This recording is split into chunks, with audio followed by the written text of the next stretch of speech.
Midsummerr Productions presents Anne of Green Gables by L.M. Montgomery. Chapter 1. Mrs. Rachel Lynde is surprised. Mrs. Rachel Lynde lived just where the Avonlea main road dipped down into a little hollow, fringed with alders and ladies' eardrops, and traversed by a brook that had its source away back in the woods of the old Cuthbert place. It was reputed to be an intricate, headlong brook in its earlier course through those woods, with dark secrets of pool and cascade. But by the time it reached Lynde's Hollow, it was a quiet, well-conducted little stream, for not even a brook could run past Mrs. Rachel Lynde's door without due regard for decency and decorum. It probably was conscious that Mrs. Rachel was sitting at her window, keeping a sharp eye on everything that passed, from brooks and children up, and that if she noticed anything odd or out of place, she would never rest until she had ferreted out the whys and wherefores thereof. There are plenty of people in Avonlea and out of it who can attend closely to their neighbor's business by dint of neglecting their own. But Mrs. Rachel Lynde was one of those capable creatures who can manage their own concerns and those of other folks into the bargain. She was a notable housewife. Her work was always done and well done. She ran the sewing circle, helped run the Sunday school, and was the strongest prop of the Church Aid Society and Foreign Missions Auxiliary. Yet with all this, Mrs. Rachel found abundant time to sit for hours at her kitchen window, knitting cotton warp quilts. She had knitted 16 of them, as Avonlea housekeepers were wont to tell in awed voices, and keeping a sharp eye on the main road that crossed the hollow and wound up the steep red hill beyond. Since Avonlea occupied a little triangular peninsula, jutting out into the Gulf of St. Lawrence, with water on two sides of it, anybody who went out of it or into it had to pass over that hill road, and so run the unseen gauntlet of Mrs. Rachel's all-seeing eye. She was sitting there one afternoon in early June. The sun was coming in at the window, warm and bright. The orchard on the slope below the house was in a bridal flush of pinky-white bloom, hummed over by a myriad of bees. Thomas Lynde, a meek little man whom Avonlea people called, was sowing his late turnip seed on the hill field beyond the barn, and Matthew Cuthbert ought to have been sowing his on the big red brook field away over by Green Gables. Mrs. Rachel knew that he ought, because she had heard him tell Peter Morrison the evening before in William J. Blair's store over at Carmody that he meant to sow his turnip seed the next afternoon. Peter had asked him, of course, for Matthew Cuthbert had never been known to volunteer information about anything in his whole life. And yet here was Matthew Cuthbert, at 3:30 on the afternoon of a busy day, placidly driving over the hollow and up the hill. Moreover, he wore a white collar and his best suit of clothes, which was plain proof that he was going out of Avonlea. And he had the buggy and the sorrel mare, which betokened that he was going a considerable distance. Now, where was Matthew Cuthbert going, and why was he going there? Had it been any other man in Avonlea, Mrs. Rachel, deftly putting this and that together, might have given a pretty good guess as to both questions. But Matthew so rarely went from home that it must be something pressing and unusual which was taking him. He was the shyest man alive, and hated to have to go among strangers or to any place where he might have to talk. Matthew, dressed up with a white collar and driving in a buggy, was something that didn't happen often. Mrs. Rachel, ponder as she might, could make nothing of it, and her afternoon's enjoyment was spoiled. "I'll just step over to Green Gables after tea and find out from Marilla where he's gone and why," the worthy woman finally concluded. "He doesn't generally go to town this time of year, and he never visits. If he'd run out of turnip seed, he wouldn't dress up and take the buggy to go for more. He wasn't driving fast enough to be going for a doctor. Yet something must have happened since last night to start him off. I'm clean puzzled, that's what, and I won't know a minute's peace of mind or conscience until I know what has taken Matthew Cuthbert out of Avonlea today." Accordingly, after tea, Mrs. Rachel set out. She had not far to go. The big, rambling, orchard-embowered house where the Cuthberts lived was a scant quarter of a mile up the road from Lynde's Hollow. To be sure, the long lane made it a good deal further. Matthew Cuthbert's father, as shy and silent as his son after him, had got as far away as he possibly could from his fellow men, without actually retreating into the woods when he founded his homestead. Green Gables was built at the furthest edge of his cleared land, and there it was to this day, barely visible from the main road along which all the other Avonlea houses were so sociably situated. Mrs. Rachel Lynde did not call living in such a place living at all. "It's just staying, that's what," she said, as she stepped along the deep, rutted, grassy lane bordered with wild rose bushes. "It's no wonder Matthew and Marilla are both a little odd, living away back here by themselves. Trees aren't much company, though dear knows if they were there'd be enough of them. I'd rather look at people. To be sure, they seem contented enough, but then I suppose they're used to it. A body can get used to anything, even to being hanged, as the Irishman said." With this, Mrs. Rachel stepped out of the lane into the backyard of Green Gables. Very green and neat and precise was that yard, set about on one side with great patriarchal willows and on the other with prim Lombardies. Not a stray stick nor stone was to be seen, for Mrs. Rachel would have seen it if there had been. Privately, she was of the opinion that Marilla Cuthbert swept that yard over as often as she swept her house. One could have eaten a meal off the ground without overbrimming the proverbial peck of dirt. Mrs. Rachel rapped smartly at the kitchen door and stepped in when bidden to do so. The kitchen at Green Gables was a cheerful apartment, or would have been cheerful if it had not been so painfully clean as to give it something of the appearance of an unused parlor. Its windows looked east and west. Through the west one, looking out on the backyard, came a flood of mellow June sunlight. But the east one, whence you got a glimpse of the bloom-white cherry trees in the left orchard and nodding slender birches down in the hollow by the brook, was greened over by a tangle of vines. Here sat Marilla Cuthbert, when she sat at all, always slightly distrustful of sunshine, which seemed to her too dancing and irresponsible a thing for a world which was meant to be taken seriously. And here she sat now, knitting, and the table behind her was laid for supper. Mrs. Rachel, before she had fairly closed the door, had taken a mental note of everything that was on that table. There were 3 plates laid, so that Marilla must be expecting someone home with Matthew to tea. But the dishes were everyday dishes, and there was only crabapple preserves and one kind of cake, so that the expected company could not be any particular company. Yet, what of Matthew's white collar and the sorrel mare? Mrs. Rachel was getting fairly dizzy with this unusual mystery about quiet, unmysterious Green Gables. "Good evening, Rachel," Marilla said briskly. "This is a real fine evening, isn't it? Won't you sit down? How are all your folks?" Something that for lack of any other name might be called friendship existed and always had existed between Marilla Cuthbert and Mrs. Rachel, in spite of, or perhaps because of, their dissimilarity. Marilla was a tall, thin woman, with angles and without curves. Her dark hair showed some gray streaks and was always twisted up in a hard little knot behind, with 2 wire hairpins stuck aggressively through it. She looked like a woman of narrow experience and rigid conscience, which she was.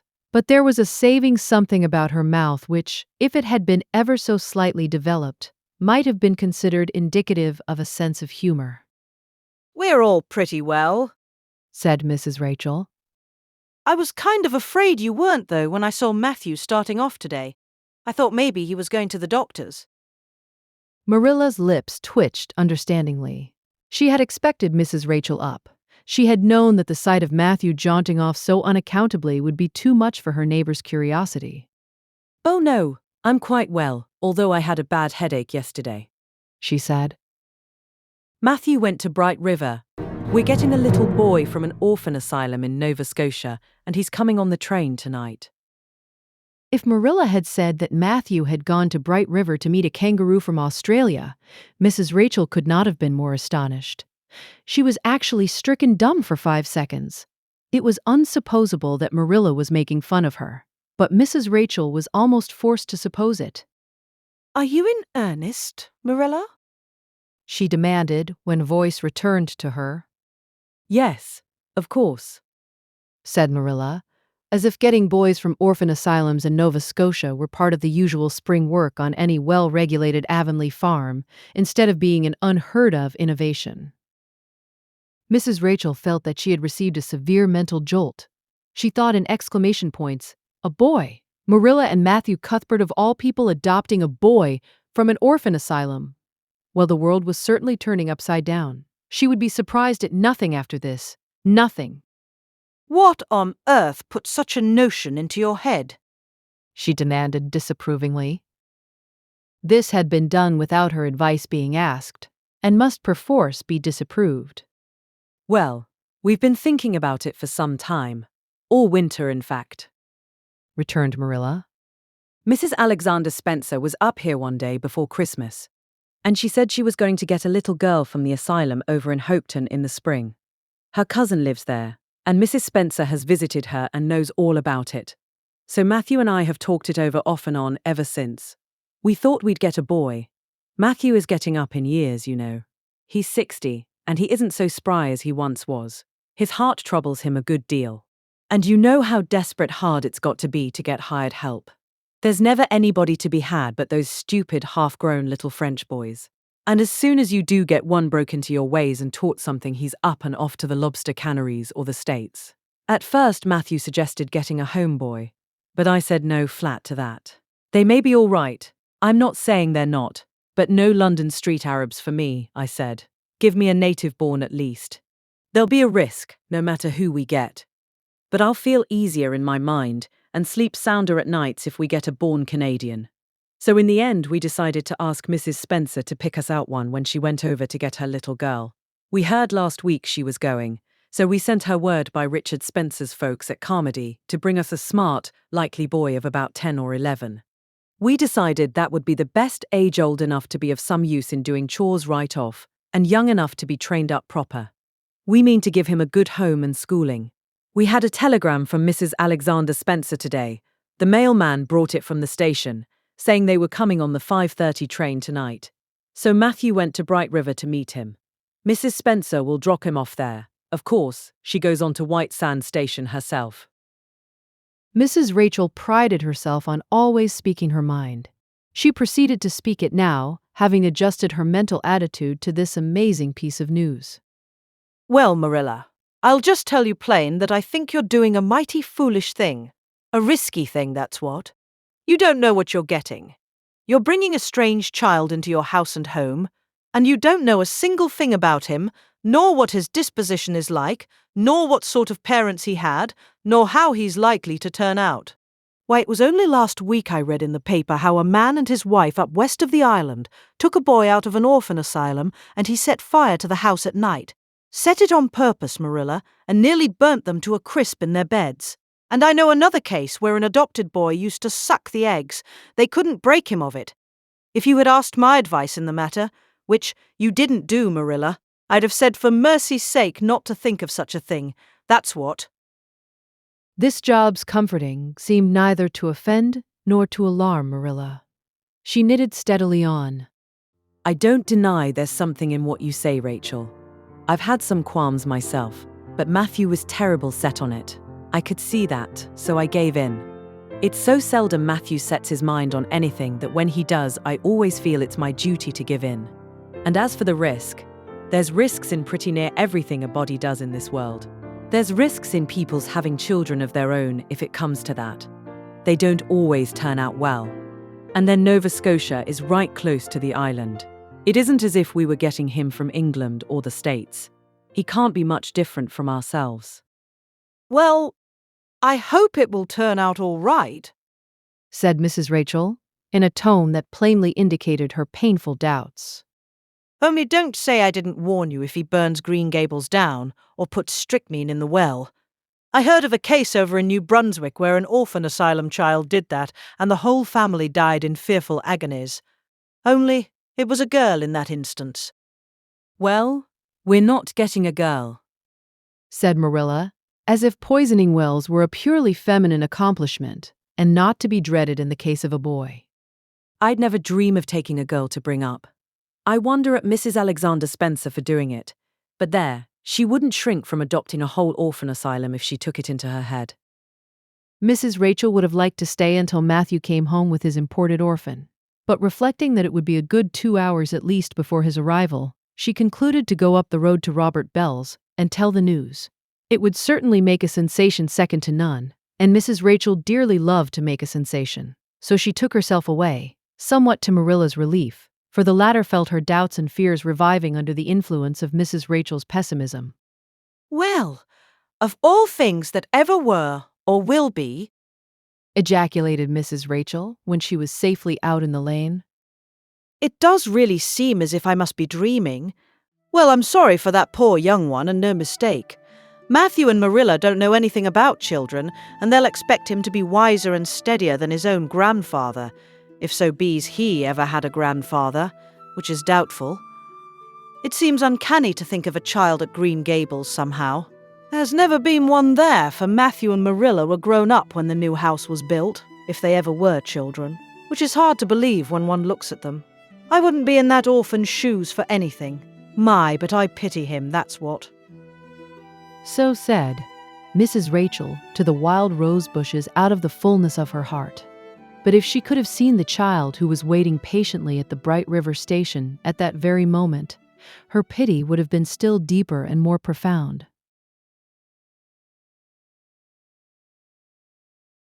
Chapter 2. Matthew Cuthbert is surprised. Matthew Cuthbert and the sorrel mare jogged comfortably over the 8 miles to Bright River. It was a pretty road, running along between snug farmsteads, with now and again a bit of balsamy firwood to drive through or a hollow where wild plums hung out their filmy bloom.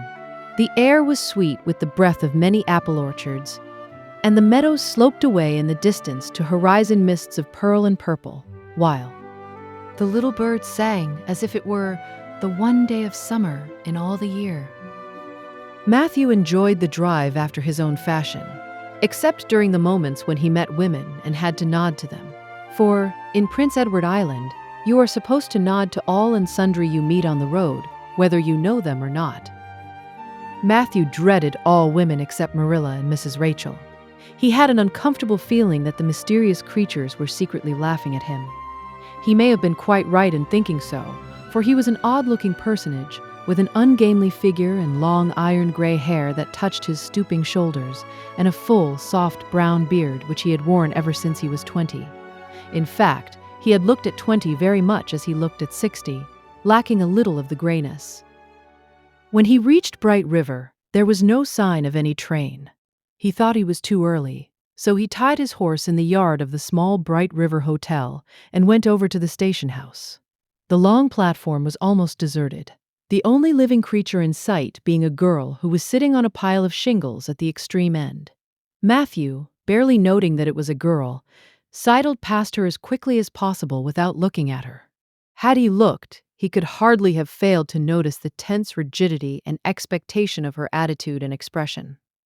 She was sitting there waiting for something, or somebody, and since sitting and waiting was the only thing to do just then, she sat and waited with all her might and main. Matthew encountered the station master, locking up the ticket office, preparatory to going home for supper, and asked him if the 5:30 train would soon be along. "The 5:30 train has been in and gone half an hour ago," answered that brisk official. "but there was a passenger dropped off for you. A little girl. She's sitting out there on the shingles. I asked her to go into the ladies' waiting room, but she informed me gravely that she preferred to stay outside. There was more scope for imagination, she said. She's a case, I should say." I'm not expecting a girl. Said Matthew, blankly. It's a boy I've come for. He should be here. Mrs. Alexander Spencer was to bring him over from Nova Scotia for me. The station master whistled. "Guess there's some mistake," he said. "Mrs. Spencer came off the train with that girl and gave her into my charge. Said you and your sister were adopting her from an orphan asylum, and that you would be along for her presently. That's all I know about it, and I haven't got any more orphans concealed hereabouts." I don't understand. Said Matthew helplessly, wishing that Marilla was at hand to cope with the situation. "Well, you'd better question the girl," said the station master carelessly. "I dare say she'll be able to explain. She's got a tongue of her own, that's certain. Maybe they were out of boys of the brand you wanted." He walked jauntily away, being hungry, and the unfortunate Matthew was left to do that which was harder for him than bearding a lion in its den walk up to a girl, a strange girl, an orphan girl, and demand of her why she wasn't a boy. Matthew groaned in spirit as he turned about and shuffled gently down the platform towards her. She had been watching him ever since he had passed her, and she had her eyes on him now. Matthew was not looking at her, and would not have seen what she was really like if he had been, but an ordinary observer would have seen this. A child of about 11, garbed in a very short, very tight, very ugly dress of yellowish-gray wincey. She wore a faded brown sailor hat, and beneath the hat, extending down her back, were 2 braids of very thick, decidedly red hair. Her face was small, white, and thin, also much freckled. Her mouth was large, and so were her eyes, which looked green in some lights and moods, and gray in others. So far, the ordinary observer, an extraordinary observer might have seen that the chin was very pointed and pronounced, that the big eyes were full of spirit and vivacity, that the mouth was sweet-lipped and expressive, that the forehead was broad and full. In short, our discerning extraordinary observer might have concluded that no commonplace soul inhabited the body of this stray woman-child of whom shy Matthew Cuthbert was so ludicrously afraid.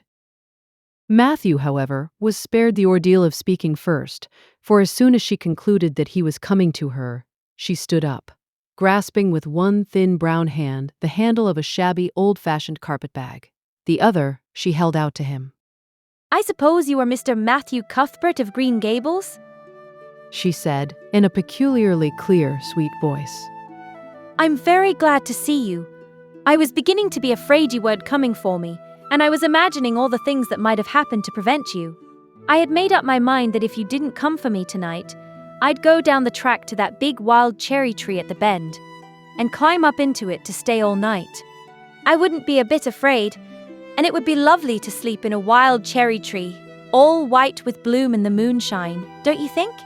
You could imagine you were dwelling in marble halls, couldn't you? And I was quite sure you would come for me in the morning if you didn't tonight." Matthew had taken the scrawny little hand awkwardly in his. Then and there he decided what to do. He could not tell this child with the glowing eyes that there had been a mistake. He would take her home and let Marilla do that. She couldn't be left at Bright River anyhow, no matter what mistake had been made. So all questions and explanations might as well be deferred until he was safely back at Green Gables. I'm sorry I was late. He said shyly. Come along. The horse is over in the yard. Give me your bag. "Oh, I can carry it." The child responded cheerfully. "It isn't heavy. I've got all my worldly goods in it, but it isn't heavy. And if it isn't carried in just a certain way, the handle pulls out. So I better keep it because I know the exact knack of it. It's an extremely old carpet bag. Oh, I'm very glad you've come, even if it would have been nice to sleep in a wild cherry tree. We've got to drive a long piece, haven't we? Mrs. Spencer said it was 8 miles. I'm glad because I love driving. Oh, it seems so wonderful that I'm going to live with you and belong to you. I've never belonged to anybody, not really. But the asylum was the worst. I've only been in it 4 months, but that was enough. I don't suppose you ever were an orphan in an asylum, so you can't possibly understand what it is like. It's worse than anything you could imagine. Mrs. Spencer said it was wicked of me to talk like that, but I didn't mean to be wicked. It's so easy to be wicked without knowing it, isn't it? They were good, you know, the asylum people, but there is so little scope for the imagination in an asylum, only just in the other orphans. It was pretty interesting to imagine things about them, to imagine that perhaps the girl who sat next to you was really the daughter of a belted earl, who had been stolen away from her parents in her infancy by a cruel nurse who died before she could confess. I used to lie awake at nights and imagine things like that, because I didn't have time in the day.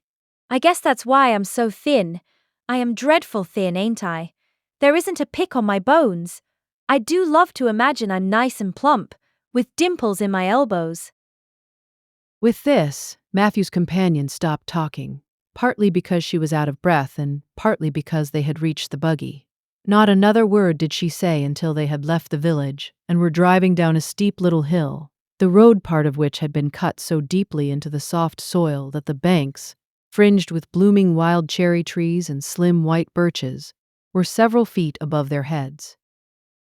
The child put out her hand and broke off a branch of wild plum that brushed against the side of the buggy. Isn't that beautiful?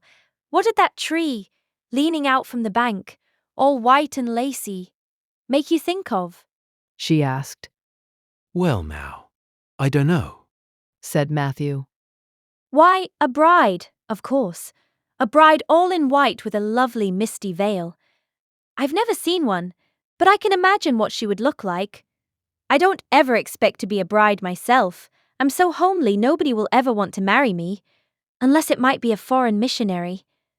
I suppose a foreign missionary mightn't be very particular, but I do hope that someday I shall have a white dress. That is my highest ideal of earthly bliss. I just love pretty clothes. And I've never had a pretty dress in my life that I can remember. But of course, it's all the more to look forward to, isn't it? And then I can imagine that I'm dressed gorgeously.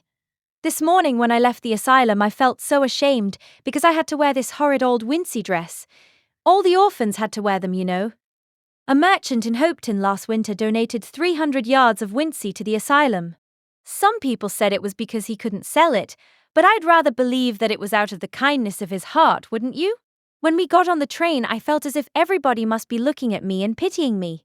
But I just went to work and imagined that I had on the most beautiful pale blue silk dress, because when you are imagining, you might as well imagine something worthwhile, and a big hat all flowers and nodding plumes, and a gold watch, and kid gloves and boots. I felt cheered up right away, and I enjoyed my trip to the island with all my might. I wasn't a bit sick coming over in the boat.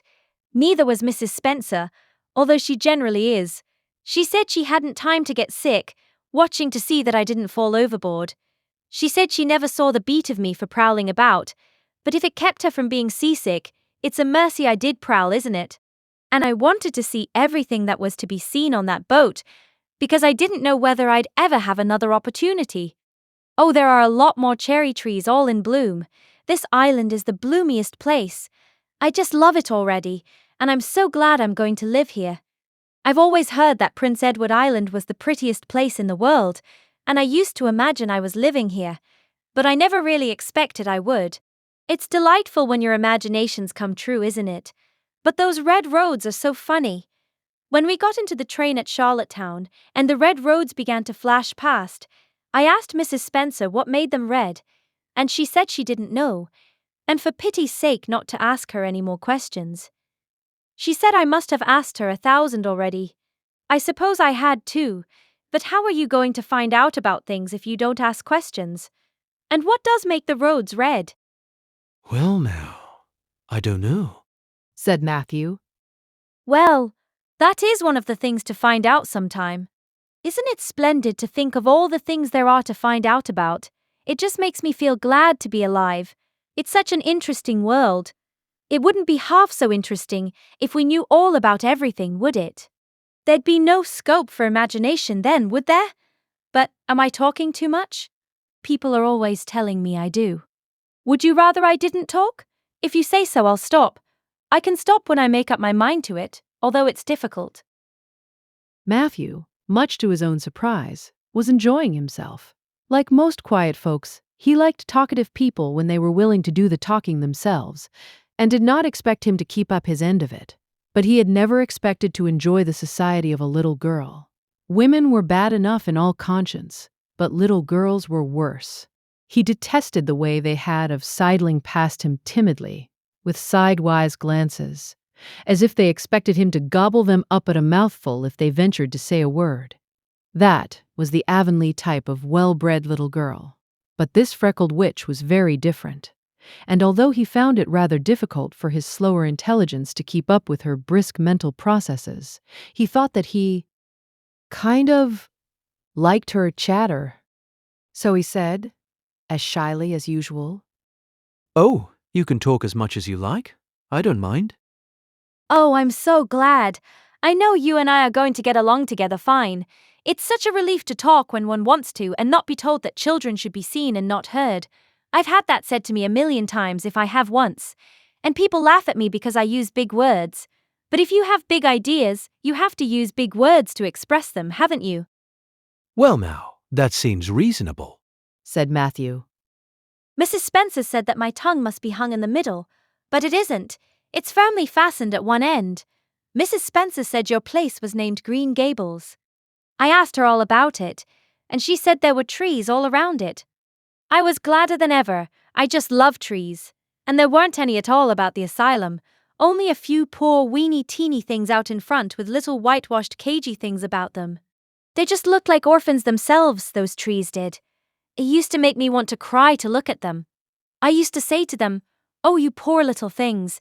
If you were out in a great big woods with other trees all around you and little mosses and June bells growing over your roots and a brook not far away and birds singing in your branches, you could grow, couldn't you? But you can't where you are. I know just exactly how you feel, little trees." I felt sorry to leave them behind this morning. You do get so attached to things like that, don't you? Is there a brook anywhere near Green Gables? I forgot to ask Mrs. Spencer that. Well now, yes, there's one right below the house. Fancy. It's always been one of my dreams to live near a brook. I never expected I would, though. Dreams don't often come true, do they? Wouldn't it be nice if they did? But just now I feel pretty nearly perfectly happy. I can't feel exactly perfectly happy because, well, what color would you call this? She twitched one of her long glossy braids over her thin shoulder and held it up before Matthew's eyes. Matthew was not used to deciding on the tints of ladies' tresses, but in this case there couldn't be much doubt. It's red, ain't it? He said. The girl let the braid drop back with a sigh that seemed to come from her very toes, and to exhale forth all the sorrows of the ages. Yes, it's red, she said, resignedly. Now you see why I can't be perfectly happy. Nobody could who has red hair. I don't mind the other things so much, the freckles and the green eyes and my skinniness. I can imagine them away. I can imagine that I have a beautiful rose-leaf complexion and lovely starry violet eyes, but I cannot imagine that red hair away. I do my best. I think to myself, now my hair is a glorious black, black as the raven's wing, but all the time I know it is just plain red and it breaks my heart. It will be my lifelong sorrow. I read of a girl once in a novel who had a lifelong sorrow, but it wasn't red hair.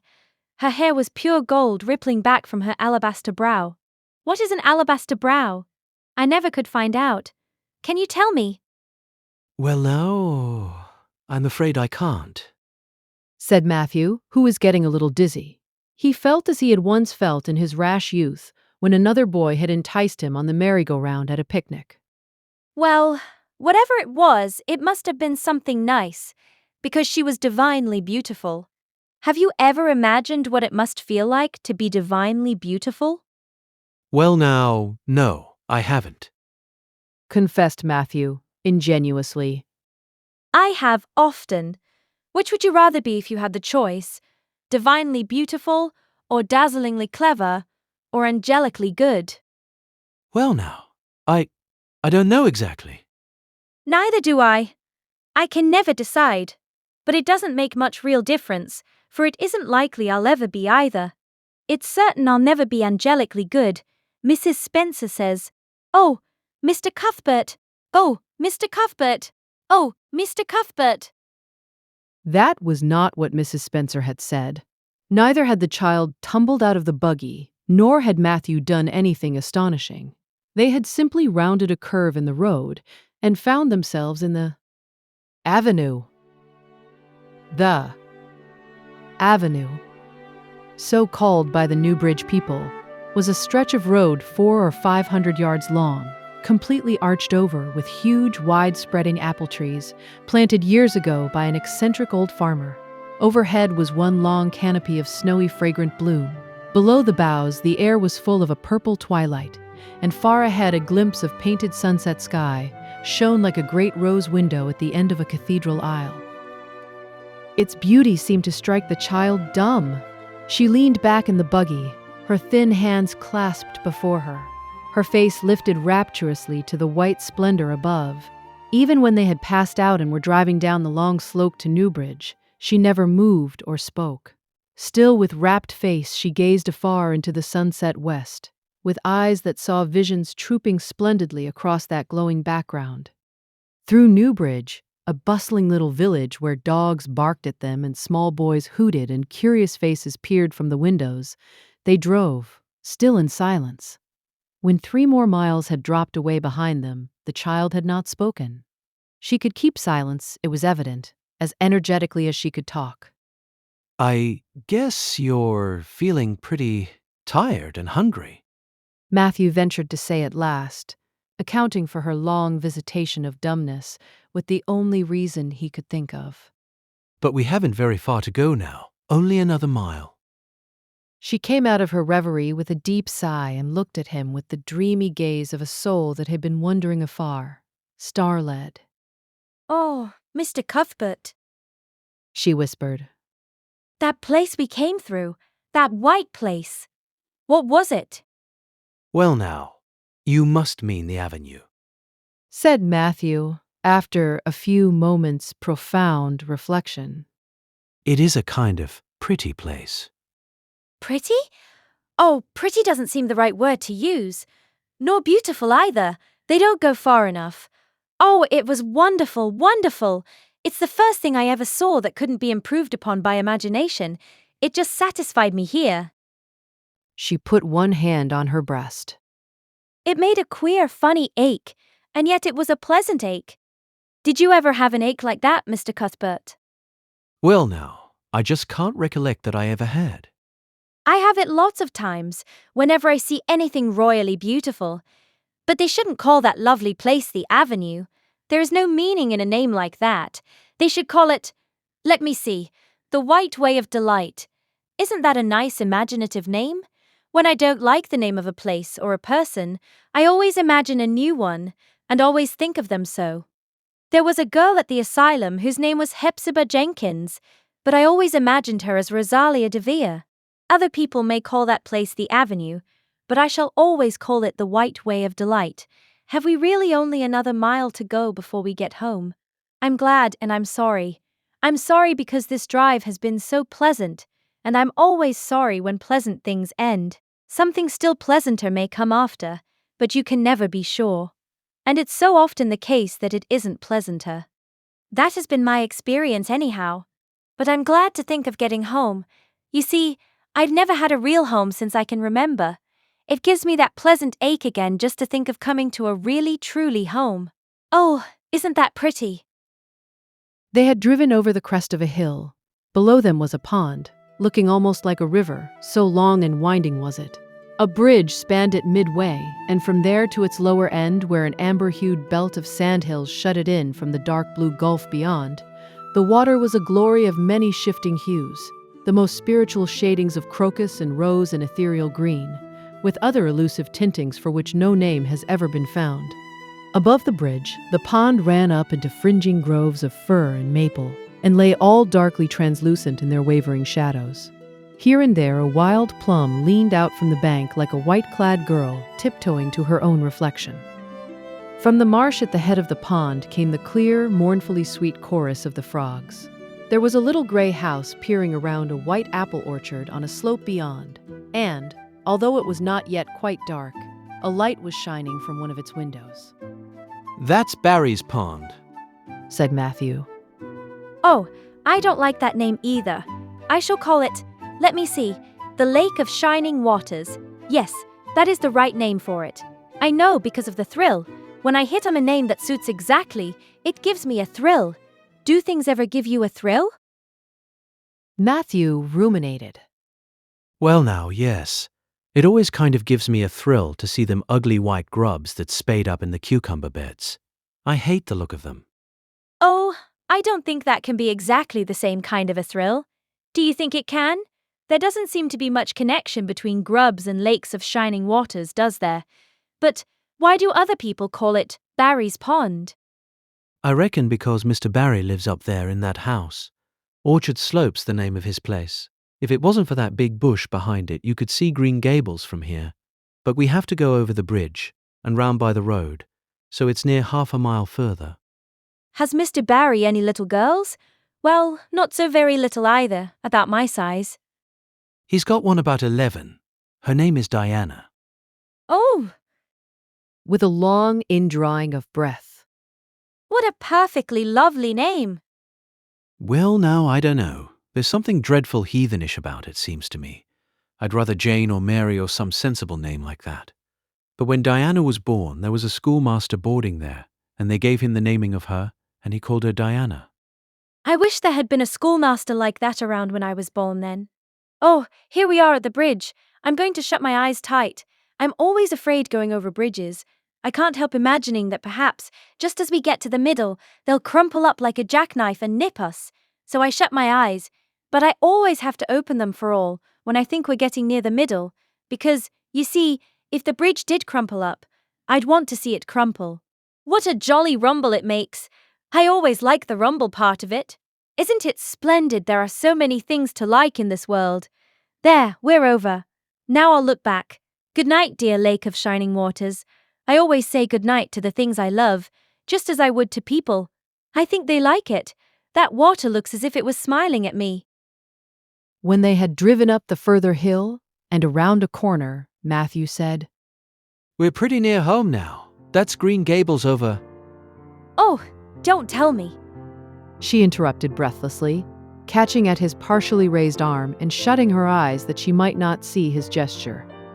Let me guess. I'm sure I'll guess right. She opened her eyes and looked about her. They were on the crest of a hill. The sun had set some time since, but the landscape was still clear in the mellow afterlight. To the west, a dark church spire rose up against a marigold sky. Below was a little valley, and beyond a long, gently rising slope with snug farmsteads scattered along it. From one to another, the child's eyes darted, eager and wistful. At last, they lingered on one away to the left, far back from the road, dimly white with blossoming trees in the twilight of the surrounding woods. Over it, in the stainless southwest sky, a great crystal white star was shining like a lamp of guidance and promise. That's it, isn't it? She said, pointing. Matthew slapped the reins on the sorrel's back delightedly. Well, now, you've guessed it, but I reckon Mrs. Spencer described it so's you could tell. No, she didn't. Really, she didn't. All she said might just as well have been about most of those other places. I hadn't any real idea what it looked like, but just as soon as I saw it, I felt it was home. Oh, it seems as if I must be in a dream. Do you know, my arm must be black and blue from the elbow up, for I've pinched myself so many times today. Every little while a horrible, sickening feeling would come over me, and I'd be so afraid it was all a dream. Then I'd pinch myself to see if it was real, until suddenly I remembered that even supposing it was only a dream, I'd better go on dreaming as long as I could, so I stopped pinching. But it is real, and we're nearly home. With a sigh of rapture, she relapsed into silence.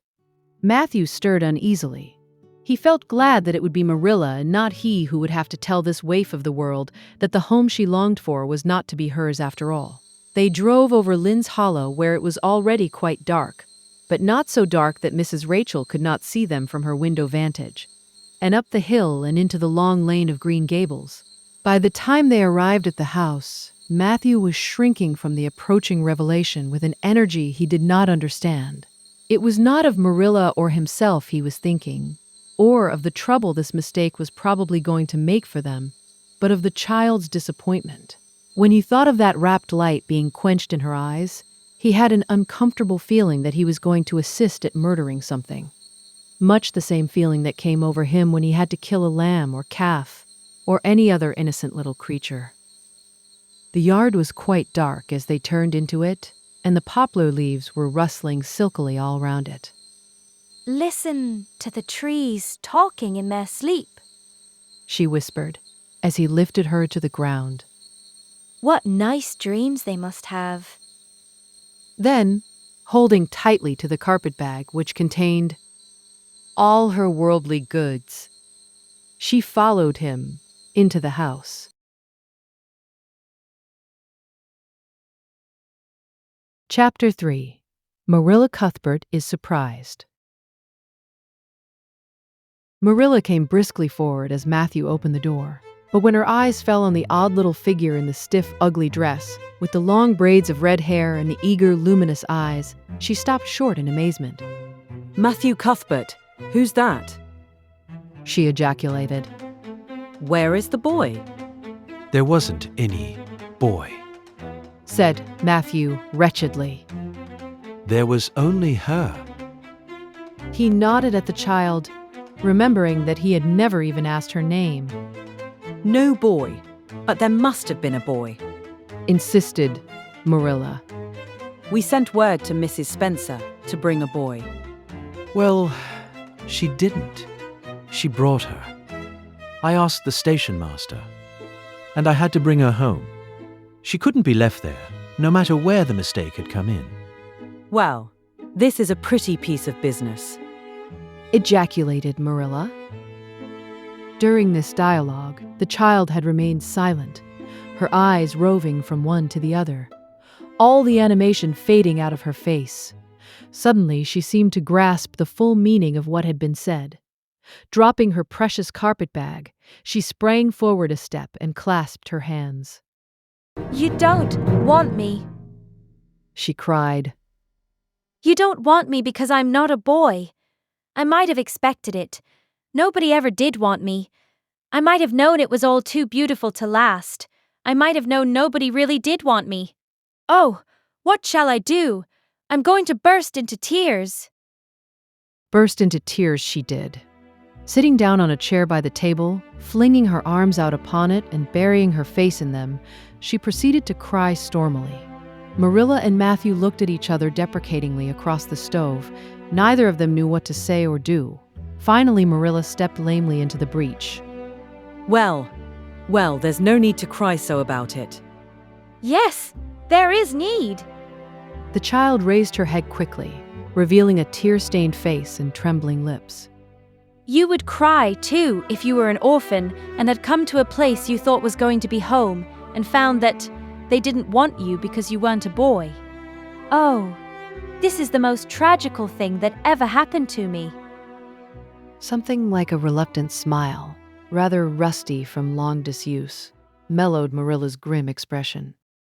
Well, don't cry anymore. We're not going to turn you out of doors tonight. You'll have to stay here until we investigate this affair. What's your name? The child hesitated for a moment. Will you please call me Cordelia? She said, eagerly. Call you Cordelia? Is that your name? No, it's not exactly my name, but I would love to be called Cordelia. It's such a perfectly elegant name. I don't know what on earth you mean. If Cordelia isn't your name, what is? Anne Shirley. Reluctantly faltered forth the owner of that name. But, oh, please do call me Cordelia. It can't matter much to you what you call me if I'm only going to be here a little while, can it? And Anne is such an unromantic name. Unromantic fiddlesticks, said the unsympathetic Marilla. Anne is a real good, plain, sensible name.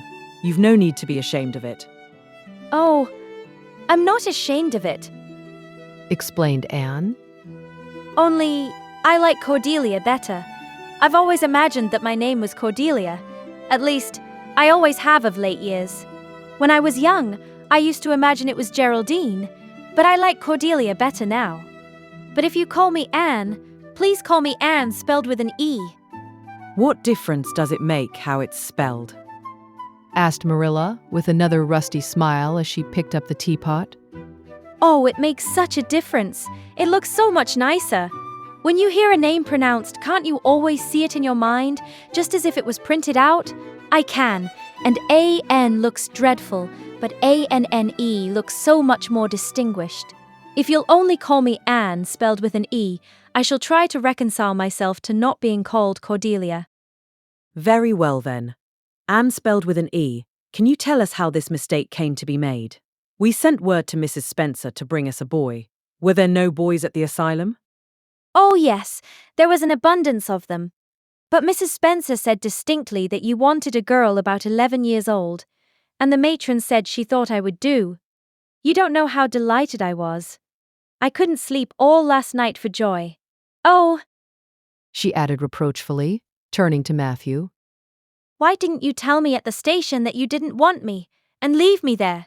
If I hadn't seen the White Way of Delight and the Lake of Shining Waters, it wouldn't be so hard.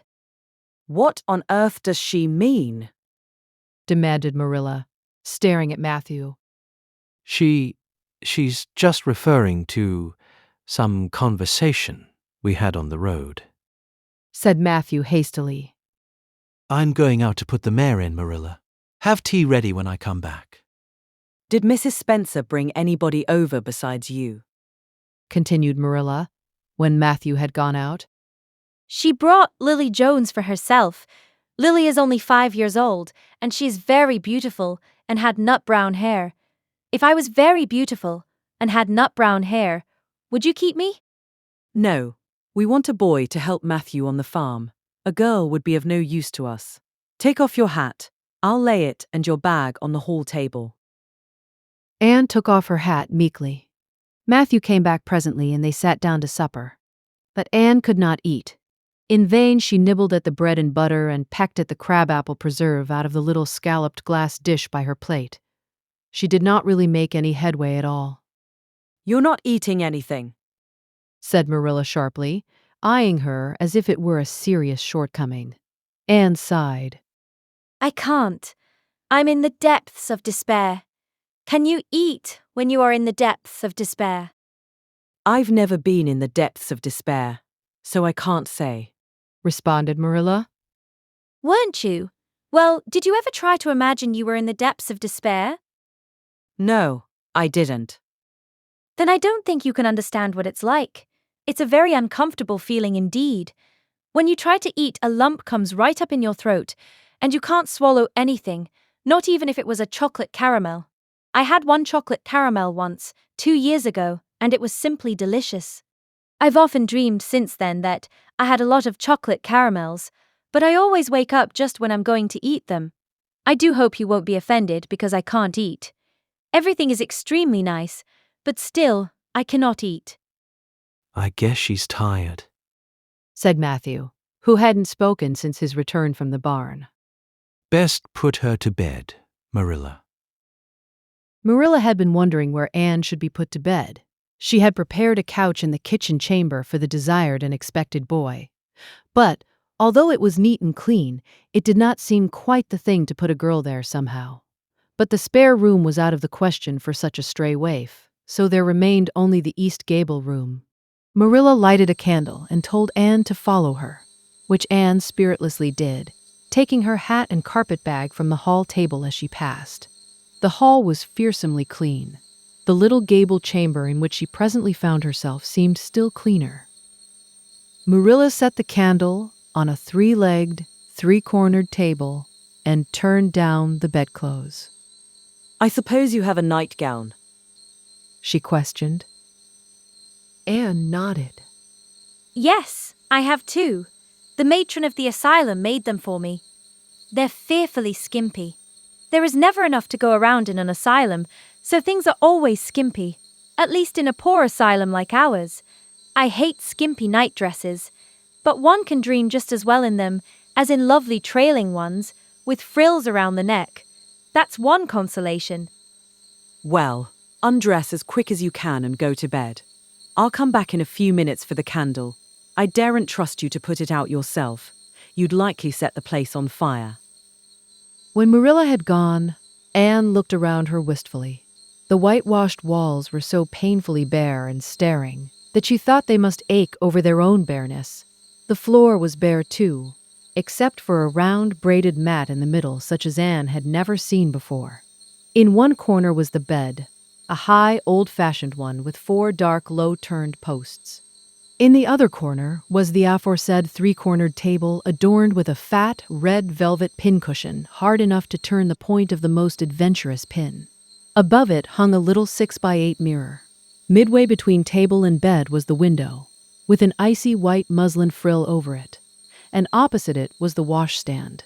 The whole apartment was of a rigidity not to be described in words, but which sent a shiver to the very marrow of Anne's bones. With a sob, she hastily discarded her garments, put on the skimpy nightgown, and sprang into bed, where she burrowed face downward into the pillow and pulled the clothes over her head. When Marilla came up for the light, various skimpy articles of raiment scattered most untidily over the floor, and a certain tempestuous appearance of the bed were the only indications of any presence save her own. She deliberately picked up Anne's clothes, placed them neatly on a prim yellow chair, and then, taking up the candle, went over to the bed. "Good night," she said, a little awkwardly, but not unkindly. Anne's white face and big eyes appeared over the bedclothes with a startling suddenness. How can you call it a good night when you know it must be the very worst night I've ever had? She said, reproachfully. Then she dived down into invisibility again. Marilla went slowly down to the kitchen and proceeded to wash the supper dishes. Matthew was smoking, a sure sign of perturbation of mind. He seldom smoked, for Marilla set her face against it as a filthy habit. But at certain times and seasons, he felt driven to it, and then Marilla winked at the practice, realizing that a mere man must have some vent for his emotions. "Well, this is a pretty kettle of fish," she said, wrathfully. "This is what comes of sending word instead of going ourselves. Richard Spencer's folks have twisted that message somehow. One of us will have to drive over and see Mrs. Spencer tomorrow, that's certain. This girl will have to be sent back to the asylum." Yes, I suppose so, said Matthew, reluctantly. "You suppose so. Don't you know it?" Well now, she's a real nice little thing, Marilla. It's kind of a pity to send her back when she's so set on staying here. "Matthew Cuthbert, you don't mean to say you think we ought to keep her?" Marilla's astonishment could not have been greater if Matthew had expressed a predilection for standing on his head. Well now, no, I suppose not. Not exactly, stammered Matthew, uncomfortably driven into a corner for his precise meaning.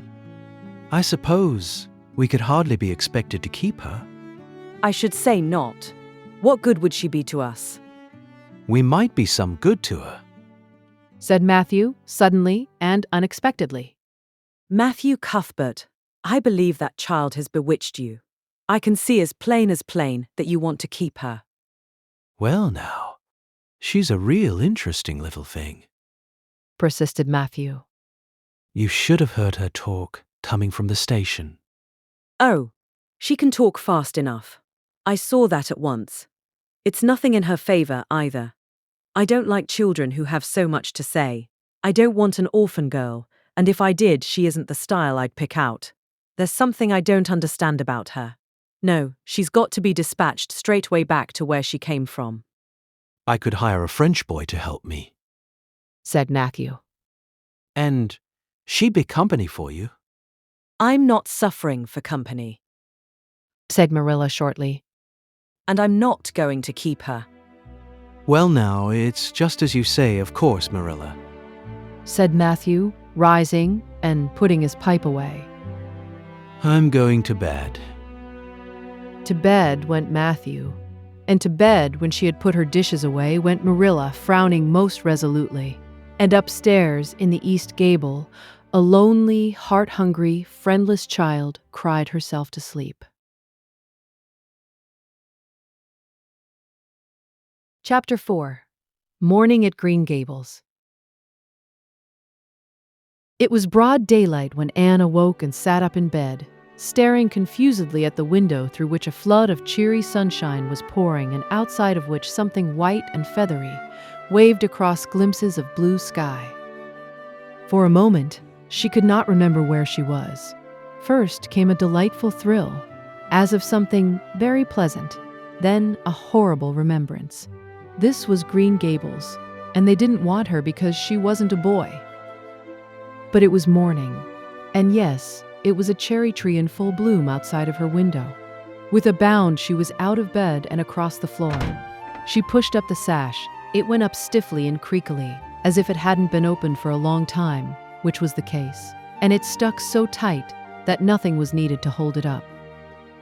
Anne dropped on her knees and gazed out into the June morning, her eyes glistening with delight. Oh, wasn't it beautiful? Wasn't it a lovely place? Suppose she wasn't really going to stay here. She would imagine she was. There was scope for imagination here. A huge cherry tree grew outside, so close that its boughs tapped against the house, and it was so thick-set with blossoms that hardly a leaf was to be seen.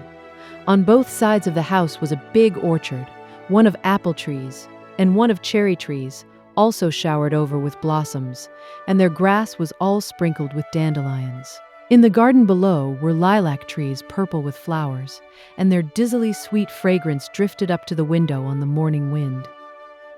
Below the garden, a green field, lush with clover, sloped down to the hollow where the brook ran and where scores of white birches grew, upspringing airily out of an undergrowth suggestive of delightful possibilities in ferns and mosses and woodsy things generally. Beyond it was a hill, green and feathery with spruce and fir. There was a gap in it where the gray gable end of the little house she had seen from the other side of the lake of shining waters was visible.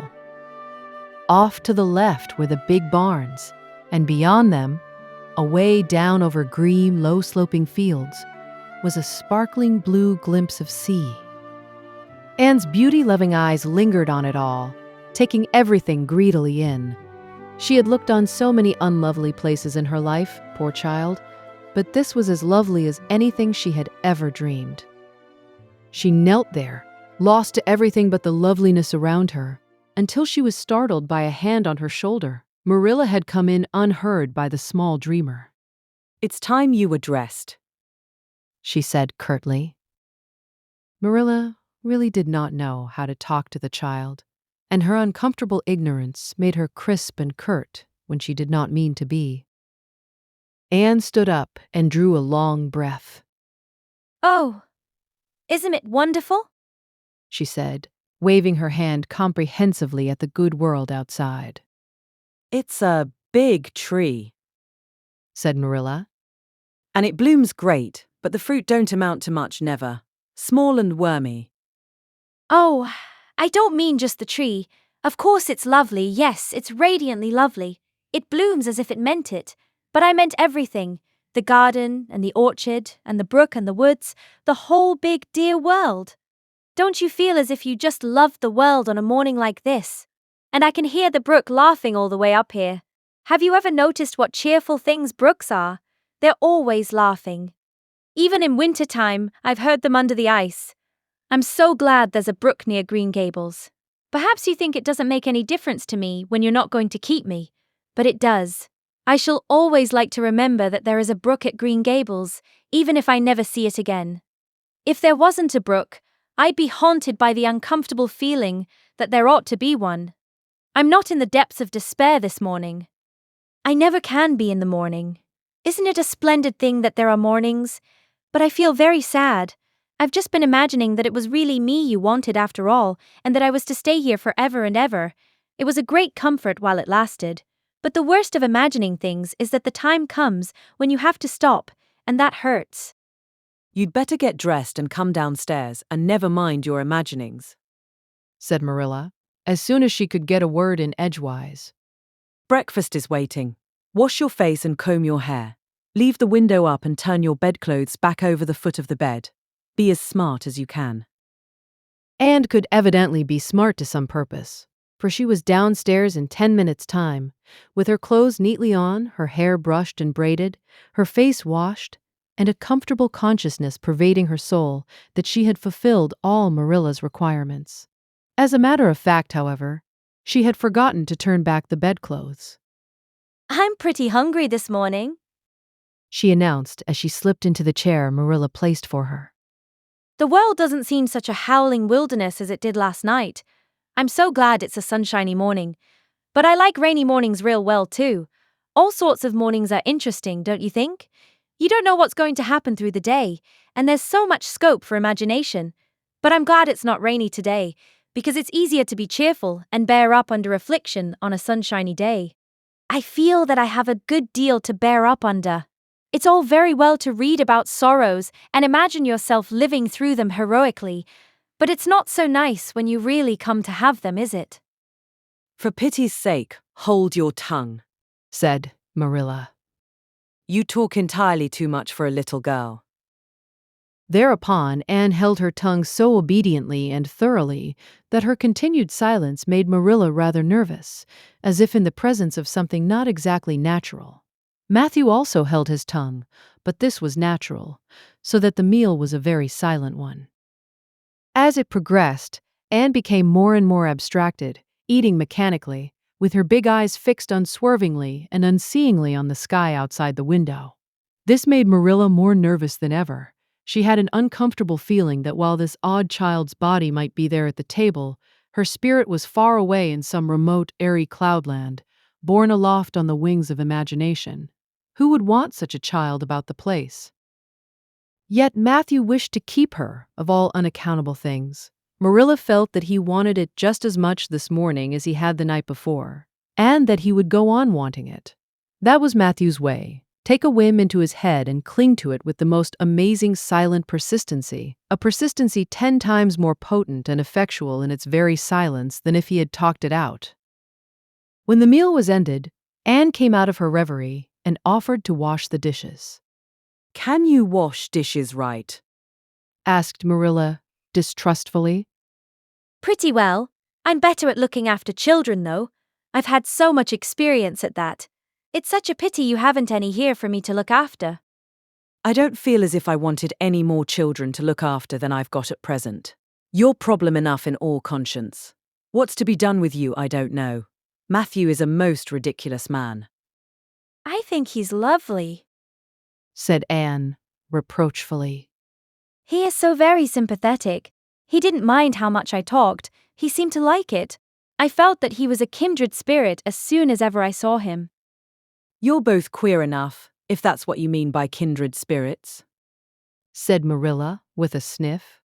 Yes, you may wash the dishes. Take plenty of hot water and be sure you dry them well. I've got enough to attend to this morning, for I'll have to drive over to White Sands in the afternoon and see Mrs. Spencer. You'll come with me and we'll settle what's to be done with you. After you've finished the dishes, go upstairs and make your bed. Anne washed the dishes deftly enough, as Marilla, who kept a sharp eye on the process, discerned. Later on, she made her bed less successfully, for she had never learned the art of wrestling with a feather tick. But it was done somehow and smoothed down, and then Marilla, to get rid of her, told her she might go out of doors and amuse herself until dinner time. Anne flew to the door, face alight, eyes glowing. On the very threshold, she stopped short, wheeled about, came back and sat down by the table, light and glow as effectually blotted out as if someone had clapped an extinguisher on her. What's the matter now? Demanded Marilla. I don't dare go out, said Anne, in the tone of a martyr relinquishing all earthly joys. If I can't stay here, there is no use in my loving Green Gables. And if I go out there and get acquainted with all those trees and flowers and the orchard and the brook, I'll not be able to help loving it. It's hard enough now, so I won't make it any harder. I want to go out so much. Everything seems to be calling to me. Anne, come out to us. Anne, we want a playmate. But it's better not. There is no use in loving things if you have to be torn from them, is there? And it's so hard to keep from loving things, isn't it? That was why I was so glad when I thought I was going to live here. I thought I'd have so many things to love, and nothing to hinder me. But that brief dream is over. I am resigned to my fate now, so I don't think I'll go out for fear I'll get unresigned again. What is the name of that geranium on the windowsill, please? That's the apple-scented geranium. Oh, I don't mean that sort of a name. I mean just a name you gave it yourself. Didn't you give it a name? May I give it one then? May I call it… let me see. Bonnie would do… May I call it Bonnie while I'm here? Oh, do let me. Goodness, I don't care. But where on earth is the sense of naming a geranium? Oh, I like things to have handles even if they are only geraniums. It makes them seem more like people. How do you know but that it hurts a geranium's feelings just to be called a geranium and nothing else? You wouldn't like to be called nothing but a woman all the time. Yes, I shall call it Bonnie. I named that cherry tree outside my bedroom window this morning. I called it Snow Queen because it was so white. Of course, It won't always be in blossom, but one can imagine that it is, can't one? I never in all my life saw or heard anything to equal her, muttered Marilla, beating a retreat down to the cellar after potatoes. She is kind of interesting, as Matthew says. I can feel already that I'm wondering what on earth she'll say next. She'll be casting a spell over me too. She's cast it over Matthew. That look he gave me when he went out said everything he said or hinted last night over again. I wish he was like other men and would talk things out. A body could answer back then and argue him into reason. But what's to be done with a man who just looks? Anne had relapsed into reverie, with her chin in her hands and her eyes on the sky, when Marilla returned from her cellar pilgrimage. There, Marilla left her until the early dinner was on the table. I suppose I can have the mare and buggy this afternoon, Matthew, said Marilla. Matthew nodded and looked wistfully at Anne. Marilla intercepted the look and said grimly, I'm going to drive over to White Sands and settle this thing. I'll take Anne with me, and Mrs. Spencer will probably make arrangements to send her back to Nova Scotia at once. I'll set your tea out for you, and I'll be home in time to milk the cows. Still, Matthew said nothing, and Marilla had a sense of having wasted words and breath. There is nothing more aggravating than a man who won't talk back, unless it is a woman who won't. Matthew hitched the sorrel into the buggy in due time, and Marilla and Anne set off. Matthew opened the yard gate for them, and as they drove slowly through, he said, to nobody in particular as it seemed, Little Jerry Buett from the creek was here this morning, and I told him I guessed I'd hire him for the summer. Marilla made no reply, but she hit the unlucky sorrel such a vicious clip with the whip that the fat mare, unused to such treatment, whizzed indignantly down the lane at an alarming pace. Marilla looked back once as the buggy bounced along and saw that aggravating Matthew leaning over the gate, looking wistfully after them. Chapter 5. Anne's History. Do you know, said Anne, confidentially, I've made up my mind to enjoy this drive. It's been my experience that you can nearly always enjoy things if you make up your mind firmly that you will. Of course, you must make it up firmly. I am not going to think about going back to the asylum while we're having our drive. I'm just going to think about the drive. Oh look, there's one little early wild rose out. Isn't it lovely? Don't you think it must be glad to be a rose? Wouldn't it be nice if roses could talk? I'm sure they could tell us such lovely things. And isn't pink the most bewitching color in the world? I love it, but I can't wear it. Red-headed people can't wear pink, not even in imagination. Did you ever know of anybody whose hair was red when she was young, but got to be another color when she grew up? No, I don't know as I ever did, said Marilla, mercilessly. And I shouldn't think it likely to happen in your case either. Anne sighed. Well, that is another hope gone. My life is a perfect graveyard of buried hopes. That's a sentence I read in a book once, and I say it over to comfort myself whenever I'm disappointed in anything. I don't see where the comforting comes in myself, said Marilla. Why? Because it sounds so nice and romantic, just as if I were a heroine in a book, you know. I am so fond of romantic things, and a graveyard full of buried hopes is about as romantic a thing as one can imagine, isn't it? I'm rather glad I have one. Are we going across the Lake of Shining Waters today? We're not going over Barry's Pond, if that's what you mean by your Lake of Shining Waters. We're going by the Shore Road. Shore Road sounds nice, said Anne, dreamily. Is it as nice as it sounds? Just when you said Shore Road, I saw it in a picture in my mind, as quick as that. And White Sands is a pretty name too, but I don't like it as well as Avonlea. Avonlea is a lovely name. It just sounds like music. How far is it to White Sands? It's 5 miles. And as you're evidently bent on talking, you might as well talk to some purpose by telling me what you know about yourself. Oh, what I know about myself isn't really worth telling, said Anne, eagerly. If you'll only let me tell you what I imagine about myself, you'll think it ever so much more interesting. No, I don't want any of your imaginings. Just you stick to bald facts. Begin at the beginning. Where were you born and how old are you? I was 11 last March, said Anne, resigning herself to bald facts with a little sigh. And I was born in Bolingbroke, Nova Scotia. My father's name was Walter Shirley, and he was a teacher in the Bolingbroke High School. My mother's name was Bertha Shirley. Aren't Walter and Bertha lovely names? I'm so glad my parents had nice names. It would be a real disgrace to have a father named, well, say Jedediah, wouldn't it? I guess it doesn't matter what a person's name is, as long as he behaves himself, said Marilla, feeling herself called upon to inculcate a good and useful moral. Well, I don't know. Anne looked thoughtful. I read in a book once that a rose by any other name would smell as sweet, but I've never been able to believe it. I don't believe a rose would be as nice if it was called a thistle or a skunk cabbage. I suppose my father could have been a good man even if he had been called Jedediah, but I'm sure it would have been a cross. Well, my mother was a teacher in the high school too, but when she married father, she gave up teaching, of course. A husband was enough responsibility. Mrs. Thomas said that they were a pair of babies and as poor as church mice. They went to live in a weeny teeny little yellow house in Bolingbroke. I've never seen that house, but I've imagined it thousands of times. I think it must have had honeysuckle over the parlor window, and lilacs in the front yard, and lilies of the valley just inside the gate. Yes, and muslin curtains in all the windows. Muslin curtains give a house such an air. I was born in that house. Mrs. Thomas said I was the homeliest baby she ever saw. I was so scrawny and tiny and nothing but eyes, but that mother thought I was perfectly beautiful. I should think a mother would be a better judge than a poor woman who came in to scrub, wouldn't you?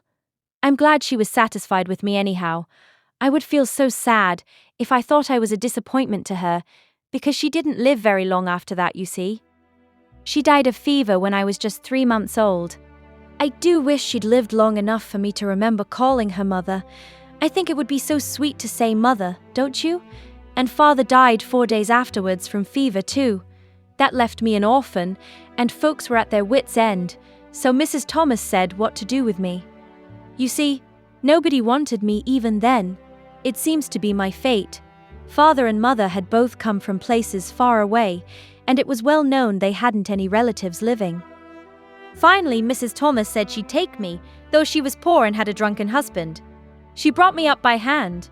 Do you know if there is anything in being brought up by hand that ought to make people who are brought up that way better than other people? Because whenever I was naughty, Mrs. Thomas would ask me how I could be such a bad girl when she had brought me up by hand, reproachful-like. Mr. and Mrs. Thomas moved away from Bolingbroke to Marysville, and I lived with them until I was 8 years old.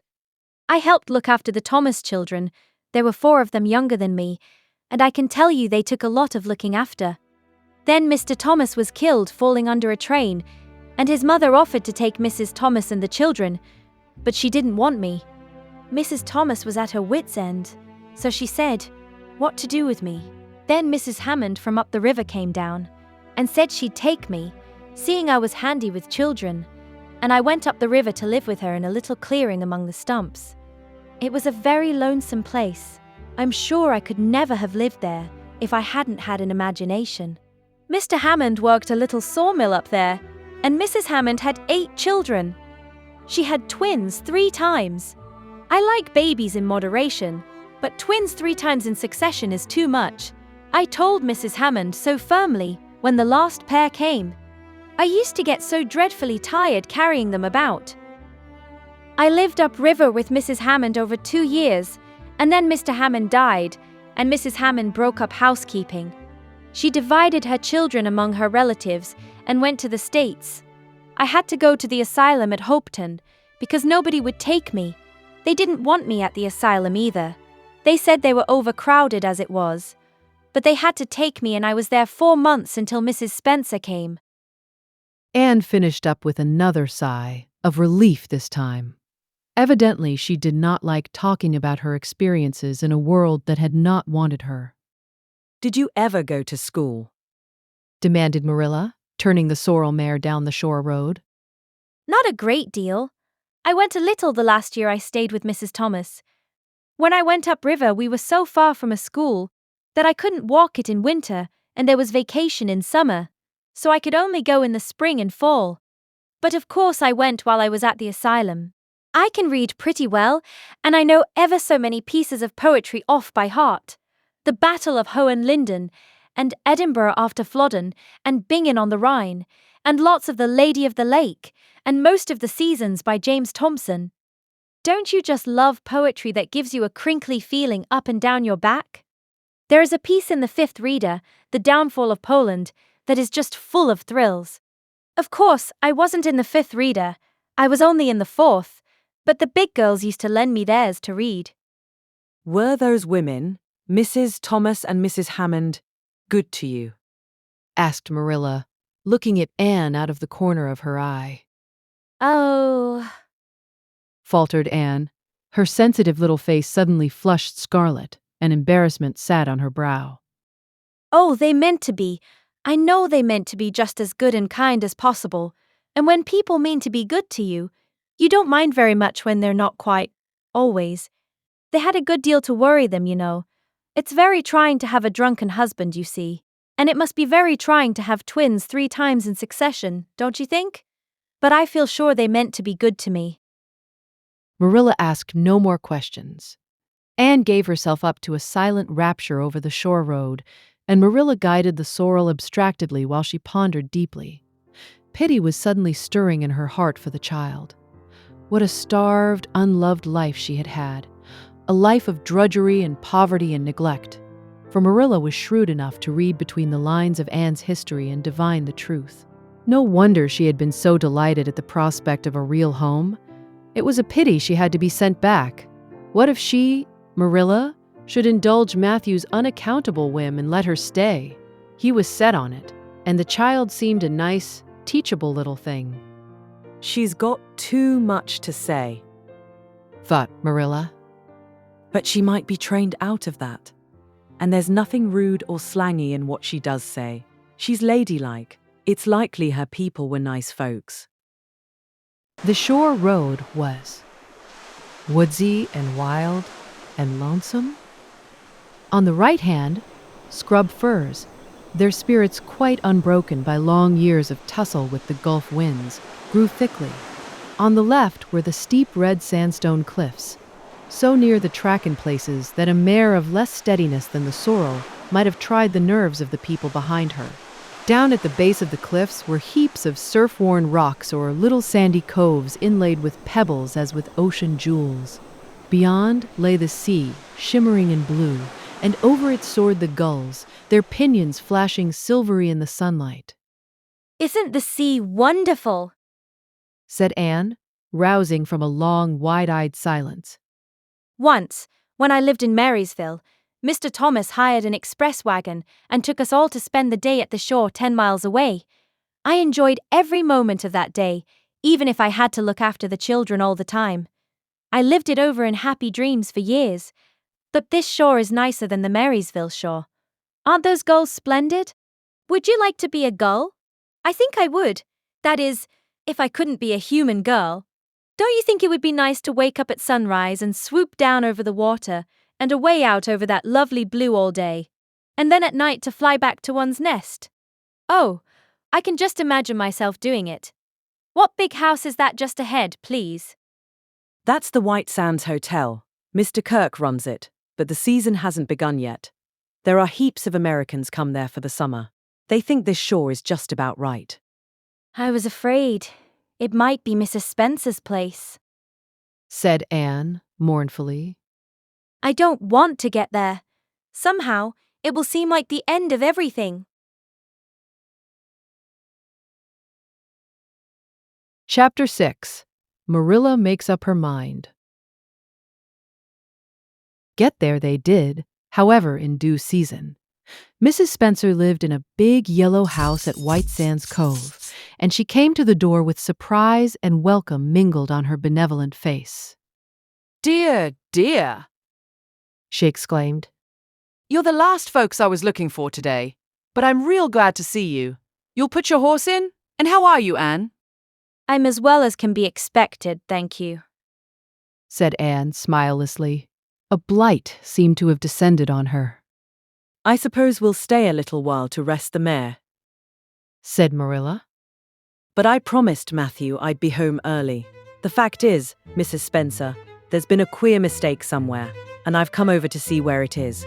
We sent word, Matthew and I, for you to bring us a boy from the asylum. We told your brother Robert to tell you we wanted a boy 10 or 11 years old. Marilla, Cuthbert, you don't say so, said Mrs. Spencer, in distress. Why, Robert sent word down by his daughter Nancy, and she said you wanted a girl, didn't she, Flora Jane? Appealing to her daughter, who had come out to the steps. She certainly did, Miss Cuthbert. Corroborated Flora Jane, earnestly. I'm dreadful sorry, said Mrs. Spencer. It's too bad, but it certainly wasn't my fault, you see, Miss Cuthbert. I did the best I could, and I thought I was following your instructions. Nancy is a terrible flighty thing. I've often had to scold her well for her heedlessness. It was our own fault, said Marilla, resignedly. We should have come to you ourselves and not left an important message to be passed along by word of mouth in that fashion. Anyhow, the mistake has been made, and the only thing to do now is to set it right. Can we send the child back to the asylum? I suppose they'll take her back, won't they? I suppose so, said Mrs. Spencer, thoughtfully. But I don't think it will be necessary to send her back. Mrs. Peter Blewett was up here yesterday, and she was saying to me how much she wished she'd sent by me for a little girl to help her. Mrs. Peter has a large family, you know, and she finds it hard to get help. Anne will be the very girl for her. I call it positively providential. Marilla did not look as if she thought Providence had much to do with the matter. Here was an unexpectedly good chance to get this unwelcome orphan off her hands, and she did not even feel grateful for it. She knew Mrs. Peter Blewett only by sight, as a small, shrewish-faced woman without an ounce of superfluous flesh on her bones. But she had heard of her. A terrible worker and driver. Mrs. Peter was said to be, and discharged servant girls told fearsome tales of her temper and stinginess, and her family of pert, quarrelsome children.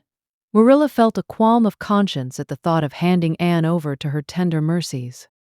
Well, I'll go in, and we'll talk the matter over, she said.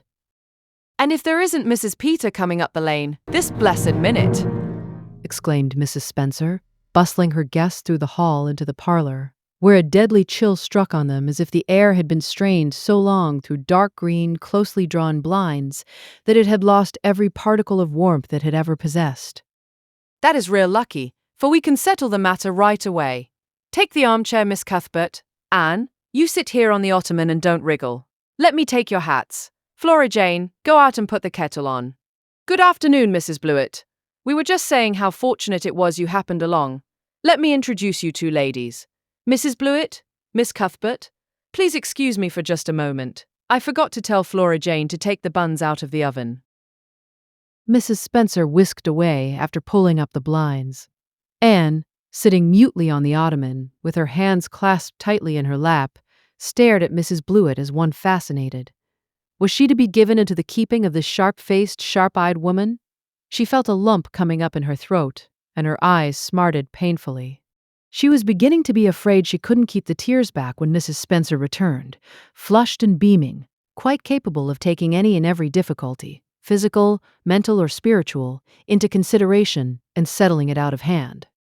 It seems there's been a mistake about this little girl, Mrs. Blewett, she said. I was under the impression that Mr. and Miss Cuthbert wanted the little girl to adopt. I was certainly told so, but it seems it was a boy they wanted. So if you're still of the same mind you were yesterday, I think she'll be just the thing for you.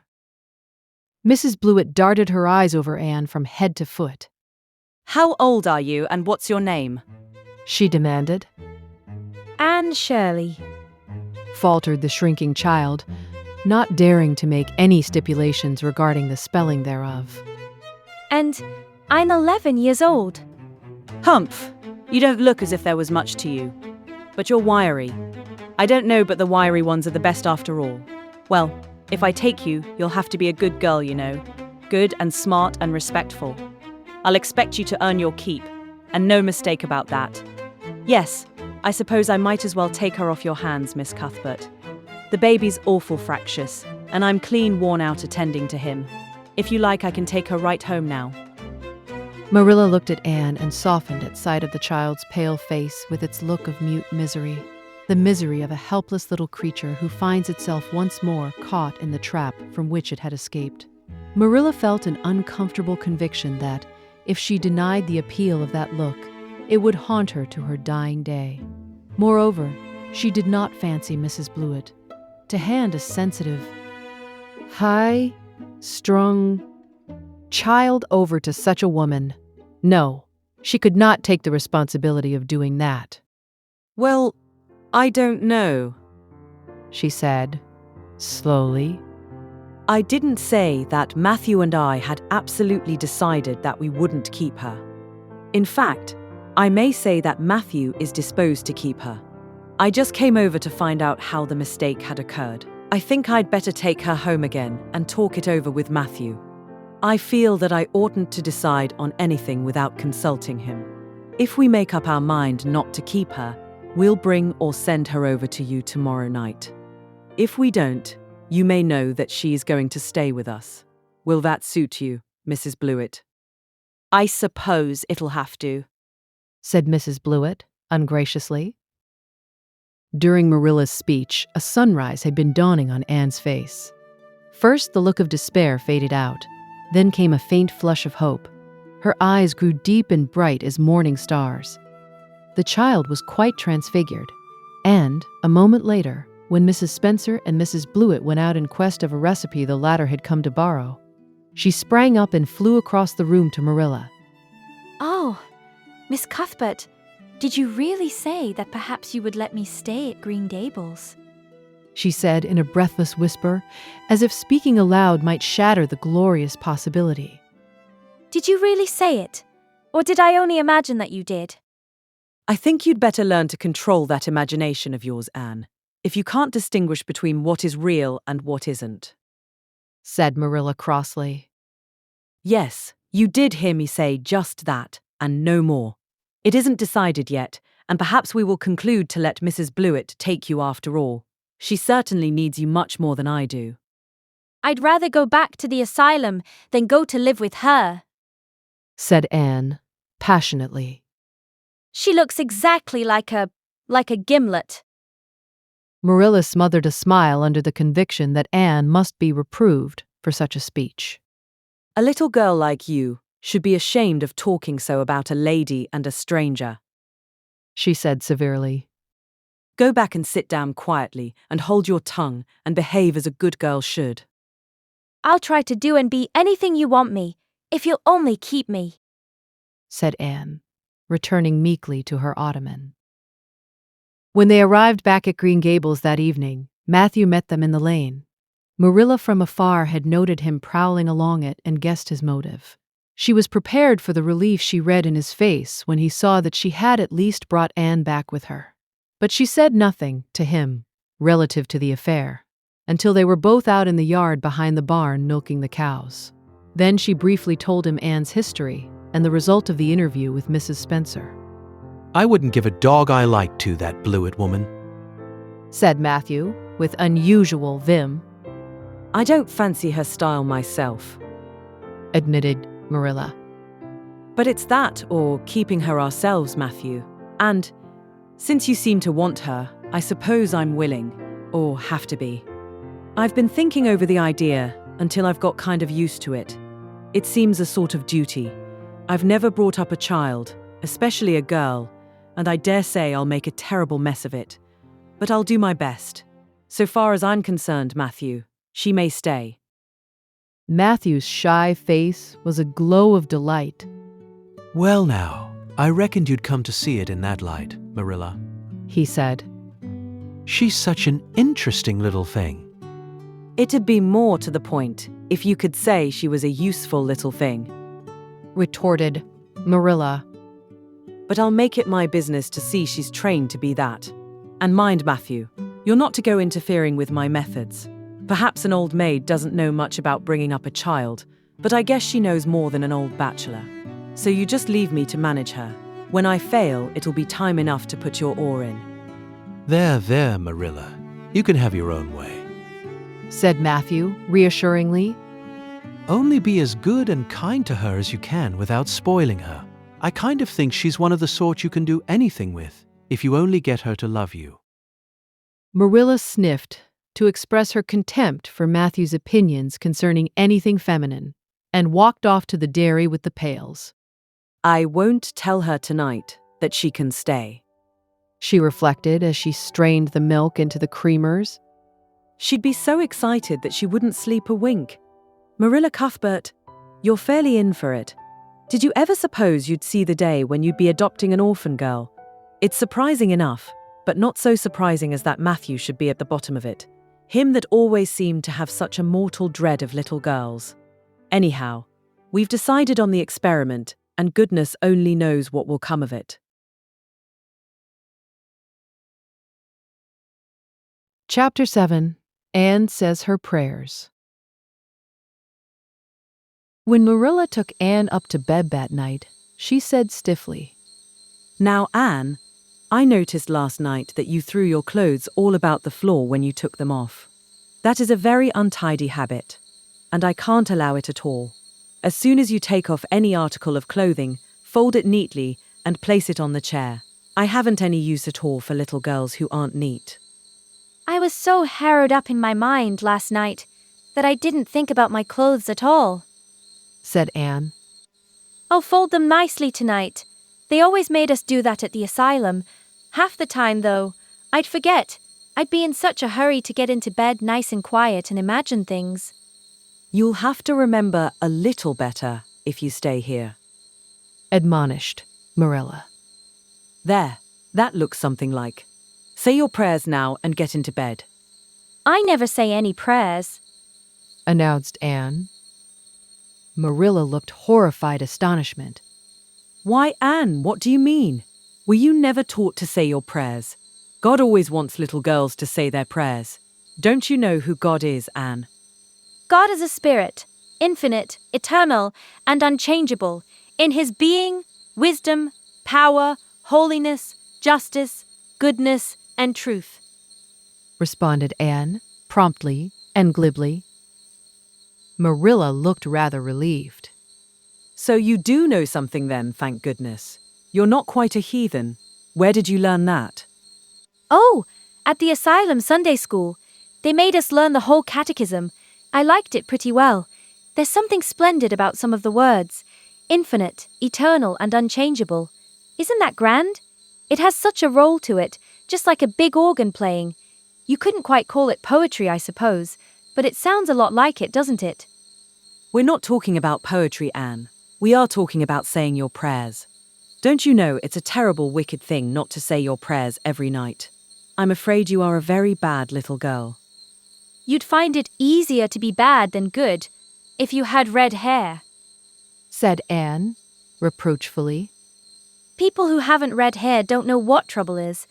Mrs. Thomas told me that God made my hair red on purpose, and I've never cared about him since. And anyhow, I'd always be too tired at night to bother saying prayers. People who have to look after twins can't be expected to say their prayers. Now, do you honestly think they can? Marilla decided that Anne's religious training must be begun at once. Plainly, there was no time to be lost. You must say your prayers while you are under my roof, Anne.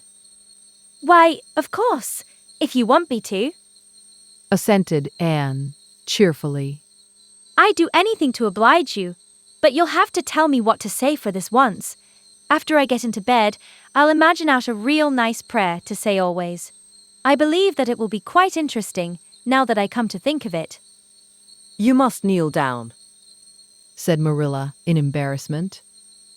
Anne knelt at Marilla's knee and looked up gravely. Why must people kneel down to pray? If I really wanted to pray, I'll tell you what I'd do. I'd go out into a great big field, all alone, or into the deep, deep woods, and I'd look up into the sky, up, into that lovely blue sky that looks as if there was no end to its blueness. And then I'd just feel a prayer. Well, I'm ready. What am I to say? Marilla felt more embarrassed than ever. She had intended to teach Anne the childish classic. Now I lay me down to sleep, But she had, as I have told you, the glimmerings of a sense of humor, which is simply another name for a sense of the fitness of things, and it suddenly occurred to her that that simple little prayer, sacred to white-robed childhood lisping at motherly knees, was entirely unsuited to this freckled witch of a girl who knew and cared nothing about God's love, since she had never had it translated to her through the medium of human love. You're old enough to pray for yourself, Anne, She said, finally. Just thank God for your blessings and ask Him humbly for the things you want. Well, I'll do my best. Promised Anne, burying her face in Marilla's lap. Gracious, Heavenly Father. That's the way the ministers say it in church, so I suppose it's all right in private prayer, isn't it? She interjected, lifting her head for a moment. Gracious Heavenly Father, I thank Thee for the white way of delight, and the lake of shining waters, and Bonnie and the Snow Queen. I'm really extremely grateful for them. And that's all the blessings I can think of just now to thank Thee for. As for the things I want, they're so numerous that it would take a great deal of time to name them all, so I will only mention the two most important. Please let me stay at Green Gables, and please let me be good-looking when I grow up. I remain. Yours respectfully, Anne Shirley. There, did I do all right? She asked eagerly, getting up. I could have made it much more flowery if I'd had a little more time to think it over. Poor Marilla was only preserved from complete collapse by remembering that it was not irreverence, but simply spiritual ignorance on the part of Anne that was responsible for this extraordinary petition. She tucked the child up in bed, mentally vowing that she should be taught a prayer the very next day, and was leaving the room with the light when Anne called her back. I've just thought of it now. I should have said Amen in place of yours respectfully, shouldn't I, the way the ministers do? I'd forgotten it, but I felt a prayer should be finished off in some way, so I put in the other. Do you suppose it will make any difference? I don't suppose it will, said Marilla. Go to sleep now like a good child. Good night. I can say good night tonight with a clear conscience, said Anne, cuddling luxuriously down among her pillows. Marilla retreated to the kitchen, set the candle firmly on the table, and glared at Matthew. Matthew Cuthbert, it's about time somebody adopted that child and taught her something. She's next door to a perfect heathen. Will you believe that she never said a prayer in her life till tonight? I'll send to the manse tomorrow and borrow the Peep of the Day series. That's what I'll do. And she shall go to Sunday school just as soon as I can get some suitable clothes made for her. I foresee that I shall have my hands full. Well, we can't get through this world without our share of trouble. I've had a pretty easy life of it so far, but my time has come at last, and I suppose I'll just have to make the best of it. Chapter 8. Anne's bringing up is begun. For reasons best known to herself, Marilla did not tell Anne that she was to stay at Green Gables until the next afternoon. During the forenoon, she kept the child busy with various tasks and watched over her with a keen eye while she did them. By noon, she had concluded that Anne was smart and obedient, willing to work and quick to learn. Her most serious shortcoming seemed to be a tendency to fall into daydreams in the middle of a task, and forget all about it until such time as she was sharply recalled to earth by a reprimand or a catastrophe. When Anne had finished washing the dinner dishes, she suddenly confronted Marilla with the air and expression of one desperately determined to learn the worst. Her thin little body trembled from head to foot. Her face flushed and her eyes dilated until they were almost black. She clasped her hands tightly and said in an imploring voice, "Oh, please, Miss Cuthbert, won't you tell me if you are going to send me away or not? I've tried to be patient all the morning, but I really feel that I cannot bear not knowing any longer. It's a dreadful feeling. Please tell me." You haven't scalded the dishcloth in clean hot water as I told you to do, said Marilla, immovably. Just go and do it before you ask any more questions, Anne. Anne went and attended to the dishcloth. Then she returned to Marilla and fastened imploring eyes on the latter's face. Well, said Marilla, unable to find any excuse for deferring her explanation longer. I suppose I might as well tell you. Matthew and I have decided to keep you. That is, if you will try to be a good little girl and show yourself grateful. Why, child, whatever is the matter? I'm crying. Said Anne in a tone of bewilderment. I can't think why. I'm glad as glad can be. Oh, glad doesn't seem the right word at all. I was glad about the white way and the cherry blossoms, but this, oh, it's something more than glad. I'm so happy. I'll try to be so good. It will be uphill work, I expect, for Mrs. Thomas often told me I was desperately wicked. However, I'll do my very best. But can you tell me why I'm crying? I suppose it's because you're all excited and worked up. Said Marilla, disapprovingly. Sit down on that chair and try to calm yourself. I'm afraid you both cry and laugh far too easily. Yes, you can stay here and we will try to do right by you. You must go to school, but it's only a fortnight till vacation, so it isn't worthwhile for you to start before it opens again in September. What am I to call you? Asked Anne. Shall I always say Miss Cuthbert? Can I call you Aunt Marilla? No, you'll call me just plain Marilla. I'm not used to being called Miss Cuthbert, and it would make me nervous. It sounds awfully disrespectful to just say Marilla, Protested Anne. I guess there'll be nothing disrespectful in it if you're careful to speak respectfully. Everybody, young and old, in Avonlea calls me Marilla, except the minister. He says Miss Cuthbert when he thinks of it. I'd love to call you Aunt Marilla. Said Anne, wistfully. I've never had an aunt or any relation at all, not even a grandmother. It would make me feel as if I really belonged to you. Can't I call you Aunt Marilla? No, I'm not your aunt, and I don't believe in calling people names that don't belong to them. But we could imagine you were my aunt. I couldn't. Said Marilla, grimly. Do you never imagine things different from what they really are? Asked Anne, wide-eyed. No. Oh, Anne drew a long breath. oh, Miss Marilla, how much you miss. I don't believe in imagining things different from what they really are. Retorted Marilla. When the Lord puts us in certain circumstances, He doesn't mean for us to imagine them away. And that reminds me, go into the sitting room, and be sure your feet are clean, and don't let any flies in, and bring me out the illustrated card that's on the mantelpiece. The Lord's Prayer is on it, and you'll devote your spare time this afternoon to learning it off by heart. There's to be no more of such praying as I heard last night. I suppose I was very awkward, Said Anne, apologetically. but then, you see, I'd never had any practice. You couldn't really expect a person to pray very well the first time she tried, could you? I thought out a splendid prayer after I went to bed, just as I promised you I would. It was nearly as long as a minister's, and so poetical. But, would you believe it?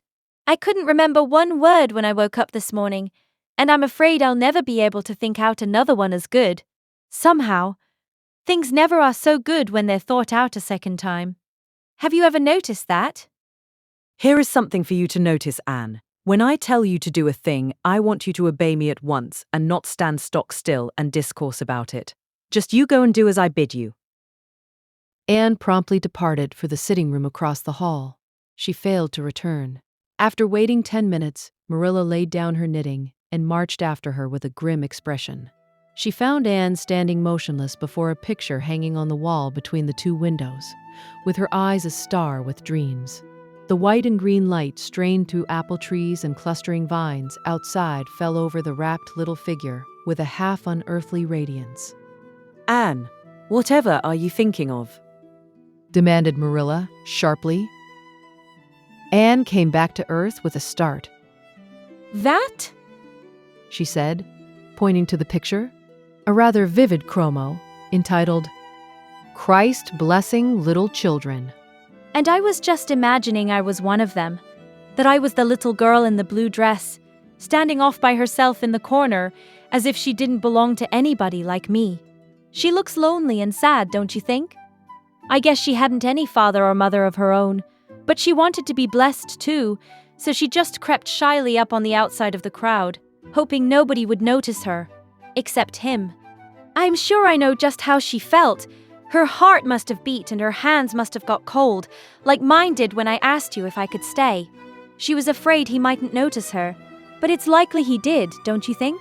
I've been trying to imagine it all out, her edging a little nearer all the time, until she was quite close to him, and then he would look at her and put his hand on her hair, and oh, such a thrill of joy as would run over her.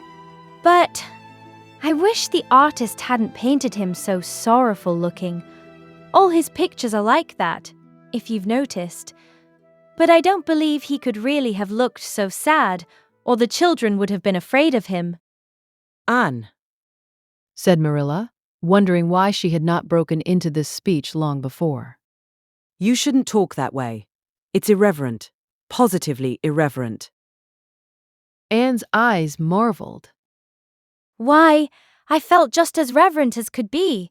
I'm sure I didn't mean to be irreverent. Well, I don't suppose you did, but it doesn't sound right to talk so familiarly about such things. And another thing, Anne, when I send you after something, you're to bring it at once, and not fall into mooning and imagining before pictures. Remember that. Take that card, and come right to the kitchen. Now, sit down in the corner, and learn that prayer off by heart. Anne set the card up against the jugful of apple blossoms she had brought in to decorate the dinner table. Marilla had eyed that decoration askance, but had said nothing, propped her chin on her hands, and fell to studying it intently for several silent minutes. I like this. She announced at length. It's beautiful. I've heard it before. I heard the superintendent of the asylum Sunday school say it over once, but I didn't like it then. He had such a cracked voice and he prayed it so mournfully. I really felt sure he thought praying was a disagreeable duty. This isn't poetry, but it makes me feel just the same way poetry does. Our Father who art in heaven, hallowed be thy name. That is just like a line of music. Oh, I'm so glad you thought of making me learn this, Miss Marilla. Well, learn it and hold your tongue, said Marilla shortly. Anne tipped the vase of apple blossoms near enough to bestow a soft kiss on a pink-cupped bud, and then studied diligently for some moments longer. Marilla, she demanded presently. Do you think that I shall ever have a bosom friend in Avonlea? What kind of friend? A bosom friend, an intimate friend, you know. A really kindred spirit to whom I can confide my inmost soul. I've dreamed of meeting her all my life. I never really supposed I would, but so many of my loveliest dreams have come true all at once that perhaps this one will too. Do you think it's possible?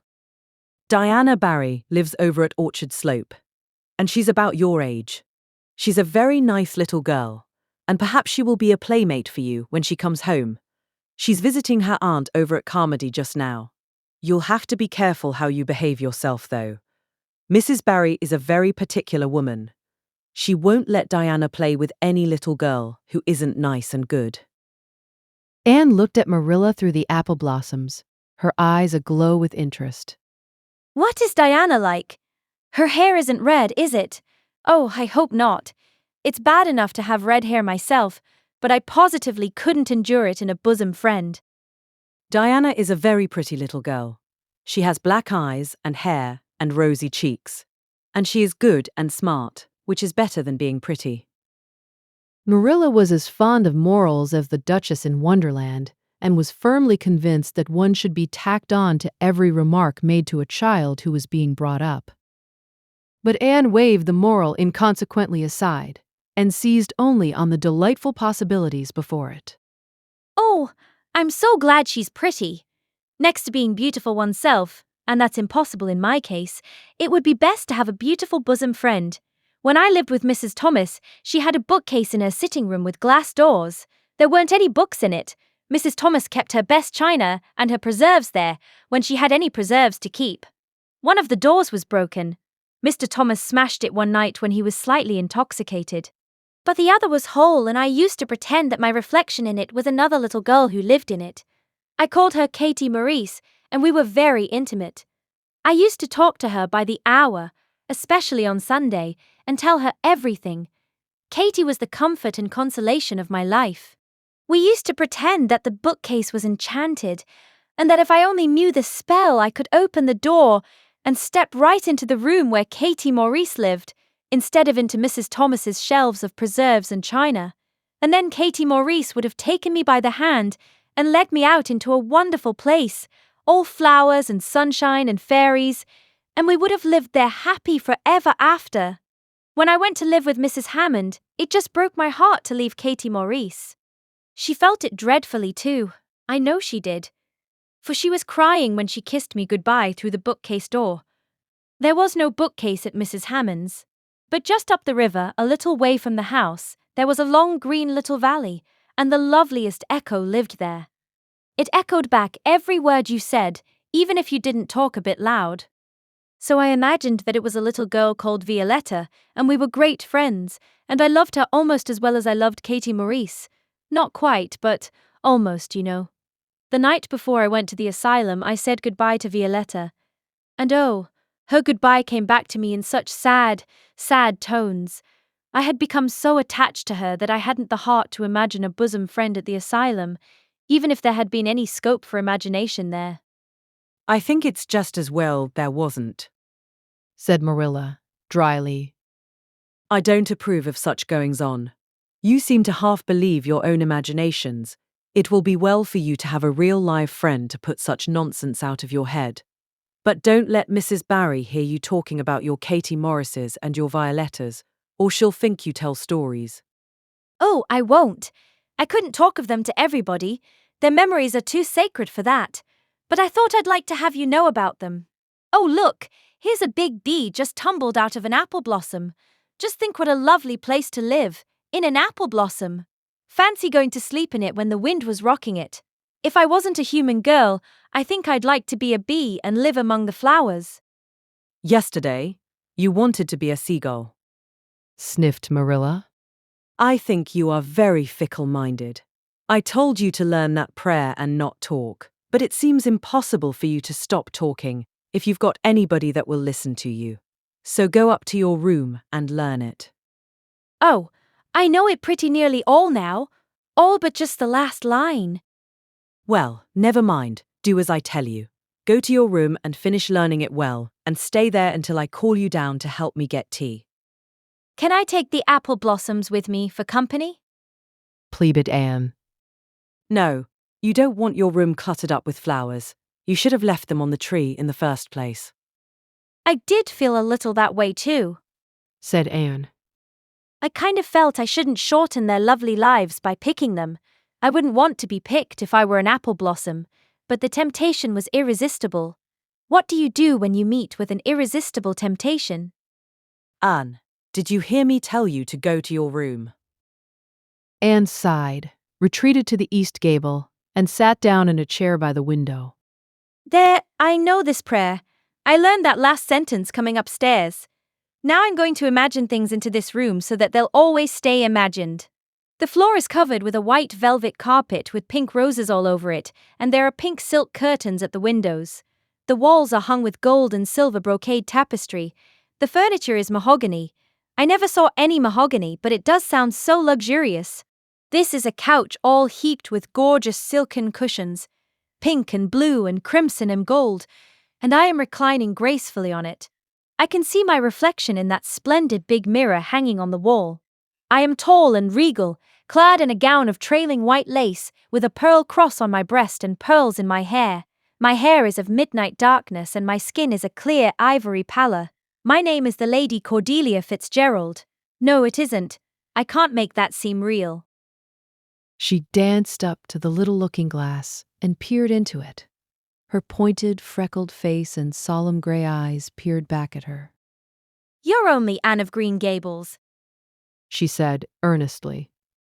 and I see you, just as you are looking now, whenever I try to imagine I'm the Lady Cordelia. But it's a million times nicer to be Anne of Green Gables than Anne of Nowhere in particular, isn't it? She bent forward, kissed her reflection affectionately, and betook herself to the open window. Dear Snow Queen, good afternoon. And good afternoon, dear birches down in the hollow. And good afternoon, dear grey house up on the hill. I wonder if Diana is to be my bosom friend. I hope she will, and I shall love her very much. But I must never quite forget Katie Maurice and Violetta. They would feel so hurt if I did, and I'd hate to hurt anybody's feelings, even a little bookcase girl's or a little echo girl's. I must be careful to remember them and send them a kiss every day.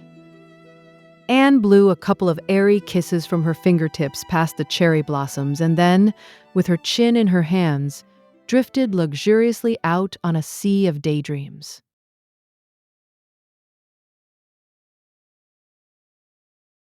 Chapter 9. Mrs. Rachel Lynde is properly horrified. Anne had been a fortnight at Green Gables before Mrs. Lynde arrived to inspect her. Mrs. Rachel, to do her justice, was not to blame for this. A severe and unseasonable attack of grippe had confined that good lady to her house ever since the occasion of her last visit to Green Gables. Mrs. Rachel was not often sick, and had a well-defined contempt for people who were. But grippe, she asserted, was like no other illness on earth, and could only be interpreted as one of the special visitations of Providence. As soon as her doctor allowed her to put her foot out of doors, she hurried up to Green Gables, bursting with curiosity to see Matthew and Marilla's orphan, concerning whom all sorts of stories and suppositions had gone abroad in Avonlea. Anne had made good use of every waking moment of that fortnight. Already she was acquainted with every tree and shrub about the place. She had discovered that a lane opened out below the apple orchard and ran up through a belt of woodland, and she had explored it to its furthest end in all its delicious vagaries of brook and bridge, fir coppice and wild cherry arch, corners thick with fern, and branching byways of maple and mountain ash.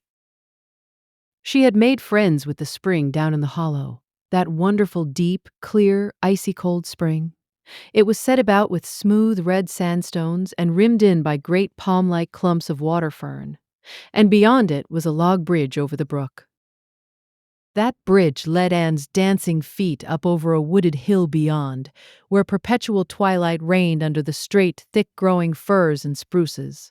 The only flowers there were myriads of delicate June dowels, those shyest and sweetest of woodland blooms, and a few pale aerial starflowers, like the spirits of last year's blossoms. Gossamers glimmered like threads of silver among the trees, and the fir boughs and tassels seemed to utter friendly speech. All these raptured voyages of exploration were made in the odd half-hours which she was allowed for play, and Anne talked Matthew and Marilla half-deaf over her discoveries. Not that Matthew complained, to be sure. He listened to it all with a wordless smile of enjoyment on his face. Marilla permitted the chatter until she found herself becoming too interested in it, whereupon she always promptly quenched Anne by a curt command to hold her tongue. Anne was out in the orchard when Mrs. Rachel came, wandering at her own sweet will through the lush, tremulous grasses splashed with ruddy evening sunshine, so that good lady had an excellent chance to talk her illness fully over, describing every ache and pulse beat with such evident enjoyment that Marilla thought even grippe must bring its compensations. When details were exhausted, Mrs. Rachel introduced the real reason of her call. I've been hearing some surprising things about you and Matthew. I don't suppose you are any more surprised than I am myself, said Marilla. I'm getting over my surprise now. It was too bad there was such a mistake, said Mrs. Rachel sympathetically. Couldn't you have sent her back? I suppose we could, but we decided not to.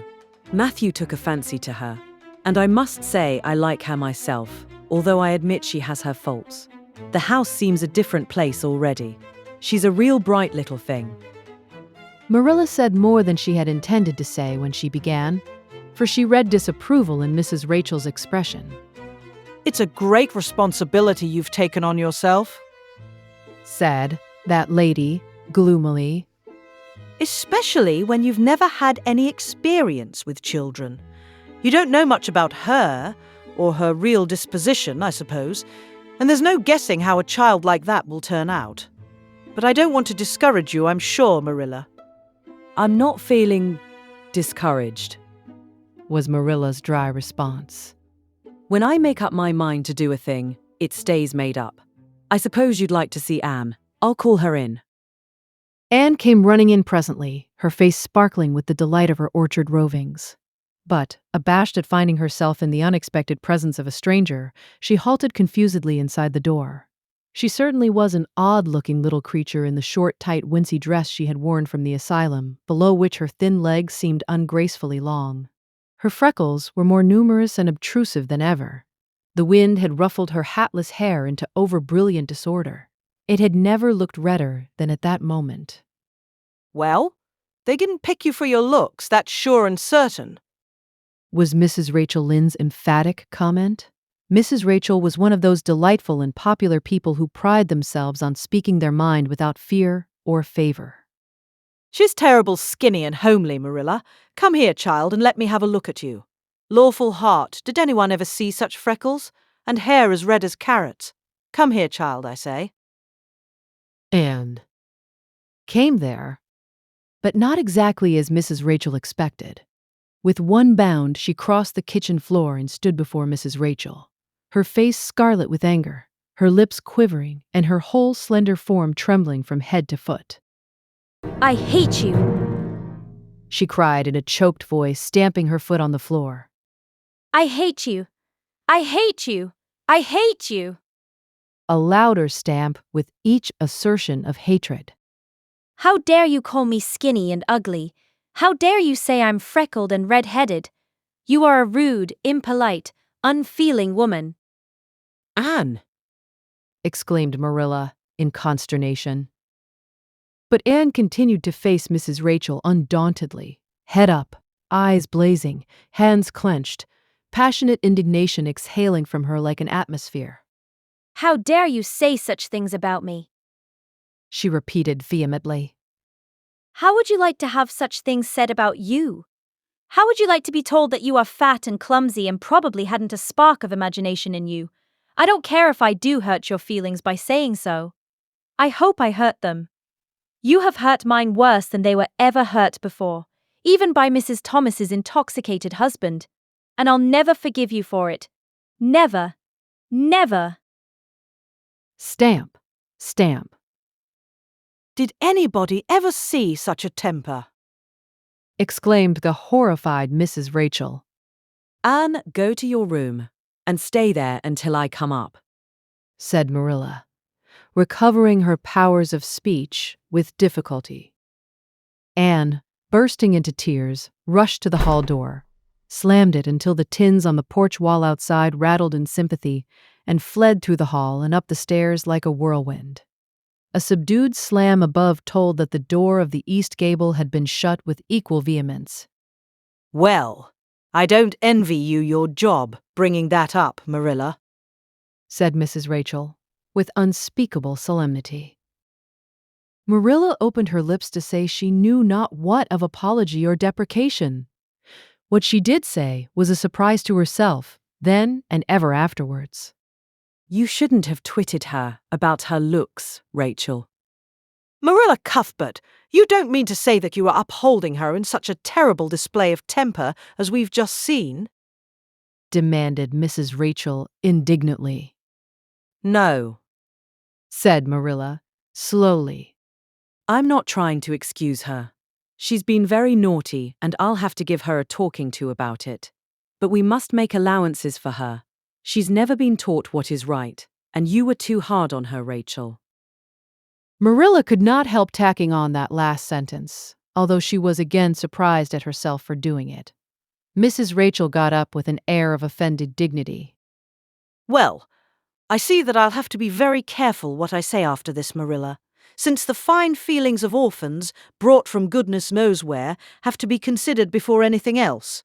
Oh no, I'm not vexed. Don't worry yourself. I'm too sorry for you to leave any room for anger in my mind. You'll have your own troubles with that child. But if you'll take my advice, which I suppose you won't do, although I've brought up 10 children and buried 2, you'll do that talking to you mention, with a fair-sized birch switch. I should think that would be the most effective language for that kind of a child. Her temper matches her hair, I guess. Well, good evening, Marilla. I hope you'll come down to see me often as usual. But you can't expect me to visit here again in a hurry if I'm liable to be flown at and insulted in such a fashion. It's something new in my experience. Whereat Mrs. Rachel swept out and away, if a fat woman who always waddled could be said to sweep away, and Marilla, with a very solemn face, betook herself to the east gable. On the way upstairs, she pondered uneasily as to what she ought to do. She felt no little dismay over the scene that had just been enacted. How unfortunate that Anne should have displayed such temper before Mrs. Rachel Lynde, of all people. Then Marilla suddenly became aware of an uncomfortable and rebuking consciousness that she felt more humiliation over this than sorrow over the discovery of such a serious defect in Anne's disposition. And how was she to punish her? The amiable suggestion of the birch switch, to the efficiency of which all of Mrs. Rachel's own children could have borne smarting testimony, did not appeal to Marilla. She did not believe she could whip a child. No, some other method of punishment must be found to bring Anne to a proper realization of the enormity of her offense. Marilla found Anne face downward on her bed, crying bitterly, quite oblivious of muddy boots on a clean counterpane. Anne, She said, not ungently. No answer. Anne, With greater severity. get off that bed this minute and listen to what I have to say to you.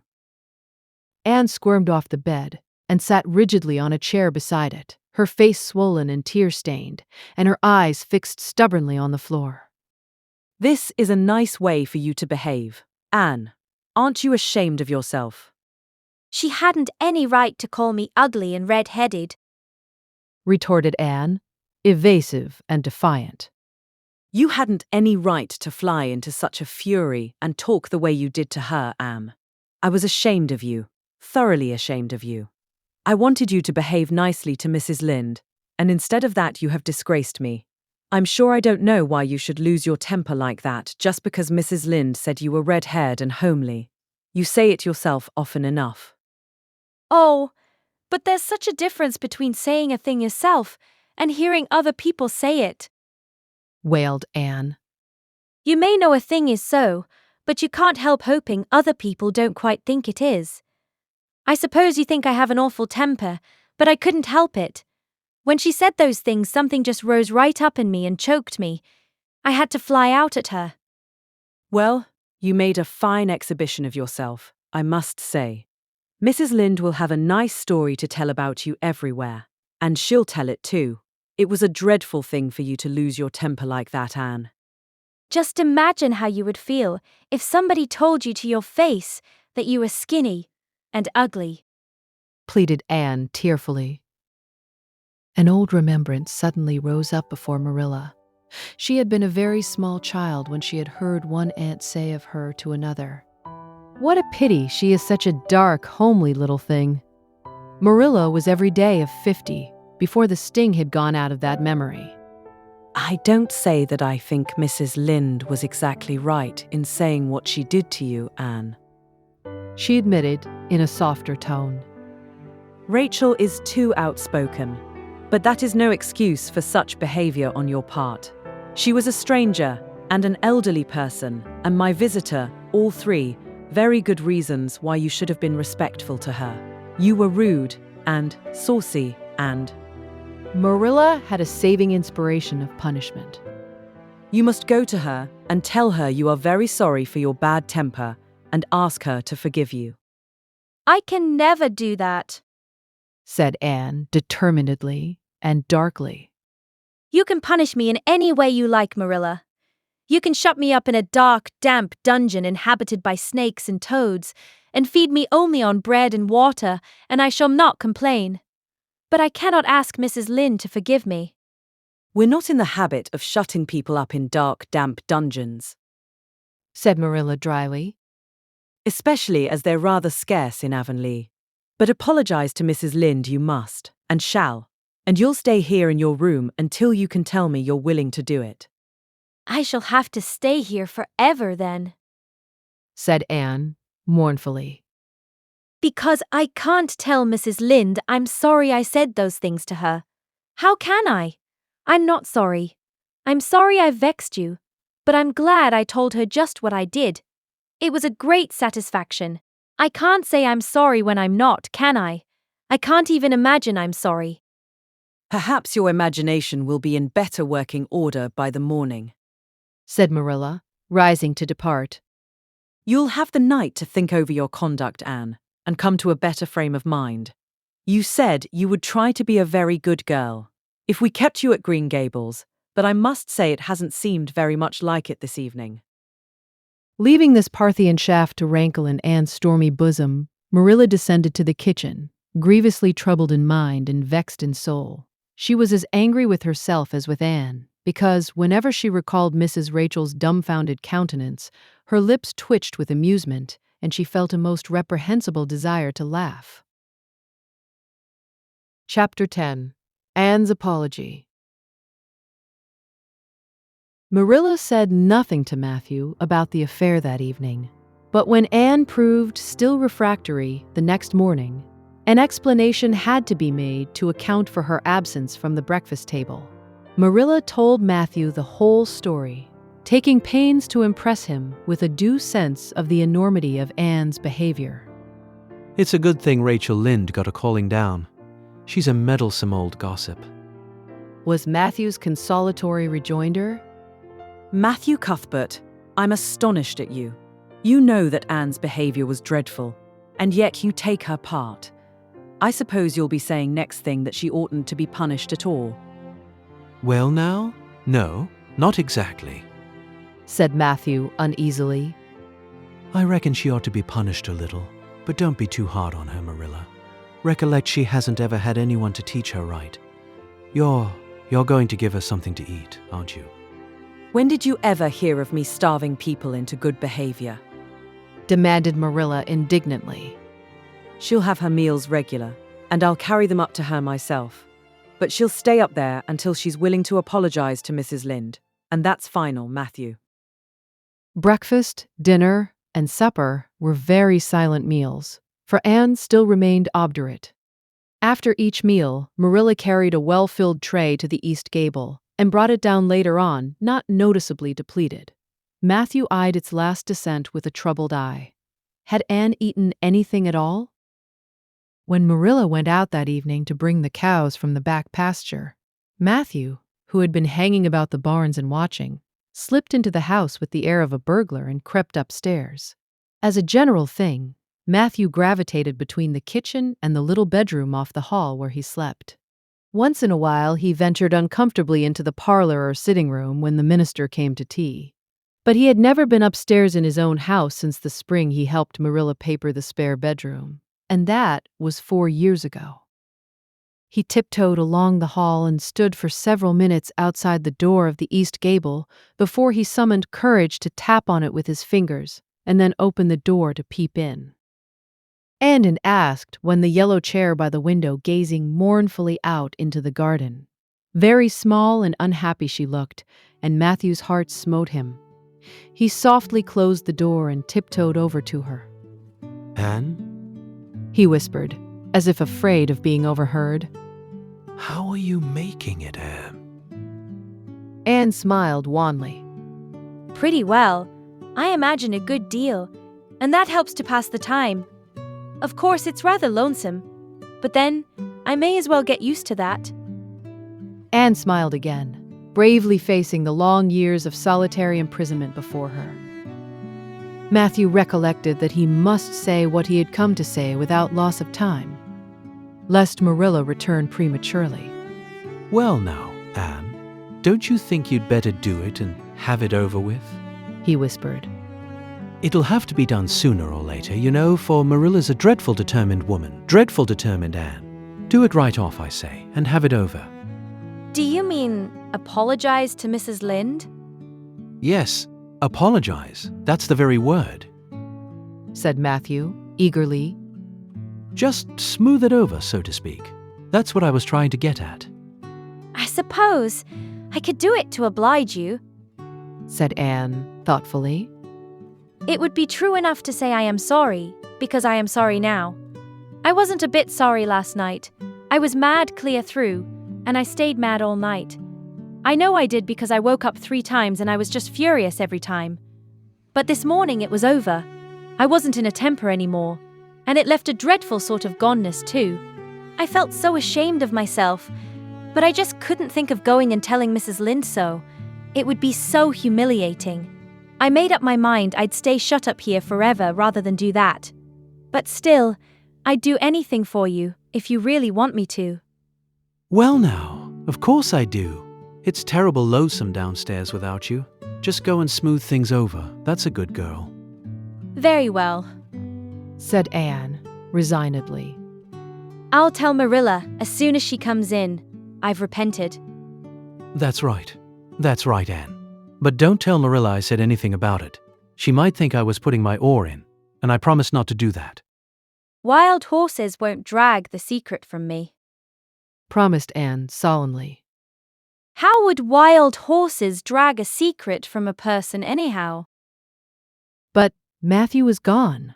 Scared at his own success, he fled hastily to the remotest corner of the horse pasture, lest Marilla should suspect what he had been up to. Marilla herself, upon her return to the house, was agreeably surprised to hear a plaintive voice calling, Marilla. "Over the banisters," Well? she said, going into the hall. I'm sorry I lost my temper and said rude things, and I'm willing to go and tell Mrs. Lynde so. Very well. Marilla's crispness gave no sign of her relief. She had been wondering what under the canopy she should do if Anne did not give in. I'll take you down after milking. Accordingly, after milking, behold Marilla and Anne walking down the lane, the former erect and triumphant, the latter drooping and dejected. But halfway down, Anne's dejection vanished as if by enchantment. She lifted her head and stepped lightly along, her eyes fixed on the sunset sky and an air of subdued exhilaration about her. Marilla beheld the change disapprovingly. This was no meek penitent such as it behooved her to take into the presence of the offended Mrs. Lynde. What are you thinking of, Anne? She asked sharply.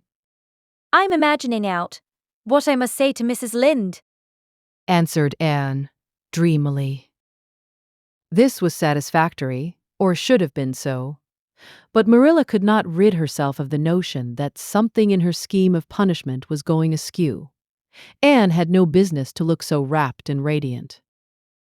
Rapt and radiant, Anne continued until they were in the very presence of Mrs. Lynde, who was sitting knitting by her kitchen window. Then the radiance vanished. Mournful penitence appeared on every feature. Before a word was spoken, Anne suddenly went down on her knees before the astonished Mrs. Rachel and held out her hands beseechingly. Oh, Mrs. Lynde, I am so extremely sorry, she said, with a quiver in her voice. I could never express all my sorrow. No, not if I used up a whole dictionary. You must just imagine it. I behaved terribly to you, and I've disgraced the dear friends Matthew and Marilla, who have let me stay at Green Gables although I'm not a boy. I'm a dreadfully wicked and ungrateful girl, and I deserve to be punished and cast out by respectable people forever. It was very wicked of me to fly into a temper because you told me the truth.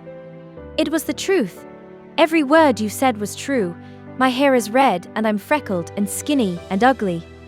What I said to you was true too, but I shouldn't have said it. Oh, Mrs. Lynde, please, please forgive me.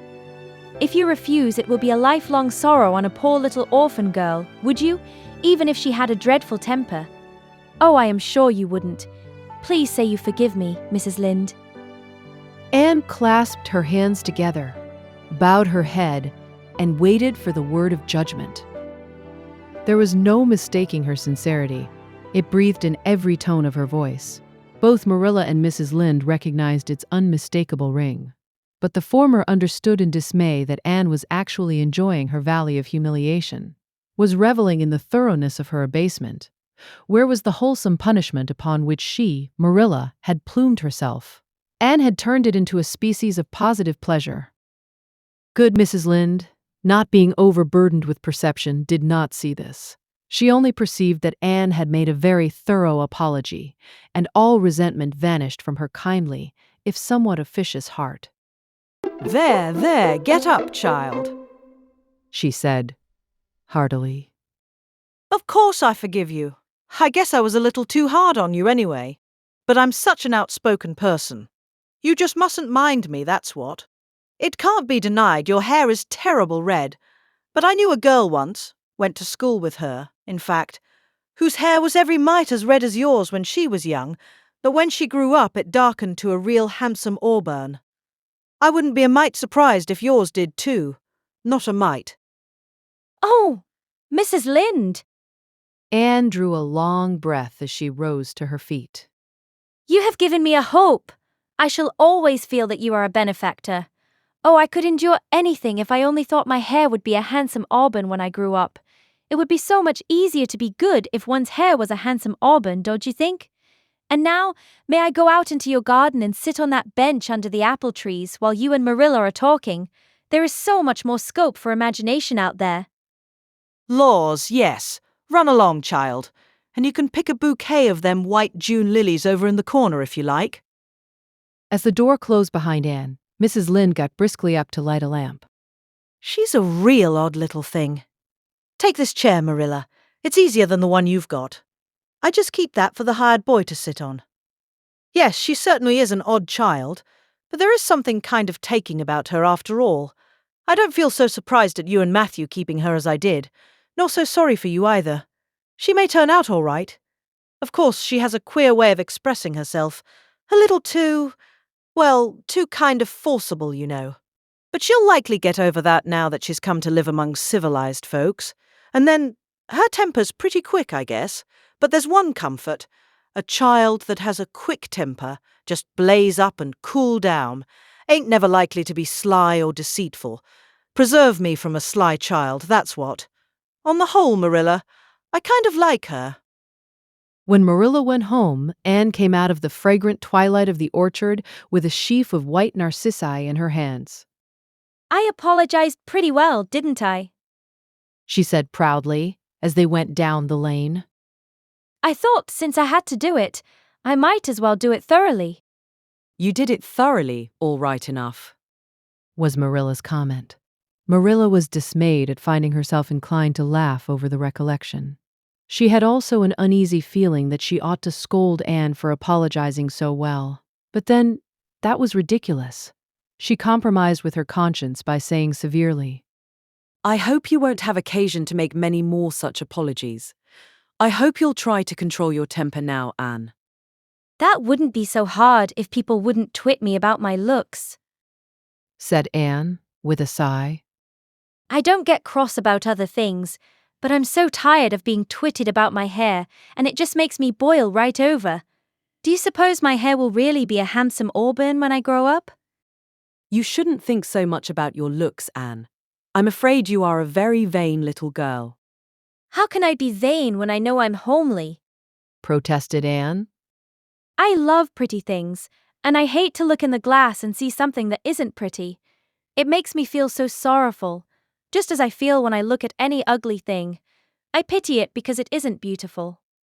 Handsome is as handsome does, quoted Marilla. I've had that said to me before, but I have my doubts about it, remarked skeptical Anne, sniffing at her narcissi. Oh, aren't these flowers sweet? It was lovely of Mrs. Lynde to give them to me. I have no hard feelings against Mrs. Lynde now. It gives you a lovely, comfortable feeling to apologize and be forgiven, doesn't it? Aren't the stars bright tonight? If you could live in a star, which one would you pick? I'd like that lovely, clear, big one away over there above that dark hill. Anne, do hold your tongue, said Marilla, thoroughly worn out trying to follow the gyrations of Anne's thoughts. Anne said no more until they turned into their own lane. A little gypsy wind came down it to meet them, laden with the spicy perfume of young dew-wet ferns. Far up in the shadows, a cheerful light gleamed out through the trees from the kitchen at Green Gables. Anne suddenly came close to Marilla and slipped her hand into the older woman's hard palm. It's lovely to be going home and know it's home, she said. I love Green Gables already, and I never loved any place before. No place ever seemed like home. Oh, Marilla, I'm so happy. I could pray right now and not find it a bit hard. Something warm and pleasant welled up in Marilla's heart at touch of that thin little hand in her own. A throb of the maternity she had missed, perhaps. Its very unaccustomedness and sweetness disturbed her. She hastened to restore her sensations to their normal calm by inculcating a moral. If you'll be a good girl, you'll always be happy, Anne. And you should never find it hard to say your prayers. Saying one's prayers isn't exactly the same thing as praying, said Anne, meditatively. but I'm going to imagine that I'm the wind that is blowing up there in those treetops. When I get tired of the trees, I'll imagine I'm gently waving down here in the ferns. And then I'll fly over to Mrs. Lynde's garden and set the flowers dancing. And then I'll go with one great swoop over the clover field. And then I'll blow over the lake of shining waters and ripple it all up into little sparkling waves. Oh, there's so much scope for imagination in a wind. So I'll not talk any more just now, Marilla. Thanks be to goodness for that, breathed Marilla in devout relief. Chapter 11. Anne's Impressions of Sunday School. Well, how do you like them? Said Marilla. Anne was standing in the gable room, looking solemnly at 3 new dresses spread out on the bed. One was of snuffy-colored gingham which Marilla had been tempted to buy from a peddler the preceding summer because it looked so serviceable. One was of black and white checkered sateen, which she had picked up at a bargain counter in the winter. And one was a stiff print of an ugly blue shade which she had purchased that week at a Carmody store. She had made them up herself, and they were all made alike. Plain skirts fold tightly to plain waists, with sleeves as plain as waist and skirt, and tight as sleeves could be. I'll imagine that I like them, said Anne, soberly. I don't want you to imagine it, said Marilla, offended. Oh, I can see you don't like the dresses. What is the matter with them? Aren't they neat and clean and new? Yes. Then why don't you like them? They're not pretty, said Anne, reluctantly. Pretty. Marilla sniffed. I didn't trouble my head about getting pretty dresses for you. I don't believe in pampering vanity, Anne. I'll tell you that right off. Those dresses are good, sensible, serviceable dresses, without any frills or furbelows about them, and they're all you'll get this summer. The brown gingham and the blue print will do you for school when you begin to go. The sateen is for church and Sunday school. I'll expect you to keep them neat and clean and not to tear them. I should think you'd be grateful to get most anything after those skimpy, wincey things you've been wearing. Oh, I am grateful, protested Anne. But I'd be ever so much gratefuler if you'd made just one of them with puffed sleeves. Puffed sleeves are so fashionable now.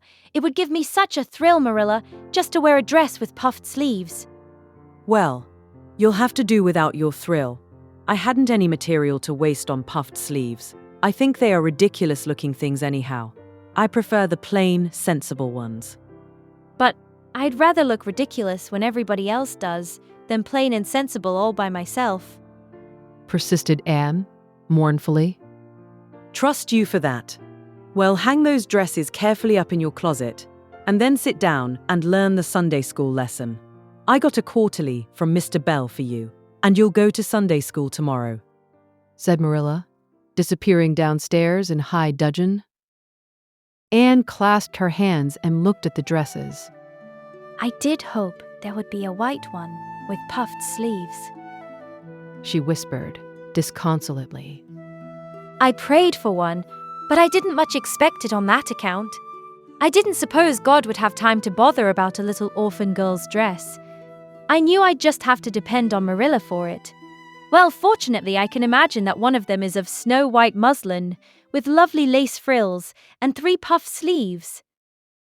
The next morning, warnings of a sick headache prevented Marilla from going to Sunday school with Anne. You'll have to go down and call for Mrs. Lynde, Anne, she said. She'll see that you get into the right class. Now, mind you behave yourself properly. Stay to preaching afterwards and ask Mrs. Lynde to show you our pew. Here's a cent for collection. Don't stare at people and don't fidget.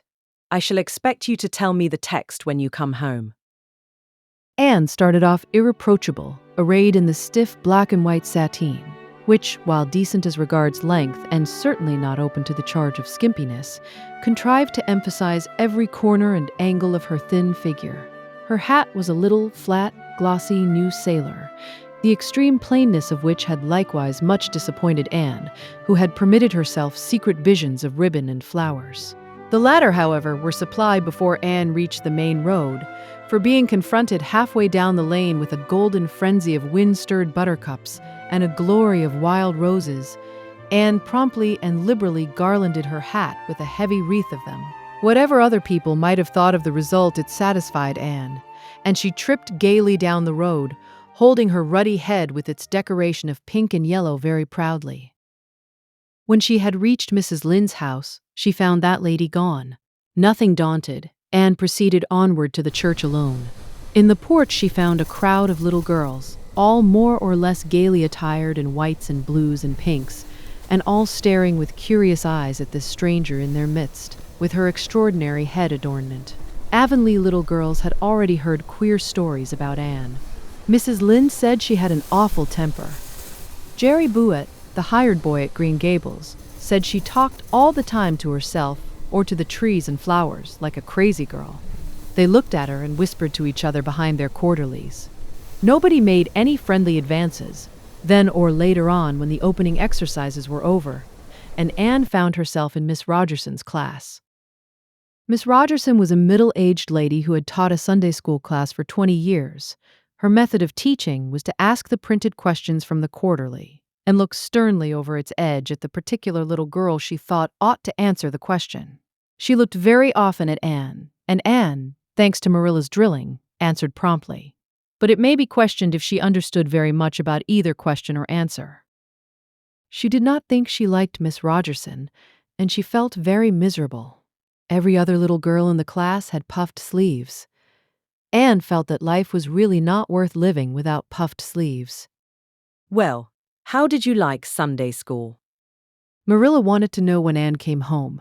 Her wreath having faded, Anne had discarded it in the lane, so Marilla was spared the knowledge of that for a time. I didn't like it a bit. It was horrid. Anne Shirley, said Marilla rebukingly. Anne sat down on the rocker with a long sigh, kissed one of Bonnie's leaves, and waved her hand to a blossoming fuchsia. They might have been lonesome while I was away, she explained. And now about the Sunday school. I behaved well, just as you told me. Mrs. Lynde was gone, but I went right on myself. I went into the church with a lot of other little girls, and I sat in the corner of a pew by the window while the opening exercises went on. Mr. Bell made an awfully long prayer. I would have been dreadfully tired before he got through if I hadn't been sitting by that window, but it looked right out on the lake of shining waters, so I just gazed at that and imagined all sorts of splendid things. You shouldn't have done anything of the sort. You should have listened to Mr. Bell. But he wasn't talking to me, protested Anne. He was talking to God, and he didn't seem to be very much interested in it either. I think he thought God was too far off, though. There was a long row of white birches hanging over the lake, and the sunshine fell down through them, way, way down, deep into the water. Oh, Marilla, it was like a beautiful dream. It gave me a thrill, and I just said, "Thank you for it, God," 2 or 3 times. Not out loud, I hope, said Marilla anxiously. Oh, no, just under my breath. Well, Mr. Bell did get through at last, and they told me to go into the classroom with Miss Rogerson's class. There were 9 other girls in it. They all had puffed sleeves. I tried to imagine mine were puffed too, but I couldn't. Why couldn't I?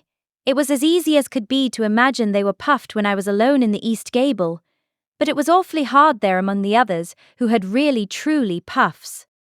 You shouldn't have been thinking about your sleeves in Sunday school. You should have been attending to the lesson. I hope you knew it.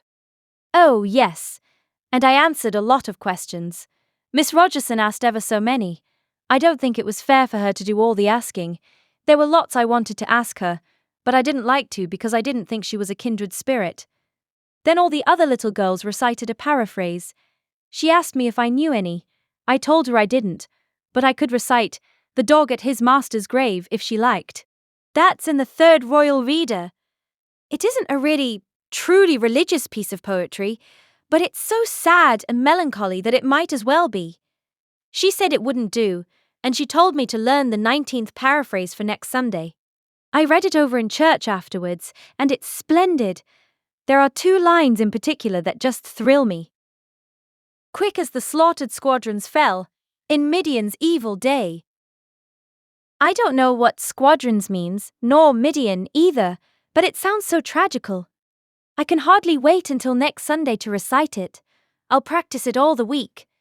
After Sunday school, I asked Miss Rogerson, because Mrs. Lynde was too far away, to show me your pew. I sat just as still as I could, and the text was Revelations, 3rd chapter, 2nd and 3rd verses. It was a very long text.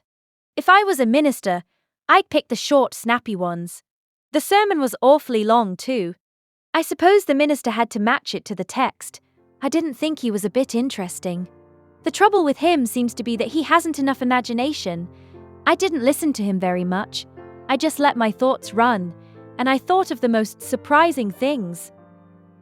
Marilla felt helplessly that all this should be sternly reproved, but she was hampered by the undeniable fact that some of the things Anne had said, especially about the minister's sermons and Mr. Bell's prayers, were what she herself had really thought deep down in her heart for years, but had never given expression to. It almost seemed to her that those secret, unuttered, critical thoughts had suddenly taken visible and accusing shape and form in the person of this outspoken morsel of neglected humanity. Chapter 12. A Solemn Vow and Promise.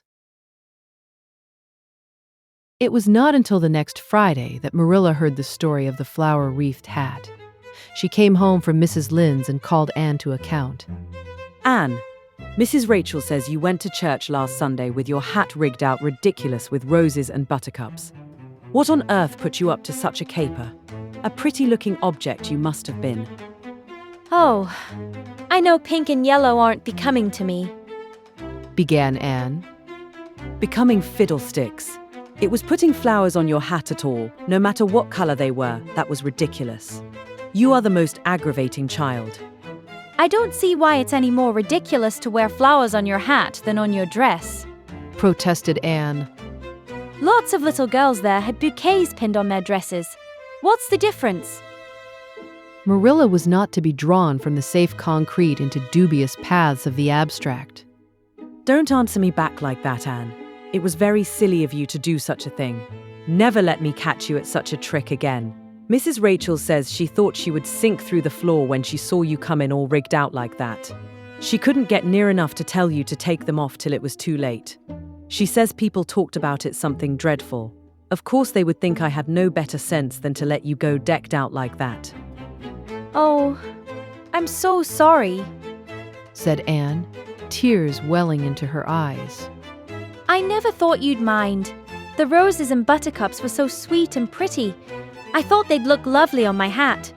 Lots of the little girls had artificial flowers on their hats. I'm afraid I'm going to be a dreadful trial to you. Maybe you'd better send me back to the asylum. That would be terrible. I don't think I could endure it. Most likely I would go into consumption. I'm so thin as it is, you see, but that would be better than being a trial to you. Nonsense, said Marilla, vexed at herself for having made the child cry. I don't want to send you back to the asylum, I'm sure.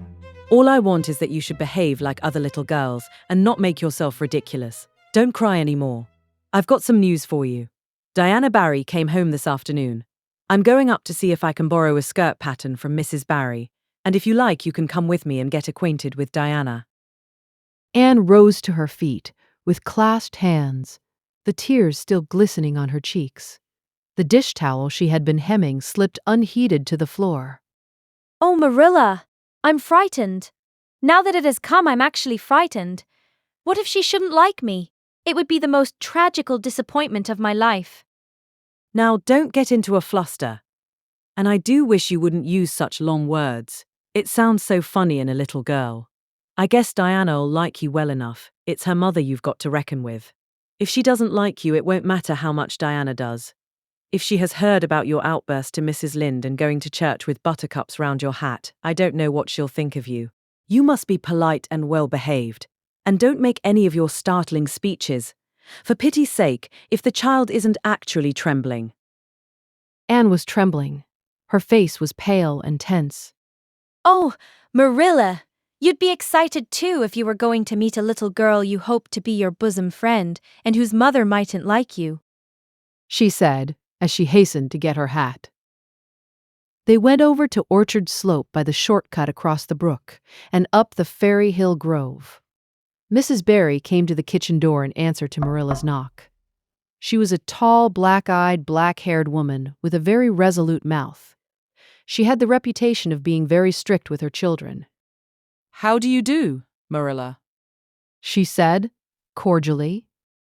Come in. And this is the little girl you have adopted, I suppose? Yes, this is Anne Shirley, said Marilla. Spelled with an E, gasped Anne, who, tremulous and excited as she was determined there should be no misunderstanding on that important point.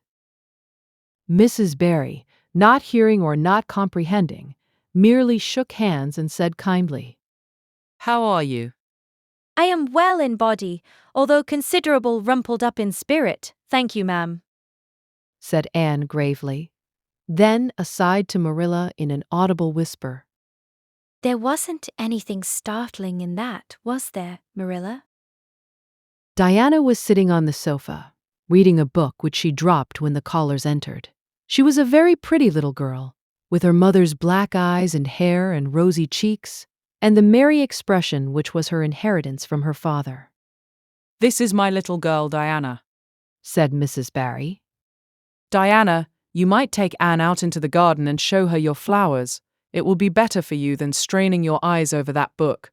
She reads entirely too much. This, to Marilla, as the little girls went out.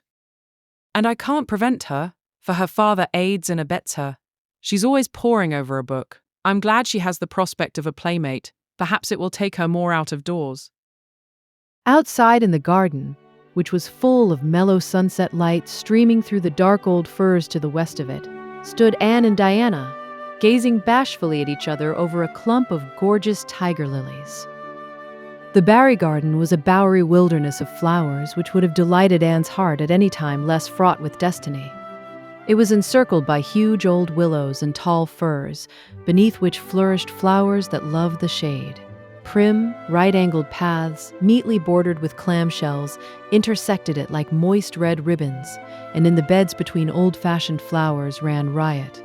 There were rosy bleeding hearts and great splendid crimson peonies, white, fragrant narcissi and thorny sweet Scotch roses, pink and blue and white columbines and lilac-tinted bouncing bets, clumps of southernwood and ribbon grass and mint, purple Adam and Eve, daffodils and masses of sweet clover white with its delicate, fragrant, feathery sprays, scarlet lightning that shot its fiery lances over prim white musk flowers, a garden it was where sunshine lingered and bees hummed, and winds beguiled into loitering purred and rustled.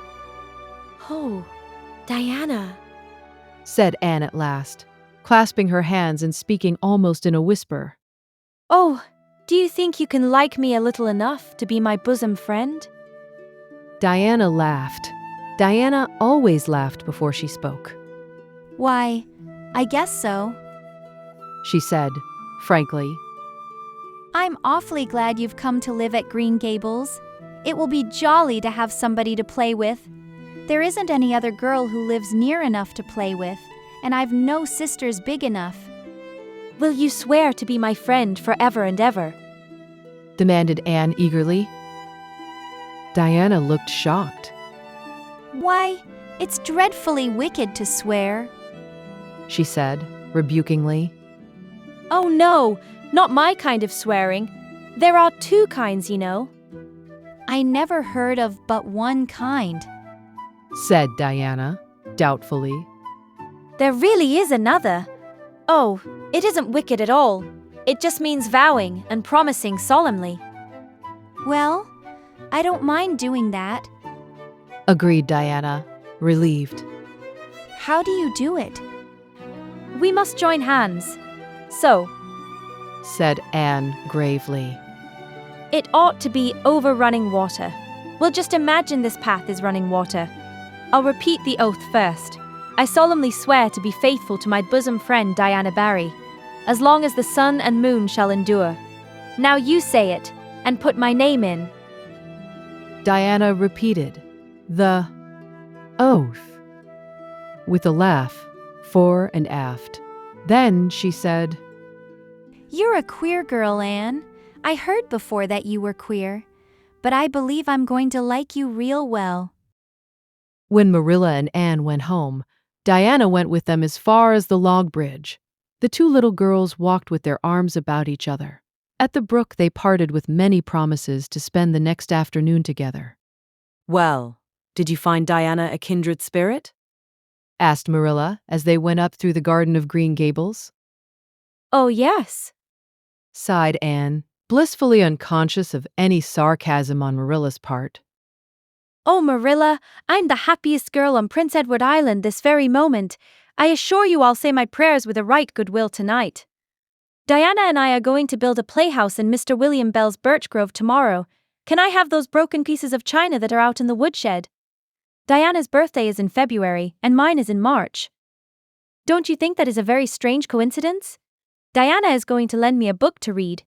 She says it's perfectly splendid and tremendously exciting. She's going to show me a place back in the woods where rice lilies grow. Don't you think Diana has got very soulful eyes? I wish I had soulful eyes. Diana is going to teach me to sing a song called Nellie in the Hazel Dell. She's going to give me a picture to put up in my room. It's a perfectly beautiful picture, she says. A lovely lady in a pale blue silk dress. A sewing machine agent gave it to her. I wish I had something to give Diana. I'm an inch taller than Diana, but she is ever so much fatter. She says she'd like to be thin because it's so much more graceful, but I'm afraid she only said it to soothe my feelings. We're going to the shore someday to gather shells. We have agreed to call the spring down by the log bridge the Dryad's Bubble. Isn't that a perfectly elegant name? I read a story once about a spring called that. A dryad is sort of a grown-up fairy, I think. Well, all I hope is you won't talk Diana to death. Said Marilla. But remember this in all your planning, Anne. You're not going to play all the time, nor most of it. You'll have your work to do, and it'll have to be done first. Anne's cup of happiness was full, and Matthew caused it to overflow. He had just got home from a trip to the store at Carmody, and he sheepishly produced a small parcel from his pocket and handed it to Anne, with a deprecatory look at Marilla. I heard you say you like chocolate sweeties, so I got you some, he said. Humph. Sniffed Marilla. It'll ruin her teeth and stomach. There, child. Don't look so dismal. You can eat those, since Matthew has gone and got them. He'd better have brought you peppermints. They're wholesomer. Don't sicken yourself eating all them at once now. Oh, no indeed, I won't, said Anne, eagerly. I'll just eat one tonight, Marilla, and I can give Diana half of them, can't I? The other half will taste twice as sweet to me if I give some to her. It's delightful to think I have something to give her. I will say it, for the child, said Marilla, when Anne had gone to her gable. She isn't stingy. I'm glad, for of all faults I detest stinginess in a child. Dear me, it's only 3 weeks since she came, and it seems as if she'd been here always. I can't imagine the place without her. Now don't be looking I told you so, Matthew. That's bad enough in a woman, but it isn't to be endured in a man. I'm perfectly willing to own up that I'm glad I consented to keep the child, and that I'm getting fond of her, but don't you rub it in, Matthew Cuthbert. Chapter 13. The Delights of Anticipation. It's time Anne was in to do her sewing, said Marilla, glancing at the clock and then out into the yellow August afternoon where everything drowsed in the heat. She stayed playing with Diana more than half an hour more'n I gave her leave to. And now she's perched out there on the woodpile talking to Matthew, 19 to the dozen, when she knows perfectly well she ought to be at her work. And of course he's listening to her like a perfect ninny. I never saw such an infatuated man. The more she talks, and the odder the things she says, the more he's delighted evidently. Anne Shirley, you come right in here this minute, do you hear me? A series of staccato taps on the west window brought Anne flying in from the yard, eyes shining, cheeks faintly flushed with pink, unbraided hair streaming behind her in a torrent of brightness. Oh, Marilla, She exclaimed breathlessly. there's going to be a Sunday school picnic next week in Mr. Harmon Andrews's field, right near the Lake of Shining Waters, and Mrs. Superintendent Bell and Mrs. Rachel Lynde are going to make ice cream. Think of it, Marilla, ice cream. And oh, Marilla, can I go to it? Just look at the clock, if you please, Anne. What time did I tell you to come in? 2:00. But isn't it splendid about the picnic, Marilla? Please, can I go? Oh, I've never been to a picnic. I've dreamed of picnics, but I've never... Yes, I told you to come at 2:00, and it's 2:45. I'd like to know why you didn't obey me, Anne. Why, I meant to, Marilla, as much as could be. But you have no idea how fascinating Idlewild is. And then, of course, I had to tell Matthew about the picnic. Matthew is such a sympathetic listener. Please, can I go? You'll have to learn to resist the fascination of idle whatever you call it. When I tell you to come in at a certain time, I mean that time and not half an hour later. And you needn't stop to discourse with sympathetic listeners on your way either. As for the picnic, of course, you can go. You're a Sunday school scholar, and it's not likely I'd refuse to let you go when all the other little girls are going. But, Faltered Anne. Diana says that everybody must take a basket of things to eat. I can't cook, as you know, Marilla, and I don't mind going to a picnic without puffed sleeves so much. But I'd feel terribly humiliated if I had to go without a basket. It's been preying on my mind ever since Diana told me. Well, it needn't prey any longer. I'll bake you a basket. Oh, you dear good Marilla. Oh, you are so kind to me. Oh, I'm so much obliged to you. Getting through with her. O's. Anne cast herself into Marilla's arms and rapturously kissed her sallow cheek. It was the first time in her whole life that childish lips had voluntarily touched Marilla's face. Again, that sudden sensation of startling sweetness thrilled her. She was secretly vastly pleased at Anne's impulsive caress, which was probably the reason why she said brusquely, There, never mind your kissing nonsense. I'd sooner see you doing strictly as you're told. As for cooking, I mean to begin giving you lessons in that some of these days. But you're so feather-brained, Anne. I've been waiting to see if you'd sober down a little and learn to be steady before I begin. You've got to keep your wits about you in cooking and not stop in the middle of things to let your thoughts rove all over creation. Now, get out your patchwork and have your square done before tea time. I do not like patchwork, said Anne dolefully, hunting out her work basket and sitting down before a little heap of red and white diamonds with a sigh. I think some kinds of sewing would be nice, but there's no scope for imagination in patchwork. It's just one little seam after another, and you never seem to be getting anywhere. But of course I'd rather be Anne of Green Gables sewing patchwork than Anne of any other place with nothing to do but play. I wish time went as quick sewing patches as it does when I'm playing with Diana, though. Oh, we do have such elegant times, Marilla. I have to furnish most of the imagination, but I'm well able to do that. Diana is simply perfect in every other way. You know that little piece of land across the brook that runs up between our farm and Mr. Barry's? It belongs to Mr. William Bell. And right in the corner there is a little ring of white birch trees, the most romantic spot, Marilla. Diana and I have our playhouse there. We call it Idlewild. Isn't that a poetical name? I assure you it took me some time to think it out. I stayed awake nearly a whole night before I invented it. Then, just as I was dropping off to sleep, it came like an inspiration. Diana was enraptured when she heard it. We have got our house fixed up elegantly. You must come and see it, Marilla, won't you? We have great big stones, all covered with moss, for seats, and boards from tree to tree for shelves. And we have all our dishes on them. Of course, they're all broken, but it's the easiest thing in the world to imagine that they are whole. There's a piece of a plate with a spray of red and yellow ivy on it that is especially beautiful. We keep it in the parlor, and we have the fairy glass there too. The fairy glass is as lovely as a dream. Diana found it out in the woods behind their chicken house. It's all full of rainbows, just little young rainbows that haven't grown big yet. And Diana's mother told her it was broken off a hanging lamp they once had. But it's nice to imagine the fairies lost it one night when they had a ball, so we call it the fairy glass. Matthew is going to make us a table. Oh, we have named that little round pool over in Mr. Barry's field Willowmere. I got that name out of the book Diana lent me. That was a thrilling book, Marilla. The heroine had 5 lovers. I'd be satisfied with one, wouldn't you? She was very handsome, and she went through great tribulations. She could faint as easy as anything. I'd love to be able to faint, wouldn't you, Marilla? It's so romantic. But I'm really very healthy for all I'm so thin. I believe I'm getting fatter, though. Don't you think I am? I look at my elbows every morning when I get up to see if any dimples are coming. Diana is having a new dress made with elbow sleeves. She is going to wear it to the picnic. Oh, I do hope it will be fine next Wednesday.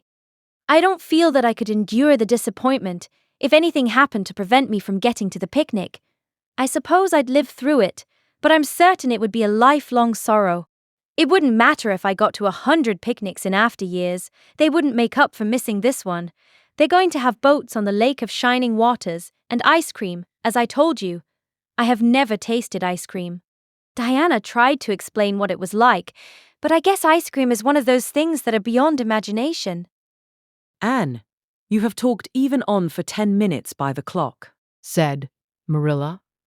Now, just for curiosity's sake, see if you can hold your tongue for the same length of time. Anne held her tongue as desired. But for the rest of the week, she talked picnic and thought picnic and dreamed picnic. On Saturday, it rained, and she worked herself up into such a frantic state lest it should keep on raining until and over Wednesday that Marilla made her sew an extra patchwork square by way of steadying her nerves. On Sunday, Anne confided to Marilla on the way home from church that she grew actually cold all over with excitement when the minister announced the picnic from the pulpit. Such a thrill as went up and down my back, Marilla. I don't think I'd ever really believed until then that there was honestly going to be a picnic. I couldn't help fearing I'd only imagined it. But when a minister says a thing in the pulpit, you just have to believe it. You set your heart too much on things, Anne, said Marilla with a sigh. I'm afraid there'll be a great many disappointments in store for you through life. Oh, Marilla, looking forward to things is half the pleasure of them, exclaimed Anne. You mayn't get the things themselves, but nothing can prevent you from having the fun of looking forward to them. Mrs. Lynde says, "Blessed are they who expect nothing, for they shall not be disappointed." But I think it would be worse to expect nothing than to be disappointed. Marilla wore her amethyst brooch to church that day as usual. Marilla always wore her amethyst brooch to church. She would have thought it rather sacrilegious to leave it off, as bad as forgetting her Bible or her collection dime. That amethyst brooch was Marilla's most treasured possession. A seafaring uncle had given it to her mother, who in turn had bequeathed it to Marilla. It was an old-fashioned oval, containing a braid of her mother's hair, surrounded by a border of very fine amethysts. Marilla knew too little about precious stones to realize how fine the amethysts actually were, but she thought them very beautiful, and was always pleasantly conscious of their violet shimmer at her throat, above her good brown satin dress, even although she could not see it. Anne had been smitten with delighted admiration when she first saw that brooch. Oh, Marilla, it's a perfectly elegant brooch. I don't know how you can pay attention to the sermon or the prayers when you have it on. I couldn't, I know. I think amethysts are just sweet. They are what I used to think diamonds were like. Long ago, before I had ever seen a diamond, I read about them and I tried to imagine what they would be like. I thought they would be lovely glimmering purple stones. When I saw a real diamond in a lady's ring one day, I was so disappointed I cried. Of course, it was very lovely, but it wasn't my idea of a diamond. Will you let me hold the brooch for 1 minute, Marilla? Do you think amethysts can be the souls of good violets? Chapter 14. Anne's Confession. On the Monday evening before the picnic, Marilla came down from her room with a troubled face. Anne, She said to that small personage who was shelling peas by the spotless table and singing, Nellie of the Hazel Dell. with a vigor and expression that did credit to Diana's teaching. did you see anything of my amethyst brooch? I thought I stuck it in my pincushion when I came home from church yesterday evening, but I can't find it anywhere. I saw it this afternoon when you were away at the Aid Society. Said Anne, a little slowly.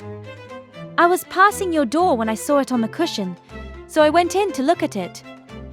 Did you touch it? Said Marilla sternly. Yeah? S? Admitted Anne. I took it up, and I pinned it on my breast, just to see how it would look. You had no business to do anything of the sort. It's very wrong in a little girl to meddle. You shouldn't have gone into my room in the first place, and you shouldn't have touched a brooch that didn't belong to you in the second. Where did you put it? Oh, I put it back on the bureau. I hadn't it on a minute. Truly, I didn't mean to meddle, Marilla. I didn't think about its being wrong to go in and try on the brooch, but I see now that it was, and I'll never do it again. That's one good thing about me. I never do the same naughty thing twice. You didn't put it back. Said Marilla. That brooch isn't anywhere on the bureau. You've taken it out or something, Anne. I did put it back. Said Anne quickly, pertly, Marilla thought. I don't just remember whether I stuck it on the pincushion or laid it in the china tray, but I'm perfectly certain I put it back. I'll go and have another look. Said Marilla, determining to be just. If you put that brooch back, it's there still. If it isn't, I'll know you didn't, that's all. Marilla went to her room and made a thorough search, not only over the bureau, but in every other place she thought the brooch might possibly be. It was not to be found, and she returned to the kitchen. Anne, the brooch is gone. By your own admission, you were the last person to handle it. Now, what have you done with it? Tell me the truth at once. Did you take it out and lose it? No, I didn't. Said Anne solemnly, meeting Marilla's angry gaze squarely. I never took the brooch out of your room, and that is the truth, if I was to be led to the block for it, although I'm not very certain what a block is. So there, Marilla. Anne's So there. was only intended to emphasize her assertion, but Marilla took it as a display of defiance. I believe you are telling me a falsehood, Anne. She said, sharply. I know you are. There now. Don't say anything more unless you are prepared to tell the whole truth. Go to your room and stay there until you are ready to confess. Will I take the peas with me? Said Anne meekly.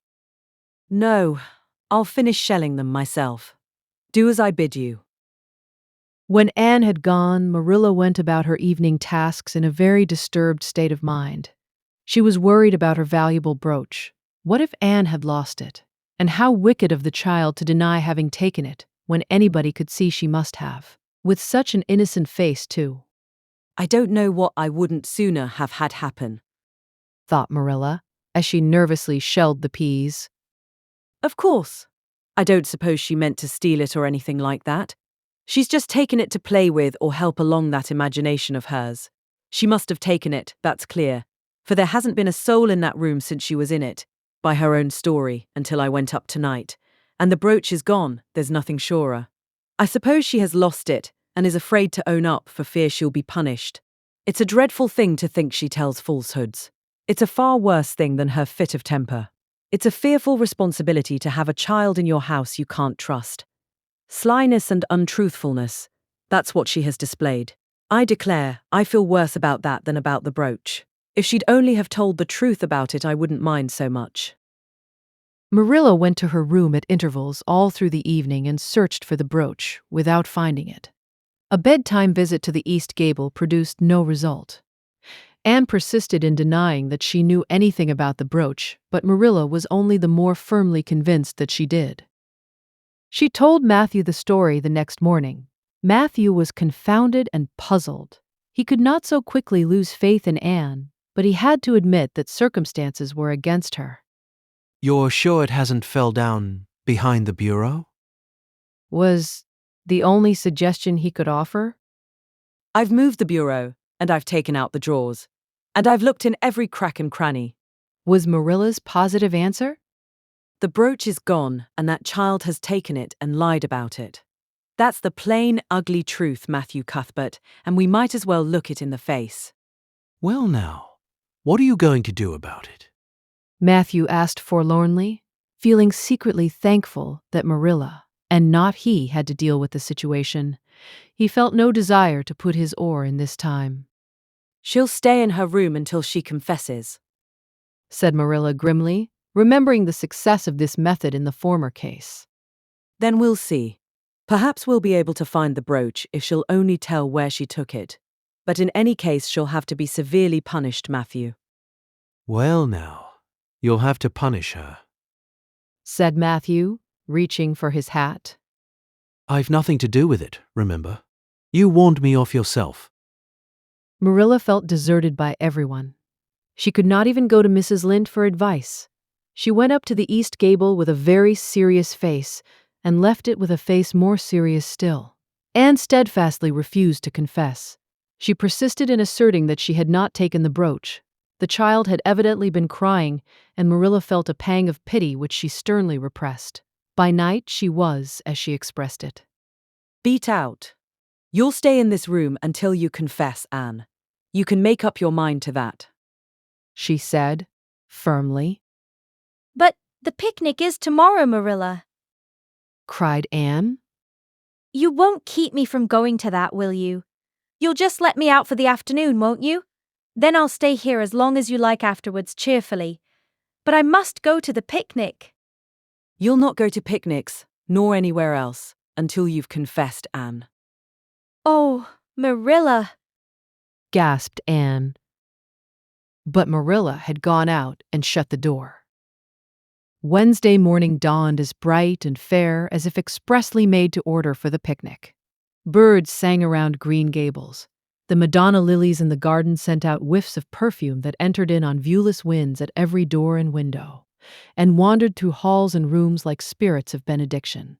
The birches in the hollow waved joyful hands as if watching for Anne's usual morning greeting from the East Gable.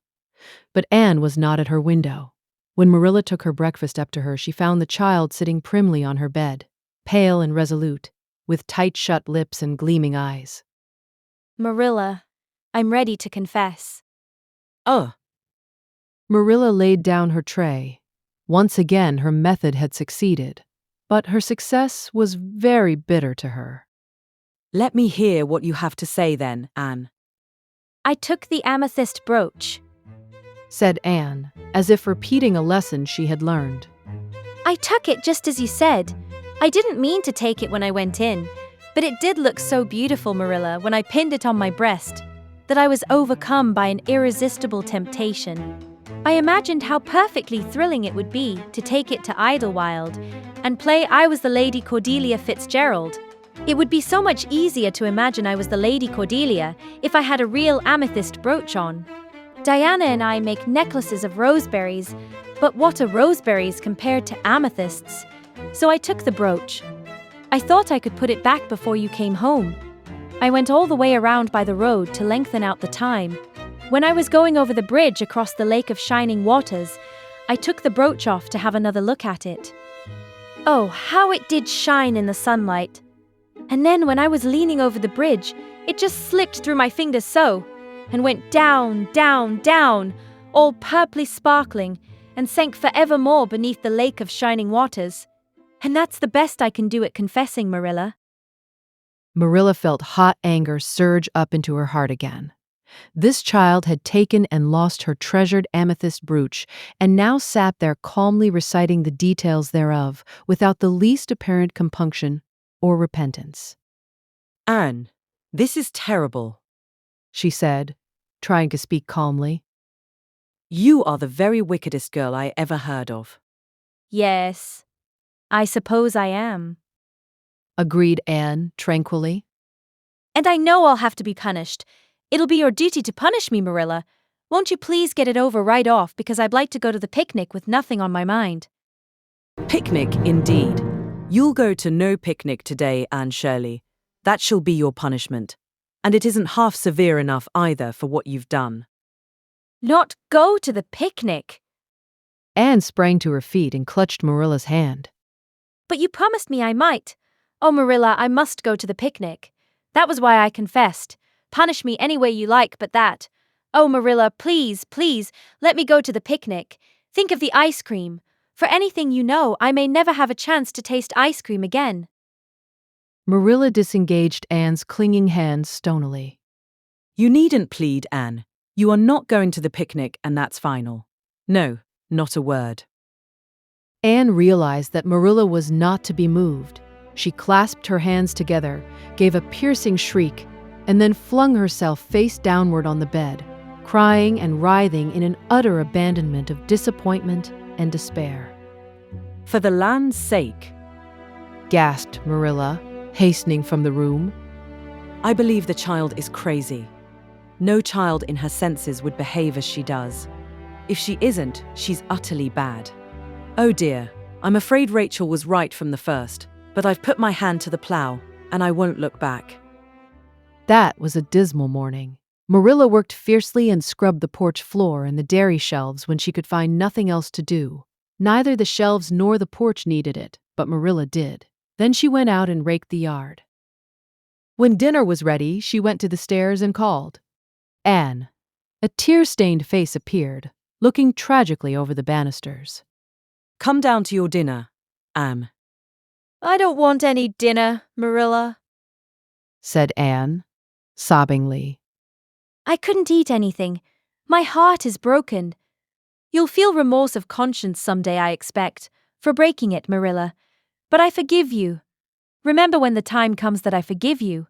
But please don't ask me to eat anything, especially boiled pork and greens. Boiled pork and greens are so unromantic when one is in affliction. Exasperated, Marilla returned to the kitchen and poured out her tale of woe to Matthew, who, between his sense of justice and his unlawful sympathy with Anne, was a miserable man. Well now, she shouldn't have taken the brooch, Marilla, or told stories about it, he admitted, mournfully surveying his plateful of unromantic pork and greens as if he, like Anne, thought it a food unsuited to crises of feeling. But she's such a little thing, such an interesting little thing. Don't you think it's pretty rough not to let her go to the picnic when she's so set on it? Matthew Cuthbert, I'm amazed at you. I think I've let her off entirely too easy. And she doesn't appear to realize how wicked she's been at all. That's what worries me most. If she'd really felt sorry, it wouldn't be so bad. And you don't seem to realize it neither. You're making excuses for her all the time to yourself. I can see that. Well now, she's such a little thing, feebly reiterated Matthew. And there should be allowances made, Marilla. You know she's never had any bringing up. Well, she's having it now, retorted Marilla. The retort silenced Matthew if it did not convince him. That dinner was a very dismal meal. The only cheerful thing about it was Jerry Buett, the hired boy, and Marilla resented his cheerfulness as a personal insult. When her dishes were washed, and her bread sponge set, and her hens fed, Marilla remembered that she had noticed a small rent in her best black lace shawl when she had taken it off on Monday afternoon on returning from the Ladies' Aid. She would go and mend it. The shawl was in a box in her trunk. As Marilla lifted it out, the sunlight, falling through the vines that clustered thickly about the window, struck upon something caught in the shawl, something that glittered and sparkled in facets of violet light. Marilla snatched at it with a gasp. It was the amethyst brooch, hanging to a thread of the lace by its catch. Dear life and heart, said Marilla, blankly. What does this mean? Here's my brooch safe and sound that I thought was at the bottom of Barry's pond. Whatever did that girl mean by saying she took it and lost it? I declare I believe Green Gables is bewitched. I remember now that when I took off my shawl Monday afternoon, I laid it on the bureau for a minute. I suppose the brooch got caught in it somehow. Well. Marilla betook herself to the east gable, brooch in hand. Anne had cried herself out and was sitting dejectedly by the window. Anne Shirley, said Marilla, solemnly. I've just found my brooch hanging to my black lace shawl. Now I want to know what that rigmarole you told me this morning meant. Why, you said you'd keep me here until I confessed. Returned Anne wearily. And so I decided to confess because I was bound to get to the picnic. I thought out a confession last night after I went to bed and made it as interesting as I could, and I said it over and over so that I wouldn't forget it. But you wouldn't let me go to the picnic after all, so all my trouble was wasted. Marilla had to laugh in spite of herself, but her conscience pricked her. Anne, you do beat all. But I was wrong. I see that now. I shouldn't have doubted your word when I'd never known you to tell a story. Of course, it wasn't right for you to confess to a thing you hadn't done. It was very wrong to do so. But I drove you to it. So if you'll forgive me, Anne, I'll forgive you, and we'll start square again. And now get yourself ready for the picnic. Anne flew up like a rocket. Oh, Marilla, isn't it too late? No, it's only 2:00. They won't be more than well gathered yet, and it'll be an hour before they have tea. Wash your face and comb your hair and put on your gingham. I'll fill a basket for you. There's plenty of stuff baked in the house. And I'll get Jerry to hitch up the sorrel and drive you down to the picnic ground. Oh, Marilla, exclaimed Anne, flying to the washstand. 5 minutes ago, I was so miserable. I was wishing I'd never been born, and now I wouldn't change places with an angel. That night, a thoroughly happy, completely tired out Anne returned to Green Gables in a state of beatification impossible to describe. Oh, Marilla, I've had a perfectly scrumptious time. Scrumptious is a new word I learned today. I heard Mary Alice Bell use it. Isn't it very expressive? Everything was lovely. We had a splendid tea, and then Mr. Harmon Andrews took us all for a row on the Lake of Shining Waters, 6 of us at a time, and Jane Andrews nearly fell overboard. She was leaning out to pick water lilies, and if Mr. Andrews hadn't caught her by her sash just in the nick of time, she'd fallen in and probably been drowned. I wish it had been me. It would have been such a romantic experience to have been nearly drowned. It would be such a thrilling tale to tell. And we had the ice cream. Words fail me to describe that ice cream. Marilla, I assure you it was sublime. That evening, Marilla told the whole story to Matthew over her stocking basket. I'm willing to own up that I made a mistake, she concluded, candidly. But I've learned a lesson. I have to laugh when I think of Anne's confession, although I suppose I shouldn't, for it really was a falsehood. But it doesn't seem as bad as the other would have been somehow, and anyhow I'm responsible for it. That child is hard to understand in some respects, but I believe she'll turn out all right yet. And there's one thing certain, no house will ever be dull that she's in.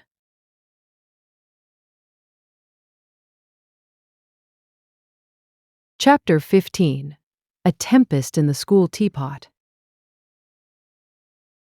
What a splendid day, said Anne, drawing a long breath. Isn't it good just to be alive on a day like this? I pity the people who aren't born yet for missing it. They may have good days, of course, but they can never have this one. And it's splendider still to have such a lovely way to go to school by, isn't it? It's a lot nicer than going round by the road.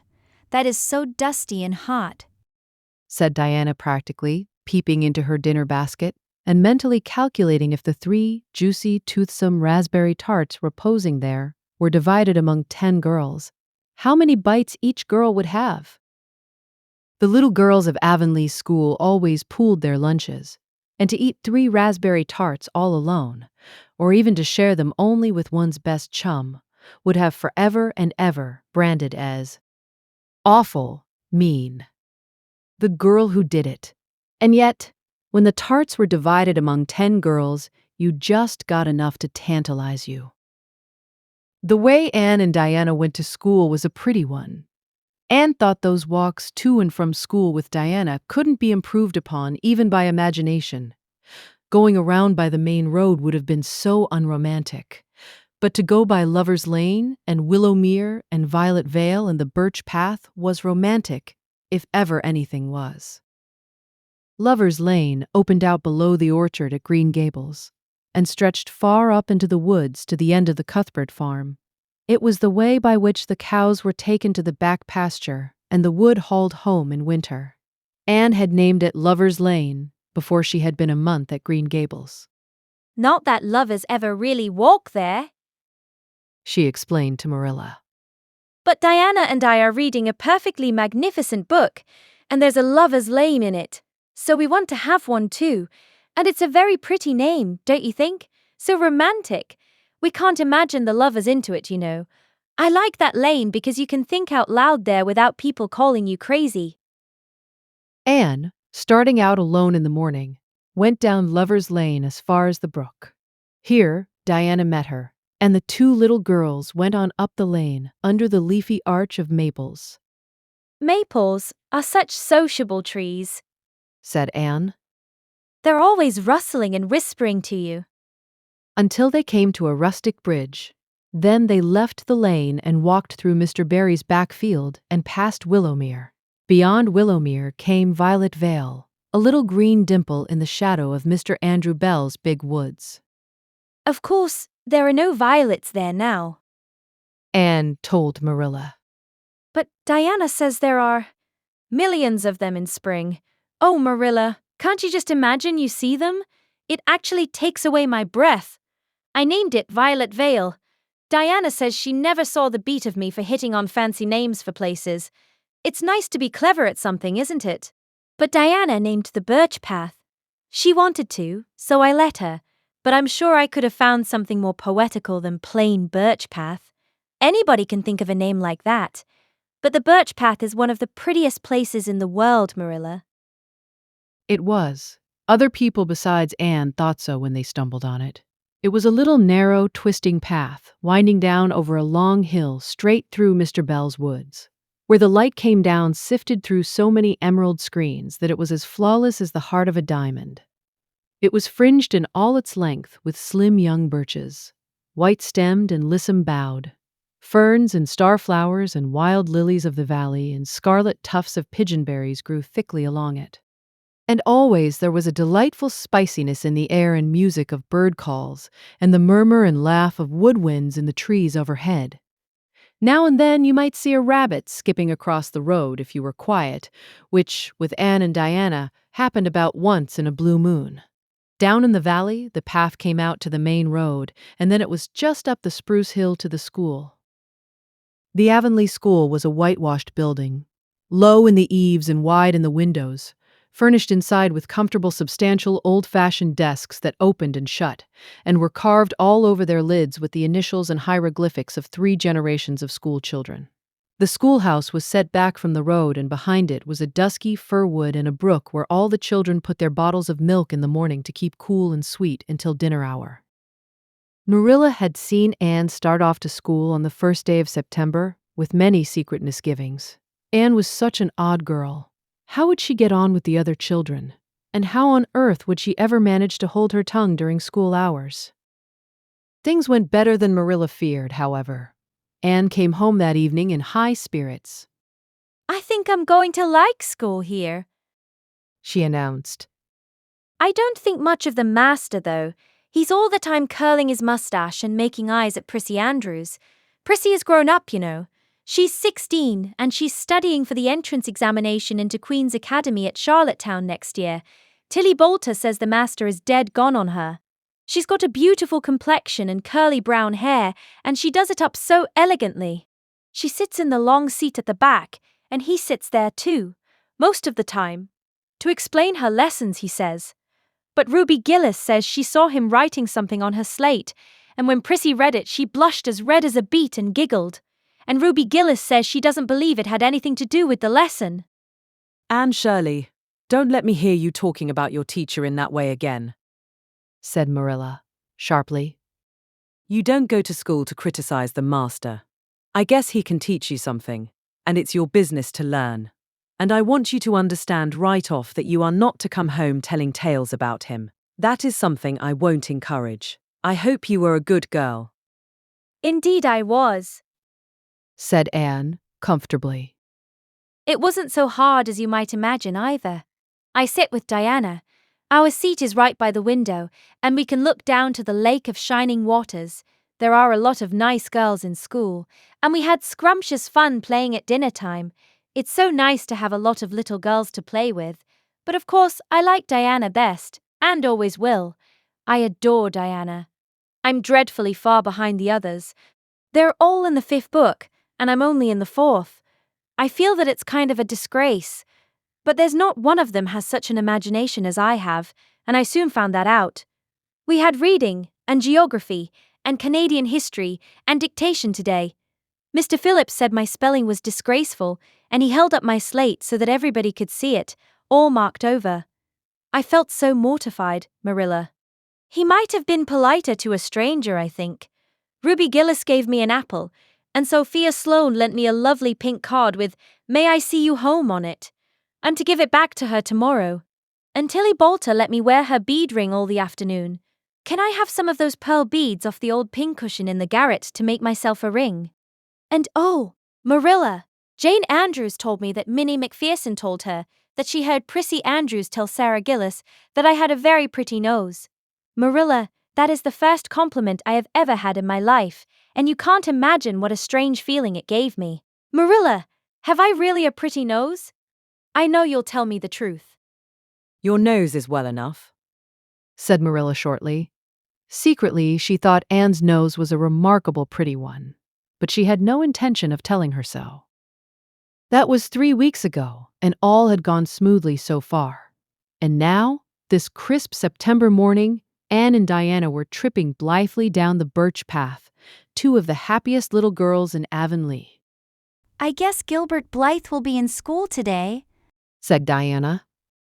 He's been visiting his cousins over in New Brunswick all summer, and he only came home Saturday night. He's awfully handsome, Anne, and he teases the girls something terrible. He just torments our lives out. Diana's voice indicated that she rather liked having her life tormented out than not. Gilbert Blythe? Said Anne. Isn't his name that's written up on the porch wall with Julia bells and a big "Take Notice" over them? Yes, said Diana, tossing her head. But I'm sure he doesn't like Julia Bell so very much. I've heard him say he studied the multiplication table by her freckles. Oh, don't speak about freckles to me, implored Anne. It isn't delicate when I've got so many, but I do think that writing take notices up on the wall about the boys and girls is the silliest ever. I should just like to see anybody dare to write my name up with a boy's. Not, of course, she hastened to add, that anybody would. Anne sighed. She didn't want her name written up, but it was a little humiliating to know that there was no danger of it.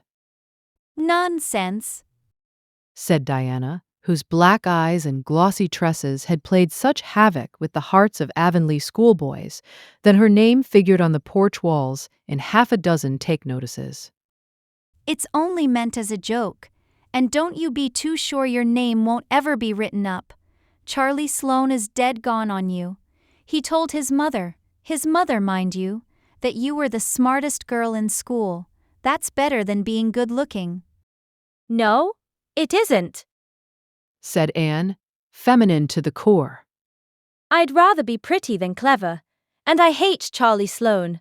I can't bear a boy with goggle eyes. If anyone wrote my name up with his, I'd never get over it, Diana Barry. But it is nice to keep head of your class.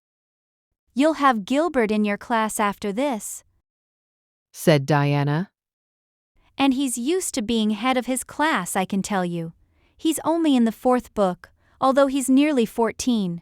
4 years ago, his father was sick and had to go out to Alberta for his health, and Gilbert went with him.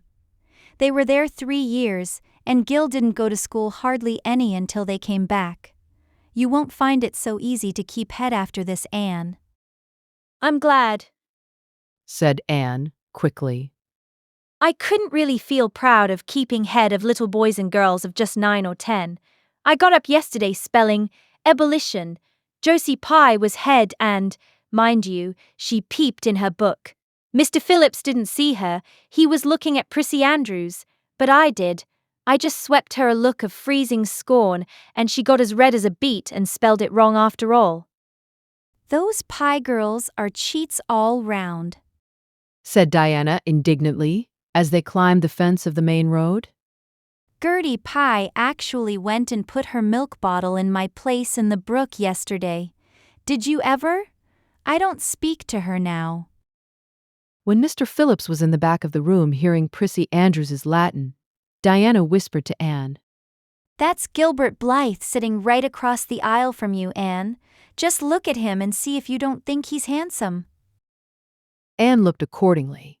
She had a good chance to do so, for the said Gilbert Blythe was absorbed in stealthily pinning the long yellow braid of Ruby Gillis, who sat in front of him, to the back of her seat. He was a tall boy, with curly brown hair, roguish hazel eyes, and a mouth twisted into a teasing smile. Presently, Ruby Gillis started up to take a sum to the master. She fell back into her seat with a little shriek, believing that her hair was pulled out by the roots. Everybody looked at her, and Mr. Phillips glared so sternly that Ruby began to cry. Gilbert had whisked the pin out of sight and was studying his history with the soberest face in the world. But when the commotion subsided, he looked at Anne and winked with inexpressible drollery. I think your Gilbert Blythe is handsome, confided Anne to Diana. but I think he's very bold. It isn't good manners to wink at a strange girl. But it was not until the afternoon that things really began to happen. Mr. Phillips was back in the corner, explaining a problem in algebra to Prissy Andrews, and the rest of the scholars were doing pretty much as they pleased, eating green apples, whispering, drawing pictures on their slates, and driving crickets harnessed to strings up and down aisle. Gilbert Blythe was trying to make Anne Shirley look at him, and failing utterly. Because Anne was at that moment totally oblivious not only to the very existence of Gilbert Blythe, but of every other scholar in Avonlea School itself. With her chin propped on her hands, and her eyes fixed on the blue glimpse of the lake of shining waters that the west window afforded, she was far away in a gorgeous dreamland, hearing and seeing nothing save her own wonderful visions. Gilbert Blythe wasn't used to putting himself out to make a girl look at him and meeting with failure. She should look at him, that red-haired Shirley girl with the little pointed chin and the big eyes that weren't like the eyes of any other girl in Avonlea School.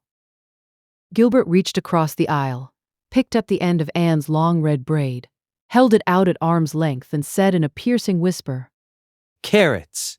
Carrots! Then Anne looked at him with a vengeance. She did more than look. She sprang to her feet, her bright fancies fallen into cureless ruin.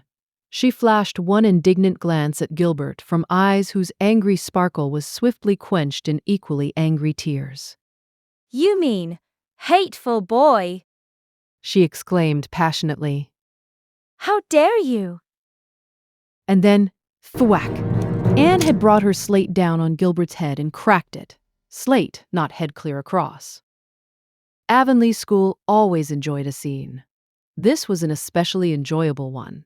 Everybody said, "Oh!" In horrified delight, Diana gasped. Ruby Gillis, who was inclined to be hysterical, began to cry. Tommy Sloane let his team of crickets escape him altogether, while he stared open-mouthed at the tableau. Mr. Phillips stalked down the aisle and laid his hand heavily on Anne's shoulder. Anne Shirley, what does this mean? He said angrily. Anne returned no answer. It was asking too much of flesh and blood to expect her to tell before the whole school that she had been called. Carrots. Gilbert it was who spoke up stoutly. It was my fault, Mr. Phillips. I teased her. Mr. Phillips paid no heed to Gilbert. I am sorry to see a pupil of mine displaying such a temper and such a vindictive spirit, He said in a solemn tone. as if the mere fact of being a pupil of his ought to root out all evil passions from the hearts of small, imperfect mortals. Anne, go and stand on the platform in front of the blackboard for the rest of the afternoon. Anne would have infinitely preferred a whipping to this punishment under which her sensitive spirit quivered as from a whiplash. With a white set face, she obeyed. Mr. Phillips took a chalk crayon and wrote on the blackboard above her head. Anne Shirley has a very bad temper. Anne Shirley must learn to control her temper. And then read it out loud, so that even the primer class, who couldn't read writing, should understand it. Anne stood there the rest of the afternoon with that legend above her. She did not cry or hang her head. Anger was still too hot in her heart for that, and it sustained her amid all her agony of humiliation. With resentful eyes and passion-red cheeks, she confronted alike Diana's sympathetic gaze and Charlie Sloane's indignant nods and Josie Pye's malicious smiles. As for Gilbert Blythe, she would not even look at him. She would never look at him again. She would never speak to him. When school was dismissed, Anne marched out with her red head held high. Gilbert Blythe tried to intercept her at the porch door. I'm awfully sorry I made fun of your hair, Anne. He whispered contritely. Honest I am. Don't be mad for keeps now. Anne swept by disdainfully, without look or sign of hearing. Oh, how could you, Anne? Breathed Diana as they went down the road half reproachfully, half admiringly. Diana felt that she could never have resisted Gilbert's plea. I shall never forgive Gilbert Blythe. Said Anne, firmly. And Mr. Phillips spelled my name without an E, too. The iron has entered into my soul, Diana. Diana hadn't the least idea what Anne meant, but she understood it was something terrible. You mustn't mind Gilbert making fun of your hair. She said, soothingly. Why, he makes fun of all the girls. He laughs at mine because it's so black. He's called me a crow 12 times, and I never heard him apologize for anything before, either. There's a great deal of difference between being called a crow and being called carrots, said Anne with dignity. Gilbert Blythe has hurt my feelings excruciatingly, Diana. It is possible the matter might have blown over without more excruciation if nothing else had happened. But when things begin to happen, they are apt to keep on. Avonlea scholars often spent noon hour picking gum in Mr. Bell's spruce grove over the hill and across his big pasture field. From there they could keep an eye on Eben Wright's house, where the master boarded. When they saw Mr. Phillips emerging therefrom, they ran for the schoolhouse. But the distance being about 3 times longer than Mr. Wright's lane, they were very apt to arrive there, breathless and gasping, some 3 minutes too late. On the following day, Mr. Phillips was seized with one of his spasmodic fits of reform and announced before going home to dinner that he should expect to find all the scholars in their seats when he returned. Anyone who came in late would be punished. All the boys and some of the girls went to Mr. Bell's spruce grove as usual, fully intending to stay only long enough to chew. But spruce groves are seductive, and yellow nuts of gum beguiling. They picked and loitered and strayed, and as usual, the first thing that recalled them to a sense of the flight of time was Jimmy Glover shouting from the top of a patriarchal old spruce. Master's coming. The girls who were on the ground started first and managed to reach the schoolhouse in time, but without a second to spare. The boys, who had to wriggle hastily down from the trees, were later, and Anne, who had not been picking gum at all, but was wandering happily in the far end of the grove, waist deep among the bracken, singing softly to herself, with a wreath of rice lilies on her hair, as if she were some wild divinity of the shadowy places, was latest of all. Anne could run like a deer, however. Run she did with the impish result that she overtook the boys at the door and was swept into the schoolhouse among them, just as Mr. Phillips was in the act of hanging up his hat. Mr. Phillips's brief reforming energy was over. He didn't want the bother of punishing 12 pupils, but it was necessary to do something to save his word. So he looked about for a scapegoat and found it in Anne, who had dropped into her seat, gasping for breath. with a forgotten lily wreath hanging askew over one ear and giving her a particularly rakish and disheveled appearance. And surely, since you seem to be so fond of the boy's company, we shall indulge your taste for it this afternoon, he said, sarcastically. Take those flowers out of your hair and sit with Gilbert Blythe. The other boys snickered. Diana, turning pale with pity, plucked the wreath from Anne's hair and squeezed her hand. Anne stared at the master as if turned to stone. Did you hear what I said, Anne? Queried Mr. Phillips sternly. Yes, sir. Said Anne, slowly. But I didn't suppose you really meant it. I assure you I did. Still with the sarcastic inflection which all the children, and Anne especially, hated, it flicked on the raw. Obey me at once. For a moment, Anne looked as if she meant to disobey. Then, realizing that there was no help for it, she rose haughtily, stepped across the aisle, sat down beside Gilbert Blythe, and buried her face in her arms on the desk. Ruby Gillis, who got a glimpse of it as it went down, told the others going home from school that she'd Actually never seen anything like it. It was so white, with awful little red spots in it.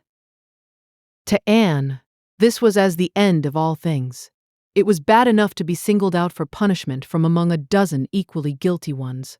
It was worse still to be sent to sit with a boy, but that boy should be Gilbert Blythe was heaping insult on injury to a degree utterly unbearable. Anne felt that she could not bear it, and it would be of no use to try. Her whole being seethed with shame and anger and humiliation. At first, the other scholars looked and whispered and giggled and nudged. But as Anne never lifted her head, and as Gilbert worked fractions as if his whole soul was absorbed in them and them only, they soon returned to their own tasks and Anne was forgotten. When Mr. Phillips called the history class out, Anne should have gone, but Anne did not move, and Mr. Phillips, who had been writing some verses to Priscilla, before he called the class, was thinking about an obstinate rhyme still, and never missed her.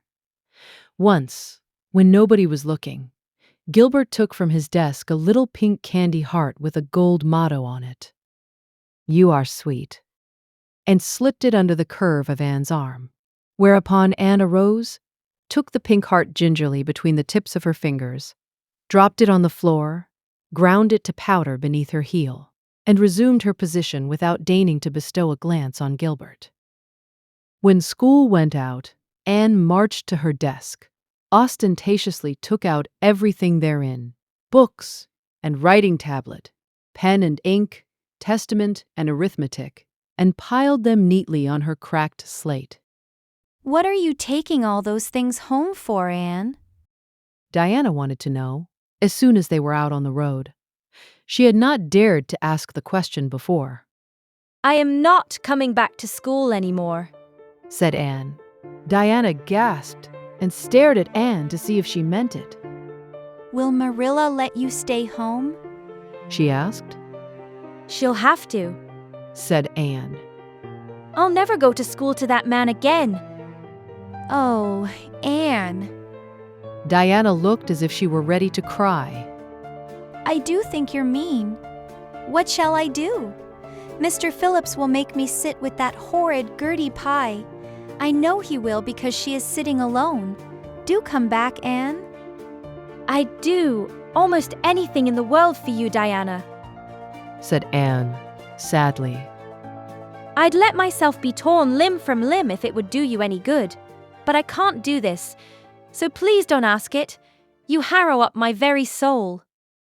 Just think of all the fun you will miss, mourned Diana. We are going to build the loveliest new house down by the brook, and we'll be playing ball next week, and you've never played ball, Anne. It's tremendously exciting. And we're going to learn a new song. Jane Andrews is practicing it up now. And Alice Andrews is going to bring a new pansy book next week, and we're all going to read it out loud. Chapter about Down by the Brook. And you know you are so fond of reading out loud, Anne. Nothing moved Anne in the least. Her mind was made up. She would not go to school to Mr. Phillips again. She told Marilla so when she got home. Nonsense, said Marilla. It isn't nonsense at all. Said Anne, gazing at Marilla with solemn, reproachful eyes. Don't you understand, Marilla? I've been insulted. Insulted fiddlesticks. You'll go to school tomorrow as usual.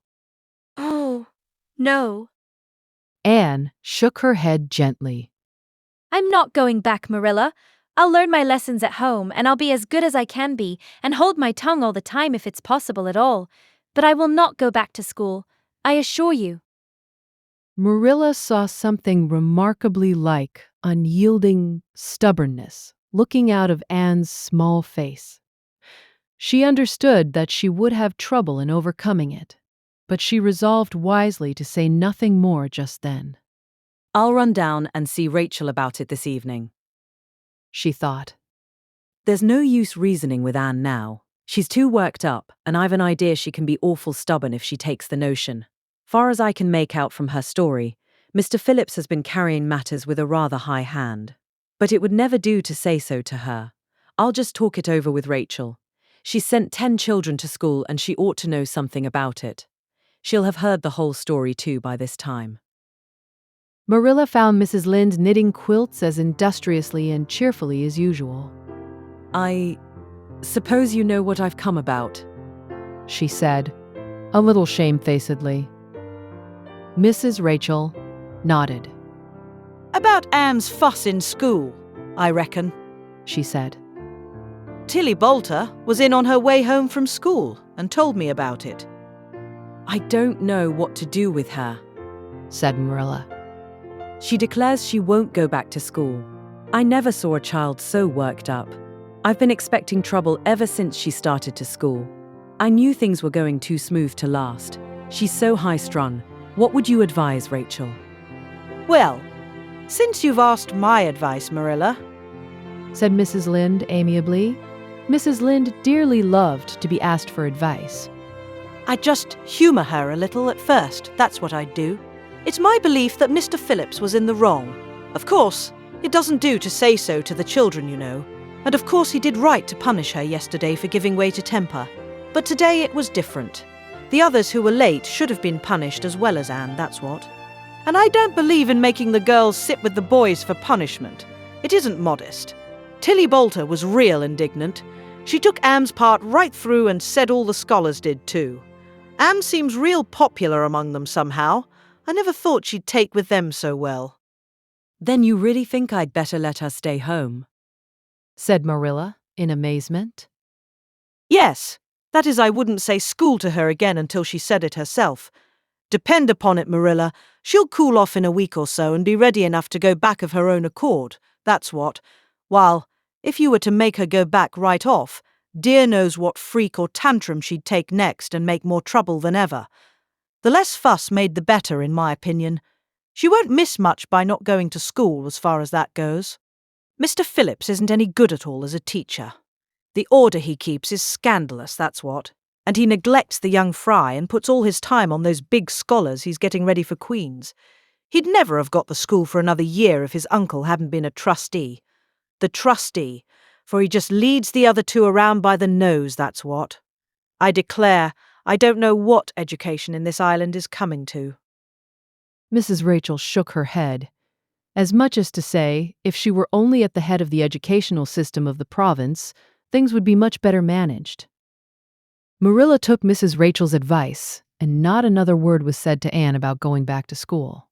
She learned her lessons at home, did her chores, and played with Diana in the chilly purple autumn twilights. But when she met Gilbert Blythe on the road or encountered him in Sunday school, she passed him by with an icy contempt that was no whit thawed by his evident desire to appease her. Even Diana's efforts as a peacemaker were of no avail. Anne had evidently made up her mind to hate Gilbert Blythe to the end of life.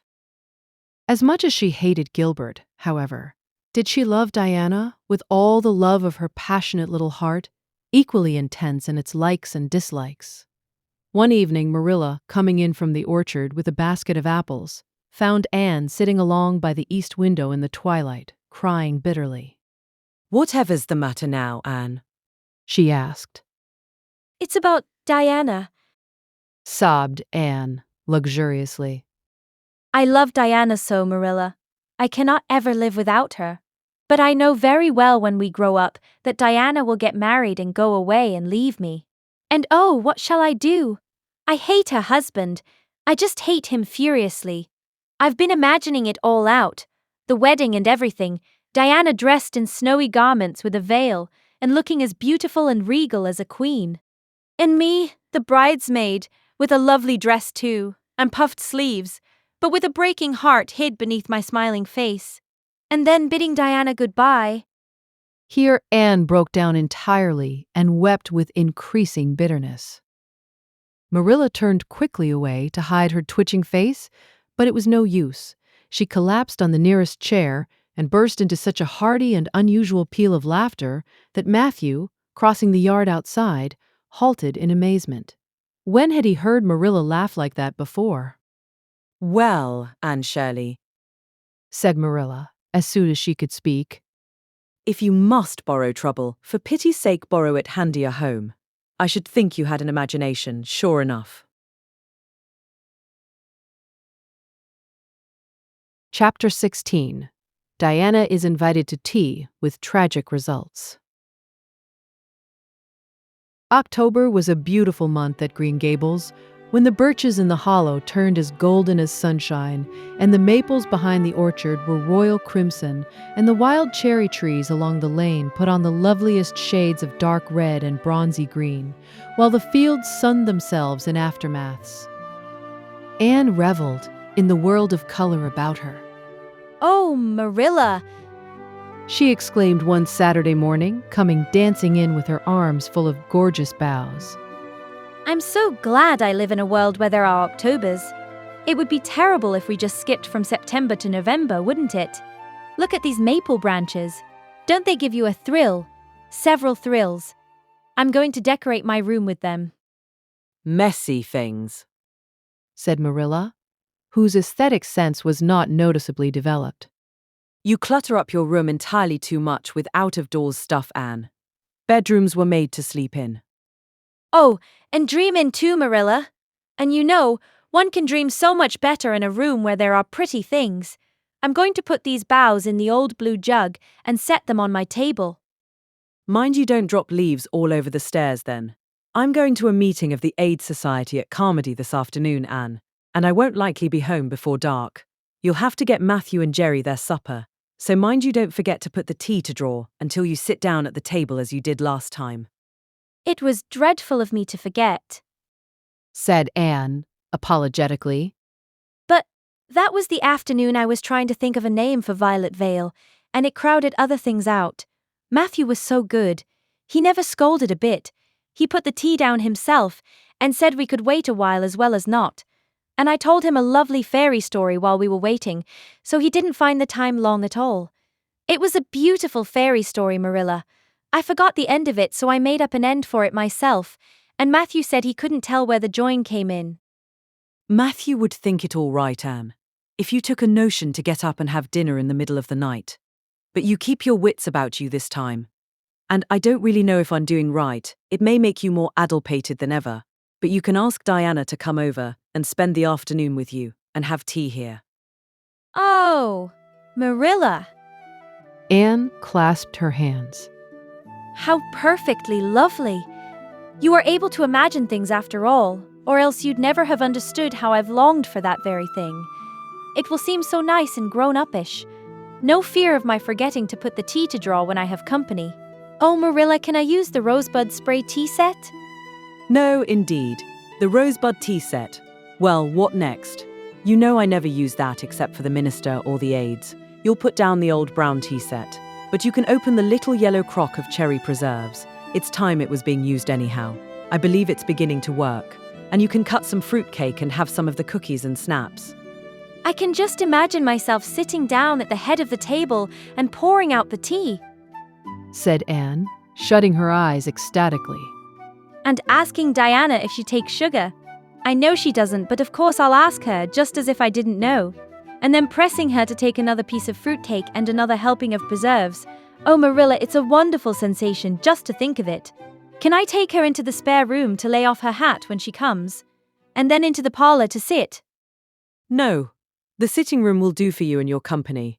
But there's a bottle half full of raspberry cordial that was left over from the church social the other night.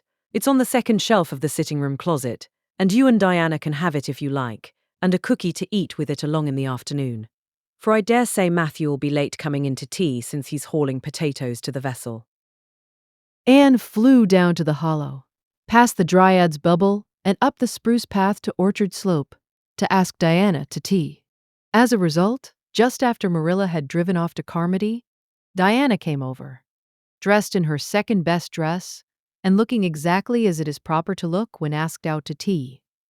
At other times, she was wont to run into the kitchen without knocking, but now she knocked primly at the front door. And when Anne, dressed in her second best, as primly opened it, both little girls shook hands as gravely as if they had never met before. This unnatural solemnity lasted until after Diana had been taken to the east gable to lay off her hat, and then had sat for 10 minutes in the sitting room, toes in position. How is your mother? Inquired Anne politely, just as if she had not seen Mrs. Barry picking apples that morning in excellent health and spirits. She is very well, thank you.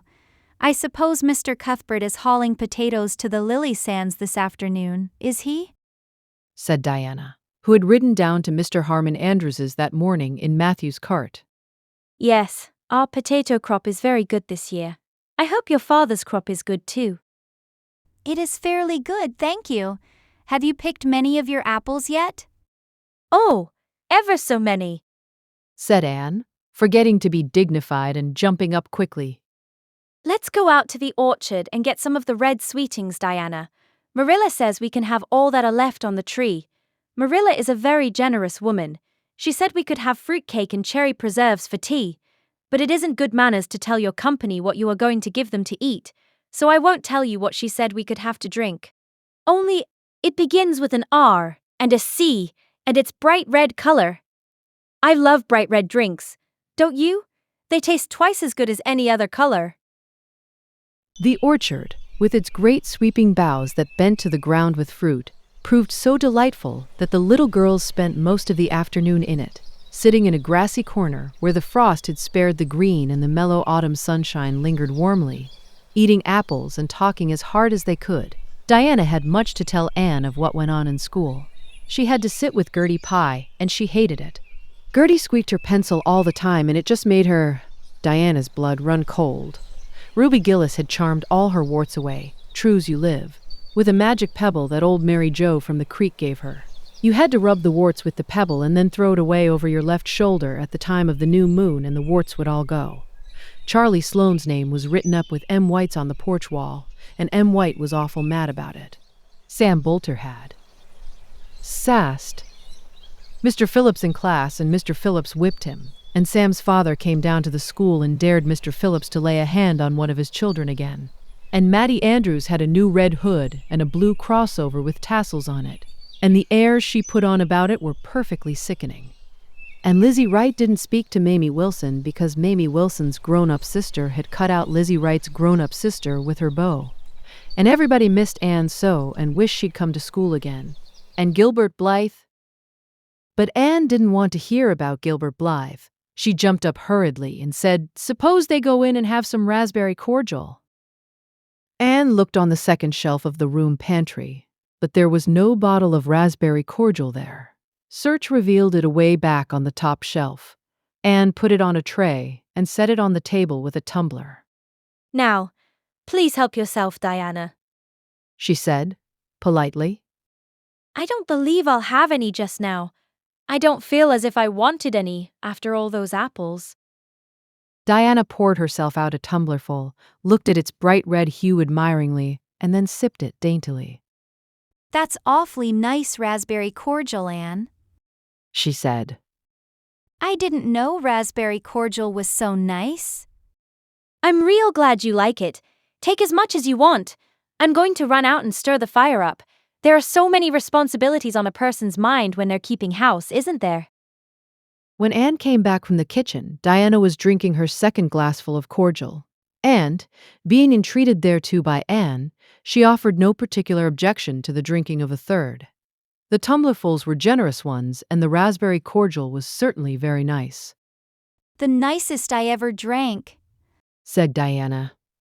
It's ever so much nicer than Mrs. Lynde's, although she brags of hers so much. It doesn't taste a bit like hers. I should think Marilla's raspberry cordial would probably be much nicer than Mrs. Lynde's. Said Anne, loyally. Marilla is a famous cook. She is trying to teach me to cook, but I assure you, Diana, it is uphill work. There's so little scope for imagination in cookery. You just have to go by rules. The last time I made a cake, I forgot to put the flour in. I was thinking the loveliest story about you and me, Diana. I thought you were desperately ill with smallpox and everybody deserted you, but I went boldly to your bedside and nursed you back to life. And then I took the smallpox and died. And I was buried under those poplar trees in the graveyard, and you planted a rosebush by my grave and watered it with your tears.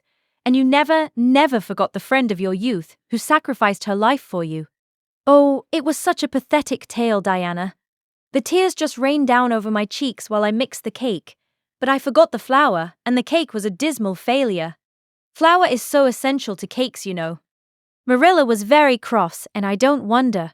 I'm a great trial to her. She was terribly mortified about the pudding sauce last week. We had a plum pudding for dinner on Tuesday, and there was half the pudding and a pitcherful of sauce left over. Marilla said there was enough for another dinner and told me to set it on the pantry shelf and cover it.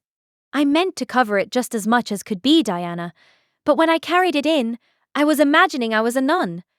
Of course I'm a Protestant, but I imagined I was a Catholic, taking the veil to bury a broken heart in cloistered seclusion, and I forgot all about covering the pudding sauce. I thought of it next morning and ran to the pantry. Diana, fancy if you can my extreme horror at finding a mouse drowned in that pudding sauce. I lifted the mouse out with a spoon and threw it out in the yard, and then I washed the spoon in 3 waters. Marilla was out milking, and I fully intended to ask her when she came in if I'd give the sauce to the pigs.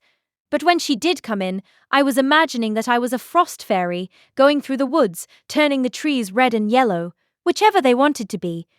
So I never thought about the pudding sauce again, and Marilla sent me out to pick apples. Well, Mr. and Mrs. Chester Ross from Spencervale came here that morning. You know they are very stylish people, especially Mrs. Chester Ross. When Marilla called me in, dinner was all ready, and everybody was at the table. I tried to be as polite and dignified as I could be, for I wanted Mrs. Chester Ross to think I was a ladylike little girl, even if I wasn't pretty. Everything went right until I saw Marilla coming with the plum pudding in one hand and the pitcher of pudding sauce warmed up in the other. Diana, that was a terrible moment. I remembered everything and I just stood up in my place and shrieked out, "Marilla, you mustn't use that pudding sauce. There was a mouse drowned in it. I forgot to tell you before. Oh, Diana, I shall never forget that awful moment if I live to be 100. Mrs. Chester Ross just looked at me and I thought I would sink through the floor with mortification. She is such a perfect housekeeper, and fancy what she must have thought of us. Marilla turned red as fire, but she never said a word. Then, she just carried that sauce and pudding out and brought in some strawberry preserves. She even offered me some, but I couldn't swallow a mouthful. It was like heaping coals of fire on my head. After Mrs. Chester Ross went away, Marilla gave me a dreadful scolding. "Why, Diana, what is the matter?" Diana had stood up very unsteadily. Then she sat down again, putting her hands to her head. I'm awful sick. She said, a little thickly. I must go right home. Oh, you mustn't dream of going home without your tea, cried Anne in distress. I'll get it right off. I'll go and put the tea down this very minute. I must go home, repeated Diana, stupidly but determinedly. Let me get you a lunch anyhow, implored Anne. Let me give you a bit of fruitcake and some of the cherry preserves. Lie down on the sofa for a little while and you'll be better. Where do you feel bad? I must go home, said Diana, and that was all she would say. In vain, Anne pleaded. I never heard of company going home without tea. She mourned. Oh, Diana, do you suppose that it's possible you're really taking the smallpox? If you are, I'll go and nurse you. You can depend on that.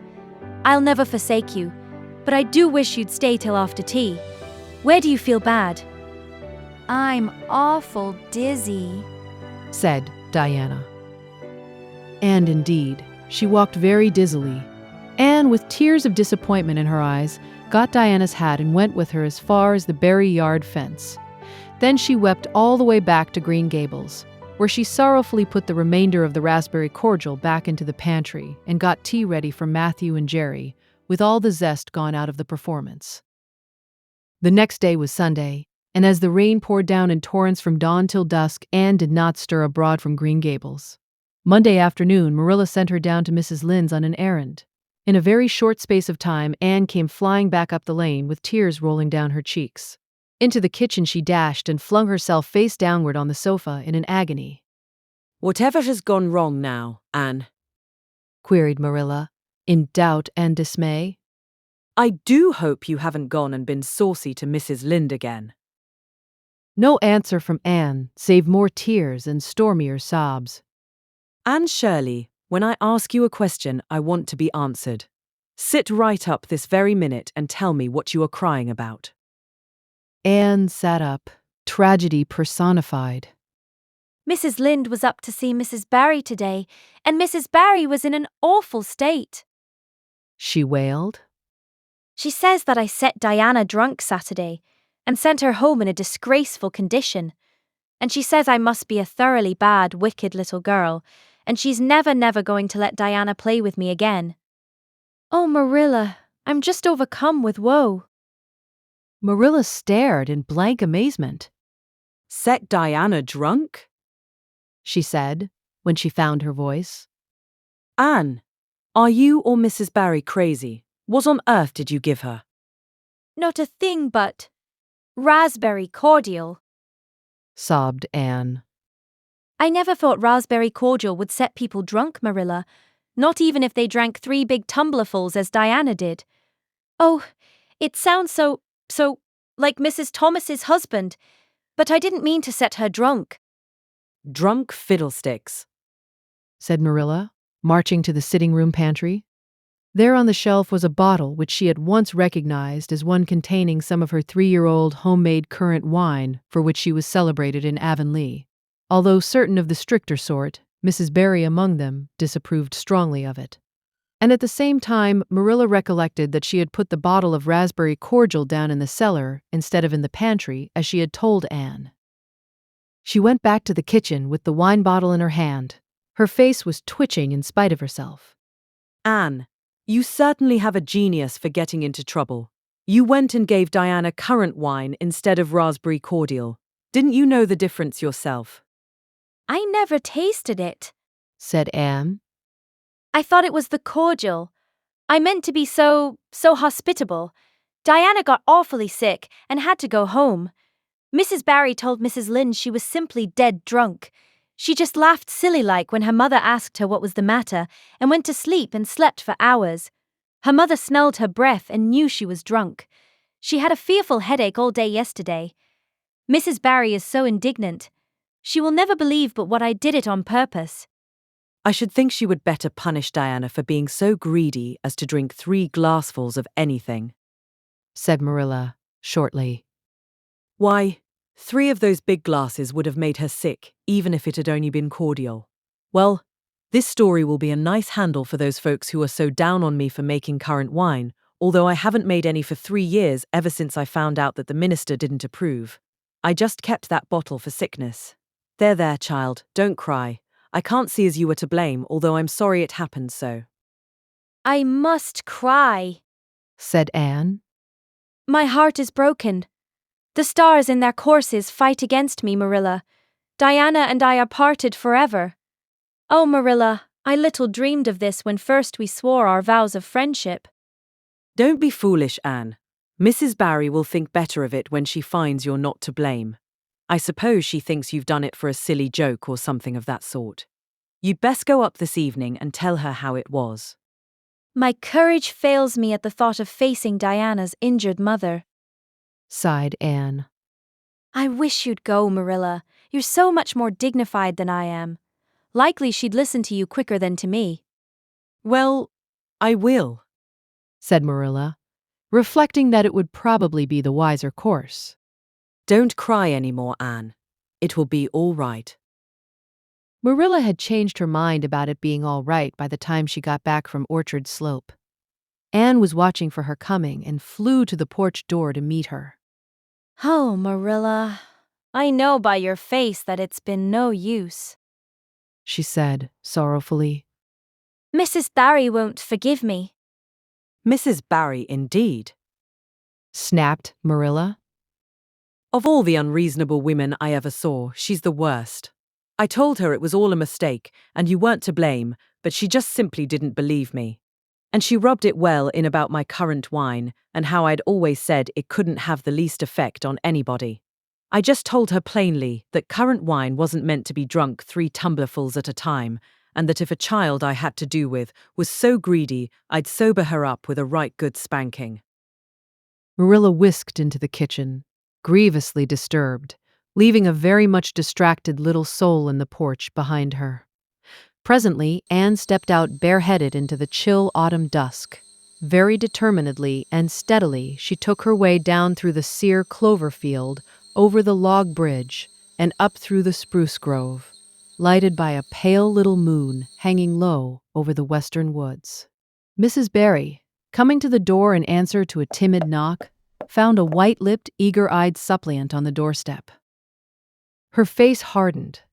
Mrs. Barry was a woman of strong prejudices and dislikes, and her anger was of the cold, sullen sort which is always hardest to overcome.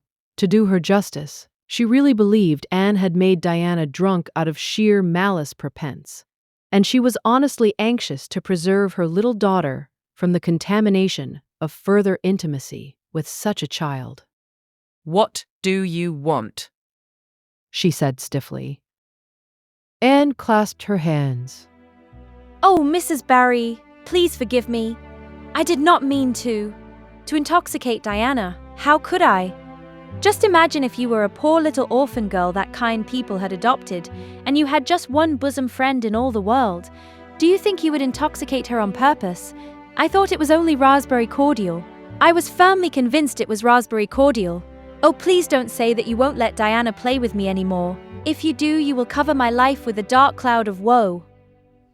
This speech, which would have softened good Mrs. Lynde's heart in a twinkling, had no effect on Mrs. Barry, except to irritate her still more. She was suspicious of Anne's big words and dramatic gestures, and imagined that the child was making fun of her. So she said, coldly and cruelly, I don't think you are a fit little girl for Diana to associate with. You'd better go home and behave yourself. Anne's lips quivered. Won't you let me see Diana just once to say farewell? She implored. Diana has gone over to Carmody with her father, said Mrs. Barry, going in and shutting the door. Anne went back to Green Gables, calm with despair. My last hope is gone, she told Marilla. I went up and saw Mrs. Barry myself, and she treated me very insultingly. Marilla, I do not think she is a well-bred woman. There is nothing more to do except to pray, and I haven't much hope that that'll do much good because, Marilla, I do not believe that God himself can do very much with such an obstinate person as Mrs. Barry. Anne, you shouldn't say such things, rebuked Marilla, striving to overcome that unholy tendency to laughter which she was dismayed to find growing upon her. And indeed, when she told the whole story to Matthew that night, she did laugh heartily over Anne's tribulations. But when she slipped into the east gable before going to bed and found that Anne had cried herself to sleep, an unaccustomed softness crept into her face. Poor little soul, she murmured, lifting a loose curl of hair from the child's tear-stained face. Then she bent down and kissed the flushed cheek on the pillow. Chapter 17. A New Interest in Life. The next afternoon, Anne, bending over her patchwork at the kitchen window, happened to glance out and beheld Diana down by the Dryad's bubble beckoning mysteriously. In a trice, Anne was out of the house and flying down to the hollow, astonishment and hope struggling in her expressive eyes. But the hope faded when she saw Diana's dejected countenance. Your mother hasn't relented? She gasped. Diana shook her head mournfully. No. And oh, Anne, she says I'm never to play with you again. I've cried and cried and I told her it wasn't your fault, but it wasn't any use. I had ever such a time coaxing her to let me come down and say goodbye to you. She said I was only to stay 10 minutes, and she's timing me by the clock. 10 minutes isn't very long to say an eternal farewell in, said Anne tearfully. Oh, Diana, will you promise faithfully never to forget me, the friend of your youth, no matter what dearer friends may caress thee? Indeed I will, sobbed Diana. And I'll never have another bosom friend. I don't want to have. I couldn't love anybody as I love you. Oh, Diana, cried Anne, clasping her hands. Do you love me? Why, of course I do. Didn't you know that? No. Anne drew a long breath. I thought you liked me, of course, but I never hoped you loved me. Why, Diana, I didn't think anybody could love me. Nobody ever has loved me since I can remember. Oh, this is wonderful. It's a ray of light which will forever shine on the darkness of a path severed from thee, Diana. Oh, just say it once again. I love you devotedly, Anne, said Diana staunchly. And I always will. You may be sure of that.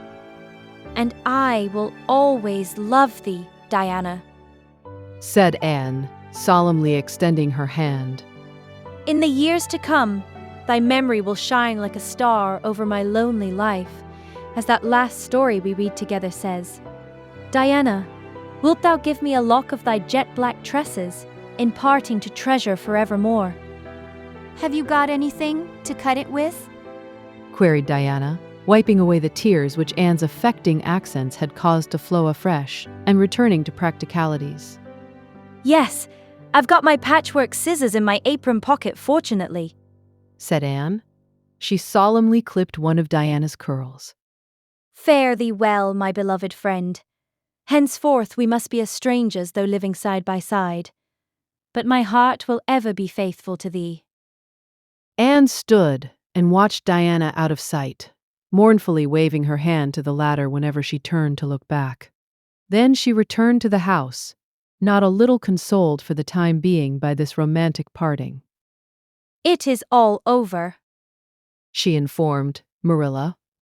I shall never have another friend. I'm really worse off than ever before, for I haven't Katie Morris and Violetta now. And even if I had, it wouldn't be the same. Somehow little dream girls are not satisfying after a real friend. Diana and I had such an affecting farewell down by the spring. It will be sacred in my memory forever. I used the most pathetic language I could think of and said, thou and thee. Thou and thee seem so much more romantic than you. Diana gave me a lock of her hair, and I'm going to sew it up in a little bag and wear it around my neck all my life. Please see that it is buried with me, for I don't believe I'll live very long. Perhaps when she sees me lying cold and dead before her Mrs. Barry, may feel remorse for what she has done, and will let Diana come to my funeral. I don't think there is much fear of your dying of grief as long as you can talk, Anne, said Marilla unsympathetically. The following Monday, Anne surprised Marilla by coming down from her room with her basket of books on her arm and hip, and her lips primmed up into a line of determination. I'm going back to school, she announced. That is all there is left in life for me, now that my friend has been ruthlessly torn from me. In school I can look at her and muse over days departed. You'd better muse over your lessons and sums, said Marilla, concealing her delight at this development of the situation. If you're going back to school, I hope we'll hear no more of breaking slates over people's heads and such carryings on. Behave yourself and do just what your teacher tells you. I'll try to be a model pupil. Agreed, Anne dolefully. There won't be much fun in it, I expect. Mr. Phillips said Minnie Andrews was a model pupil, and there isn't a spark of imagination or life in her. She is just dull and poky, and never seems to have a good time.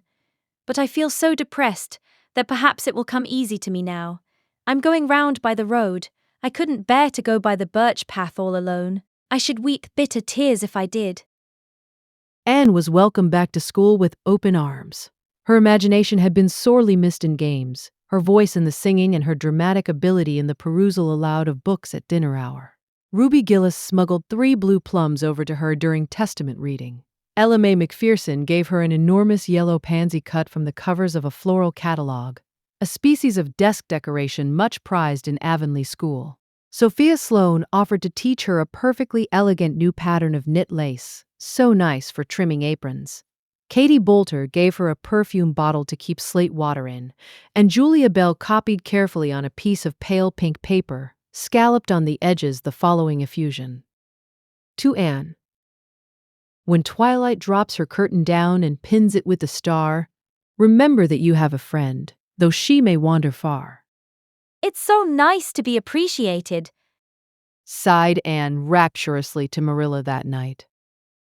The girls were not the only scholars who appreciated her.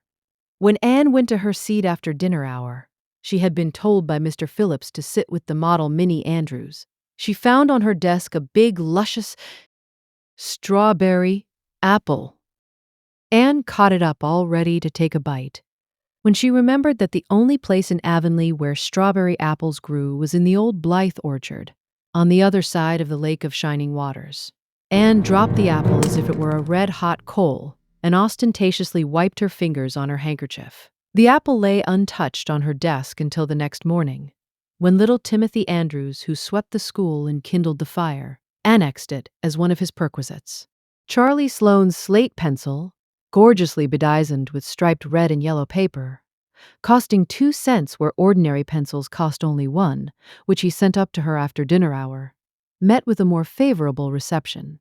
Anne was graciously pleased to accept it, and rewarded the donor with a smile which exalted that infatuated youth straightway into the 7th heaven of delight, and caused him to make such fearful errors in his dictation that Mr. Phillips kept him in after school to rewrite it. But as the Caesar's pageant shorn of Brutus's bust did but of Rome's best son remind her more. So the marked absence of any tribute or recognition from Diana Barry, who was sitting with Gertie Pye, embittered Anne's little triumph. Diana might just have smiled at me once, I think.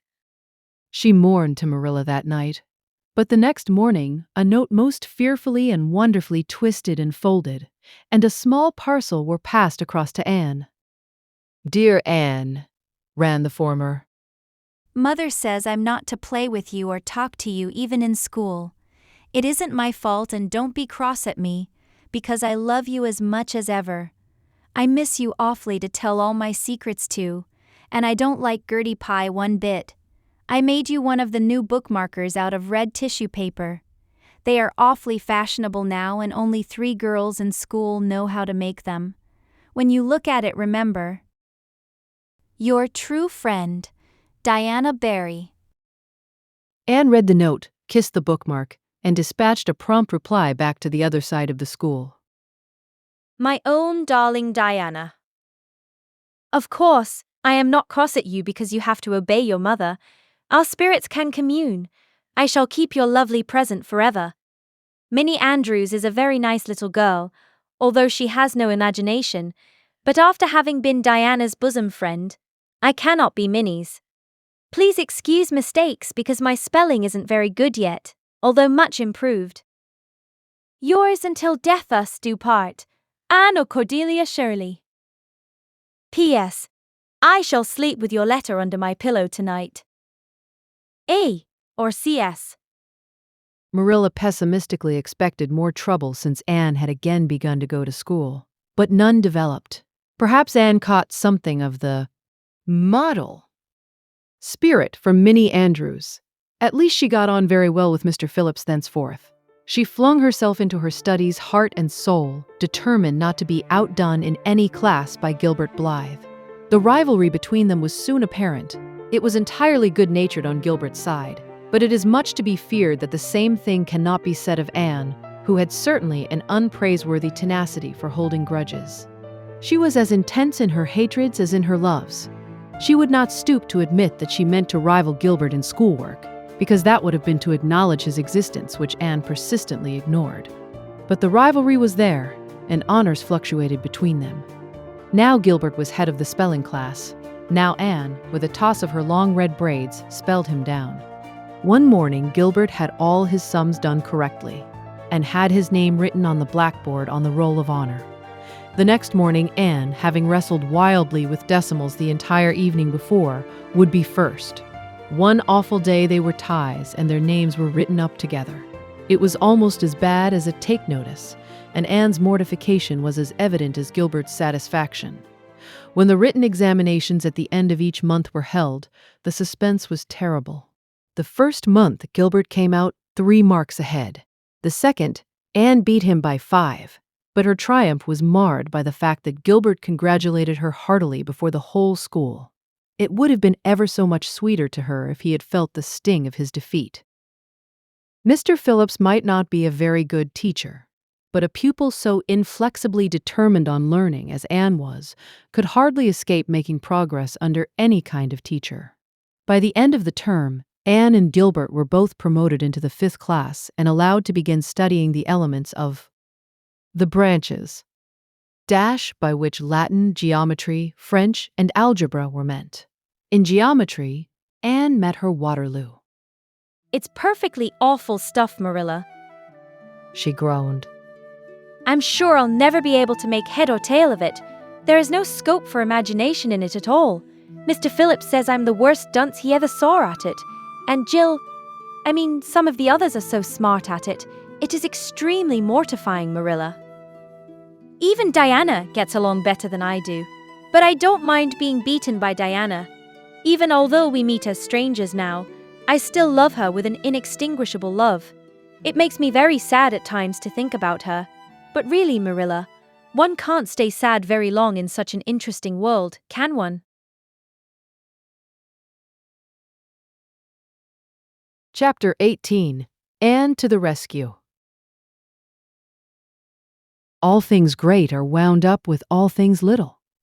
At first glance, it might not seem that the decision of a certain Canadian premier to include Prince Edward Island in a political tour could have much or anything to do with the fortunes of little Anne Shirley at Green Gables. But it had. It was in January the premier came to address his loyal supporters and such of his non-supporters as chose to be present at the monster mass meeting held in Charlottetown. Most of the Avonlea people were on Premier's side of politics.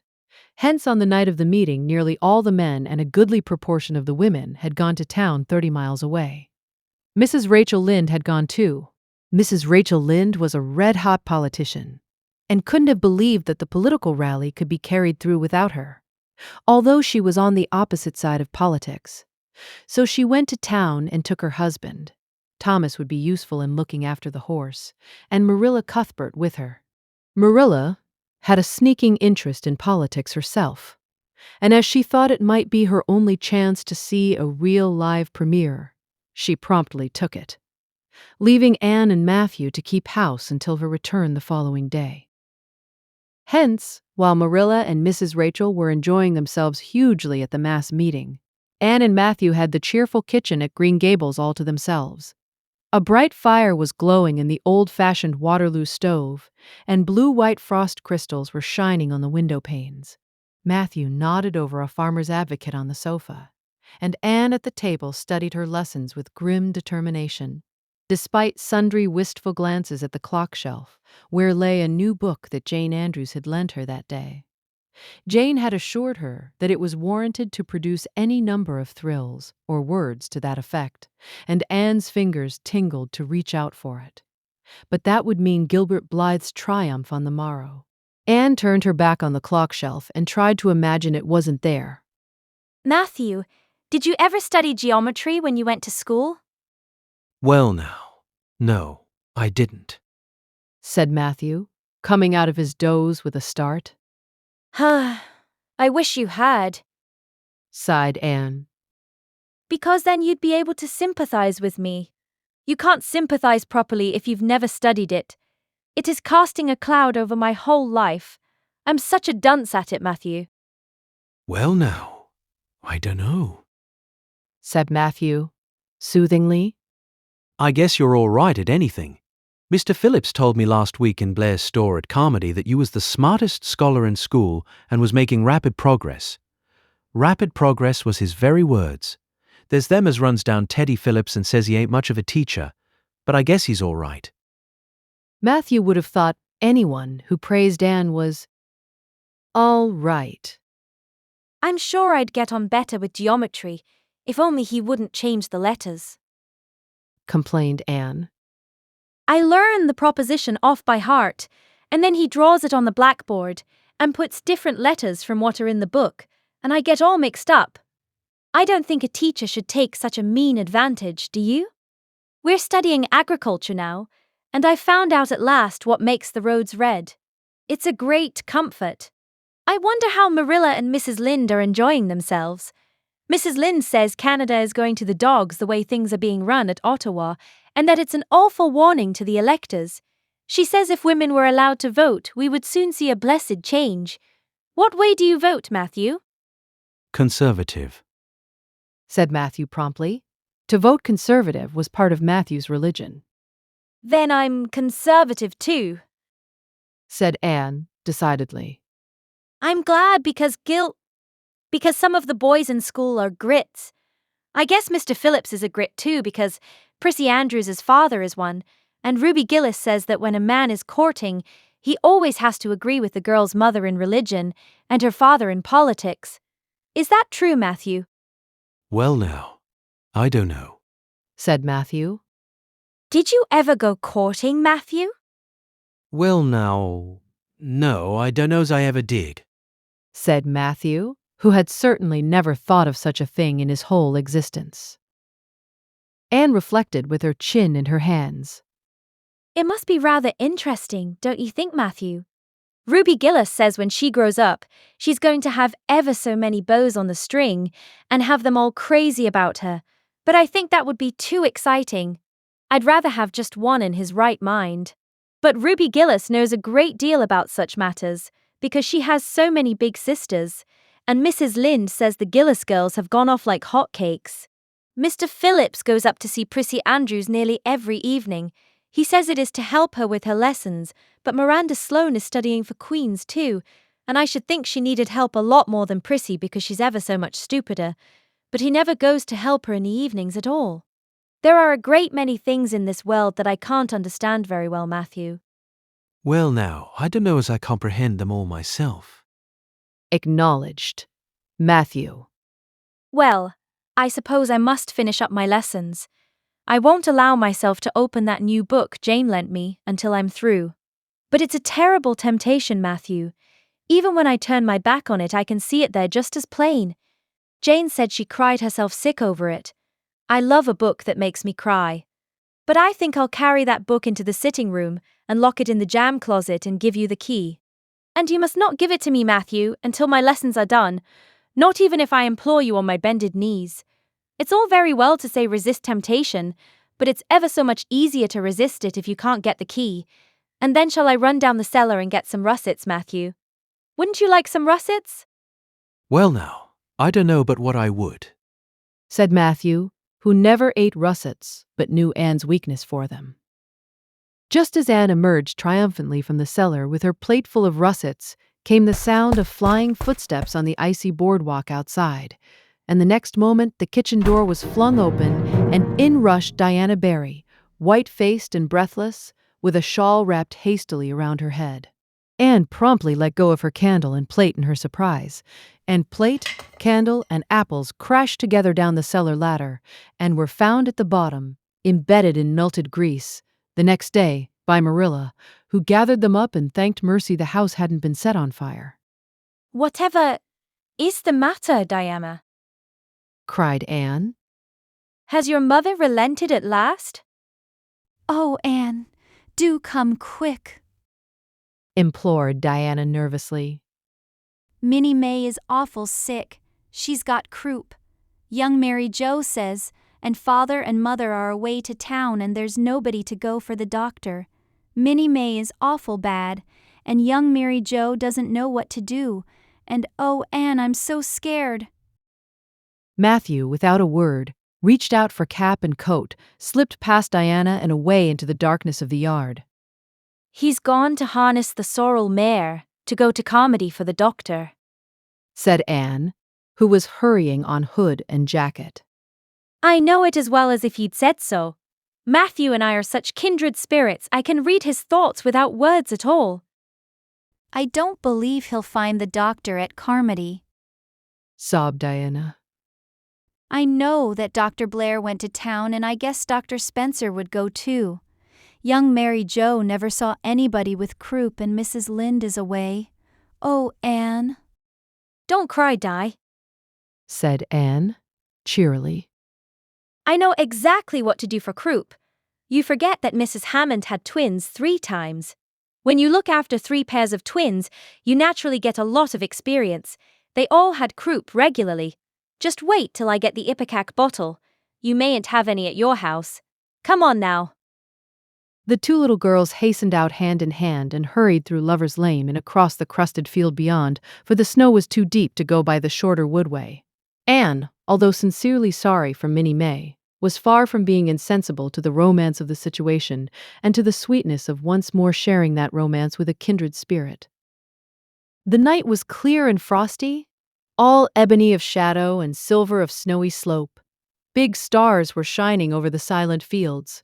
Here and there the dark-pointed firs stood up with snow powdering their branches, and the wind whistling through them. Anne thought it was truly delightful to go skimming through all this mystery and loveliness with your bosom friend, who had been so long estranged. Minnie May, aged 3, was really very sick. She lay on the kitchen sofa feverish and restless, while her hoarse breathing could be heard all over the house. Young Mary Jo, a buxom, broad-faced French girl from the creek, whom Mrs. Barry had engaged to stay with the children during her absence, was helpless and bewildered, quite incapable of thinking what to do, or doing it if she thought of it. Anne went to work with skill and promptness. Minnie May has croup all right. She's pretty bad, but I've seen them worse. First, we must have lots of hot water. I declare, Diana, there isn't more than a cupful in the kettle. There, I filled it up. And Mary Jo, you may put some wood in the stove. I don't want to hurt your feelings, but it seems to me you might have thought of this before if you'd any imagination. Now, I'll undress Minnie May and put her to bed, and you try to find some soft flannel cloths, Diana. I'm going to give her a dose of Ipecac first of all. Minnie May did not take kindly to the Ipecac, but Anne had not brought up 3 pairs of twins for nothing. Down that Ipecac went, not only once, but many times during the long, anxious night, when the 2 little girls worked patiently over the suffering Minnie May. And young Mary Jo, honestly anxious to do all she could, kept up a roaring fire and heated more water than would have been needed for a hospital of croupy babies. It was 3 o'clock when Matthew came with a doctor, for he had been obliged to go all the way to Spencervale for one. But the pressing need for assistance was past. Minnie May was much better and was sleeping soundly. I was awfully near giving up in despair, explained Anne. She got worse and worse until she was sicker than ever the Hammond twins were, even the last pair. I actually thought she was going to choke to death. I gave her every drop of Ipecac in that bottle, and when the last dose went down, I said to myself, not to Diana or young Mary Jo, because I didn't want to worry them any more than they were worried, but I had to say it to myself, just to relieve my feelings. This is the last lingering hope, and I fear 'tis a vain one. But in about 3 minutes, she coughed up the phlegm and began to get better right away. You must just imagine my relief, Doctor, because I can't express it in words. You know there are some things that cannot be expressed in words. Yes, I know, nodded the doctor. He looked at Anne as if he were thinking some things about her that couldn't be expressed in words. Later on, however, he expressed them to Mr. and Mrs. Barry. That little red-headed girl they have over at Cuthbert's is as smart as they make 'em. I tell you, she saved that baby's life, for it would have been too late by the time I got there. She seems to have a skill and presence of mind perfectly wonderful in a child of her age. I never saw anything like the eyes of her when she was explaining the case to me. Anne had gone home in the wonderful white frosted winter morning, heavy-eyed from loss of sleep, but still talking unweariedly to Matthew as they crossed the long white field and walked under the glittering fairy arch of the Lovers' Lane maples. Oh, Matthew, isn't it a wonderful morning? The world looks like something God had just imagined for his own pleasure, doesn't it? Those trees look as if I could blow them away with a breath puff. I'm so glad I live in a world where there are white frosts, aren't you? And I'm so glad Mrs. Hammond had 3 pairs of twins after all. If she hadn't, I mightn't have known what to do for Minnie May. I'm real sorry I was ever cross with Mrs. Hammond for having twins. But, oh, Matthew, I'm so sleepy. I can't go to school. I just know I couldn't keep my eyes open and I'd be so stupid. But I hate to stay home, for Gil some of the others will get head of the class, and it's so hard to get up again. Although, of course, the harder it is, the more satisfaction you have when you do get up, haven't you? Well now, I guess you'll manage all right, said Matthew, looking at Anne's white little face and the dark shadows under her eyes. You just go right to bed and have a good sleep. I'll do all the chores. Anne accordingly went to bed and slept so long and soundly that it was well on in the white and rosy winter afternoon when she awoke and descended to the kitchen where Marilla, who had arrived home in the meantime, was sitting knitting. Oh, did you see the premiere?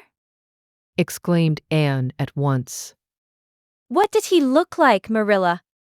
Well, he never got to be premier on account of his looks, said Marilla. Such a nose as that man had. But he can speak. I was proud of being a conservative. Rachel Lynde, of course, being a liberal, had no use for him. Your dinner is in the oven, Anne, and you can get yourself some blue plum preserve out of the pantry. I guess you're hungry. Matthew has been telling me about last night. I must say it was fortunate you knew what to do. I wouldn't have had any idea myself, for I never saw a case of croup. There now, never mind talking till you've had your dinner. I can tell by the look of you that you're just full up with speeches, but they'll keep. Marilla had something to tell Anne, but she did not tell it just then, for she knew if she did, Anne's consequent excitement would lift her clear out of the region of such material matters as appetite or dinner. Not until Anne had finished her saucer of blue plums did Marilla say, Mrs. Barry was here this afternoon, Anne. She wanted to see you, but I wouldn't wake you up. She says you saved Minnie May's life, and she is very sorry she acted as she did in that affair of the currant wine. She says she knows now you didn't mean to set Diana drunk, and she hopes you'll forgive her and be good friends with Diana again.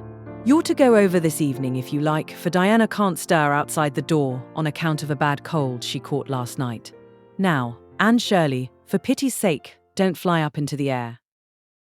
The warning seemed not unnecessary.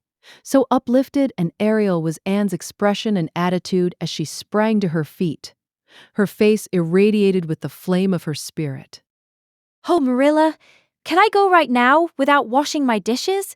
I'll wash them when I come back, but I cannot tie myself down to anything so unromantic as dishwashing at this thrilling moment. Yes, run along, said Marilla indulgently. Anne Shirley, are you crazy? Come back this instant and put something on you. I might as well call to the wind. She's gone without a cap or wrap. Look at her tearing through the orchard with her hair streaming. It'll be a mercy if she doesn't catch her death of cold.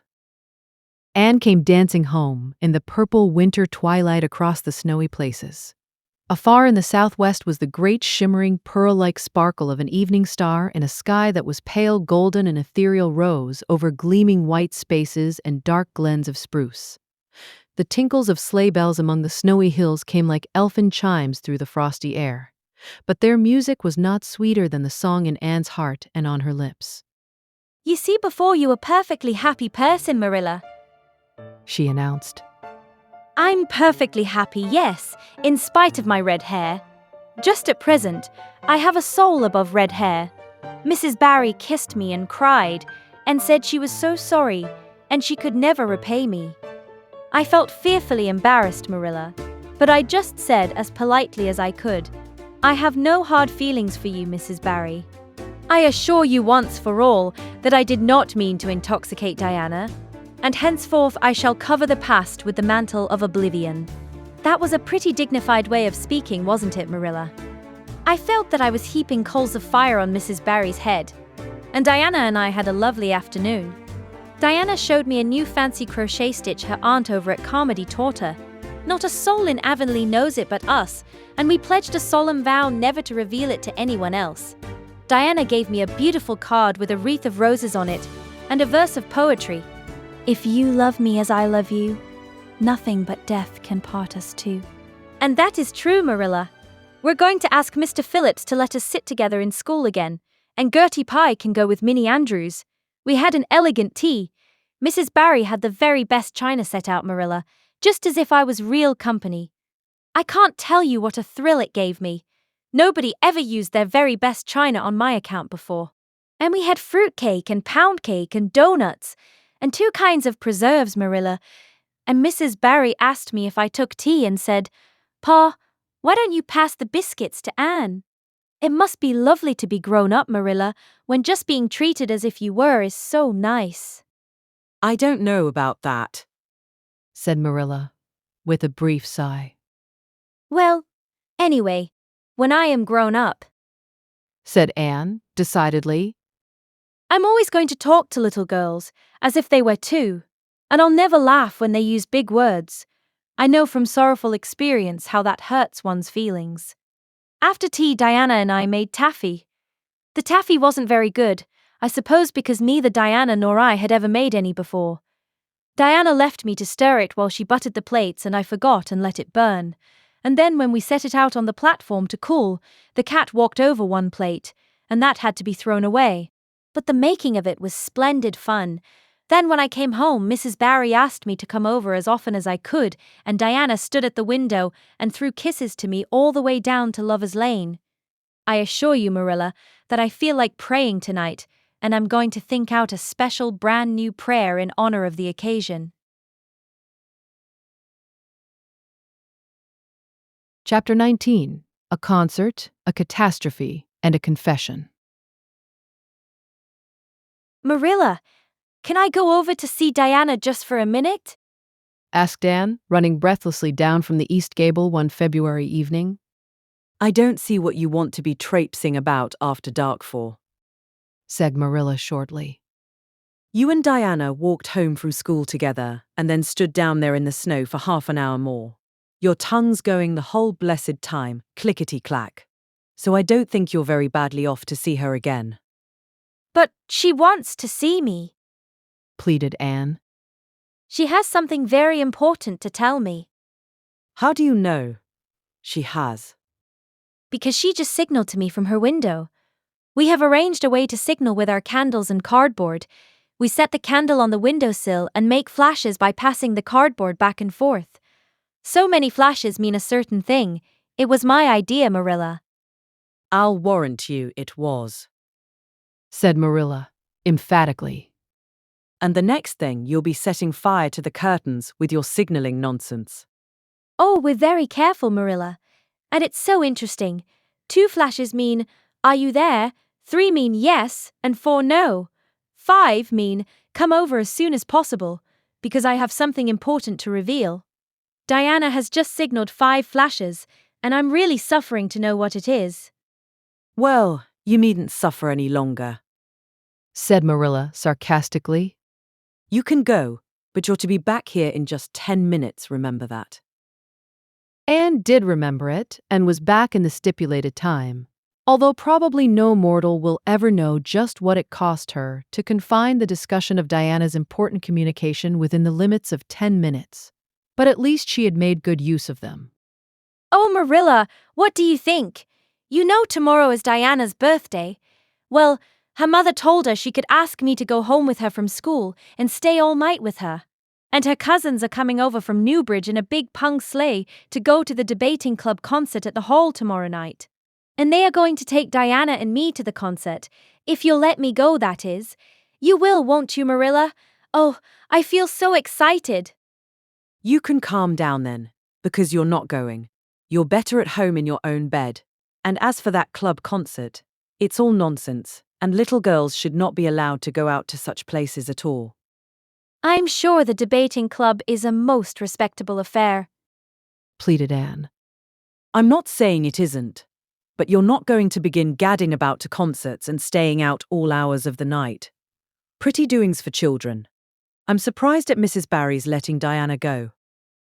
But it's such a very special occasion, mourned Anne, on the verge of tears. Diana has only one birthday in a year. It isn't as if birthdays were common things, Marilla. Prissy Andrews is going to recite Curfew Must Not Ring tonight. That is such a good moral piece, Marilla. I'm sure it would do me lots of good to hear it. And the choir are going to sing 4 lovely pathetic songs that are pretty near as good as hymns. And oh, Marilla, the minister is going to take part. Yes, indeed he is. He's going to give an address. That will be just about the same thing as a sermon. Please, mayn't I go, Marilla?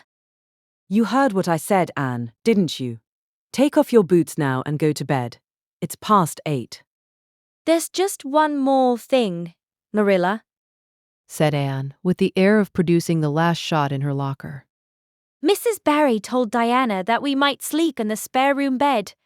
Think of the honor of your little Anne being put in the spare room bed. It's an honor you'll have to get along without. Go to bed, Anne, and don't let me hear another word out of you. When Anne, with tears rolling over her cheeks, had gone sorrowfully upstairs, Matthew, who had been apparently sound asleep on the lounge during the whole dialogue, opened his eyes and said decidedly, Well now, Marilla, I think you ought to let Anne go. I don't then, retorted Marilla. Who's bringing this child up, Matthew? You or me? Well now, you, admitted Matthew. Don't interfere then. Well now, I ain't interfering. It ain't interfering to have your own opinion, and my opinion is that you ought to let Anne go. You'd think I ought to let Anne go to the moon, if she took the notion, I've no doubt, was Marilla's amiable rejoinder. I might have let her spend the night with Diana, if that was all. But I don't approve of this concert plan.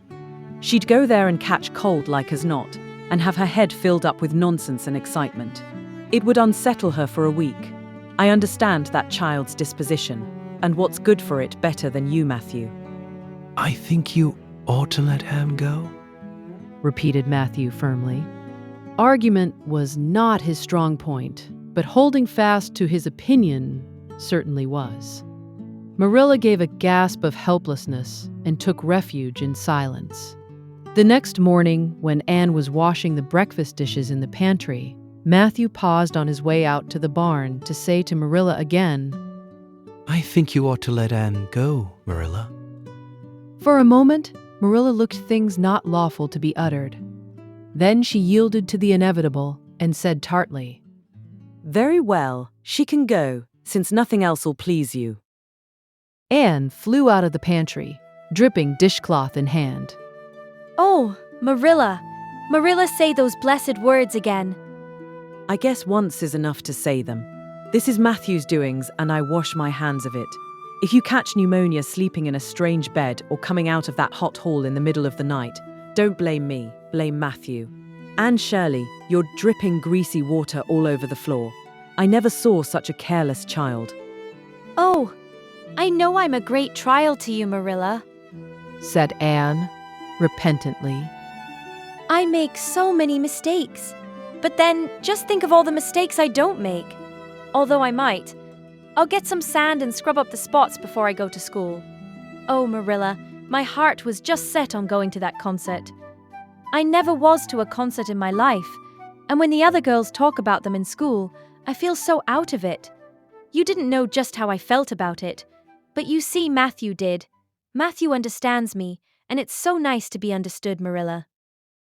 Anne was too excited to do herself justice as to lessons that morning in school. Gilbert Blythe spelt her down in class and left her clear out of sight in mental arithmetic. Anne's consequent humiliation was less than it might have been, however, in view of the concert and the spare room bed. She and Diana talked so constantly about it all day that with a stricter teacher than Mr. Phillips, dire disgrace must inevitably have been their portion. Anne felt that she could not have borne it if she had not been going to the concert, for nothing else was discussed that day in school. The Avonlea Debating Club, which met fortnightly all winter, had had several smaller free entertainments, but this was to be a big affair, admission 10 cents, in aid of the library. The Avonlea young people had been practicing for weeks, and all the scholars were especially interested in it by reason of older brothers and sisters who were going to take part. Everybody in school over 9 years of age expected to go, except Carrie Sloane, whose father shared Marilla's opinions about small girls going out to night concerts. Carrie Sloane cried into her grammar all the afternoon and felt that life was not worth living. For Anne, the real excitement began with the dismissal of school, and increased therefrom in crescendo, until it reached to a crash of positive ecstasy in the concert itself. They had a perfectly elegant tea. And then came the delicious occupation of dressing in Diana's little room upstairs. Diana did Anne's front hair in the new pompadour style, and Anne tied Diana's bows with the especial knack she possessed, and they experimented with at least half a dozen different ways of arranging their back hair. At last they were ready, cheeks scarlet and eyes glowing with excitement. True, Anne could not help a little pang when she contrasted her plain black tam and shapeless, tight-sleeved, homemade gray cloth coat with Diana's jaunty fur cap and smart little jacket. But she remembered in time that she had an imagination and could use it. Then Diana's cousins, the Murrays from Newbridge, came. They all crowded into the big pung sleigh, among straw and furry robes. Anne reveled in the drive to the hall, slipping along over the satin-smooth roads with the snow crisping under the runners. There was a magnificent sunset, and the snowy hills and deep blue water of the St. Lawrence Gulf seemed to rim in the splendor like a huge bowl of pearl and sapphire, brimmed with wine and fire. Tinkles of sleigh bells and distant laughter that seemed like the mirth of wood elves came from every quarter. Oh, Diana, breathed Anne, squeezing Diana's mittened hand under the fur robe. Isn't it all like a beautiful dream? Do I really look the same as usual? I feel so different that it seems to me it must show in my looks. You look awfully nice, said Diana, who, having just received a compliment from one of her cousins, felt that she ought to pass it on. You've got the loveliest color.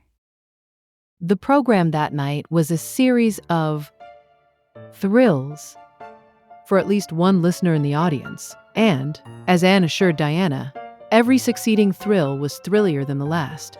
When Prissy Andrews, attired in a new pink silk waist with a string of pearls about her smooth white throat and real carnations in her hair, rumor whispered that the master had sent all the way to town for them for her, climbed the slimy ladder, dark without one ray of light. Anne shivered in luxurious sympathy when the choir sang, "Far above the gentle daisies." Anne gazed at the ceiling as if it were frescoed with angels, when Sam Sloane proceeded to explain and illustrate how Sockery said a hen. Anne laughed until people sitting near her laughed too, more out of sympathy with her than with amusement at a selection that was rather threadbare even in Avonlea.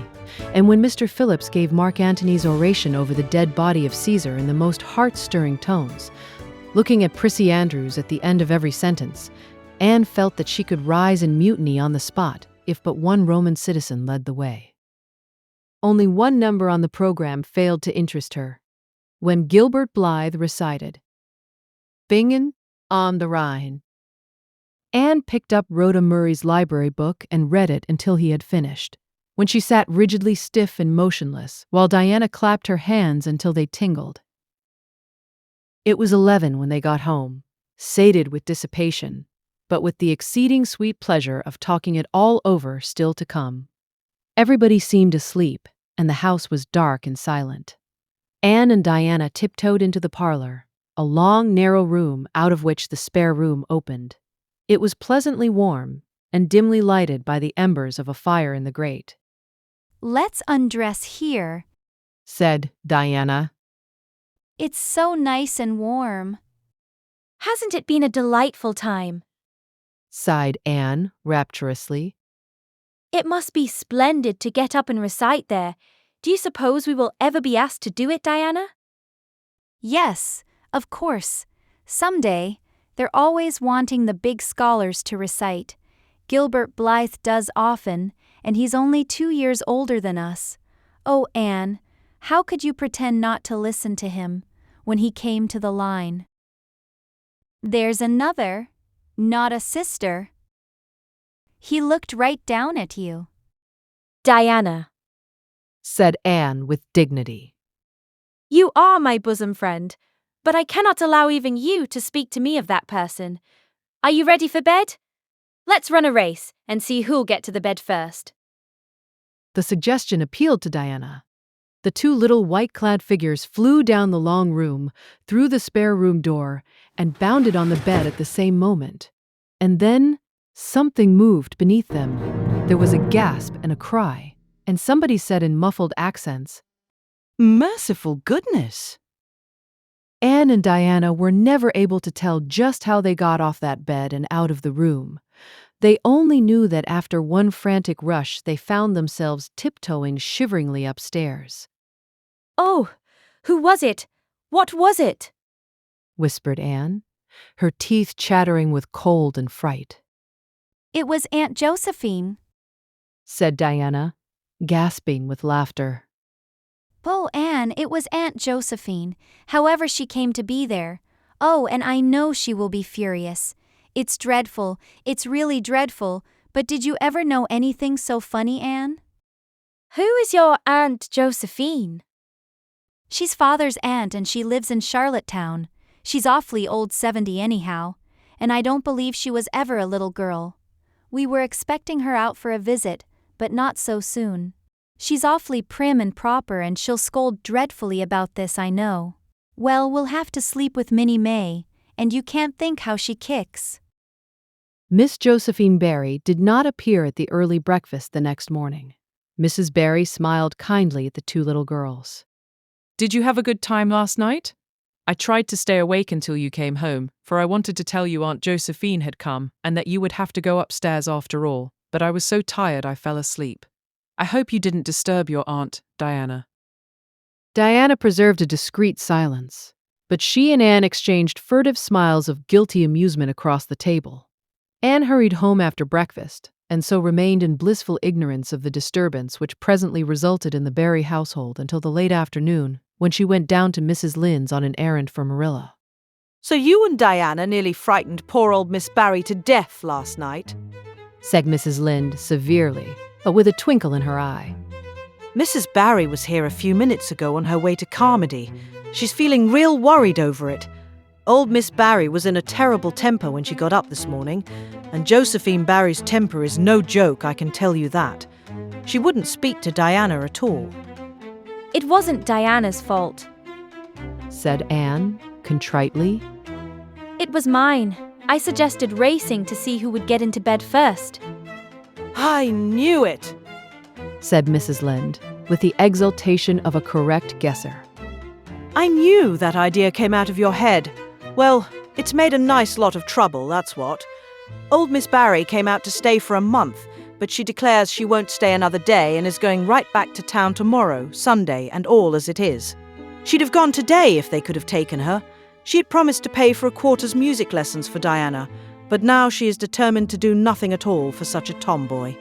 Oh, I guess they had a lively time of it there this morning. The Barrys must feel cut up. Old Miss Barry is rich, and they'd like to keep on the good side of her.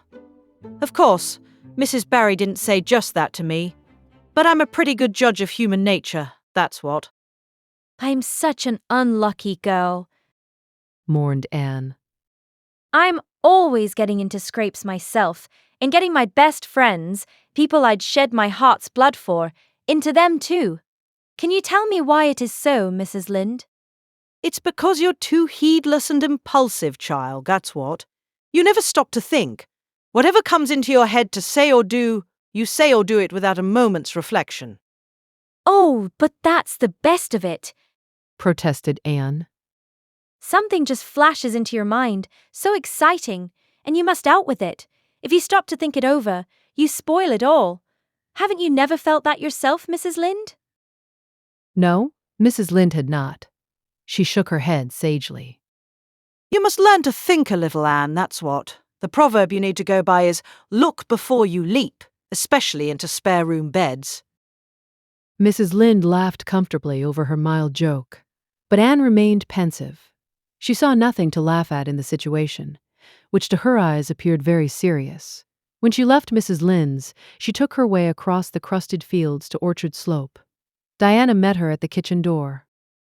Your Aunt Josephine was very cross about it, wasn't she? Whispered Anne. Yes, Answered Diana, stifling a giggle with an apprehensive glance over her shoulder at the closed sitting-room door. she was fairly dancing with rage, Anne. Oh, how she scolded. She said I was the worst-behaved girl she ever saw, and that my parents ought to be ashamed of the way they had brought me up. She says she won't stay, and I'm sure I don't care, but Father and Mother do. Why didn't you tell them it was my fault? Demanded Anne. It's likely I'd do such a thing, isn't it? Said Diana, with just scorn.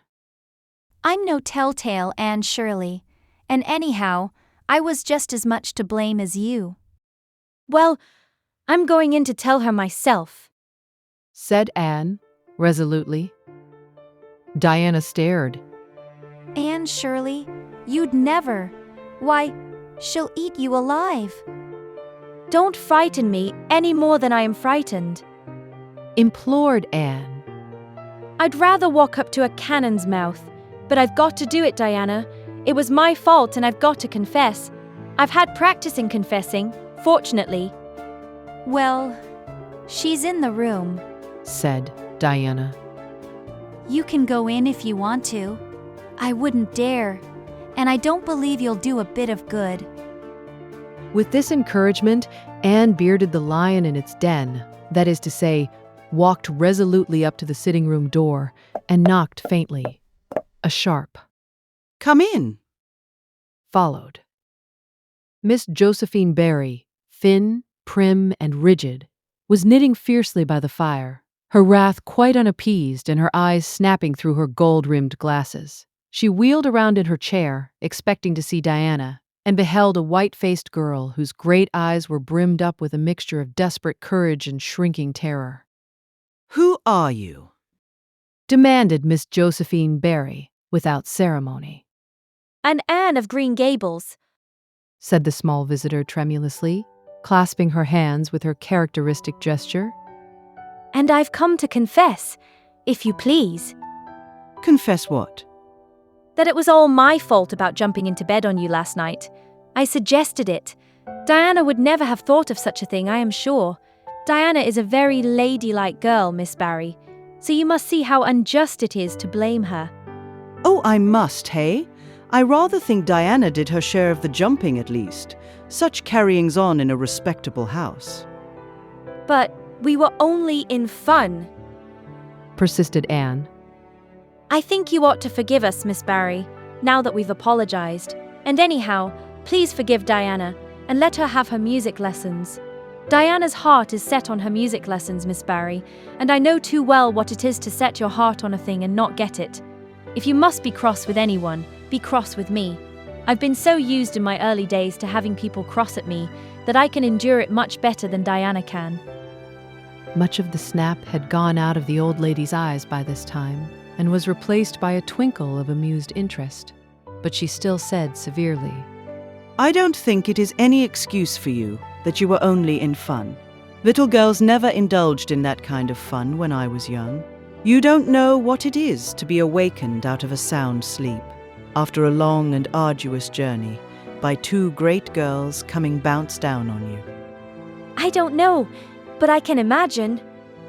said Anne, eagerly. I'm sure it must have been very disturbing. But then there is our side of it too. Have you any imagination, Miss Barry? If you have, just put yourself in our place.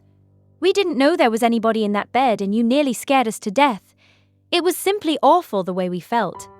And then we couldn't sleep in the spare room after being promised. I suppose you are used to sleeping in spare rooms, but just imagine what you would feel like if you were a little orphan girl who had never had such an honor. All the snap had gone by this time. Miss Barry actually laughed, a sound which caused Diana, waiting in speechless anxiety in the kitchen outside, to give a great gasp of relief. I'm afraid my imagination is a little rusty. It's so long since I used it, she said. I dare say your claim to sympathy is just as strong as mine. It all depends on the way we look at it. Sit down here and tell me about yourself. I am very sorry I can't, said Anne, firmly. I would like to, because you seem like an interesting lady, and you might even be a kindred spirit, although you don't look very much like it. But it is my duty to go home to Miss Marilla Cuthbert. Miss Marilla Cuthbert is a very kind lady who has taken me to bring up properly. She is doing her best, but it is very discouraging work. You must not blame her because I jumped on the bed. But before I go, I do wish you would tell me if you will forgive Diana and stay just as long as you meant to in Avonlea. I think perhaps I will, if you will come over and talk to me occasionally, said Miss Barry. That evening, Miss Barry gave Diana a silver bangle bracelet and told the senior members of the household that she had unpacked her valise.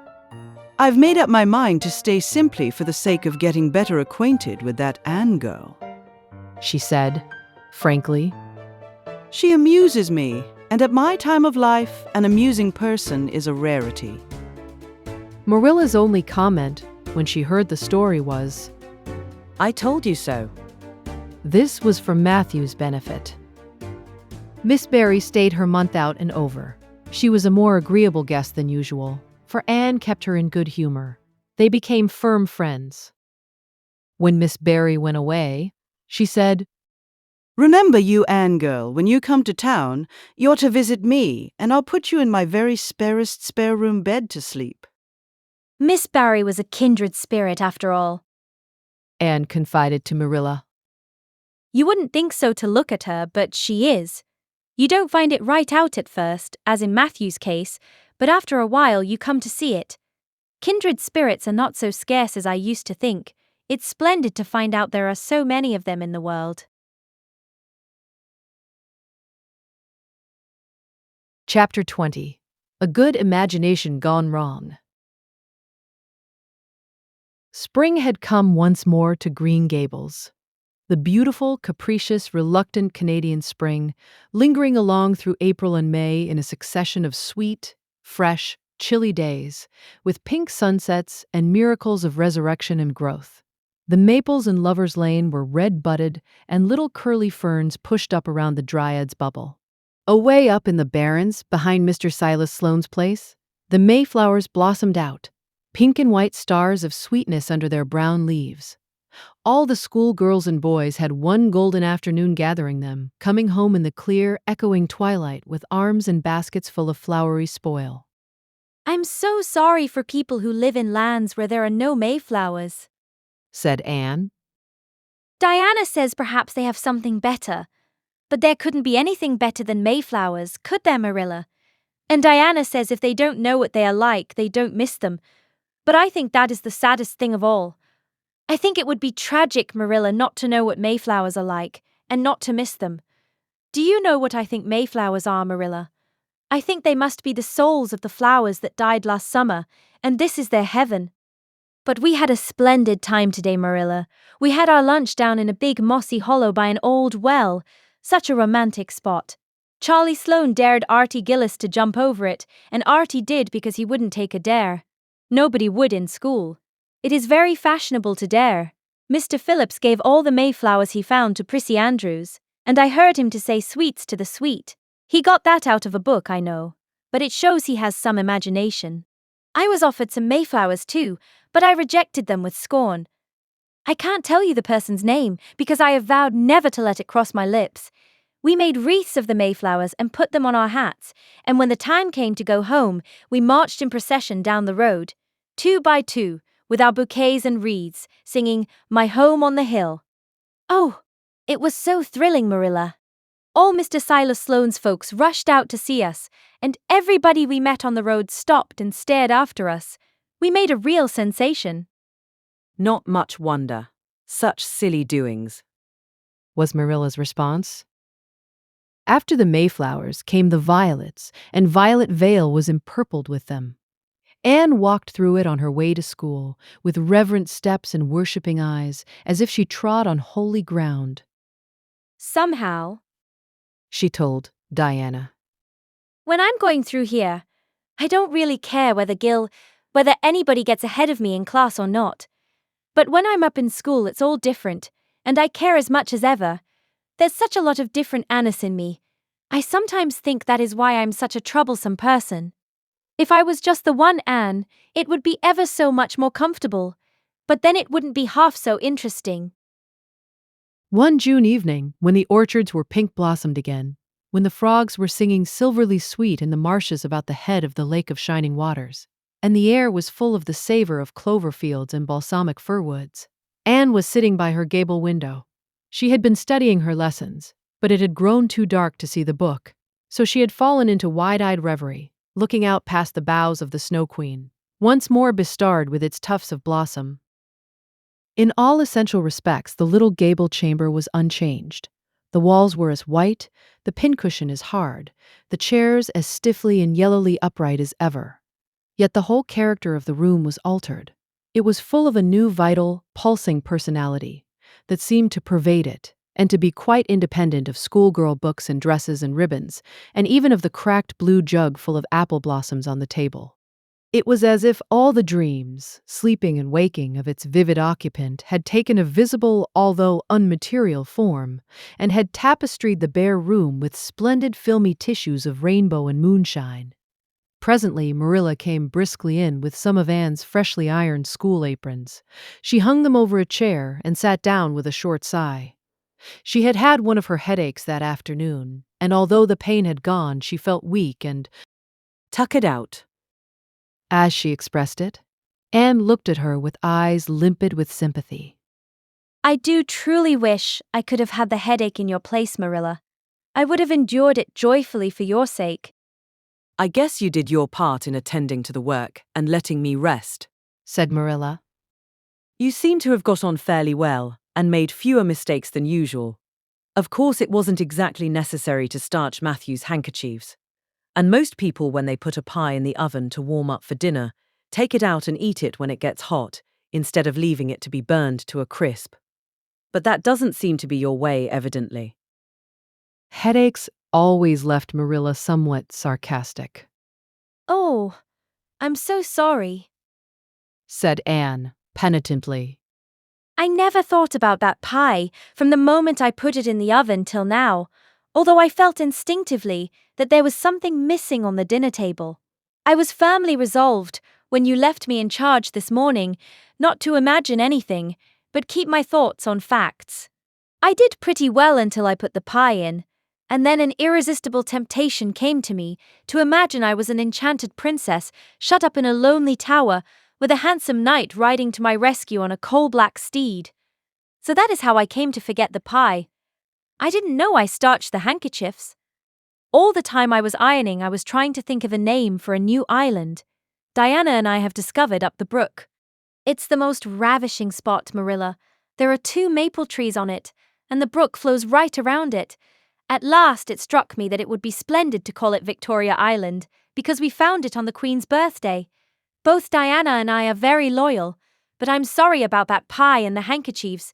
I wanted to be extra good today because it's an anniversary. Do you remember what happened this day last year, Marilla? No, I can't think of anything special. Oh, Marilla, it was the day I came to Green Gables. I shall never forget it. It was the turning point in my life. Of course it wouldn't seem so important to you. I've been here for a year and I've been so happy. Of course, I've had my troubles, but one can live down troubles. Are you sorry you kept me, Marilla? No, I can't say I'm sorry, said Marilla, who sometimes wondered how she could have lived before Anne came to Green Gables. No, not exactly sorry. If you finished your lessons, Anne, I want you to run over and ask Mrs. Barry if she'll lend me Diana's apron pattern. Oh, it's too dark, cried Anne. Too dark? Why, it's only twilight. And goodness knows you've gone over often enough after dark. I'll go over early in the morning. said Anne eagerly. I'll get up at sunrise and go over, Marilla. What has got into your head now, Anne Shirley? I want that pattern to cut out your new apron this evening. Go at once and be smart, too. I'll have to go around by the road, then, said Anne, taking up her hat reluctantly. Go by the road and waste half an hour. I'd like to catch you. I can't go through the haunted wood, Marilla, cried Anne desperately. Marilla stared. The haunted wood? Are you crazy? What under the canopy is the haunted wood? The spruce wood over the brook, said Anne in a whisper. Fiddlesticks. There is no such thing as a haunted wood anywhere. Who has been telling you such stuff? Nobody, confessed Anne. Diana and I just imagined the wood was haunted. All the places around here are so commonplace. We just got this up for our own amusement. We began it in April. A haunted wood is so very romantic, Marilla. We chose the spruce grove because it's so gloomy. Oh, we have imagined the most harrowing things. There's a white lady walks along the brook just about this time of the night and wrings her hands and utters wailing cries. She appears when there is to be a death in the family. And the ghost of a little murdered child haunts the corner up by Idlewild. It creeps up behind you and lays its cold fingers on your hand. So, oh Marilla, it gives me a shudder to think of it. And there's a headless man stalks up and down the path, and skeletons glower at you between the boughs. Oh Marilla, I wouldn't go through the haunted wood after dark now for anything. I'd be sure that white things would reach out from behind the trees and grab me. Did ever anyone hear the like? Ejaculated Marilla, who had listened in dumb amazement. Anne Shirley, do you mean to tell me you believe all that wicked nonsense of your own imagination? Not believe exactly, faltered Anne. At least, I don't believe it in daylight.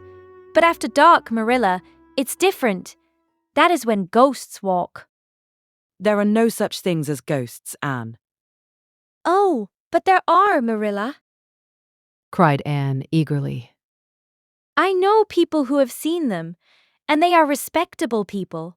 Charlie Sloane says that his grandmother saw his grandfather driving home the cows one night after he'd been buried for a year. You know, Charlie Sloane's grandmother wouldn't tell a story for anything. She's a very religious woman, and Mrs. Thomas's father was pursued home one night by a lamb of fire with its head cut off hanging by a strip of skin. He said he knew it was the spirit of his brother, and that it was a warning he would die within 9 days. He didn't, but he died 2 years after. So you see, it was really true. And Ruby Gillis says, Anne Shirley, interrupted Marilla firmly. I never want to hear you talking in this fashion again. I've had my doubts about that imagination of yours right along, and if this is going to be the outcome of it, I won't countenance any such doings. You'll go right over to Barry's, and you'll go through that spruce grove just for a lesson and a warning to you. And never let me hear a word out of your head about haunted woods again. And in Avonlea, while plead and cry as she liked, and did, for her terror was very real. Her imagination had run away with her, and she held the spruce grove in mortal dread after nightfall. But Marilla was inexorable. She marched the shrinking ghost seer down to the spring, and ordered her to proceed straightway over the bridge and into the dusky retreats of wailing ladies and headless specters beyond. Oh, Marilla, how can you be so cruel? Sobbed Anne. What would you feel like if a white thing did snatch me up and carry me off? I'll risk it, said Marilla, unfeelingly. You know I always mean what I say. I'll cure you of imagining ghosts into places. March now. And marched. That is, she stumbled over the bridge and went shuddering up the horrible dim path beyond. Anne never forgot that walk. Bitterly did she repent the license she had given to her imagination. The goblins of her fancy lurked in every shadow about her, reaching out their cold, fleshless hands to grasp the terrified small girl who had called them into being. A white strip of birch bark blowing up from the hollow over the brown floor of the grove made her heart stand still. The long-drawn wail of two old boughs rubbing against each other brought out the perspiration in beads on her forehead. The swoop of bats in the darkness over her was as the wings of unearthly creatures. When she reached Mr. William Bell's field, she fled across it as if pursued by an army of white things, and arrived at the berry kitchen door so out of breath that she could hardly gasp out her request for the apron pattern. Diana was away so that she had no excuse to linger. The dreadful return journey had to be faced. Anne went back over it with shut eyes, preferring to take the risk of dashing her brains out among the boughs to that of seeing a white thing. When she finally stumbled over the log bridge, she drew one long, shivering breath of relief. Well, so nothing caught you, said Marilla unsympathetically. Oh, Marilla, chattered Anne. I'll be contented with commonplace places after this. Chapter 21. A New Departure in Flavorings.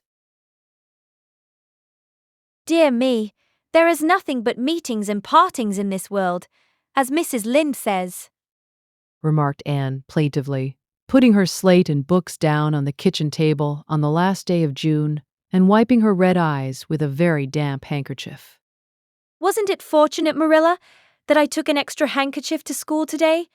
I had a presentiment that it would be needed. I never thought you were so fond of Mr. Phillips that you'd require 2 handkerchiefs to dry your tears just because he was going away, said Marilla. I don't think I was crying because I was really so very fond of him, reflected Anne. I just cried because all the others did. It was Ruby Gillis started it. Ruby Gillis has always declared she hated Mr. Phillips, but just as soon as he got up to make his farewell speech, she burst into tears. Then all the girls began to cry one after the other. I tried to hold out, Marilla. I tried to remember the time Mr. Phillips made me sit with Gil, with a boy, and the time he spelled my name without an E on the blackboard. And how he said I was the worst dunce he ever saw at geometry and laughed at my spelling, and all the times he had been so horrid and sarcastic. But somehow I couldn't, Marilla, and I just had to cry too. Jane Andrews has been talking for a month about how glad she'd be when Mr. Phillips went away, and she declared she'd never shed a tear. Well, she was worse than any of us, and had to borrow a handkerchief from her brother. Of course, the boys didn't cry, because she hadn't brought one of her own, not expecting to need it. Oh, Marilla, it was heartrending. Mr. Phillips made such a beautiful farewell speech beginning, "The time has come for us to part." It was very affecting. And he had tears in his eyes too, Marilla. Oh, I felt dreadfully sorry and remorseful for all the times I'd talked in school and drawn pictures of him on my slate, and made fun of him and Prissy. I can tell you I wished I'd been a model pupil like Minnie Andrews. She hadn't anything on her conscience. The girls cried all the way home from school. Carrie Sloane kept saying every few minutes, "The time has come for us to part," and that would start us off again whenever we were in any danger of cheering up. I do feel dreadfully sad, Marilla. But one can't feel quite in the depths of despair with 2 months' vacation before them, can they, Marilla? And besides, we met the new minister and his wife coming from the station. For all I was feeling so bad about Mr. Phillips going away, I couldn't help taking a little interest in a new minister, could I? His wife is very pretty. Not exactly regally lovely, of course. It wouldn't do, I suppose, for a minister to have a regally lovely wife, because it might set a bad example. Mrs. Lynde says the minister's wife over at Newbridge sets a very bad example because she dresses so fashionably. Our new minister's wife was dressed in blue muslin, with lovely puffed sleeves and a hat trimmed with roses. Jane Andrews said she thought puffed sleeves were too worldly for a minister's wife, but I didn't make any such uncharitable remark, Marilla, because I know what it is to long for puffed sleeves.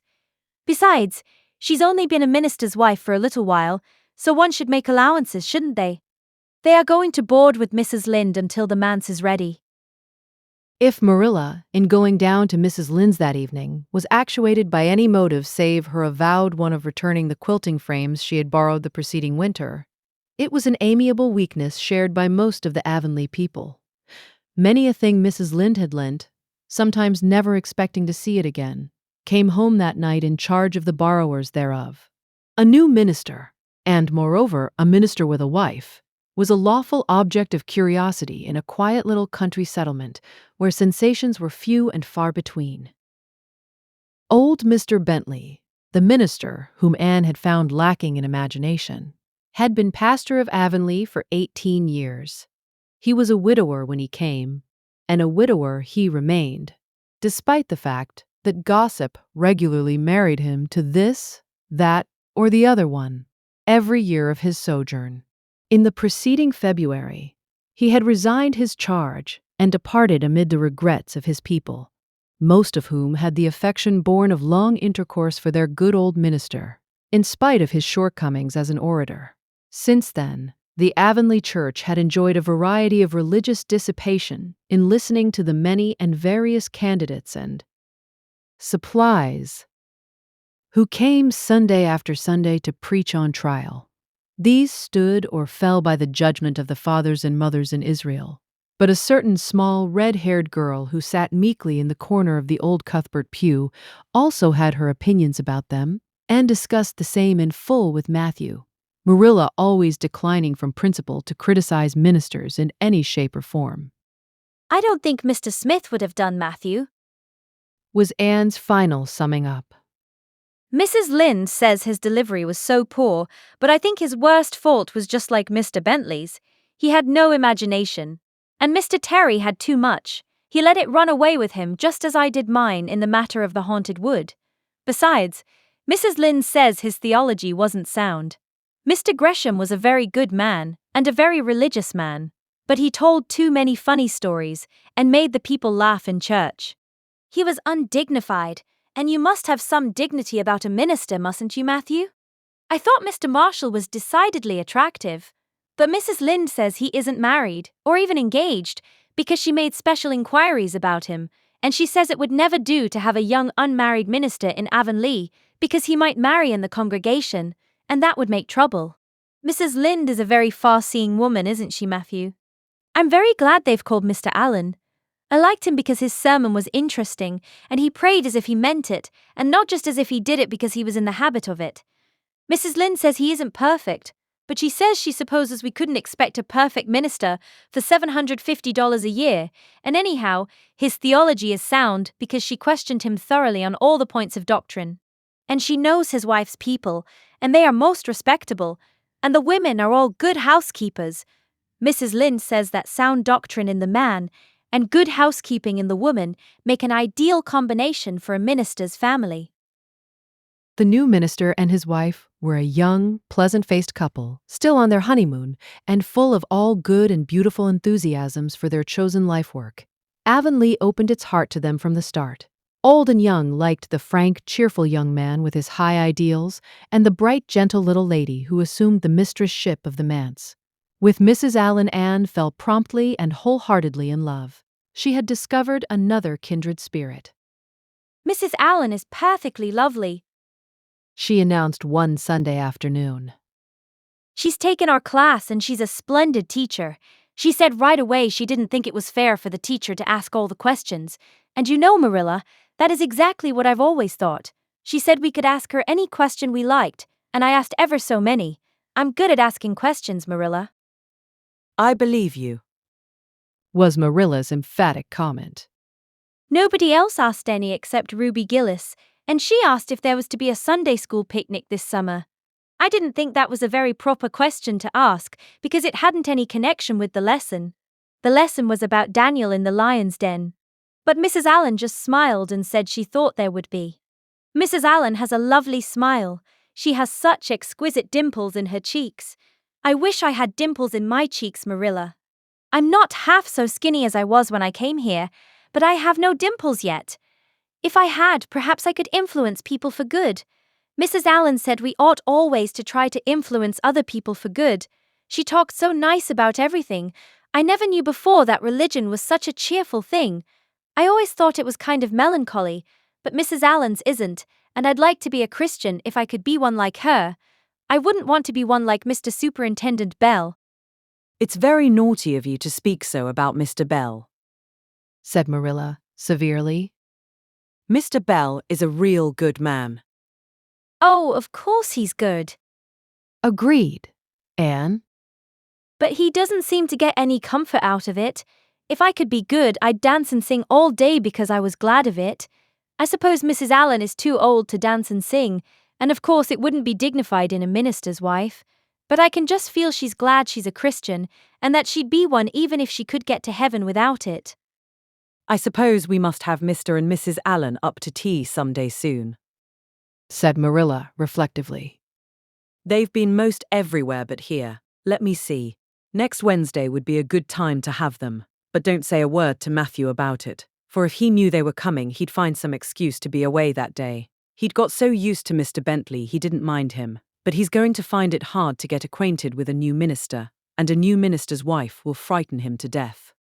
I'll be as secret as the dead, assured Anne. But oh, Marilla, will you let me make a cake for the occasion? I'd love to do something for Mrs. Allen, and you know I can make a pretty good cake by this time. You can make a layer cake, promised Marilla. Monday and Tuesday, great preparations went on at Green Gables. Having the minister and his wife to tea was a serious and important undertaking, and Marilla was determined not to be eclipsed by any of the Avonlea housekeepers. Anne was wild with excitement and delight. She talked it all over with Diana Tuesday night in the twilight, as they sat on the big red stones by the Dryad's bubble and made rainbows in the water with little twigs dipped in fir balsam. Everything is ready, Diana, except my cake, which I'm to make in the morning, and the baking powder biscuits, which Marilla will make just before tea time.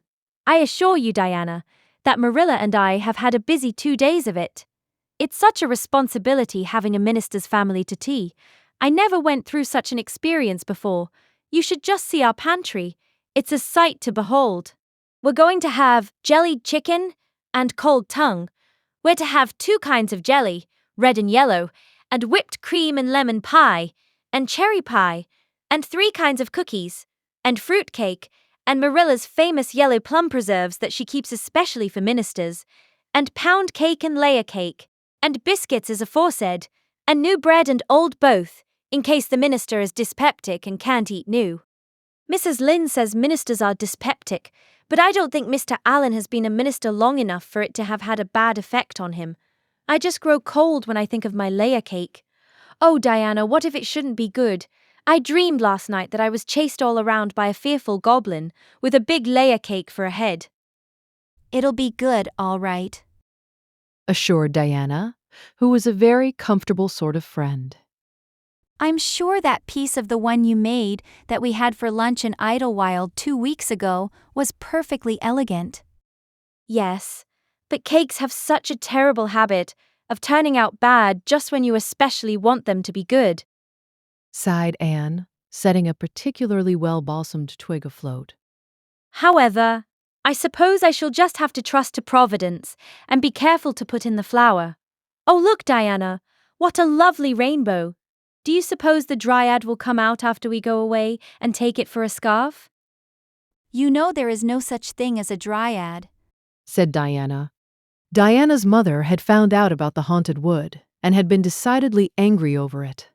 As a result, Diana had abstained from any further imitative flights of imagination and did not think it prudent to cultivate a spirit of belief even in harmless dryads. But it's so easy to imagine there is, said Anne. Every night before I go to bed, I look out of my window and wonder if the Dryad is really sitting here, combing her locks with the spring for a mirror. Sometimes I look for her footprints in the dew in the morning. Oh, Diana, don't give up your faith in the Dryad.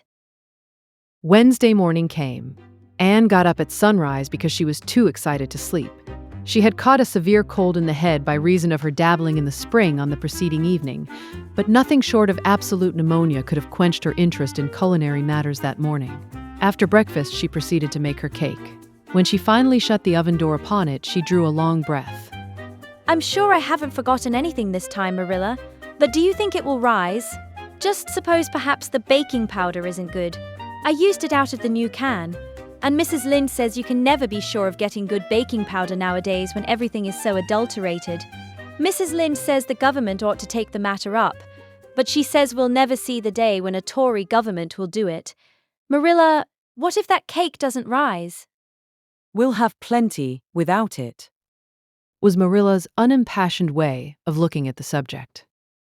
The cake did rise, however, and came out of the oven as light and feathery as golden foam. Anne, flushed with delight, clapped it together with layers of ruby jelly and, in imagination, saw Mrs. Allen eating it and possibly asking for another piece. You'll be using the best tea set, of course, Marilla, she said. Can I fix the table with ferns and wild roses? I think that's all nonsense, sniffed Marilla. In my opinion, it's the eatables that matter and not flummery decorations.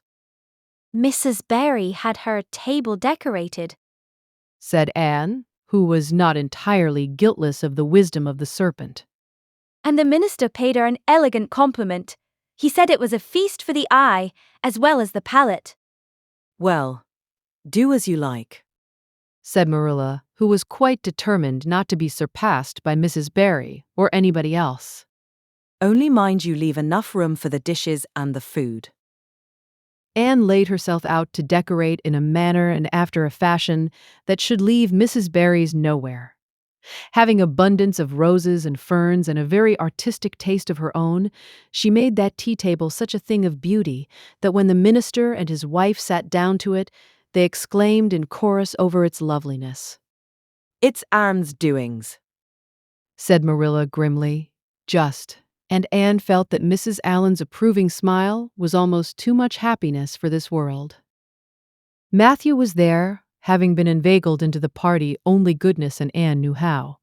He had been in such a state of shyness and nervousness that Marilla had given him up in despair, but Anne took him in hand so successfully that he now sat at the table in his best clothes and white collar and talked to the minister not uninterestingly. He never said a word to Mrs. Allen, but that perhaps was not to be expected. All went merry as a marriage bell until Anne's layer cake was passed.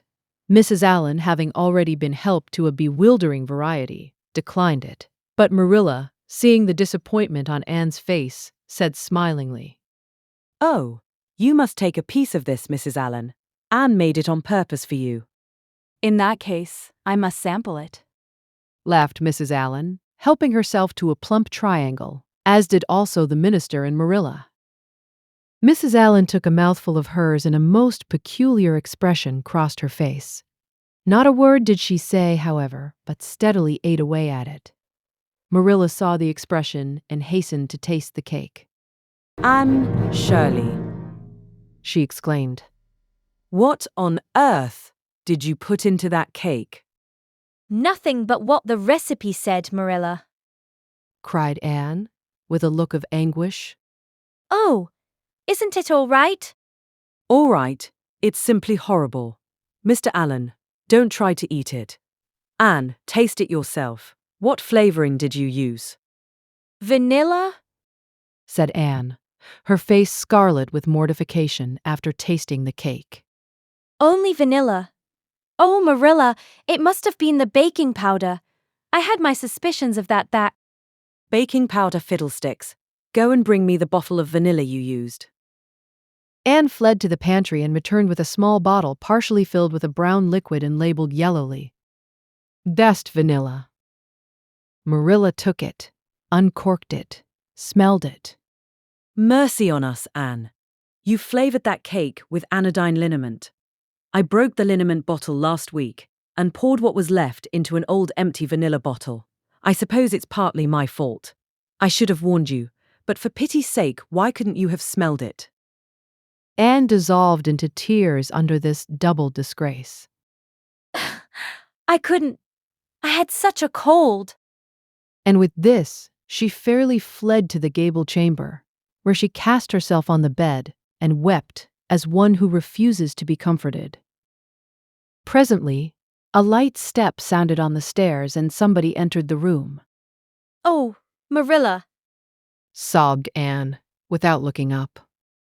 I'm disgraced forever. I shall never be able to live this down.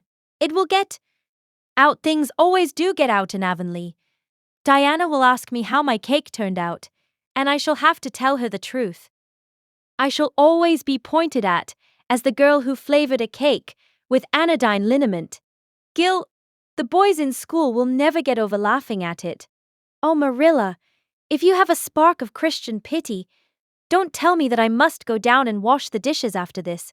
I'll wash them when the minister and his wife are gone, but I cannot ever look Mrs. Allen in the face again. Perhaps she'll think I tried to poison her. Mrs. Lynde says she knows an orphan girl who tried to poison her benefactor. But the liniment isn't poisonous. It's meant to be taken internally, although not in cakes. Won't you tell Mrs. Allen so, Marilla? Suppose you jump up and tell her so yourself, said a merry voice. Anne flew up to find Mrs. Allen standing by her bed, surveying her with laughing eyes. My dear little girl, you mustn't cry like this, she said, genuinely disturbed by Anne's tragic face. Why, it's all just a funny mistake that anybody might make. Oh no, it takes me to make such a mistake, said Anne, forlornly. And I wanted to have that cake so nice for you, Mrs. Allen. Yes, I know, dear. And I assure you I appreciate your kindness and thoughtfulness just as much as if it had turned out all right. Now, you mustn't cry anymore. But come down with me and show me your flower garden. Miss Cuthbert tells me you have a little plot all your own. I want to see it, for I'm very much interested in flowers. Anne permitted herself to be led down and comforted, reflecting that it was really providential that Mrs. Allen was a kindred spirit. Nothing more was said about the liniment cake, and when the guests went away, Anne found that she had enjoyed the evening more than could have been expected, considering that terrible incident. Nevertheless, she sighed deeply. Marilla, isn't it nice to think that tomorrow is a new day with no mistakes in it yet? I'll warrant you'll make plenty in it, said Marilla. I never saw your beat for making mistakes, Anne. Yes, and well I know it, admitted Anne, mournfully. But have you ever noticed one encouraging thing about me, Marilla? I never make the same mistake twice. I don't know as that's much benefit when you're always making new ones. Oh, don't you see, Marilla? There must be a limit to the mistakes one person can make, and when I get to the end of them, then I'll be through with them. That's a very comforting thought. Well, you'd better go and give that cake to the pigs, said Marilla. It isn't fit for any human to eat, not even Jerry Boot.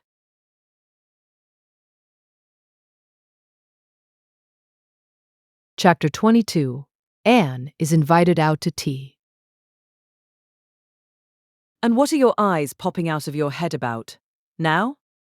Asked Marilla, when Anne had just come in from a run to the post office. Have you discovered another kindred spirit? Excitement hung around Anne like a garment, shone in her eyes, kindled in every feature. She had come dancing up the lane like a wind-blown sprite, through the mellow sunshine and lazy shadows of the August evening. No, Marilla, but oh, what do you think? I'm invited to tea at the manse tomorrow afternoon. Mrs. Allen left the letter for me at the post office. Just look at it, Marilla. Miss Anne Shirley, Green Gables. That is the first time I was ever called Miss. Such a thrill as it gave me. I shall cherish it forever among my choicest treasures. Mrs. Allen told me she meant to have all the members of her Sunday school class to tea in turn, said Marilla, regarding the wonderful event very coolly. You needn't get in such a fever over it. Do learn to take things calmly, child. For Anne to take things calmly would have been to change her nature. All. Spirit and fire and dew. As she was, the pleasures and pains of life came to her with trebled intensity. Marilla felt this and was vaguely troubled over it, realizing that the ups and downs of existence would probably bear hardly on this impulsive soul, and not sufficiently understanding that the equally great capacity for delight might more than compensate. Therefore, Marilla conceived it to be her duty to drill Anne into a tranquil uniformity of disposition, as impossible and alien to her as to a dancing sunbeam in one of the brook shallows. She did not make much headway, as she sorrowfully admitted to herself. The downfall of some dear hope or plan plunged Anne into deeps of affliction, The fulfillment thereof exalted her to dizzy realms of delight. Marilla had almost begun to despair of ever fashioning this waif of the world into her model little girl of demure manners and prim deportment. Neither would she have believed that she really liked Anne much better as she was. Anne went to bed that night, speechless with misery, because Matthew had said the wind was round northeast, and he feared it would be a rainy day tomorrow. The rustle of the poplar leaves about the house worried her. It sounded so like pattering raindrops, and the full, faraway roar of the Gulf, to which she listened delightedly at other times, loving its strange, sonorous, haunting rhythm, now seemed like a prophecy of storm and disaster to a small maiden who particularly wanted a fine day. Anne thought that the morning would never come. But all things have an end, even nights before the day on which you are invited to take tea at the manse. The morning, in spite of Matthew's predictions, was fine, and Anne's spirits soared to their highest. Oh, Marilla, there is something in me today that makes me just love everybody I see, she exclaimed as she washed the breakfast dishes. You don't know how good I feel. Wouldn't it be nice if it could last? I believe I could be a model child if I were just invited out to tea every day. But, oh, Marilla, it's a solemn occasion too. I feel so anxious. What if I shouldn't behave properly? You know I never had tea at a manse before, and I'm not sure that I know all the rules of etiquette, although I've been studying the rules given in the etiquette department of the Family Herald ever since I came here. I'm so afraid I'll do something silly, or forget to do something I should do. Would it be good manners to take a second helping of anything if you wanted to very much? The trouble with you, Anne, is that you're thinking too much about yourself. You should just think of Mrs. Allen and what would be nicest and most agreeable to her, said Marilla, hitting for once in her life on a very sound and pithy piece of advice. Anne instantly realized this. You are right, Marilla. I'll try not to think about myself at all.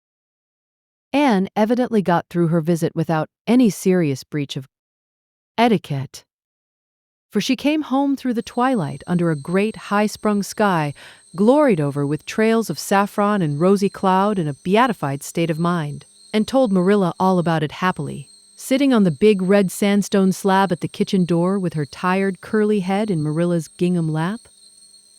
A cool wind was blowing down over the long harvest fields from the rims of furry western hills and whistling through the poplars.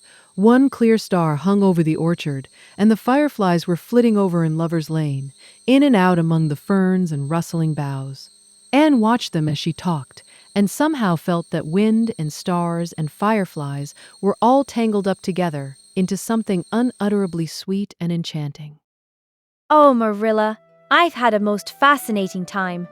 I feel that I have not lived in vain, and I shall always feel like that, even if I should never be invited to tea at a manse again. When I got there, Mrs. Allen met me at the door. She was dressed in the sweetest dress of pale pink organdy, with dozens of frills and elbow sleeves, and she looked just like a seraph. I really think I'd like to be a minister's wife when I grow up, Marilla. A minister mightn't mind my red hair, because he wouldn't be thinking of such worldly things. But then of course one would have to be naturally good, and I'll never be that, so I suppose there's no use in thinking about it. Some people are naturally good, you know, and others are not. I'm one of the others. Mrs. Lynde says I'm full of original sin. No matter how hard I try to be good, I can never make such a success of it as those who are naturally good. It's a good deal like geometry, I expect. But don't you think that trying so hard ought to count for something? Mrs. Allen is one of the naturally good people. I love her passionately. You know, there are some people, like Matthew and Mrs. Allen, that you can love right off without any trouble. And there are others, like Mrs. Lynde, that you have to try very hard to love. You know you ought to love them because they know so much and are such active workers in the church, but you have to keep reminding yourself of it all the time, or else you forget. There was another little girl at the manse to tea, from the White Sands Sunday School. Her name was Laurette Bradley, and she was a very nice little girl. Not exactly a kindred spirit, you know, but still very nice. We had an elegant tea, and I think I kept all the rules of etiquette pretty well. After tea, Mrs. Allen played and sang, and she got Loretta and me to sing too. Mrs. Allen says I have a good voice, and she says I must sing in the Sunday school choir after this. You can't think how I was thrilled at the mere thought. I've longed so to sing in the Sunday school choir, as Diana does, but I feared it was an honor I could never aspire to. Loretta had to go home early because there is a big concert in the White Sands Hotel tonight, and her sister is to recite at it. Loretta says that the Americans at the hotel give a concert every fortnight in aid of the Charlottetown Hospital, and they ask lots of the White Sands people to recite. Loretta said she expected to be asked herself someday. I just gazed at her in awe. After she had gone, Mrs. Allen and I had a heart-to-heart talk. I told her everything about Mrs. Thomas and the twins and Katie Maurice and Violetta and coming to Green Gables and my troubles over geometry. And would you believe it, Marilla? Mrs. Allen told me she was a dunce at geometry too. You don't know how that encouraged me. Mrs. Lynde came to the manse just before I left, and what do you think, Marilla? The trustees have hired a new teacher, and it's a lady. Her name is Miss Muriel Stacy. Isn't that a romantic name? Mrs. Lynde says they've never had a female teacher in Avonlea before, and she thinks it is a dangerous innovation. But I think it will be splendid to have a lady teacher, and I really don't see how I'm going to live through the 2 weeks before school begins. I'm so impatient to see her. Chapter 23. Anne comes to grief in an affair of honor. Anne had to live through more than 2 weeks, as it happened. Almost a month having elapsed since the liniment cake episode, it was high time for her to get into fresh trouble of some sort. Little mistakes, such as absent-mindedly emptying a pan of skim milk into a basket of yarn balls in the pantry instead of into the pig's bucket, and walking clean over the edge of the log bridge into the brook while wrapped in imaginative reverie, not really being worth counting. A week after the tea at the manse, Diana Barry gave a party. Small and select, Anne assured Marilla. just the girls in our class. They had a very good time, and nothing untoward happened until after tea, when they found themselves in the berry garden, a little tired of all their games, and ripe for any enticing form of mischief which might present itself. This presently took the form of daring. Daring was the fashionable amusement among the Avonlea small fry just then. It had begun among the boys, but soon spread to the girls, and all the silly things that were done in Avonlea that summer because the doers thereof were dared. To do them would fill a book by themselves. First of all, Carrie Sloane dared Ruby Gillis to climb to a certain point in the huge old willow tree before the front door, which Ruby Gillis, albeit in mortal dread of the fat green caterpillars with which said tree was infested, and with the fear of her mother before her eyes if she should tear her new muslin dress, nimbly did, to the discomfiture of the aforesaid Carrie Sloane. Then Josie Pye dared Jane Andrews to hop on her left leg around the garden without stopping once or putting her right foot to the ground, which Jane Andrews gamely tried to do, but gave out at the third corner and had to confess herself defeated. Josie's triumph being rather more pronounced than good taste permitted, Anne Shirley dared her to walk along the top of the board fence which bounded the garden to the east. Now, to walk. Board fences requires more skill and steadiness of head and heel than one might suppose who has never tried it. But Josie Pye, if deficient in some qualities that make for popularity, had at least a natural and inborn gift, duly cultivated for walking board fences. Josie walked the berry fence with an airy unconcern which seemed to imply that a little thing like that wasn't worth a dare. Reluctant admiration greeted her exploit, for most of the other girls could appreciate it, having suffered many things themselves in their efforts to walk fences. Josie descended from her perch, flushed with victory, and darted a defiant glance at Anne. Anne tossed her red braids. I don't think it's such a very wonderful thing to walk a little, low board fence, she said. I knew a girl in Marysville who could walk the ridgepole of a roof. I don't believe it, said Josie, flatly. I don't believe anybody could walk a ridgepole. You couldn't anyhow. Couldn't I? Cried Anne, rashly. Then I dare you to do it, said Josie defiantly. I dare you to climb up there and walk the ridgepole of Mr. Barry's kitchen roof." Anne turned pale, but there was clearly only one thing to be done. She walked toward the house, where a ladder was leaning against the kitchen roof. All the fifth-class girls said, "Oh!" partly in excitement, partly in dismay. "Don't you do it, Anne. Entreated Diana. You'll fall off and be killed. Never mind Josie Pye. It isn't fair to dare anybody to do anything so dangerous." I must do it. My honor is at stake. Said Anne, solemnly. I shall walk that ridgepole, Diana, or perish in the attempt. If I am killed, you are to have my pearl bead ring. Anne climbed the ladder amid breathless silence, gained the ridgepole, balanced herself uprightly on that precarious footing, and started to walk along it, dizzily conscious that she was uncomfortably high up in the world and that walking ridgepoles was not a thing in which your imagination helped you out much. Nevertheless, she managed to take several steps before the catastrophe came. Then she swayed, lost her balance, stumbled, staggered, and fell, sliding down over the sun-baked roof and crashing off it through the tangle of Virginia creeper beneath, all before the dismayed circle below could give a simultaneous, terrified shriek. If Anne had tumbled off the roof on the side up which she had ascended, Diana would probably have fallen heir to the pearl bead ring then and there.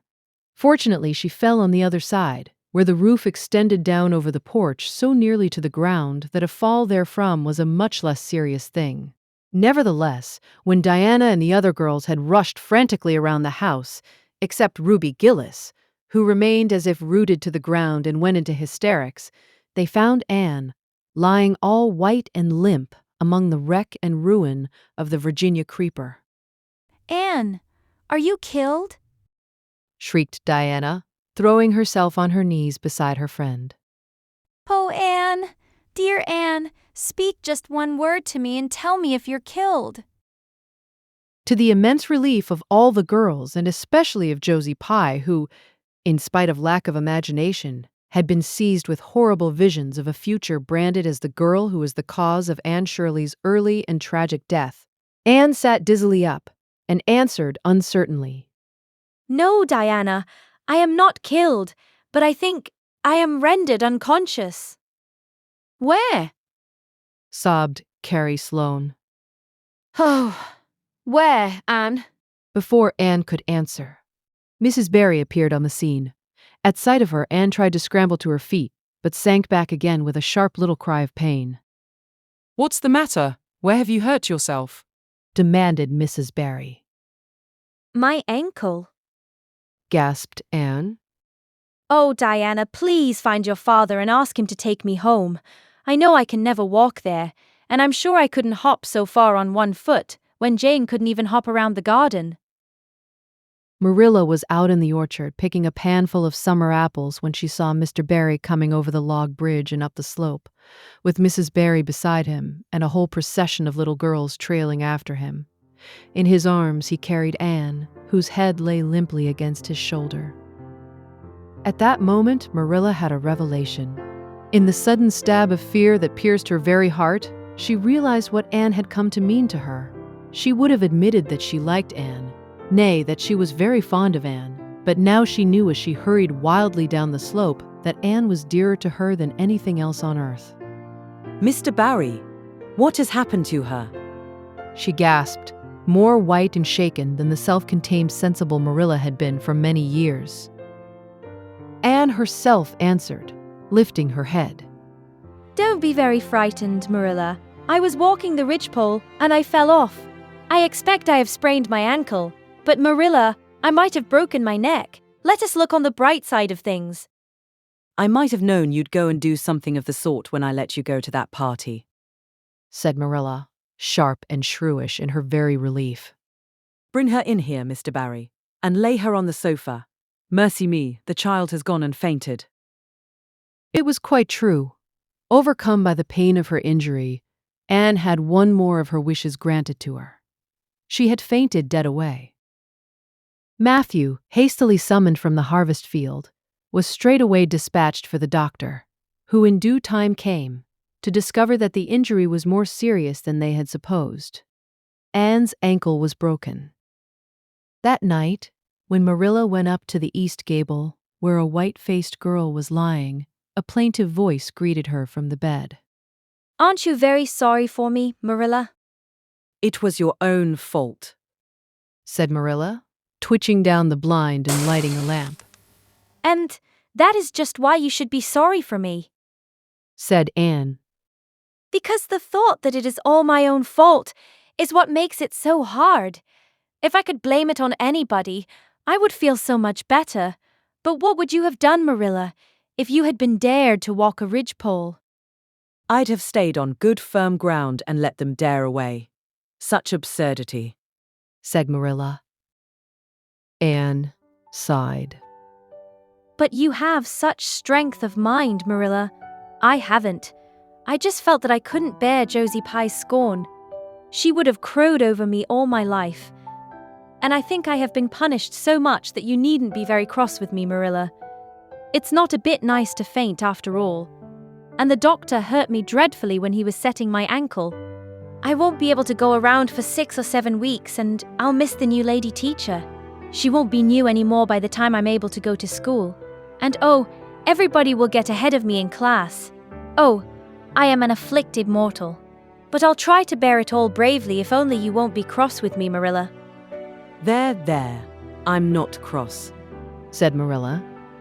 You're an unlucky child, there's no doubt about that. But as you say, you'll have the suffering of it. Here now, try and eat some supper. Isn't it fortunate I've got such an imagination? Said Anne. It will help me through splendidly, I expect. What do people who haven't any imagination do when they break their bones, do you suppose, Marilla? Anne had good reason to bless her imagination many a time and oft during the tedious 7 weeks that followed. But she was not solely dependent on it. She had many visitors, and not a day passed without one or more of the schoolgirls dropping in to bring her flowers and books and tell her all the happenings in the juvenile world of Avonlea. Everybody has been so good and kind, Marilla, sighed Anne happily, on the day when she could first limp across the floor. It isn't very pleasant to be laid up, but there is a bright side to it, Marilla. You find out how many friends you have. Why, even Superintendent Bell came to see me, and he's really a very fine man. Not a kindred spirit, of course, but still I like him, and I'm awfully sorry I ever criticized his prayers. I believe now he really does mean them, only he has got into the habit of saying them as if he didn't. He could get over that if he'd take a little trouble. I gave him a good broad hint. I told him how hard I tried to make my own little private prayers interesting. He told me all about the time he broke his ankle when he was a boy. It does seem so strange to think of Superintendent Bell ever being a boy. Even my imagination has its limits, for I can't imagine that. When I try to imagine him as a boy, I see him with grey whiskers and spectacles, just as he looks in Sunday school, only small. Now, it's so easy to imagine Mrs. Allen as a little girl. Mrs. Allen has been to see me 14 times. Isn't that something to be proud of, Marilla? When a minister's wife has so many claims on her time, she is such a cheerful person to have visit you too. She never tells you it's your own fault, and she hopes you'll be a better girl on account of it. Mrs. Lynde always told me that when she came to see me, and she said it in a kind of way that made me feel she might hope I'd be a better girl, but didn't really believe I would. Even Josie Pye came to see me. I received her as politely as I could, because I think she was sorry she dared me to walk a ridgepole. If I had been killed, she would have had to carry a dark burden of remorse all her life. Diana has been a faithful friend. She's been over every day to cheer my lonely pillow. But oh, I shall be so glad when I can go to school, for I've heard such exciting things about the new teacher. The girls all think she is perfectly sweet. Diana says she has the loveliest fair curly hair and such fascinating eyes. She dresses beautifully, and her sleeve puffs are bigger than anybody else's in Avonlea. Every other Friday afternoon she has recitations, and everybody has to say a piece or take part in a dialogue. Oh, it's just glorious to think of it. Josie Pye says she hates it, but that is just because Josie has so little imagination. Diana and Ruby Gillis and Jane Andrews are preparing a dialogue called A Morning Visit for next Friday. And the Friday afternoons, they don't have recitations. Miss Stacy takes them all to the woods for a field day, and they study ferns and flowers and birds. And they have physical culture exercises every morning and evening. Mrs. Lynde says she never heard of such goings-on, and it all comes of having a lady teacher. But I think it must be splendid, and I believe I shall find that Miss Stacy is a kindred spirit. There's one thing plain to be seen, Anne, said Marilla. And that is that your fall off the barry roof hasn't injured your tongue at all. Chapter 24, Miss Stacy and her pupils get up a concert. It was October again when Anne was ready to go back to school. A glorious October, all red and gold, with mellow mornings when the valleys were filled with delicate mists, as if the spirit of autumn had poured them in for the sun to drain. Amethyst, pearl, silver, rose, and smoke blue. The dews were so heavy that the fields glistened like cloth of silver, and there were such heaps of rustling leaves in the hollows of many-stemmed woods to run crisply through. The birch path was a canopy of yellow, and the ferns were sere and brown all along it. There was a tang in the very air that inspired the hearts of small maidens tripping, unlike snails, swiftly and willingly to school. And it was jolly to be back again at the little brown desk beside Diana, with Ruby Gillis nodding across the aisle, and Carrie Sloane sending up notes, and Julia Bell passing a chew of gum down from the back seat. Anne drew a long breath of happiness as she sharpened her pencil and arranged her picture cards in her desk. Life was certainly very interesting. In the new teacher, she found another true and helpful friend. Miss Stacy was a bright, sympathetic young woman with the happy gift of winning and holding the affections of her pupils and bringing out the best that was in them, mentally and morally. Anne expanded like a flower under this wholesome influence and carried home to the admiring Matthew and the critical Marilla glowing accounts of schoolwork and aims. I love Miss Stacy with my whole heart, Marilla. She is so ladylike, and she has such a sweet voice. When she pronounces my name, I feel instinctively that she's spelling it with an E. We had recitations this afternoon. I just wish you could have been there to hear me recite Mary, Queen of Scots. I just put my whole soul into it. Ruby Gillis told me coming home that the way I said the line, "Now for my father's arm," she said, "My woman's heart farewell," just made her blood run cold.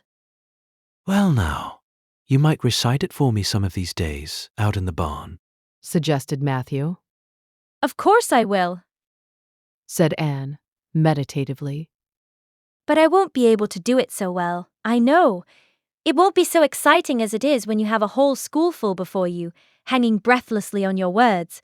I know I won't be able to make your blood run cold.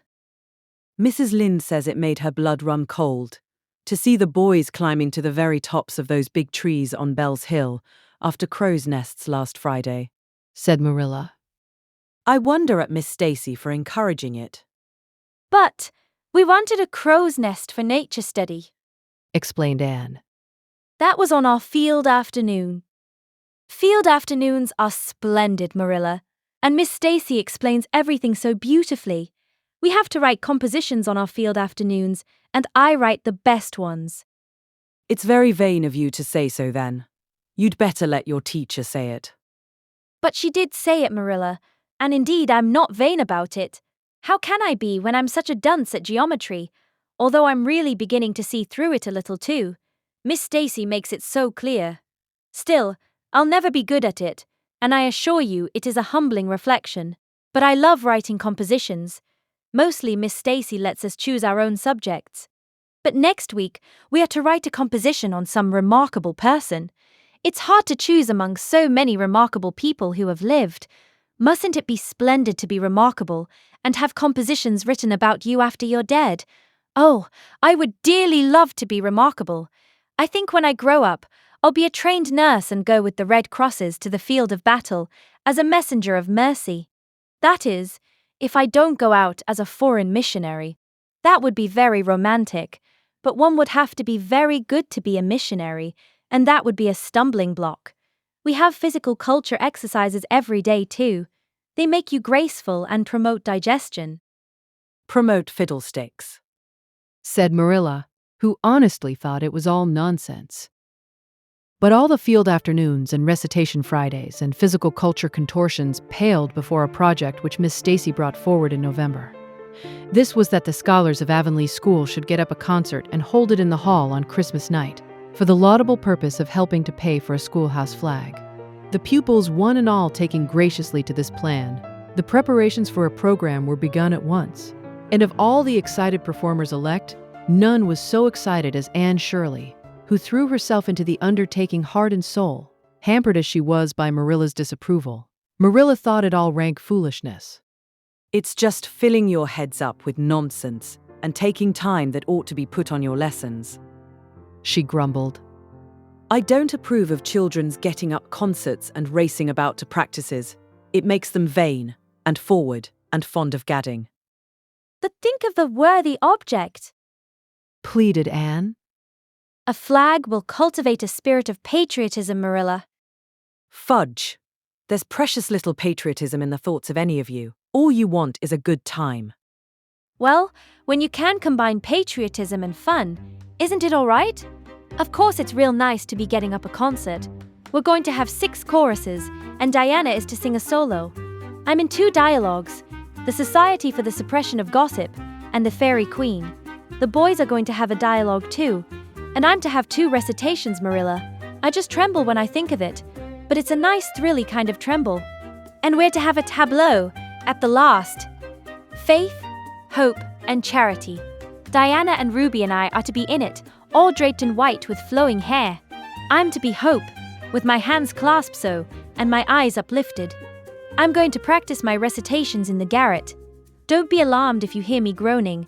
I have to groan heart-rendingly in one of them, and it's really hard to get up a good artistic groan, Marilla. Josie Pye is sulky because she didn't get the part she wanted in the dialogue. She wanted to be the Fairy Queen. That would have been ridiculous, for who ever heard of a Fairy Queen as fat as Josie? Fairy Queens must be slender. Jane Andrews is to be the Queen, and I am to be one of her maids of honor. Josie says she thinks a red-haired fairy is just as ridiculous as a fat one, but I do not let myself mind what Josie says. I'm to have a wreath of white roses on my hair, and Ruby Gillis is going to lend me her slippers, because I haven't any of my own. It's necessary for fairies to have slippers, you know. You couldn't imagine a fairy wearing boots, could you? Especially with copper toes. We are going to decorate the hall with creeping spruce and fir mottos with pink tissue paper roses in them. And we are all to march in 2 by 2 after the audience is seated, while Emma White plays a march on the organ. Oh, Marilla, I know you are not so enthusiastic about it as I am, but don't you hope your little Anne will distinguish herself? All I hope is that you'll behave yourself. I'll be heartily glad when all this fuss is over, and you'll be able to settle down. You are simply good for nothing just now with your head stuffed full of dialogues and groans and tableaus. As for your tongue, it's a marvel it's not clean worn out. Anne sighed and betook herself to the backyard, over which a young new moon was shining through the leafless poplar boughs from an apple-green western sky, and where Matthew was splitting wood. Anne perched herself on a block and talked the concert over with him, sure of an appreciative and sympathetic listener in this instance at least. Well now, I reckon it's going to be a pretty good concert, and I expect you'll do your part fine, he said, smiling down into her eager, vivacious little face. Anne smiled back at him. Those two were the best of friends, and Matthew thanked his stars many a time and oft that he had nothing to do with bringing her up. That was Marilla's exclusive duty. If it had been his, he would have been worried over frequent conflicts between inclination and said duty. As it was, he was free to spoil Anne. Marilla's phrasing as much as he liked. But it was not such a bad arrangement after all. A little appreciation sometimes does quite as much good as all the conscientious bringing up in the world.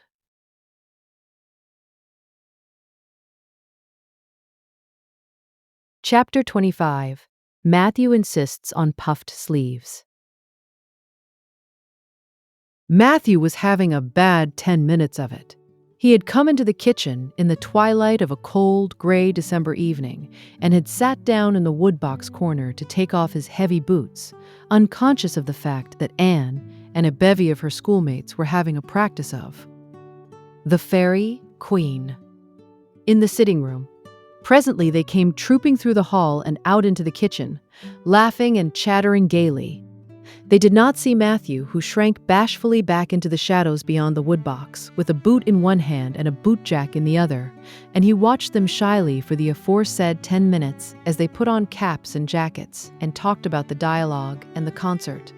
Anne stood among them, bright-eyed and animated as they.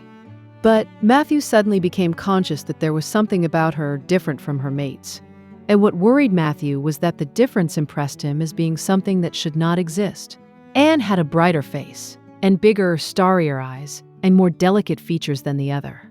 Even shy, unobservant Matthew had learned to take note of these things, but the difference that disturbed him did not consist in any of these respects. Then, in what did it consist?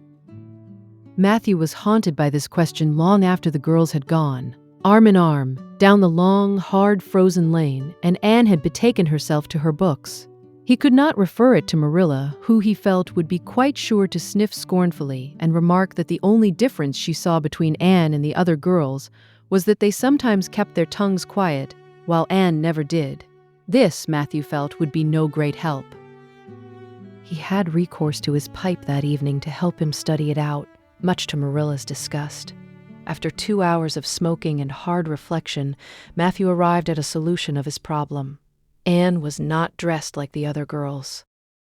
The more Matthew thought about the matter, the more he was convinced that Anne never had been dressed like the other girls, never since she had come to Green Gables. Marilla kept her clothed in plain, dark dresses, all made after the same unvarying pattern. If Matthew knew there was such a thing as fashion in dress, it was as much as he did.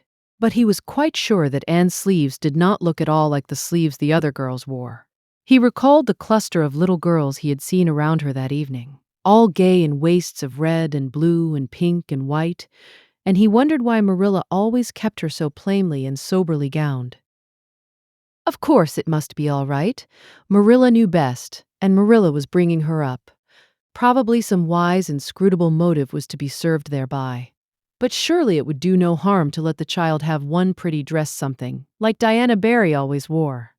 Matthew decided that he would give her one. That surely could not be objected to as an unwarranted putting in of his oar. Christmas was only a fortnight off. A nice new dress would be the very thing for a present. Matthew, with a sigh of satisfaction, put away his pipe and went to bed, while Marilla opened all the doors and aired the house. The very next evening Matthew betook himself to Carmody to buy the dress, determined to get the worst over and have done with it. It would be, he felt assured, no trifling ordeal. There were some things Matthew could buy and prove himself no mean bargainer. But he knew he would be at the mercy of shopkeepers when it came to buying a girl's dress. After much cogitation, Matthew resolved to go to Samuel Lawson's store instead of William Blair's. To be sure, the Cuthberts always had gone to William Blair's. It was almost as much a matter of conscience with them as to attend the Presbyterian church and vote conservative. But William Blair's 2 daughters frequently waited on customers there, and Matthew held them in absolute dread. He could contrive to deal with them when he knew exactly what he wanted and could point it out. But in such a matter as this, requiring explanation and consultation, Matthew felt that he must be sure of a man behind the counter. So he would go to Lawson's, where Samuel or his son would wait on him. Alas, Matthew did not know that Samuel, in the recent expansion of his business, had set up a lady clerk also. She was a niece of his wife's, and a very dashing young person indeed, with a huge, drooping pompadour, big, rolling brown eyes, and a most extensive and bewildering smile. She was dressed with exceeding smartness and wore several bangle bracelets that glittered and rattled and tinkled with every movement of her hands. Matthew was covered with confusion at finding her there at all, and those bangles completely wrecked his wits at one fell swoop. "What can I do for you this evening, Mr. Cuthbert?" Miss Lucilla Harris inquired, briskly and ingratiatingly, tapping the counter with both hands. Have you any garden rakes? Stammered Matthew. Miss Harris looked somewhat surprised, as well she might, to hear a man inquiring for garden rakes in the middle of December. "I believe we have 1 or 2 left over," she said. But they're upstairs in the lumber room. I'll go and see. During her absence, Matthew collected his scattered senses for another effort. When Miss Harris returned with the rake and cheerfully inquired, Anything else tonight, Mr. Cuthbert? Matthew took his courage in both hands and replied, Well now, since you suggest it, I might as well buy some hayseed. Miss Harris had heard Matthew Cuthbert called odd. She now concluded that he was entirely crazy. We only keep hayseed in the spring. She explained, loftily. We've none on hand just now. Oh, certainly, just as you say, stammered unhappy Matthew, seizing the rake and making for the door. At the threshold, he recollected that he had not paid for it, and he turned miserably back. While Miss Harris was counting out his change, he rallied his powers for a final desperate attempt. Well now, if it isn't too much trouble, I might as well, I'd like to look at some sugar. White or brown? Queried Miss Harris patiently. Oh, well now, brown, said Matthew feebly. There's a barrel of it over there, said Miss Harris, shaking her bangles at it. It's the only kind we have. I'll take 20 pounds of it, said Matthew, with beads of perspiration standing on his forehead. Matthew had driven halfway home before he was his own man again. It had been a gruesome experience, but it served him right, he thought, for committing the heresy of going to a strange store. When he reached home, he hid the rake in the tool house, but the sugar he carried in to Marilla. Brown sugar, exclaimed Marilla. Whatever possessed you to get so much? You know I never use it except for the hired man's porridge or black fruit cake. Jerry's gone and I've made my cake long ago. It's not good sugar either. It's coarse and dark. William Blair doesn't usually keep sugar like that.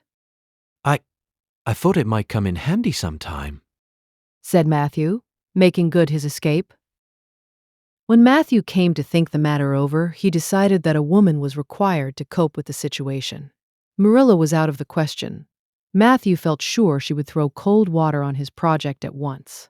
Remained only Mrs. Lynde, for of no other woman in Avonlea would Matthew have dared to ask advice. To Mrs. Lynde he went accordingly, and that good lady promptly took the matter out of the harassed man's hands. Pick out a dress for you to give Anne. To be sure I will. I'm going to Carmody tomorrow and I'll attend to it. Have you something particular in mind? No? Well, I'll just go by my own judgment then. I believe a nice rich brown would just suit Anne, and William Blair has some new Gloria in that's real pretty. Perhaps you'd like me to make it up for her too, seeing that if Marilla was to make it, Anne would probably get wind of it before the time and spoil the surprise. Well, I'll do it. No, it isn't a mite of trouble. I like sewing. I'll make it to fit my niece Jenny Gillis, for she and Anne are as like as two peas as far as figure goes. Well, Mel, I'm much obliged, said Matthew. And I don't know, but I think they make the sleeves different nowadays to what they used to be. If it wouldn't be asking too much, I'd like them made in the new way. Puffs? Of course. You needn't worry a speck more about it, Matthew. I'll make it up in the very latest fashion, said Mrs. Lynde. To herself she added, when Matthew had gone, It'll be a real satisfaction to see that poor child wearing something decent for once. The way Marilla dresses her is positively ridiculous, that's what. And I've ached to tell her so plainly a dozen times. I've held my tongue, though, for I can see Marilla doesn't want advice, and she thinks she knows more about bringing children up than I do, for all she's an old maid. But that's always the way. Folks that has brought up children know that there's no hard and fast method in the world that'll suit every child. But them as never have think it's all as plain and easy as rule of 3. Just set your 3 terms down so fashion, and the sum'll work out correct. But flesh and blood don't come under the head of arithmetic, and that's where Marilla Cuthbert makes her mistake. I suppose she's trying to cultivate a spirit of humility in Anne by dressing her as she does, but it's more likely to cultivate envy and discontent. I'm sure the child must feel the difference between her clothes and the other girls, but to think of Matthew taking notice of it. That man is waking up after being asleep for over 60 years. Marilla knew all the following fortnight that Matthew had something on his mind, but what it was she could not guess, until Christmas Eve, when Mrs. Lynde brought up the new dress. Marilla behaved pretty well on the whole, although it is very likely she distrusted Mrs. Lynde's diplomatic explanation that she had made the dress because Matthew was afraid Anne would find out about it too soon if Marilla made it. So this is what Matthew has been looking so mysterious over and grinning about to himself for 2 weeks, is it? She said a little stiffly, but tolerantly. I knew he was up to some foolishness. Well, I must say I don't think Anne needed any more dresses. I made her 3 good, warm, serviceable ones this fall, and anything more is sheer extravagance. There's enough material in those sleeves alone to make a waist. I declare there is. You'll just pamper Anne's vanity, Matthew, and she's as vain as a peacock now. Well, I hope she'll be satisfied at last, for I know she's been hankering after those silly sleeves ever since they came in, although she never said a word after the first. The puffs have been getting bigger and more ridiculous right along. They're as big as balloons now. Next year, anybody who wears them will have to go through a door sideways. Christmas morning broke on a beautiful white world. It had been a very mild December, and people had looked forward to a green Christmas, but just enough snow fell softly in the night to transfigure Avonlea. Anne peeped out from her frosted gable window with delighted eyes. The firs in the haunted wood were all feathery and wonderful. The birches and wild cherry trees were outlined in pearl. The plowed fields were stretches of snowy dimples, and there was a crisp tang in the air that was glorious. Anne ran downstairs singing until her voice re-echoed through Green Gables. Merry Christmas, Marilla! Merry Christmas, Matthew! Isn't it a lovely Christmas? I'm so glad it's white. Any other kind of Christmas doesn't seem real, does it? I don't like green Christmases. They're not green. They're just nasty faded browns and grays. What makes people call them green? Why, Matthew, is that for me? Oh, Matthew! Matthew had sheepishly unfolded the dress from its paper swathings and held it out with a deprecatory glance at Marilla, who feigned to be contemptuously filling the teapot, but nevertheless watched the scene out of the corner of her eye with a rather interested air. Anne took the dress and looked at it in reverent silence. Oh, how pretty it was! A lovely soft brown gloria with all the gloss of silk, a skirt with dainty frills and shirrings, a waist elaborately pine-tucked in the most fashionable way, with a little ruffle of filmy lace at the neck. But the sleeves, they were the crowning glory. Long elbow cuffs, and above them 2 beautiful puffs divided by rows of shirring and bows of brown silk ribbon. That's a Christmas present for you, Anne, said Matthew, shyly. Why, Anne, don't you like it? Well now. For Anne's eyes had suddenly filled with tears. Like it? Oh, Matthew! Anne laid the dress over a chair and clasped her hands. Matthew, it's perfectly exquisite. Oh, I can never thank you enough. Look at those sleeves. Oh, it seems to me this must be a happy dream. Well, let us have breakfast, interrupted Marilla. I must say, Anne, I don't think you needed the dress, but since Matthew has got it for you, see that you take good care of it. There's a hair ribbon Mrs. Lynde left for you. It's brown, to match the dress. Come now, sit in. I don't see how I'm going to eat breakfast, said Anne, rapturously. Breakfast seems so commonplace at such an exciting moment. I'd rather feast my eyes on that dress. I'm so glad that puffed sleeves are still fashionable. It did seem to me that I'd never get over it if they went out before I had a dress with them. I'd never have felt quite satisfied, you see. It was lovely of Mrs. Lynde to give me the ribbon, too. I feel that I ought to be a very good girl indeed. It's at times like this I'm sorry I'm not a model little girl, and I always resolve that I will be in future. But somehow it's hard to carry out your resolutions when irresistible temptations come. Still, I really will make an extra effort after this.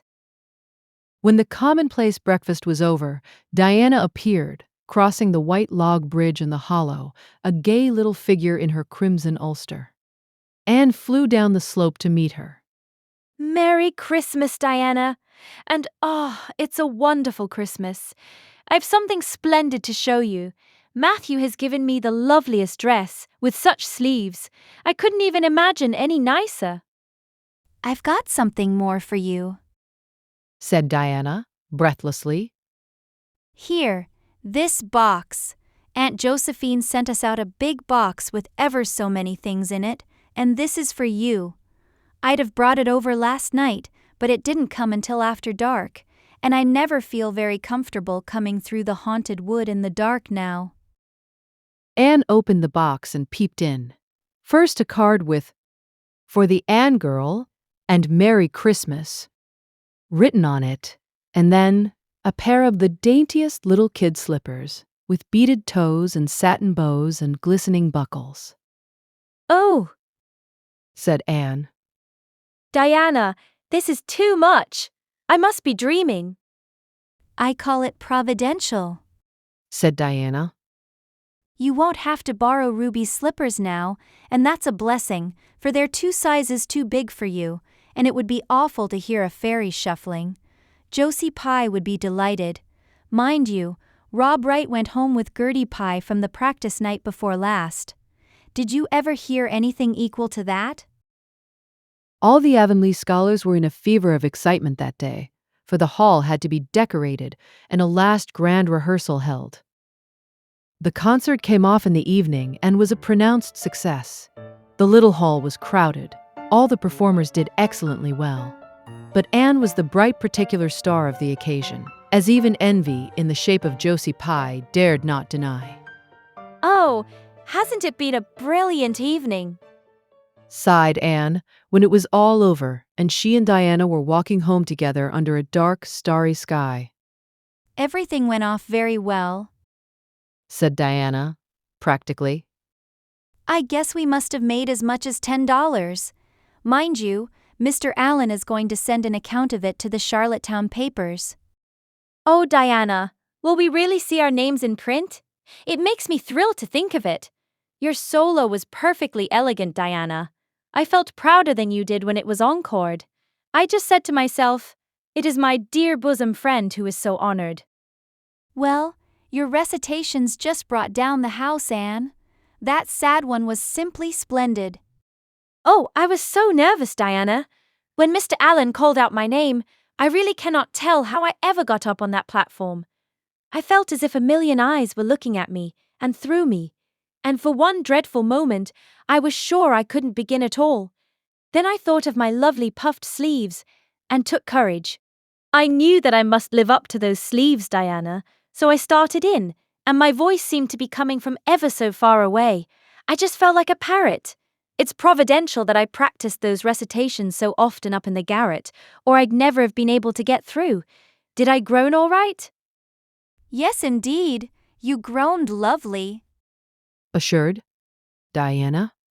I saw old Mrs. Sloane wiping away tears when I sat down. It was splendid to think I had touched somebody's heart. It's so romantic to take part in a concert, isn't it? Oh, it's been a very memorable occasion indeed. Wasn't the boys' dialogue fine? Said Diana. Gilbert Blythe was just splendid. Anne, I do think it's awful mean the way you treat Gil. Wait till I tell you. When you ran off the platform after the fairy dialogue, one of your roses fell out of your hair. I saw Gil pick it up and put it in his breast pocket. There now, you're so romantic that I'm sure you ought to be pleased at that. It's nothing to me what that person does, said Anne, loftily. I simply never waste a thought on him, Diana. That night, Marilla and Matthew, who had been out to a concert for the first time in 20 years, sat for a while by the kitchen fire after Anne had gone to bed. Well now, I guess our Anne did as well as any of them, said Matthew proudly.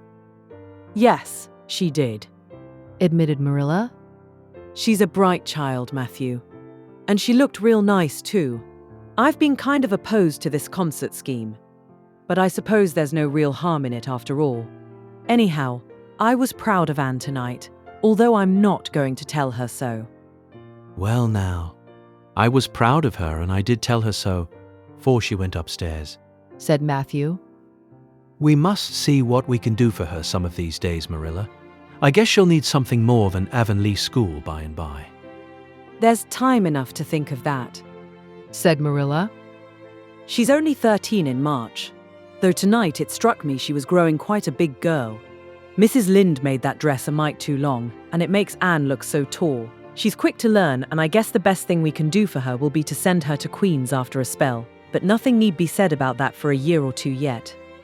"Well now, it'll do no harm to be thinking it over off and on," said Matthew. "Things like that are all the better for lots of thinking over."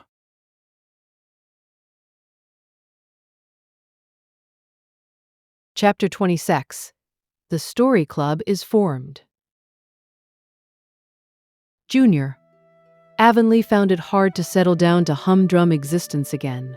To Anne in particular, things seemed fearfully flat, stale and unprofitable after the goblet of excitement she had been sipping for weeks. Could she go back to the former quiet pleasures of those faraway days before the concert? At first, as she told Diana, she did not really think she could. "I'm positively certain, Diana, that life can never be quite the same again as it was in those olden days," she said mournfully, as if referring to a period of at least 50 years back. "Perhaps after a while I'll get used to it, but I'm afraid concerts spoil people for everyday life. I suppose that is why Marilla disapproves of them. Marilla is such a sensible woman. It must be a great deal better to be sensible, but still I don't believe I'd really want to be a sensible person, because they are so unromantic.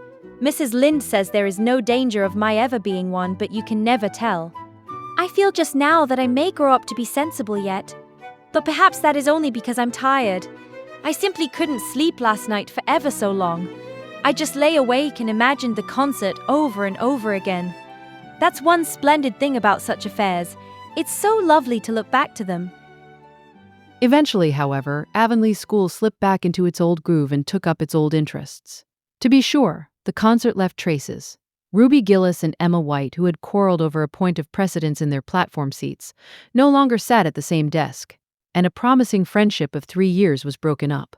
Josie Pye and Julia Bell did not speak for 3 months because Josie Pye had told Bessie Wright that Julia Bell's bow, when she got up to recite, made her think of a chicken jerking its head, and Bessie told Julia none of the Sloanes would have any dealings with the Bells because the Bells had declared that the Sloanes had too much to do in the program, and the Sloanes had retorted that the Bells were not capable of doing the little they had to do properly.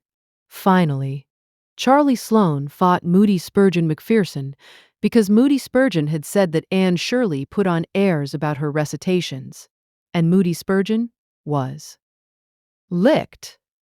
Consequently, Moody Spurgeon's sister, Ella May, would not speak to Anne Shirley all the rest of the winter.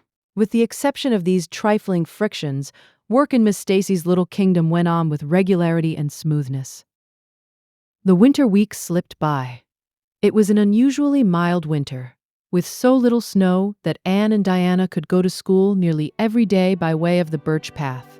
On Anne's birthday, they were tripping lightly down it, keeping eyes and ears alert amid all their chatter, for Miss Stacy had told them that they must soon write a composition on A Winter's Walk in the Woods, and it behooved them to be observant.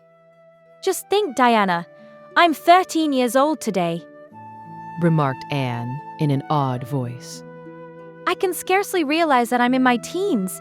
When I woke this morning, it seemed to me that everything must be different. You've been 13 for a month, so I suppose it doesn't seem such a novelty to you as it does to me. It makes life seem so much more interesting.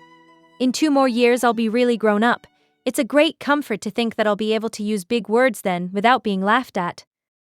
Ruby Gillis says she means to have a beau as soon as she's 15, said Diana. "Ruby Gillis thinks of nothing but beaux," said Anne disdainfully. "She's actually delighted when anyone writes her name up in a take notice for all she pretends to be so mad. But I'm afraid that is an uncharitable speech. Mrs. Allen says we should never make uncharitable speeches. but they do slip out so often before you think, don't they? I simply can't talk about Josie Pye without making an uncharitable speech, so I never mention her at all. You may have noticed that. I'm trying to be as much like Mrs. Allen as I possibly can, for I think she's perfect. Mr. Allen thinks so too. Mrs. Lynde says he just worships the ground she treads on, and she doesn't really think it right for a minister to set his affections so much on a mortal being. But then Diana, even ministers are human and have their besetting sins just like everybody else. I had such an interesting talk with Mrs. Allen about besetting sins last Sunday afternoon. There are just a few things it's proper to talk about on Sundays, and that is one of them. My besetting sin is imagining too much and forgetting my duties. I'm striving very hard to overcome it, and now that I'm really 13, perhaps I'll get on better. In 4 more years, we'll be able to put our hair up, said Diana. Alice Bell is only 16, and she is wearing hers up, but I think that's ridiculous. I shall wait until I'm 17. If I had Alice Bell's crooked nose, said Anne decidedly, I wouldn't. But there! I won't say what I was going to because it was extremely uncharitable. Besides, I was comparing it with my own nose, and that's vanity. I'm afraid I think too much about my nose ever since I heard that compliment about it long ago. It really is a great comfort to me. Oh, Diana, look, there's a rabbit. That's something to remember for our woods composition. I really think the woods are just as lovely in winter as in summer. They're so white and still, as if they were asleep and dreaming pretty dreams. I won't mind writing that composition when its time comes, sighed Diana. I can manage to write about the woods, but the one we're to hand in Monday is terrible. The idea of Miss Stacy telling us to write a story out of our own heads. Why, it's as easy as wink, said Anne. It's easy for you, because you have an imagination, retorted Diana. But what would you do if you had been born without one? I suppose you have your composition all done? Anne nodded, trying hard not to look virtuously complacent and failing miserably. I wrote it last Monday evening. It's called The Jealous Rival, or In Death Not Divided. I read it to Marilla, and she said it was stuff and nonsense. Then I read it to Matthew, and he said it was fine. That is the kind of critic I like. It's a sad, sweet story. I just cried like a child while I was writing it. It's about 2 beautiful maidens called Cordelia Montmorency and Geraldine Seymour, who lived in the same village and were devotedly attached to each other. Cordelia was a regal brunette, with a coronet of midnight hair and duskly flashing eyes. Geraldine was a queenly blonde, with hair like spun gold and velvety purple eyes. I never saw anybody with purple eyes, said Diana, dubiously. Neither did I, just imagined them. I wanted something out of the common. Geraldine had an alabaster brow too. I've found out what an alabaster brow is. That is one of the advantages of being 13. You know so much more than you did when you were only 12. Well, what became of Cordelia and Geraldine? Asked Diana, who was beginning to feel rather interested in their fate. They grew in beauty side by side until they were 16. Then Bertram de Vere came to their native village and fell in love with the fair Geraldine. He saved her life when her horse ran away with her in a carriage, and she fainted in his arms, and he carried her home 3 miles, because, you understand, the carriage was all smashed up. I found it rather hard to imagine the proposal, because I had no experience to go by. I asked Ruby Gillis if she knew anything about how men proposed, because I thought she'd likely be an authority on the subject, having so many sisters married. Ruby told me she was hid in the hall pantry when Malcolm Andrews proposed to her sister Susan. She said Malcolm told Susan that his dad had given him the farm in his own name, and then said, "What do you say, darling pet, if we get hitched this fall?" And Susan said, "Yes, no, I don't know, let me see." And there they were, engaged as quick as that. But I didn't think that sort of a proposal was a very romantic one, so in the end I had to imagine it out as well as I could. I made it very flowery and poetical, and Bertram went on his knees, although Ruby Gillis says it isn't done nowadays. Geraldine accepted him in a speech a page long. I can tell you, I took a lot of trouble with that speech. I rewrote it 5 times, and I look upon it as my masterpiece. Bertram gave her a diamond ring and a ruby necklace and told her they would go to Europe for a wedding tour, for he was immensely wealthy. But then, alas, shadows began to darken over their path.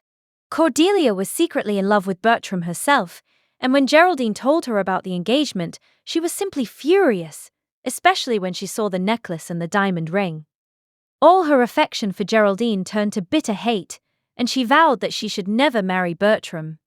But she pretended to be Geraldine's friend, the same as ever. One evening, they were standing on the bridge over a rushing, turbulent stream, and Cordelia, thinking they were alone, pushed Geraldine over the brink with a wild, mocking, "Ha ha ha." But Bertram saw it all, and he at once plunged into the current, exclaiming, "I will save thee, my peerless Geraldine." But alas, he had forgotten he couldn't swim, and they were both drowned, clasped in each other's arms. Their bodies were washed ashore soon afterwards. They were buried in the one grave, and their funeral was most imposing, Diana. It's so much more romantic to end a story up with a funeral than a wedding. As for Cordelia, she went insane with remorse and was shut up in a lunatic asylum. I thought that was a poetical retribution for her crime. How perfectly lovely, sighed Diana, who belonged to Matthew's school of critics. I don't see how you can make up such thrilling things out of your own head, Anne. I wish my imagination was as good as yours. It would be, if you'd only cultivate it, said Anne, cheeringly. I've just thought of a plan, Diana. Let you and me have a story club all our own and write stories for practice. I'll help you along until you can do them by yourself. You ought to cultivate your imagination, you know. Miss Stacy says so. Only we must take the right way. I told her about the haunted wood, but she said we went the wrong way about it in that. This was how the story club came into existence. It was limited to Diana and Anne at first, but soon it was extended to include Jane Andrews and Ruby Gillis, and 1 or 2 others who felt that their imaginations needed cultivating. No boys were allowed in it, although Ruby Gillis opined that their admission would make it more exciting, and each member had to produce 1 story a week. It's extremely interesting, Anne told Marilla. Each girl has to read her story out loud, and then we talk it over. We are going to keep them all sacredly and have them to read to our descendants. We each write under a nom de plume. Mine is Rosamond Montmorency. All the girls do pretty well. Ruby Gillis is rather sentimental. She puts too much lovemaking into her stories, and you know too much is worse than too little. Jane never puts any because she says it makes her feel so silly when she had to read it out loud. Jane's stories are extremely sensible. Then Diana puts too many murders into hers. She says most of the time she doesn't know what to do with the people, so she kills them off to get rid of them. I mostly always have to tell them what to write about, but that isn't hard, for I've millions of ideas. I think this story writing business is the foolishest yet, scoffed Marilla. You'll get a pack of nonsense into your heads and waste time that should be put on your lessons. Reading stories is bad enough, but writing them is worse. But we're so careful to put a moral into them all, Marilla, explained Anne. I insist upon that. All the good people are rewarded, and all the bad ones are suitably punished. I'm sure that must have a wholesome effect. The moral is the great thing. Mr. Allen says so. I read one of my stories to him, and Mrs. Allen, and they both agreed that the moral was excellent. Only they laughed in the wrong places. I like it better when people cry. Jane and Ruby almost always cry when I come to the pathetic parts. Diana wrote her Aunt Josephine about our club, and her Aunt Josephine wrote back that we were to send her some of our stories. So we copied out 4 of our very best and sent them. Miss Josephine Barry wrote back that she had never read anything so amusing in her life. That kind of puzzled us, because the stories were all very pathetic, and almost everybody died. But I'm glad Miss Barry liked them. It shows our club is doing some good in the world. Mrs. Allen says that ought to be our object in everything. I do really try to make it my object, but I forget so often when I'm having fun. I hope I shall be a little like Mrs. Allen when I grow up. Do you think there is any prospect of it, Marilla? I shouldn't say.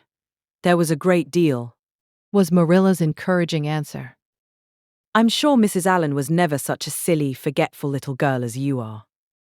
No, but she wasn't always so good as she is now either, said Anne seriously.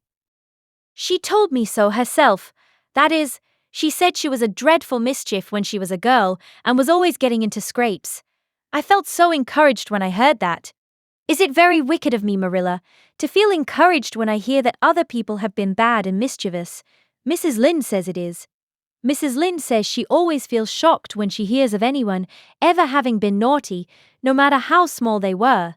Mrs. Lynde says she once heard a minister confess that when he was a boy, he stole a strawberry tart out of his aunt's pantry, and she never had any respect for that minister again.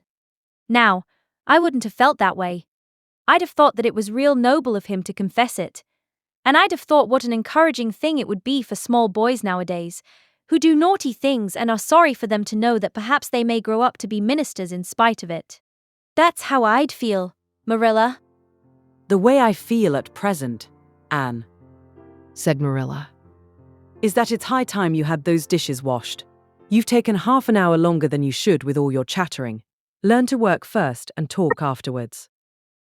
Chapter 27. Vanity and Vexation of Spirit.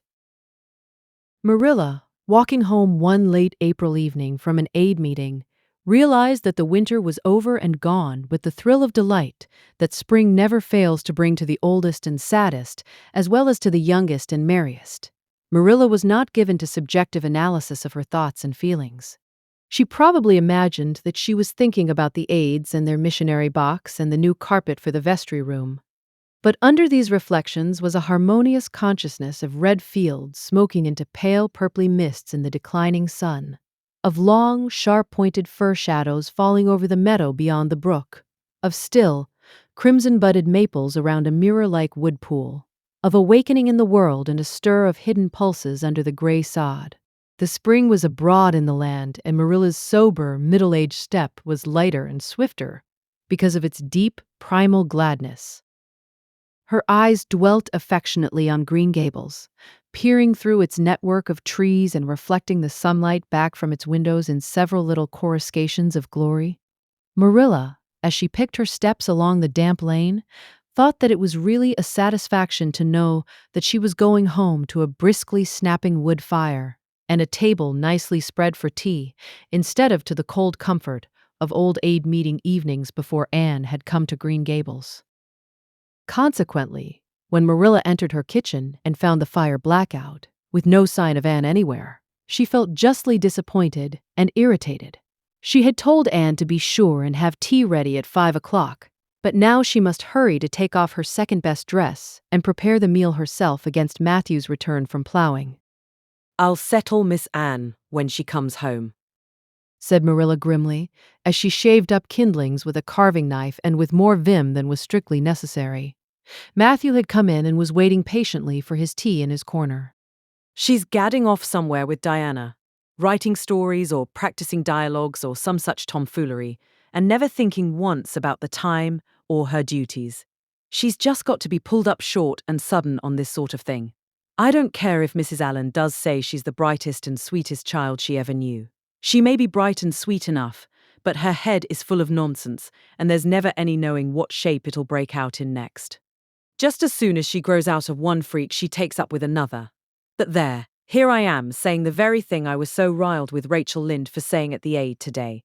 I was real glad when Mrs. Allen spoke up for Anne, for if she hadn't, I know I'd have said something too sharp to Rachel before everybody. Anne's got plenty of faults, goodness knows, and far be it from me to deny it. But I'm bringing her up, and not Rachel Lynde, who'd pick faults in the angel Gabriel himself if he lived in Avonlea. Just the same, Anne has no business to leave the house like this when I told her she was to stay home this afternoon and look after things. I must say, with all her faults, I never found her disobedient or untrustworthy before, and I'm real sorry to find her so now. Well now, I don't know, said Matthew, who, being patient and wise and above all hungry, had deemed it best to let Marilla talk her wrath out unhindered, having learned by experience that she got through with whatever work was on hand much quicker, if not delayed by untimely argument. Perhaps you're judging her too hasty, Marilla. Don't call her untrustworthy until you're sure she has disobeyed you. Maybe it can all be explained. Anne's a great hand at explaining. She's not here when I told her to stay, retorted Marilla. I reckon she'll find it hard to explain that to my satisfaction. Of course, I knew you'd take her part, Matthew. But I'm bringing her up, not you. It was dark when supper was ready and still no sign of Anne, coming hurriedly over the log bridge or up Lover's Lane, breathless and repentant with a sense of neglected duties. Marilla washed and put away the dishes grimly. Then, wanting a candle to light her way down the cellar, she went up to the east gable for the one that generally stood on Anne's table. Lighting it, she turned around to see Anne herself lying on the bed, face downward among the pillows. Mercy on us, said astonished Marilla. Have you been asleep, Anne? No. Was the muffled reply. Are you sick then? Demanded Marilla anxiously, going over to the bed. Anne cowered deeper into her pillows, as if desirous of hiding herself forever from mortal eyes. No, but please, Marilla, go away and don't look at me. I'm in the depths of despair, and I don't care who gets head in class, or writes the best composition, or sings in the Sunday school choir anymore. Little things like that are of no importance now, because I don't suppose I'll ever be able to go anywhere again. My career is closed. Please, Marilla, go away, and don't look at me. Did anyone ever hear the like? The mystified Marilla wanted to know. Anne Shirley, whatever is the matter with you? What have you done? Get right up this minute and tell me. This minute, I say. There now, what is it? Anne had slid to the floor in despairing obedience. Look at my hair, Marilla, she whispered. Accordingly, Marilla lifted her candle and looked scrutinizingly at Anne's hair, flowing in heavy masses down her back. It certainly had a very strange appearance. Anne Shirley, what have you done to your hair? Why, it's green. Green, it might be called, if it were any earthly color. A queer, dull, bronzy green, with streaks here and there of the original red to heighten the ghastly effect. Never in all her life had Marilla seen anything so grotesque as Anne's hair at that moment. Yes, it's green, moaned Anne. I thought nothing could be as bad as red hair, but now I know it's 10 times worse to have green hair. Oh, Marilla, you little know how utterly wretched I am. I little know how you got into this fix, but I mean to find out, said Marilla.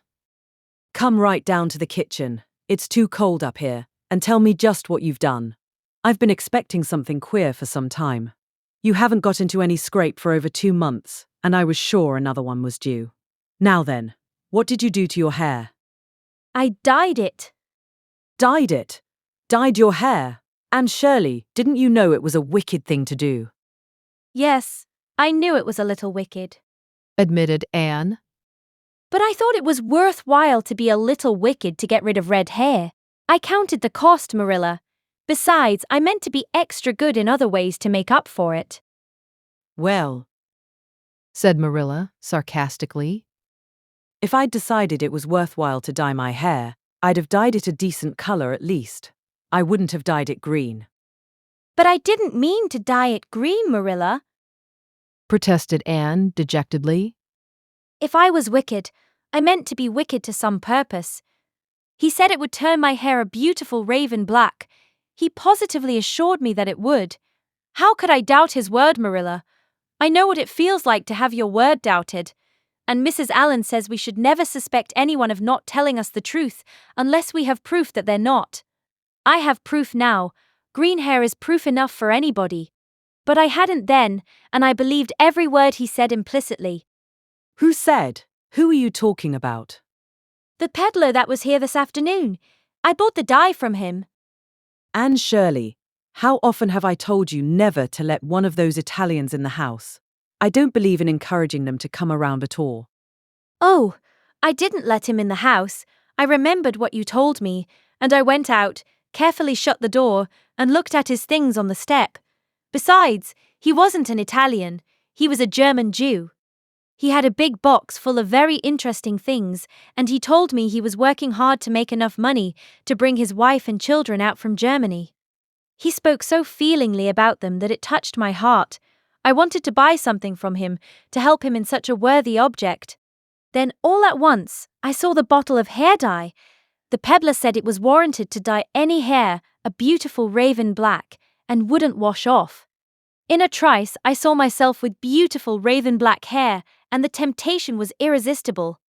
But the price of the bottle was 75 cents, and I had only 50 cents left out of my chicken money. I think the peddler had a very kind heart, for he said that, seeing it was me, he'd sell it for 50 cents, and that was just giving it away. So I bought it. And as soon as he had gone, I came up here and applied it with an old hairbrush as the directions said. I used up the whole bottle, and oh Marilla, when I saw the dreadful color it turned my hair, I repented of being wicked, I can tell you. And I've been repenting ever since. Well, I hope you'll repent to good purpose, said Marilla severely. And that you've got your eyes opened to where your vanity has led you, Anne. Goodness knows what's to be done. I suppose the first thing is to give your hair a good washing and see if that will do any good. Accordingly, Anne washed her hair, scrubbing it vigorously with soap and water. But for all the difference it made, she might as well have been scouring its original red. The peddler had certainly spoken the truth when he declared that the dye wouldn't wash off. However, his veracity might be impeached in other respects. Oh, Marilla, what shall I do? Questioned Anne in tears. I can never live this down. People have pretty well forgotten my other mistakes, the liniment cake and setting Diana drunk and flying into a temper with Mrs. Lynde, but they'll never forget this. They will think I am not respectable. Oh, Marilla, what a tangled web we weave when first we practice to deceive. That is poetry, but it is true. And oh, how Josie Pye will laugh. Marilla, I cannot face Josie Pye. I am the unhappiest girl in Prince Edward Island. Anne's unhappiness continued for a week. During that time, she went nowhere and shampooed her hair every day. Diana alone of outsiders knew the fatal secret, but she promised solemnly never to tell, and it may be stated here and now that she kept her word. At the end of the week, Marilla said decidedly, It's no use, Anne. That is fast dye if ever there was any. Your hair must be cut off. There is no other way. You can't go out with it looking like that. Anne's lips quivered, but she realized the bitter truth of Marilla's remarks. With a dismal sigh, she went for the scissors. Please cut it off at once, Marilla, and have it over. Oh, I feel that my heart is broken. This is such an unromantic affliction. The girls in books lose their hair in fevers or sell it to get money for some good deed, and I'm sure I wouldn't mind losing my hair in some such fashion half so much. But there is nothing comforting in having your hair cut off because you've dyed it a dreadful color, is there? I'm going to weep all the time you're cutting it off if it won't interfere. It seems such a tragic thing. Anne wept then, but later on, when she went upstairs and looked in the glass, she was calm with despair. Marilla had done her work thoroughly, and it had been necessary to shingle the hair as closely as possible. The result was not becoming, to state the case as mildly as may be. Anne promptly turned her glass to the wall. I'll never look at myself again until my hair grows, she exclaimed passionately. Then she suddenly righted the glass. Yes, I will, too. I'd do penance for being wicked that way. I'll look at myself every time I come to my room and see how ugly I am, and I won't try to imagine it away either. I never thought I was vain about my hair of all things, but now I know I was, in spite of its being red, because it was so long and thick and curly. I expect something will happen to my nose next. Anne's clipped head made a sensation in school on the following Monday, but to her relief, nobody guessed the real reason for it. Not even Josie Pye, who, however, did not fail to inform Anne that she looked like a perfect scarecrow. I didn't say anything when Josie said that to me, Anne confided that evening to Marilla, who was lying on the sofa after one of her headaches. Because I thought it was part of my punishment. and I ought to bear it patiently. It's hard to be told you look like a scarecrow, and I wanted to say something back. But I didn't. I just swept her one scornful look, and then I forgave her. It makes you feel very virtuous when you forgive people, doesn't it? I mean to devote all my energies to being good after this, and I shall never try to be beautiful again. Of course, it's better to be good. I know it is, but it's sometimes so hard to believe a thing even when you know it. I do really want to be good, Marilla, like you and Mrs. Allen and Miss Stacy, and grow up to be a credit to you.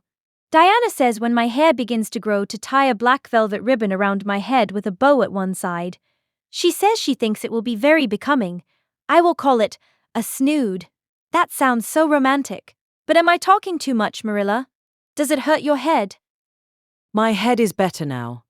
It was terrible bad this afternoon, though. These headaches of mine are getting worse and worse. I'll have to see a doctor about them. As for your chatter, I don't know that I mind it. I've got so used to it. Which was Marilla's way of saying that she liked to hear it. Chapter 28. An Unfortunate Lily Maid. Of course you must be Elaine, Anne, said Diana. I could never have the courage to float down there. Nor I, said Ruby Gillis with a shiver. I don't mind floating down when there's 2 or 3 of us in the flat and we can sit up. It's fun then. But to lie down and pretend I was dead, I just couldn't. I'd die really of fright. Of course it would be romantic. Conceded Jane Andrews. But I know I couldn't keep still. I'd be popping up every minute or so to see where I was, and if I wasn't drifting too far out. And you know, Anne, that would spoil the effect. But it's so ridiculous to have a red-headed Elaine, mourned Anne. I'm not afraid to float down, and I'd love to be Elaine, but it's ridiculous just the same. Ruby ought to be Elaine because she is so fair and has such lovely long golden hair. Elaine had all her bright hair streaming down, you know, and Elaine was the lily maid. Now, a red-haired person cannot be a lily maid. Your complexion is just as fair as Ruby's, said Diana, earnestly.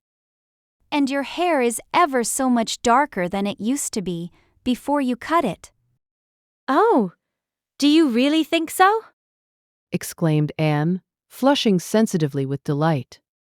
I've sometimes thought it was myself, but I never dared to ask anyone for fear she would tell me it wasn't. Do you think it could be called auburn now, Diana? Yes, and I think it is real pretty, said Diana, looking admiringly at the short, silky curls that clustered over Anne's head and were held in place by a very jaunty black velvet ribbon and bow. They were standing on the bank of the pond, below Orchard Slope, where a little headland fringed with birches ran out from the bank. At its tip was a small wooden platform built out into the water for the convenience of fishermen and duck hunters. Ruby and Jane were spending the midsummer afternoon with Diana, and Anne had come over to play with them.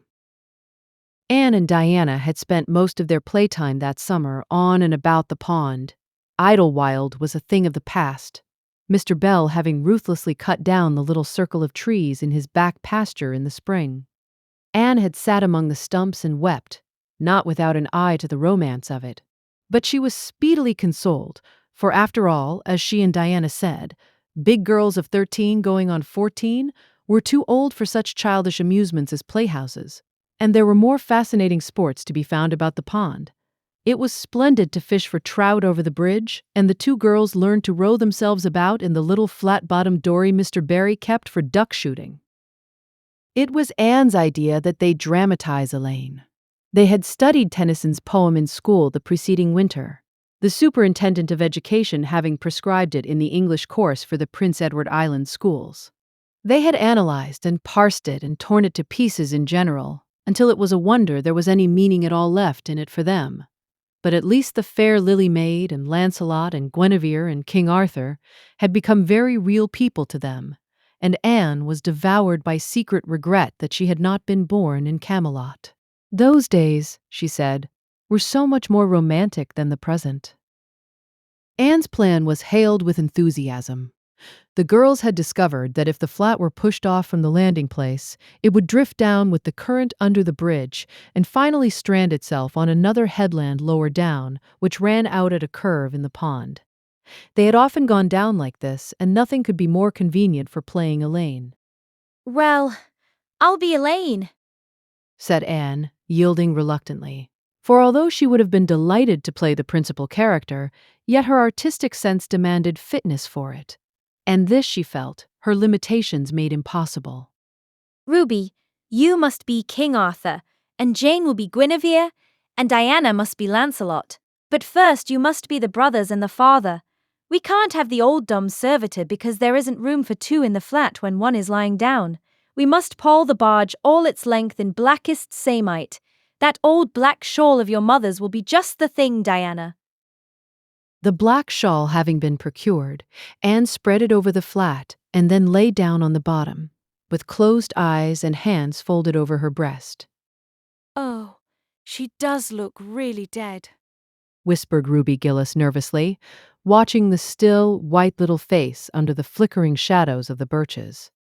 It makes me feel frightened, girls. Do you suppose it's really right to act like this? Mrs. Lynde says that all play acting is abominably wicked.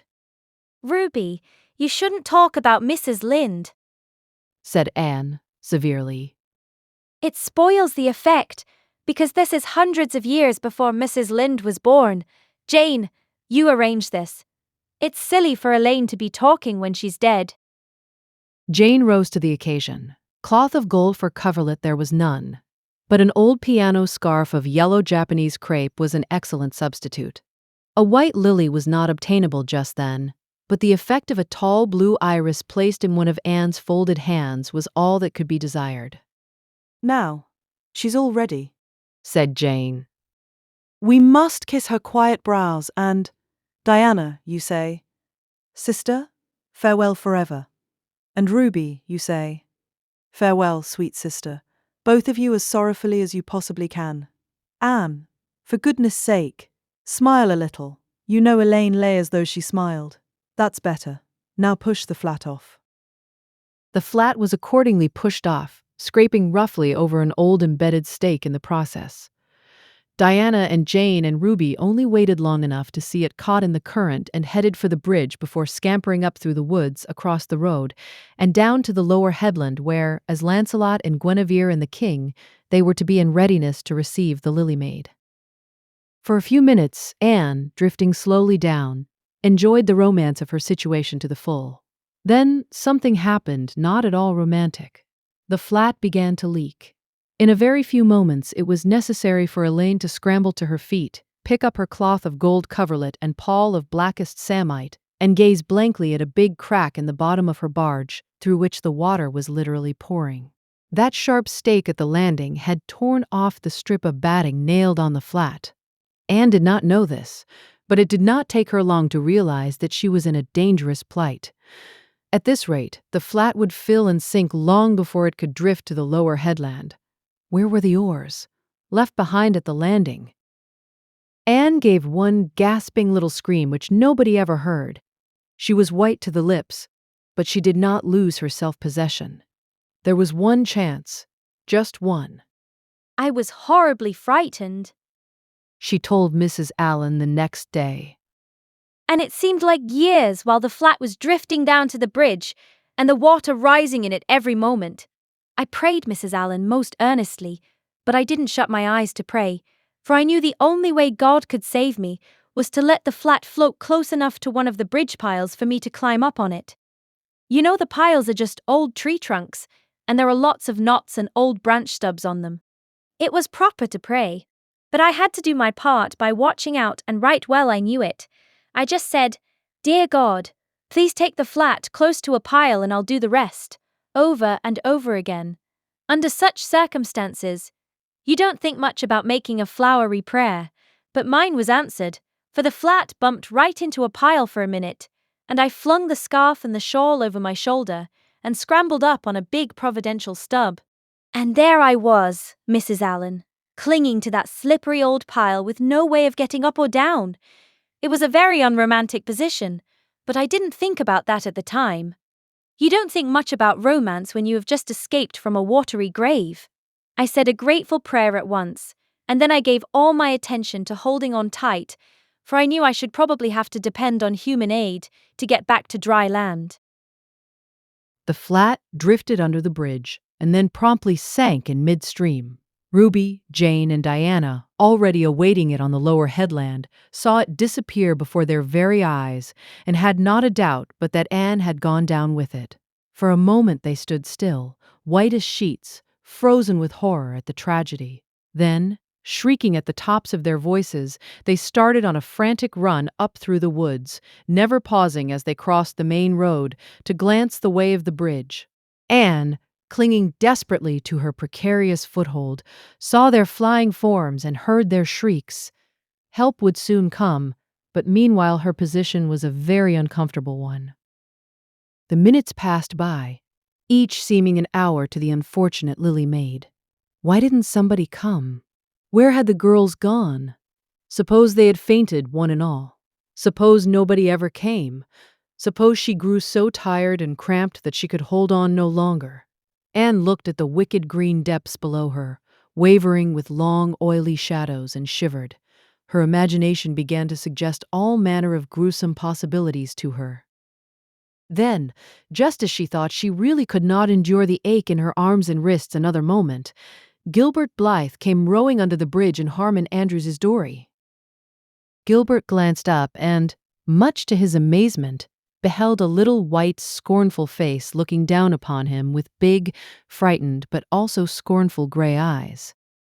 Anne Shirley? How on earth did you get there? He exclaimed. Without waiting for an answer, he pulled close to the pile and extended his hand. There was no help for it. Anne, clinging to Gilbert Blythe's hand, scrambled down into the dory, where she sat, drabbled and furious, in the stern with her arms full of dripping shawl and wet crepe. It was certainly extremely difficult to be dignified under the circumstances. What has happened, Anne? Asked Gilbert, taking up his oars. We were playing Elaine, Explained Anne frigidly, without even looking at her rescuer. and I had to drift down to Camelot in the barge, the flat. The flat began to leak, and I climbed out on the pile. The girls went for help. Will you be kind enough to row me to the landing? Gilbert obligingly rowed to the landing, and Anne, disdaining assistance, sprang nimbly on shore. I'm very much obliged to you, She said haughtily as she turned away. But Gilbert had also sprung from the boat and now laid a detaining hand on her arm. Anne, He said hurriedly. look here. Can't we be good friends? I'm awfully sorry I made fun of your hair that time. I didn't mean to vex you, and I only meant it for a joke. Besides, it's so long ago. I think your hair is awfully pretty now. Honest, I do. Let's be friends. For a moment, Anne hesitated. She had an odd, newly awakened consciousness under all her outraged dignity that the half-shy, half-eager expression in Gilbert's hazel eyes was something that was very good to see. Her heart gave a quick, queer little beat, but the bitterness of her old grievance promptly stiffened up her wavering determination. That scene of 2 years before flashed back into her recollection as vividly as if it had taken place yesterday. Gilbert had called her carrots, and had brought about her disgrace before the whole school. Her resentment, which to other and older people might be as laughable as its cause, was in no whit allayed and softened by time seemingly. She hated Gilbert Blythe. She would never forgive him. No, She said coldly. I shall never be friends with you, Gilbert Blythe, and I don't want to be. All right. Gilbert sprang into his skiff with an angry color in his cheeks. I'll never ask you to be friends again, Anne Shirley, and I don't care either. He pulled away with swift, defiant strokes, and Anne went up the steep, ferny little path under the maples. She held her head very high, but she was conscious of an odd feeling of regret. She almost wished she had answered Gilbert differently. Of course, he had insulted her terribly, but still, altogether, Anne rather thought it would be a relief to sit down and have a good cry. She was really quite unstrung, for the reaction from her fright and cramped clinging was making itself felt. Halfway up the path, she met Jane and Diana rushing back to the pond in a state narrowly removed from positive frenzy. They had found nobody at Orchard Slope, both Mr. and Mrs. Barry being away. Here Ruby Gillis had succumbed to hysterics and was left to recover from them as best she might, while Jane and Diana flew through the haunted wood and across the brook to Green Gables. There they had found nobody either, for Marilla had gone to Carmody and Matthew was making hay in the back field. Oh, Anne, Gasped Diana, fairly falling on the former's neck and weeping with relief and delight. oh, Anne, we thought you were drowned and we felt like murderers because we had made you be Elaine, and Ruby is in hysterics. Oh, Anne, how did you escape? I climbed up on one of the piles, Explained Anne wearily. and Gilbert Blythe came along in Mr. Andrews's dory and brought me to land. Oh, Anne, how splendid of him. Why, it's so romantic. Said Jane, finding breath enough for utterance at last. Of course. You'll speak to him after this. Of course I won't. Flashed Anne, with a momentary return of her old spirit. And I don't want ever to hear the word romantic again, Jane Andrews. I'm awfully sorry you were so frightened, girls. It is all my fault. I feel sure I was born under an unlucky star. Everything I do gets me or my dearest friends into a scrape. We've gone and lost your father's flat, Diana, and I have a presentiment that we'll not be allowed to row on the pond anymore. Anne's presentiment proved more trustworthy than presentiments are apt to do. Great was the consternation in the Barry and Cuthbert households when the events of the afternoon became known. Will you ever have any sense, Anne? Groaned Marilla. Oh, yes, I think I will, Marilla. Returned Anne optimistically.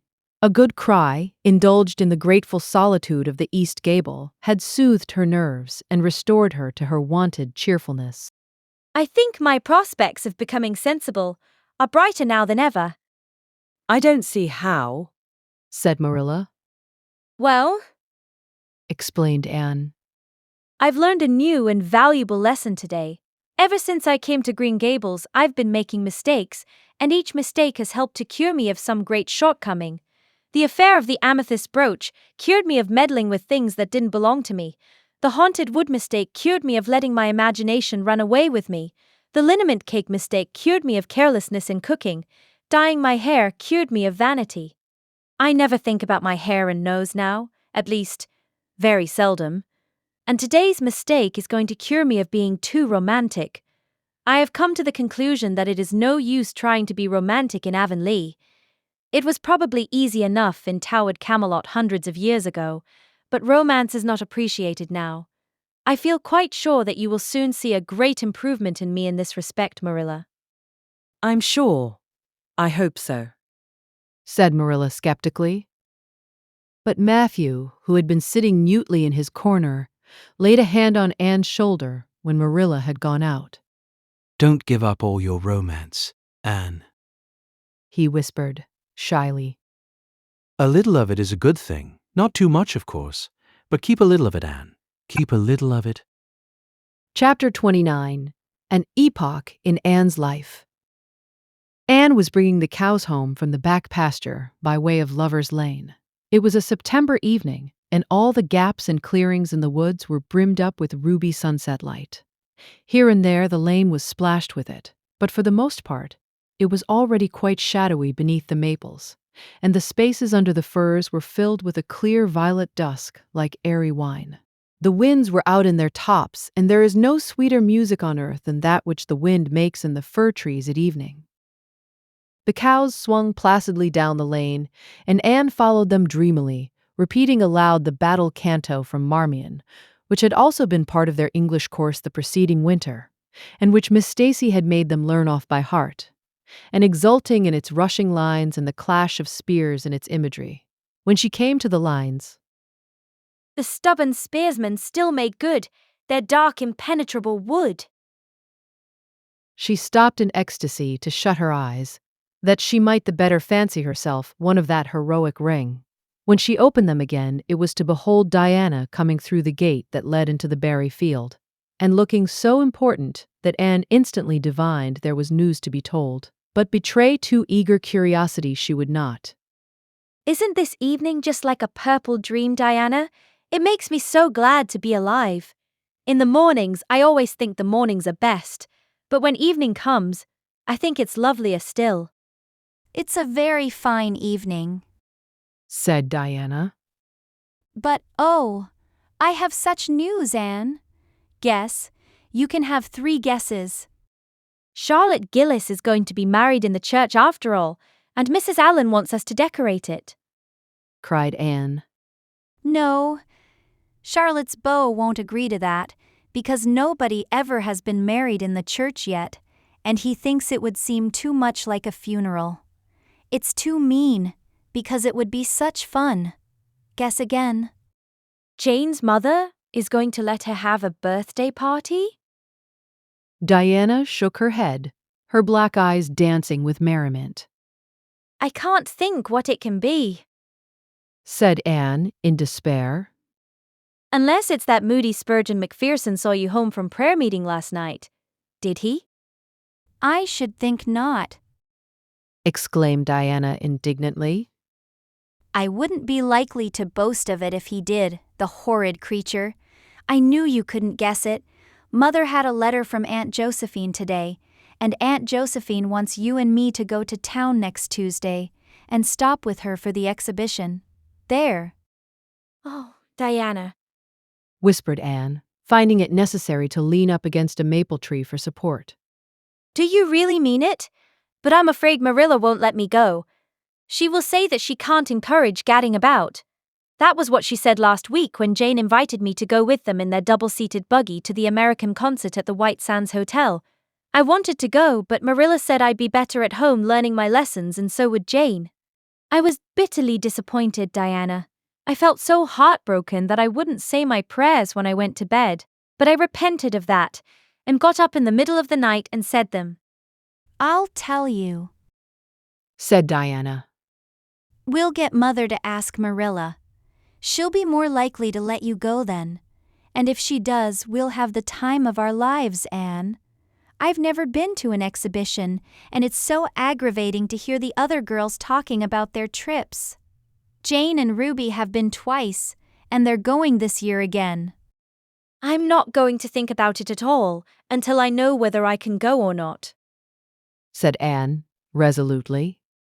If I did and then was disappointed, it would be more than I could bear. But in case I do go, I'm very glad my new coat will be ready by that time. Marilla didn't think I needed a new coat. She said my old one would do very well for another winter, and that I ought to be satisfied with having a new dress. The dress is very pretty, Diana, navy blue, and made so fashionably. Marilla always makes my dresses fashionably now, because she says she doesn't intend to have Matthew going to Mrs. Lynde to make them. I'm so glad. It is ever so much easier to be good if your clothes are fashionable. At least, it is easier for me. I suppose it doesn't make such a difference to naturally good people. But Matthew said I must have a new coat, so Marilla bought a lovely piece of blue broadcloth, and it's being made by a real dressmaker over at Carmody. It's to be done Saturday night, and I'm trying not to imagine myself walking up the church aisle on Sunday in my new suit and cap, because I'm afraid it isn't right to imagine such things. But it just slips into my mind in spite of me. My cap is so pretty. Matthew bought it for me the day we were over at Carmody. It is one of those little blue velvet ones that are all the rage, with gold cord and tassels. Your new hat is elegant, Diana, and so becoming. When I saw you come into church last Sunday, my heart swelled with pride to think you were my dearest friend. Do you suppose it's wrong for us to think so much about our clothes? Marilla says it is very sinful. But it is such an interesting subject, isn't it? Marilla agreed to let Anne go to town, and it was arranged that Mr. Barry should take the girls in on the following Tuesday. As Charlottetown was 30 miles away, and Mr. Barry wished to go and return the same day, it was necessary to make a very early start. But Anne counted it all joy, and was up before sunrise on Tuesday morning. A glance from her window assured her that the day would be fine, for the eastern sky behind the firs of the haunted wood was all silvery and cloudless. Through the gap in the trees, a light was shining in the western gable of Orchard Slope, a token that Diana was also up.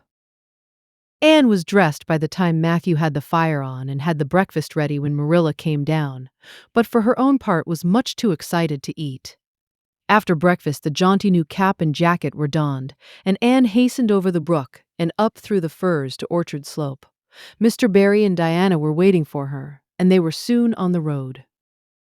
It was a long drive, but Anne and Diana enjoyed every minute of it.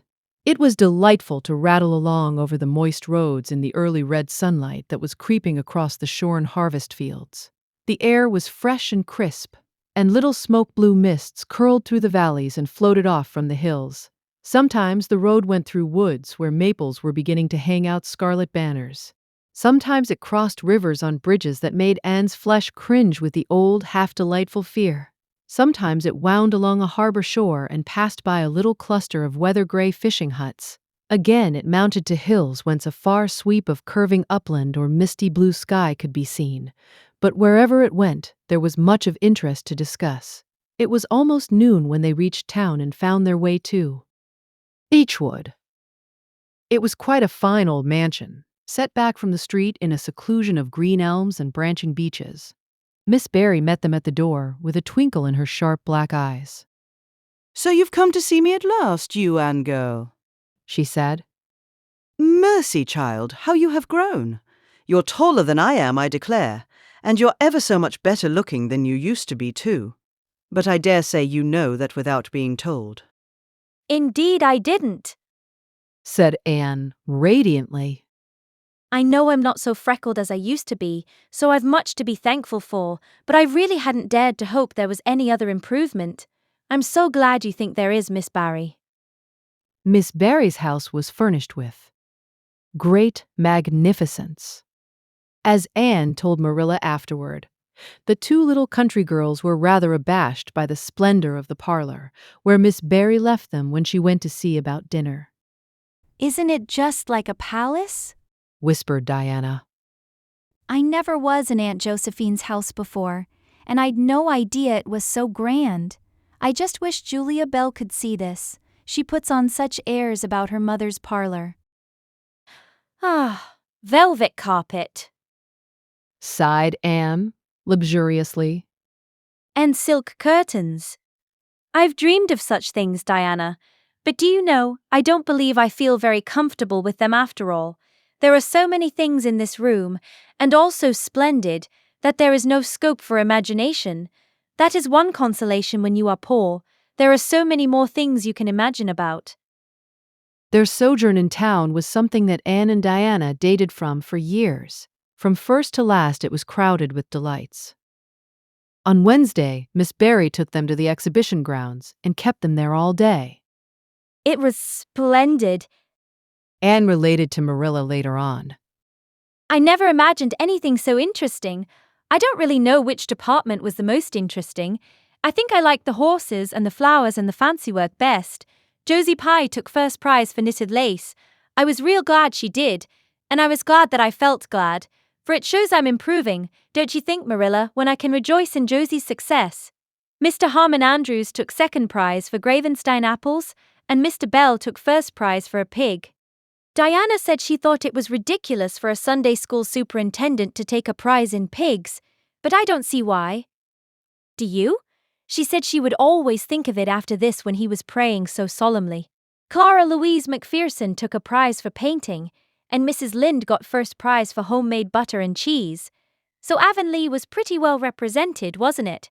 Mrs. Lynde was there that day, and I never knew how much I really liked her, until I saw her familiar face among all those strangers. There were thousands of people there, Marilla. It made me feel dreadfully insignificant. And Miss Barry took us up to the grandstand to see the horse races. Mrs. Lynde wouldn't go. She said horse racing was an abomination, and, she being a church member, thought it her bounden duty to set a good example by staying away. But there were so many there, I don't believe Mrs. Lynde's absence would ever be noticed. I don't think, though, that I ought to go very often to horse races, because they are awfully fascinating. Diana got so excited that she offered to bet me 10 cents that the red horse would win. I didn't believe he would, but I refused to bet, because I wanted to tell Mrs. Allen all about everything, and I felt sure it wouldn't do to tell her that. It's always wrong to do anything you can't tell the minister's wife. It's as good as an extra conscience to have a minister's wife for your friend, and I was very glad I didn't bet, because the red horse did win, and I would have lost 10 cents. So you see that virtue was its own reward. We saw a man go up in a balloon. I'd love to go up in a balloon, Marilla. It would be simply thrilling. And we saw a man selling fortunes. You paid him 10 cents, and a little bird picked out your fortune for you. Miss Barry gave Diana and me 10 cents each to have our fortunes told. Mine was that I would marry a dark-complected man who was very wealthy, and I would go across water to live. I looked carefully at all the dark men I saw after that, but I didn't care much for any of them, and anyhow I suppose it's too early to be looking out for him yet. Oh, it was a never-to-be-forgotten day, Marilla. I was so tired I couldn't sleep at night. Miss Barry put us in the spare room, according to promise. It was an elegant room, Marilla, but somehow sleeping in a spare room isn't what I used to think it was. That's the worst of growing up, and I'm beginning to realize it. The things you wanted so much when you were a child don't seem half so wonderful to you when you get them. Thursday, the girls had a drive in the park, and in the evening, Miss Barry took them to a concert in the Academy of Music, where a noted prima donna was to sing. To Anne, the evening was a glittering vision of delight.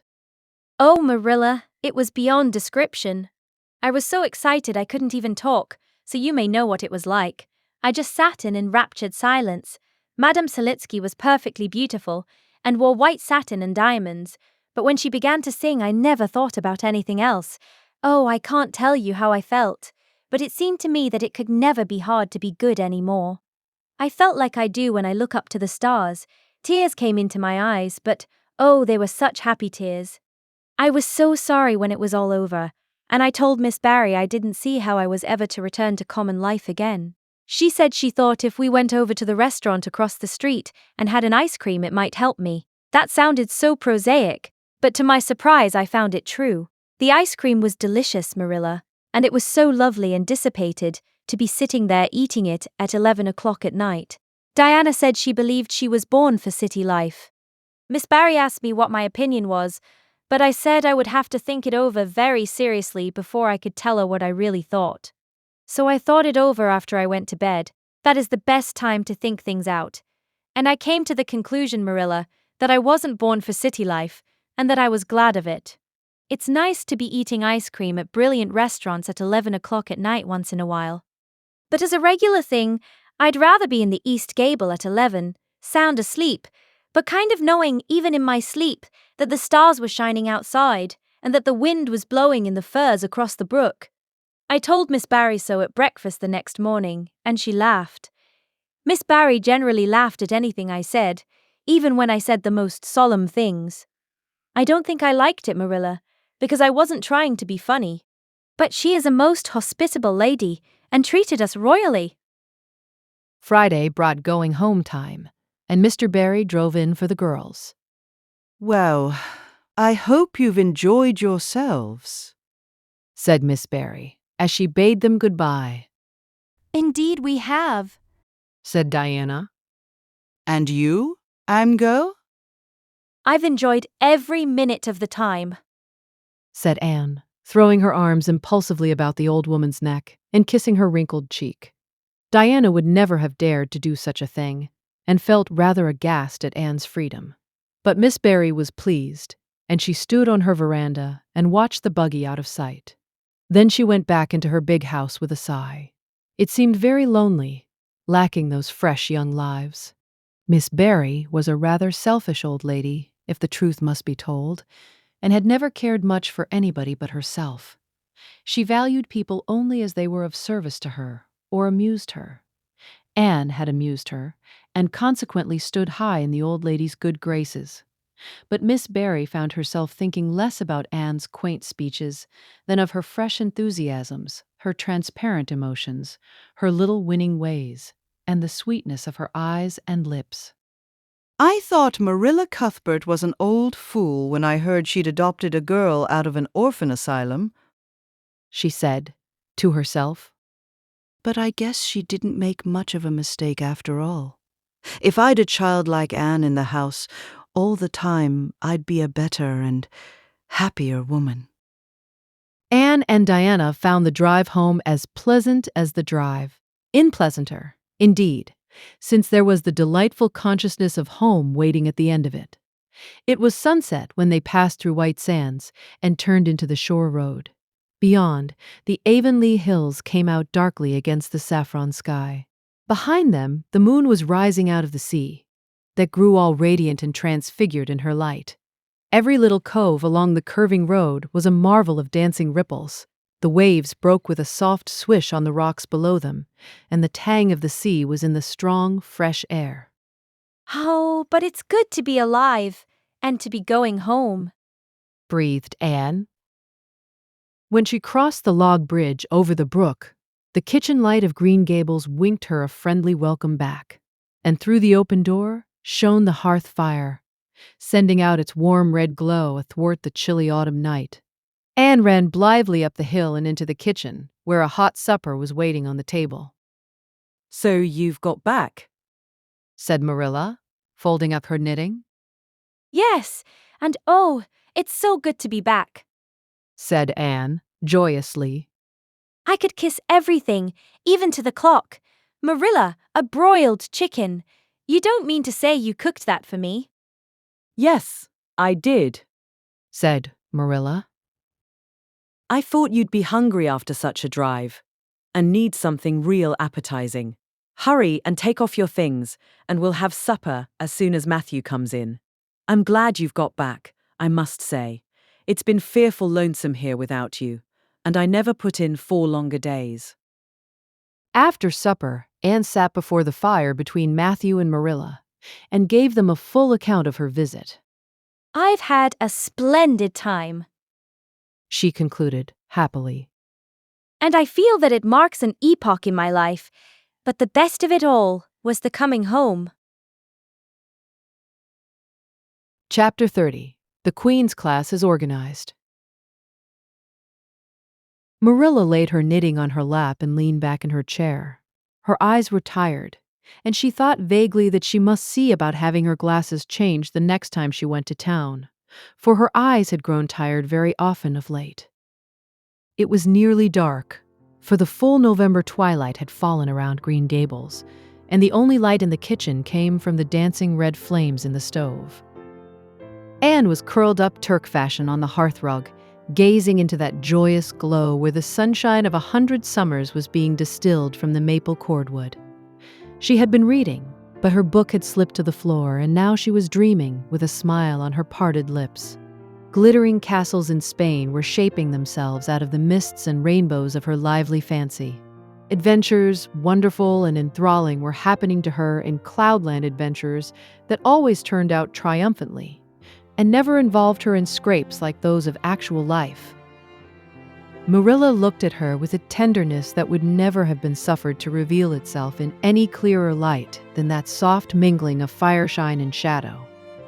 The lesson of a love that should display itself easily in spoken word and open look was one Marilla could never learn.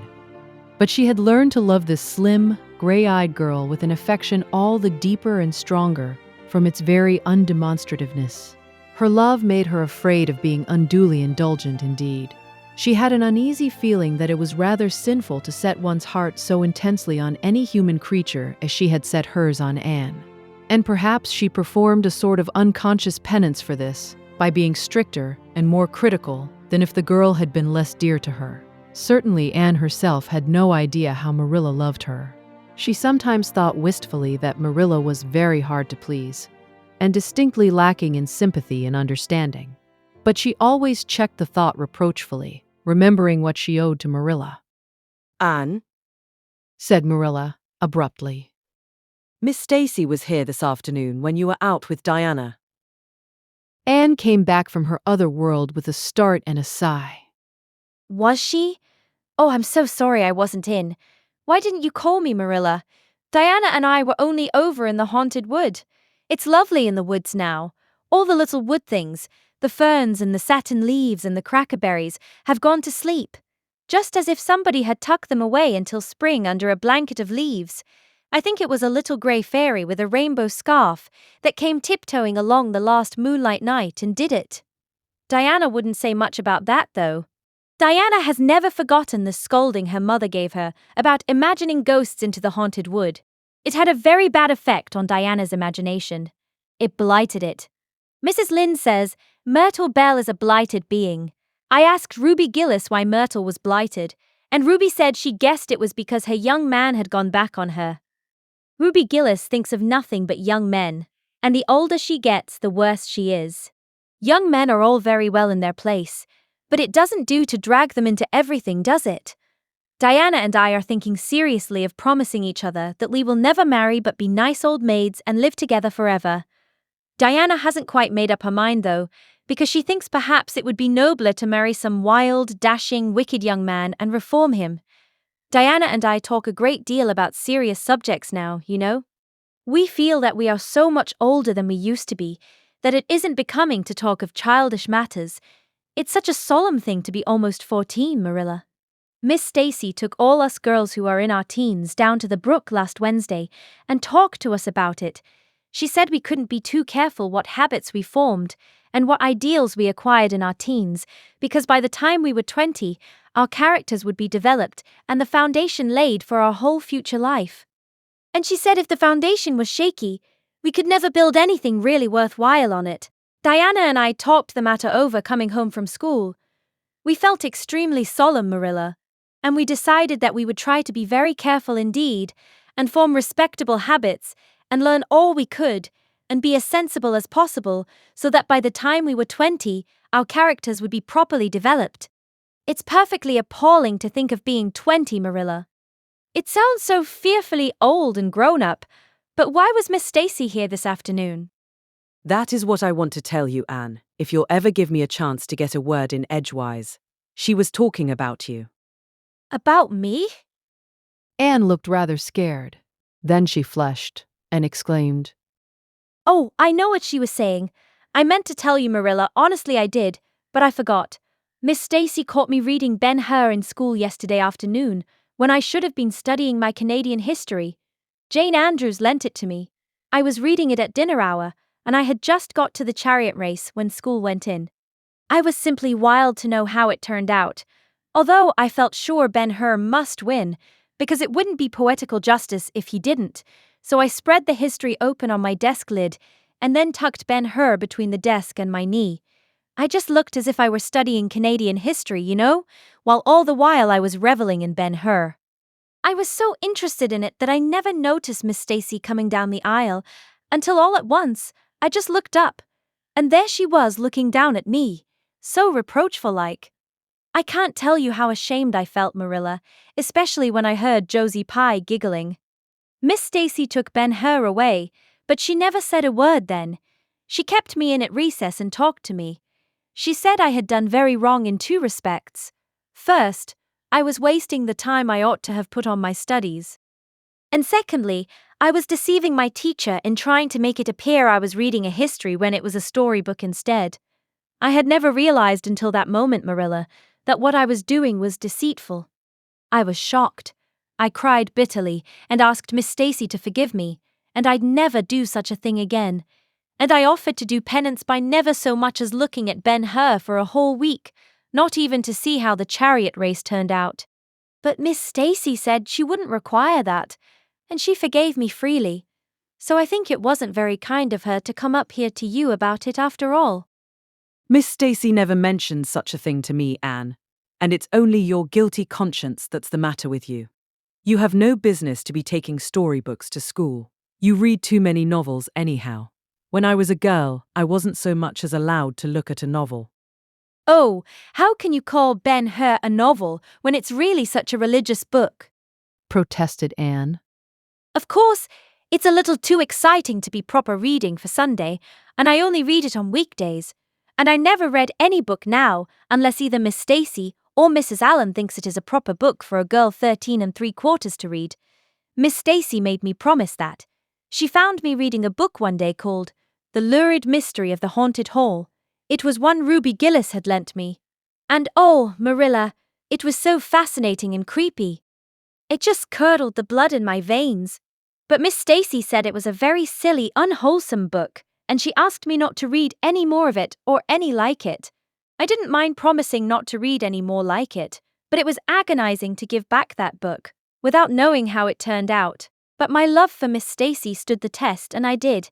It's really wonderful, Marilla, what you can do when you're truly anxious to please a certain person. Well, I guess I'll light the lamp and get to work, said Marilla. I see plainly that you don't want to hear what Miss Stacy had to say. You're more interested in the sound of your own tongue than in anything else. Oh, indeed, Marilla, I do want to hear it, cried Anne contritely. I won't say another word, not one. I know I talk too much, but I am really trying to overcome it.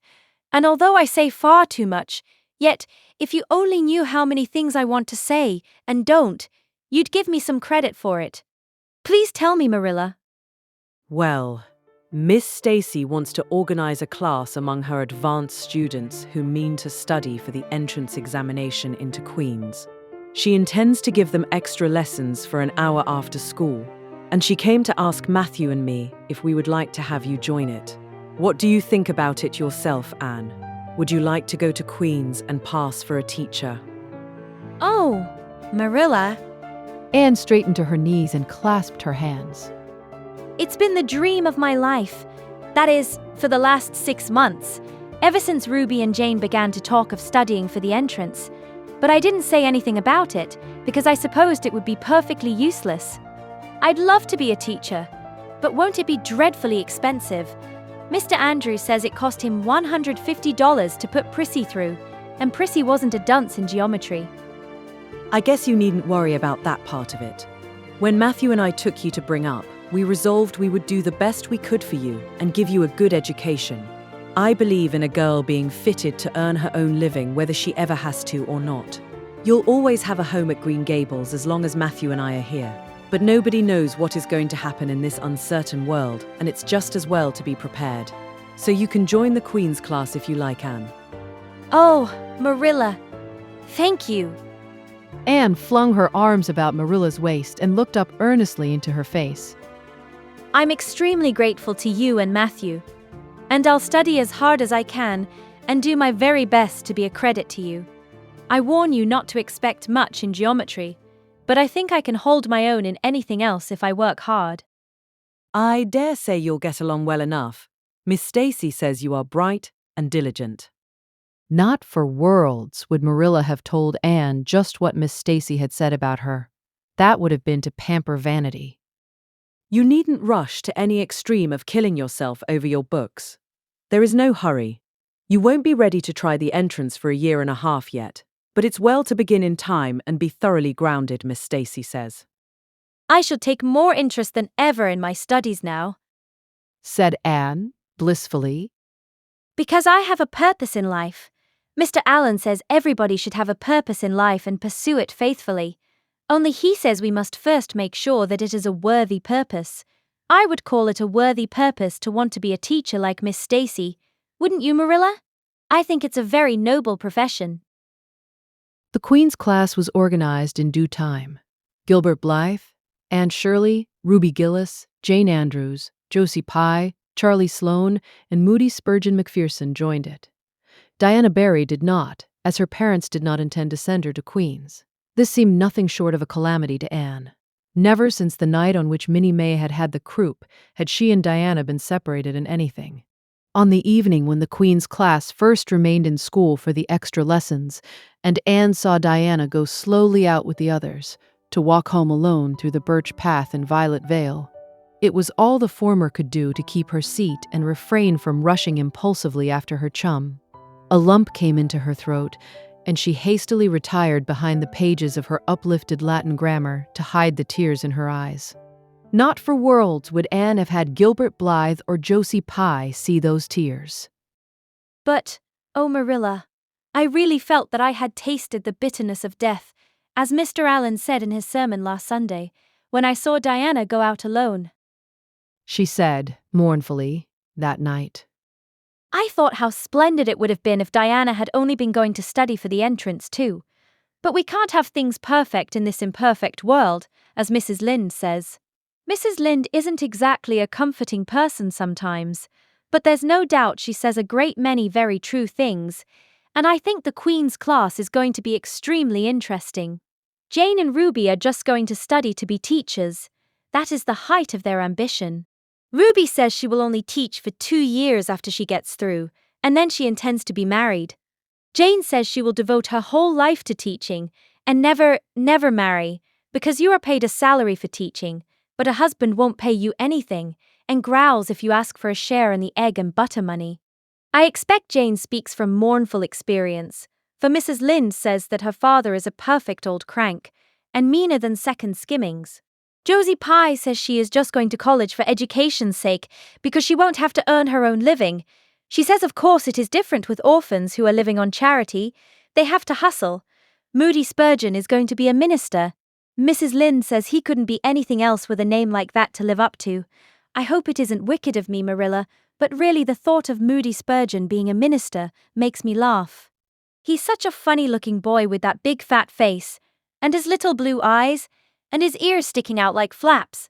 But perhaps he will be more intellectual-looking when he grows up.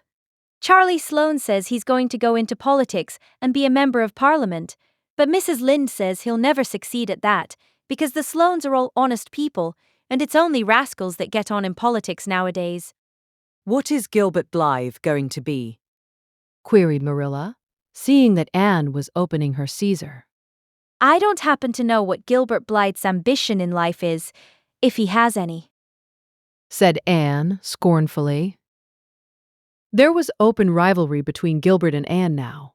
Previously, the rivalry had been rather one-sided, but there was no longer any doubt that Gilbert was as determined to be first in class as Anne was. He was a foeman worthy of her steel. The other members of the class tacitly acknowledged their superiority and never dreamed of trying to compete with them. Since the day by the pond when she had refused to listen to his plea for forgiveness, Gilbert, save for the aforesaid determined rivalry, had evinced no recognition whatever of the existence of Anne Shirley. He talked and jested with the other girls, exchanged books and puzzles with them, discussed lessons and plans, sometimes walked home with one or the other of them from prayer meeting or debating club. But Anne Shirley he simply ignored, and Anne found out that it is not pleasant to be ignored. It was in vain that she told herself with a toss of her head that she did not care. Deep down in her wayward, feminine little heart, she knew that she did care, and that if she had that chance of the Lake of Shining Waters again, she would answer very differently. All at once, as it seemed, and to her secret dismay, she found that the old resentment she had cherished against him was gone. Gone just when she most needed its sustaining power. It was in vain that she recalled every incident and emotion of that memorable occasion, and tried to feel the old satisfying anger. That day by the pond had witnessed its last spasmodic flicker. Anne realized that she had forgiven and forgotten without knowing it. But it was too late. And at least neither Gilbert nor anybody else, not even Diana, should ever suspect how sorry she was and how much she wished she hadn't been so proud and horrid. She determined to shroud her feelings in deepest oblivion. And it may be stated here and now that she did it so successfully that Gilbert, who possibly was not quite so indifferent as he seemed, could not console himself with any belief that Anne felt his retaliatory scorn. The only poor comfort he had was that she snubbed Charlie Sloane, unmercifully, continually, and undeservedly. Otherwise, the winter passed away in a round of pleasant duties and studies. For Anne, the days slipped by like golden beads on the necklace of the year. She was happy, eager, interested. There were lessons to be learned and honor to be won. Delightful books to read, new pieces to be practiced for the Sunday school choir, pleasant Saturday afternoons at the manse with Mrs. Allen. And then, almost before Anne realized it, spring had come again to Green Gables, and all the world was abloom once more. Studies palled just a wee bit then. The Queen's class left behind in school while the others scattered to green lanes and leafy woodcuts and meadow byways, looked wistfully out of the windows and discovered that Latin verbs and French exercises had somehow lost the tang and zest they had possessed in the crisp winter months. Even Anne and Gilbert lagged and grew indifferent. Teacher and taught were alike glad when the term was ended and the glad vacation days stretched rosily before them. But you've done good work this past year. Miss Stacy told them on the last evening. And you deserve a good, jolly vacation. Have the best time you can in the out-of-door world, and lay in a good stock of health and vitality and ambition to carry you through next year. It will be the tug of war, you know, the last year before the entrance. Are you going to be back next year, Miss Stacy? Asked Josie Pye. Josie Pye never scrupled to ask questions. In this instance, the rest of the class felt grateful to her. None of them would have dared to ask it of Miss Stacy, but all wanted to, for there had been alarming rumors running at large through the school for some time that Miss Stacy was not coming back the next year, that she had been offered a position in the grade school of her own home district and meant to accept. The Queen's class listened in breathless suspense for her answer. Yes, I think I will, said Miss Stacy. I thought of taking another school, but I have decided to come back to Avonlea. To tell the truth, I've grown so interested in my pupils here that I found I couldn't leave them, so I'll stay and see you through. Hurrah, said Moody Spurgeon. Moody Spurgeon had never been so carried away by his feelings before, and he blushed uncomfortably every time he thought about it for a week. Oh, I'm so glad, said Anne, with shining eyes. Dear Stacy, it would be perfectly dreadful if you didn't come back. I don't believe I could have the heart to go on with my studies at all if another teacher came here. When Anne got home that night, she stacked all her textbooks away in an old trunk in the attic, locked it, and threw the key into the blanket box. I'm not even going to look at a school book in vacation, she told Marilla. I've studied as hard all the term as I possibly could, and I've pored over that geometry until I know every proposition in the first book off by heart, even when the letters are changed. I just feel tired of everything sensible, and I'm going to let my imagination run riot for the summer. Oh, you needn't be alarmed, Marilla. I'll only let it run riot within reasonable limits. But I want to have a real good jolly time this summer, for maybe it's the last summer I'll be a little girl. Mrs. Lynde says that if I keep stretching out next year as I've done this, I'll have to put on longer skirts. She says I'm all running to legs and eyes, and when I put on longer skirts, I shall feel that I have to live up to them and be very dignified. It won't even do to believe in fairies then, I'm afraid. So I'm going to believe in them with all my whole heart this summer. I think we're going to have a very gay vacation. Ruby Gillis is going to have a birthday party soon, and there's the Sunday school picnic and the missionary concert next month. And Mr. Barry says that some evening he'll take Diana and me over to the White Sands Hotel and have dinner there. They have dinner there in the evening, you know. Jane Andrews was over once last summer, and she says it was a dazzling sight to see the electric lights and the flowers and all the lady guests in such beautiful dresses. Jane says it was her first glimpse into high life, and she'll never forget it to her dying day. Mrs. Lynde came up the next afternoon to find out why Marilla had not been at the aid meeting on Thursday. When Marilla was not at aid meeting, people knew there was something wrong at Green Gables. Matthew had a bad spell with his heart Thursday, Marilla explained. And I didn't feel like leaving him. Oh yes, he's all right again now, but he takes them spells oftener than he used to, and I'm anxious about him. The doctor says he must be careful to avoid excitement. That's easy enough, for Matthew doesn't go about looking for excitement by any means, and never did. But he's not to do any very heavy work either, and you might as well tell Matthew not to breathe as not to work. Come and lay off your things, Rachel. You'll stay to tea. Well, seeing you're so pressing, perhaps I might as well stay, said Mrs. Rachel, who had not the slightest intention of doing anything else. Mrs. Rachel and Marilla sat comfortably in the parlor, while Anne got the tea and made hot biscuits that were light and white enough to defy even Mrs. Rachel's criticism. I must say Anne has turned out a real smart girl, admitted Mrs. Rachel, as Marilla accompanied her to the end of the lane at sunset. She must be a great help to you. She is, said Marilla. And she's real steady and reliable now. I used to be afraid she'd never get over her feather-brained ways, but she has, and I wouldn't be afraid to trust her in anything now. I never would have thought she'd have turned out so well that first day I was here, 3 years ago. said Mrs. Rachel. Lawful heart, shall I ever forget that tantrum of hers? When I went home that night, I says to Thomas, says I, mark my words, Thomas, Marilla Cuthbert'll live to rue the step she's took. But I was mistaken, and I'm real glad of it. I ain't one of those kind of people, Marilla, as can never be brought to own up that they've made a mistake. No, that never was my way, thank goodness. I did make a mistake in judging Anne, but it weren't no wonder. For an odder, unexpected a witch of a child there never was in this world, that's what. There was no ciphering her out by the rules that worked with other children. It's nothing short of wonderful how she's improved these 3 years, but especially in looks. She's a real pretty girl, got to be, though I can't say I'm overly partial to that pale, big-eyed style myself. I like more snap and colour, like Diana Barry has or Ruby Gillis. Ruby Gillis's looks are real showy, but somehow, I don't know how it is, but when Anne and them are together, though she ain't half as handsome, she makes them look kind of common and overdone. Something like them white June lilies she calls Narcissus, alongside of the big red peonies, that's what.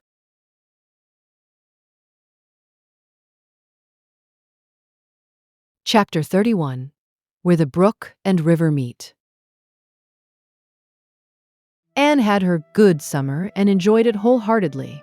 She and Diana fairly lived outdoors, reveling in all the delights that Lover's Lane and the Dryad's Bubble and Willowmere and Victoria Island afforded. Marilla offered no objections to Anne's gypsyings. The Spencervale doctor who had come the night Minnie May had the croup met Anne at the house of a patient one afternoon early in vacation, looked her over sharply, screwed up his mouth, shook his head, and sent a message to Marilla Cuthbert by another person. It was, "Keep that red-headed girl of yours in the open air all summer, and away from books, until she gets more spring into her step." This message frightened Marilla wholesomely. She read Anne's death warrant by consumption in it, unless it was scrupulously obeyed. As a result, Anne had the golden summer of her life as far as freedom and frolic went. She walked, rode, berried, and dreamed to her heart's content. And when September came, she was bright-eyed and alert, with a step that would have satisfied the Spencervale doctor and a heart full of ambition and zest once more. I feel just like studying with might and main, she declared, as she brought her books down from the attic. Oh, you good old friends. I'm glad to see your honest faces once more. Yes, even you, Geometry. I've had a perfectly beautiful summer, Marilla, and now I'm rejoicing as a strong man to run a race, as Mr. Allen said last Sunday. Doesn't Mr. Allen preach magnificent sermons? Mrs. Lynde says he is improving every day, and the first thing we know, some city church will gobble him up, and then we'll be left and have to turn to and break in another green preacher. But I don't see the use of meeting trouble halfway, do you, Marilla? I think it would be better just to enjoy Mr. Allen while we have him. If I were a man, I think I'd be a minister. They can have such an influence for good, if their theology is sound, and it must be thrilling to preach splendid sermons and stir your hearers' hearts. Why can't women be ministers, Marilla? I asked Mrs. Lynde that, and she was shocked and said it would be a scandalous thing. She said there might be female ministers in the States, and she believed there was, but thank goodness we hadn't got to that stage in Canada yet, and she hoped we never would. But I don't see why. I think women would make splendid ministers. When there is a social to be got up, or a church tea, or anything else to raise money, the women have to turn to and do the work. I'm sure Mrs. Lynde can pray every bit as well as Superintendent Bell, and I've no doubt she could preach too with a little practice. Yes, I believe she could, said Marilla, dryly. She does plenty of unofficial preaching as it is. Nobody has much of a chance to go wrong in Avonlea with Rachel to oversee them. Marilla, said Anne in a burst of confidence, I want to tell you something and ask you what you think about it. It has worried me terribly, on Sunday afternoons, that is, when I think specially about such matters. I do really want to be good, and when I'm with you or Mrs. Allen or Miss Stacy, I want it more than ever, and I want to do just what would please you, and what you would approve of. But mostly when I'm with Mrs. Lynde, I feel desperately wicked, and as if I wanted to go and do the very thing she tells me I oughtn't to do. I feel irresistibly tempted to do it. Now, what do you think is the reason I feel like that? Do Do you think it's because I'm really bad and unregenerate? Marilla looked dubious for a moment. Then she laughed. If you are, I guess I am too, Anne. For Rachel often has that very effect on me. I sometimes think she'd have more of an influence for good, as you say yourself, if she didn't keep nagging people to do right. There should have been a special commandment against nagging. But there, I shouldn't talk so. Rachel is a good Christian woman and she means well. There isn't a kinder soul in Avonlea, and she never shirks her share of work. I'm very glad you feel the same, said Anne decidedly. It's so encouraging. I shan't worry so much over that after this, but I dare say there'll be other things to worry me. They keep coming up new all the time, things to perplex you, you know. You settle one question, and there's another right after. There are so many things to be thought over and decided when you're beginning to grow up. It keeps me busy all the time thinking them over and deciding what is right. It's a serious thing to grow up, isn't it, Marilla? But when I have such good friends as you and Matthew and Mrs. Allen and Miss Stacy, I ought to grow up successfully, and I'm sure it will be my own fault if I don't. I feel it's a great responsibility because I have only the one chance. If I don't grow up right, I can't go back and begin over again. I've grown 2 inches this summer, Marilla. Mr. Gillis measured me at Ruby's party. I'm so glad you made my new dresses longer. That dark green one is so pretty, and it was sweet of you to put on the flounce. Of course I know it wasn't really necessary, but flounces are so stylish this fall, and Josie Pye has flounces on all her dresses. I know I'll be able to study better because of mine. I shall have such a comfortable feeling deep down in my mind about that flounce. It's worth something to have that, admitted Marilla. Miss Stacy came back to Avonlea School and found all her pupils eager for work once more. Especially did the Queen's class gird up their loins for the fray, for at the end of the coming year, dimly shadowing their pathway already, loomed up that fateful thing known as the entrance, at the thought of which one and all felt their hearts sink into their very shoes. Suppose they did not pass. That thought was doomed to haunt Anne through the waking hours of that winter, Sunday afternoons inclusive, to the almost entire exclusion of moral and theological problems. When Anne had bad dreams, she found herself staring miserably at pass lists of the entrance exams, where Gilbert Blythe's name was blazoned at the top and in which hers did not appear at all. But it was a jolly, busy, happy, swift-flying winter. Schoolwork was as interesting class rivalry as absorbing, as of yore. New worlds of thought, feeling, and ambition, fresh, fascinating fields of unexplored knowledge seemed to be opening out before Anne's eager eyes. Hills peeped o'er hill, and Alps on Alps arose. Much of all this was due to Miss Stacy's tactful, careful, broad-minded guidance. She led her class to think and explore and discover for themselves, and encouraged straying from the old beaten paths to a degree that quite shocked Mrs. Lynde and the school trustees, who viewed all innovations on established methods rather dubiously. Apart from her studies, Anne expanded socially. For Marilla, mindful of the Spencervale doctor's dictum, no longer vetoed occasional outings. The debating club flourished and gave several concerts.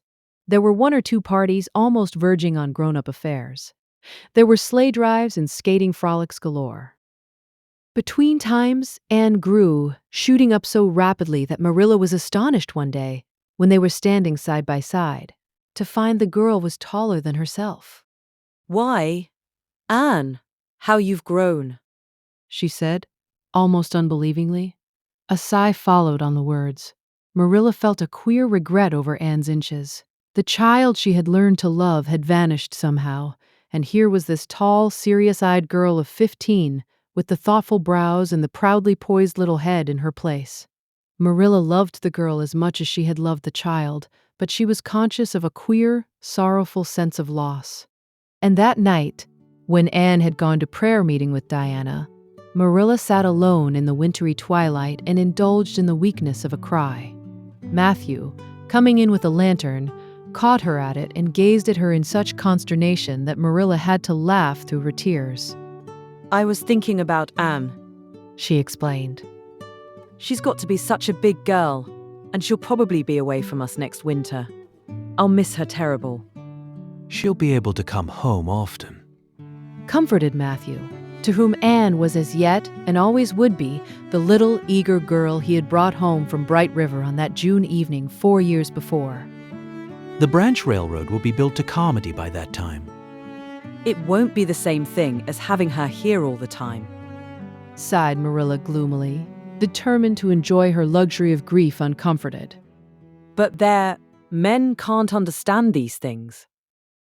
There were other changes in Anne no less real than the physical change. For one thing, she became much quieter. Perhaps she thought all the more and dreamed as much as ever, but she certainly talked less. Marilla noticed and commented on this also. You don't chatter half as much as you used to, Anne, nor use half as many big words. What has come over you? Anne colored and laughed a little as she dropped her book and looked dreamily out of the window, where big, fat red buds were bursting out on the creeper in response to the lure of the spring sunshine. I don't know. I don't want to talk as much, she said, denting her chin thoughtfully with her forefinger. It's nicer to think dear pretty thoughts and keep them in one's heart, like treasures. I don't like to have them laughed at or wondered over, and somehow I don't want to use big words anymore. It's almost a pity, isn't it, now that I'm really growing big enough to say them if I did want to. It's fun to be almost grown up in some ways, but it's not the kind of fun I expected, Marilla. There's so much to learn and do and think that there isn't time for big words. Besides, Miss Stacy says the short ones are much stronger and better. She makes us write all our essays as simply as possible. It was hard at first. I was so used to crowding in all the fine big words I could think of, and I thought of any number of them, but I've got used to it now and I see it's so much better. What has become of your story club? I haven't heard you speak of it for a long time. The story club isn't in existence any longer. We hadn't time for it. And anyhow, I think we had got tired of it. It was silly to be writing about love and murder and elopements and mysteries. Miss Stacy sometimes has us write a story for training in composition, but she won't let us write anything but what might happen in Avonlea in our own lives, and she criticizes it very sharply and makes us criticize our own too. I never thought my compositions had so many faults until I began to look for them myself. I felt so ashamed I wanted to give up altogether, but Miss Stacy said I could learn to write well if I only trained myself to be my own severest critic, and so I am trying to. You've only 2 more months before the entrance, said Marilla. Do you think you'll be able to get through? Anne shivered. I don't know. Sometimes I think I'll be all right, and then I get horribly afraid. We've studied hard, and Miss Stacy has drilled us thoroughly, but we mayn't get through for all that. We've each got a stumbling block. Mine is geometry, of course, and Jane's is Latin, and Ruby and Charlie's is algebra, and Josie's is arithmetic. Moody Spurgeon says he feels it in his bones that he is going to fail in English history. Miss Stacy is going to give us examinations in June, just as hard as we'll have at the entrance, and mark us just as strictly, so we'll have some idea. I wish it was all over, Marilla. It haunts me. Sometimes I wake up in the night and wonder what I'll do if I don't pass. Why? Go to school next year and try again, said Marilla unconcernedly. Oh, I don't believe I'd have the heart for it. It would be such a disgrace to fail, especially if the others passed. And I get so nervous in an examination that I'm likely to make a mess of it. I wish I had nerves like Jane Andrews. Nothing rattles her. Anne sighed, and dragging her eyes from the witcheries of the spring world, the beckoning day of breeze and blue, and the green things upspringing in the garden, buried herself resolutely in her book. There would be other springs, but if she did not succeed in passing the entrance, Anne felt convinced that she would never recover sufficiently to enjoy them.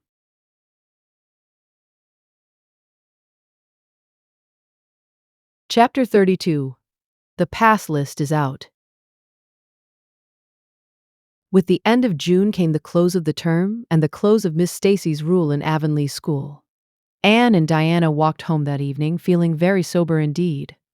Red eyes and damp handkerchiefs bore convincing testimony to the fact that Miss Stacy's farewell words must have been quite as touching as Mr. Phillips's had been under similar circumstances 3 years before. Diana looked back at the schoolhouse from the foot of the spruce hill and sighed deeply. It does seem as if it was the end of everything, doesn't it? She said, dismally. You oughtn't to feel half as badly as I do, said Anne, hunting vainly for a dry spot on her handkerchief. You be back again next winter, but I suppose I've left the dear old school forever, if I have good luck, that is. It won't be a bit the same. Miss Stacy won't be there, nor you, nor Jane, nor Ruby probably. I shall have to sit all alone, for I couldn't bear to have another deskmate after you.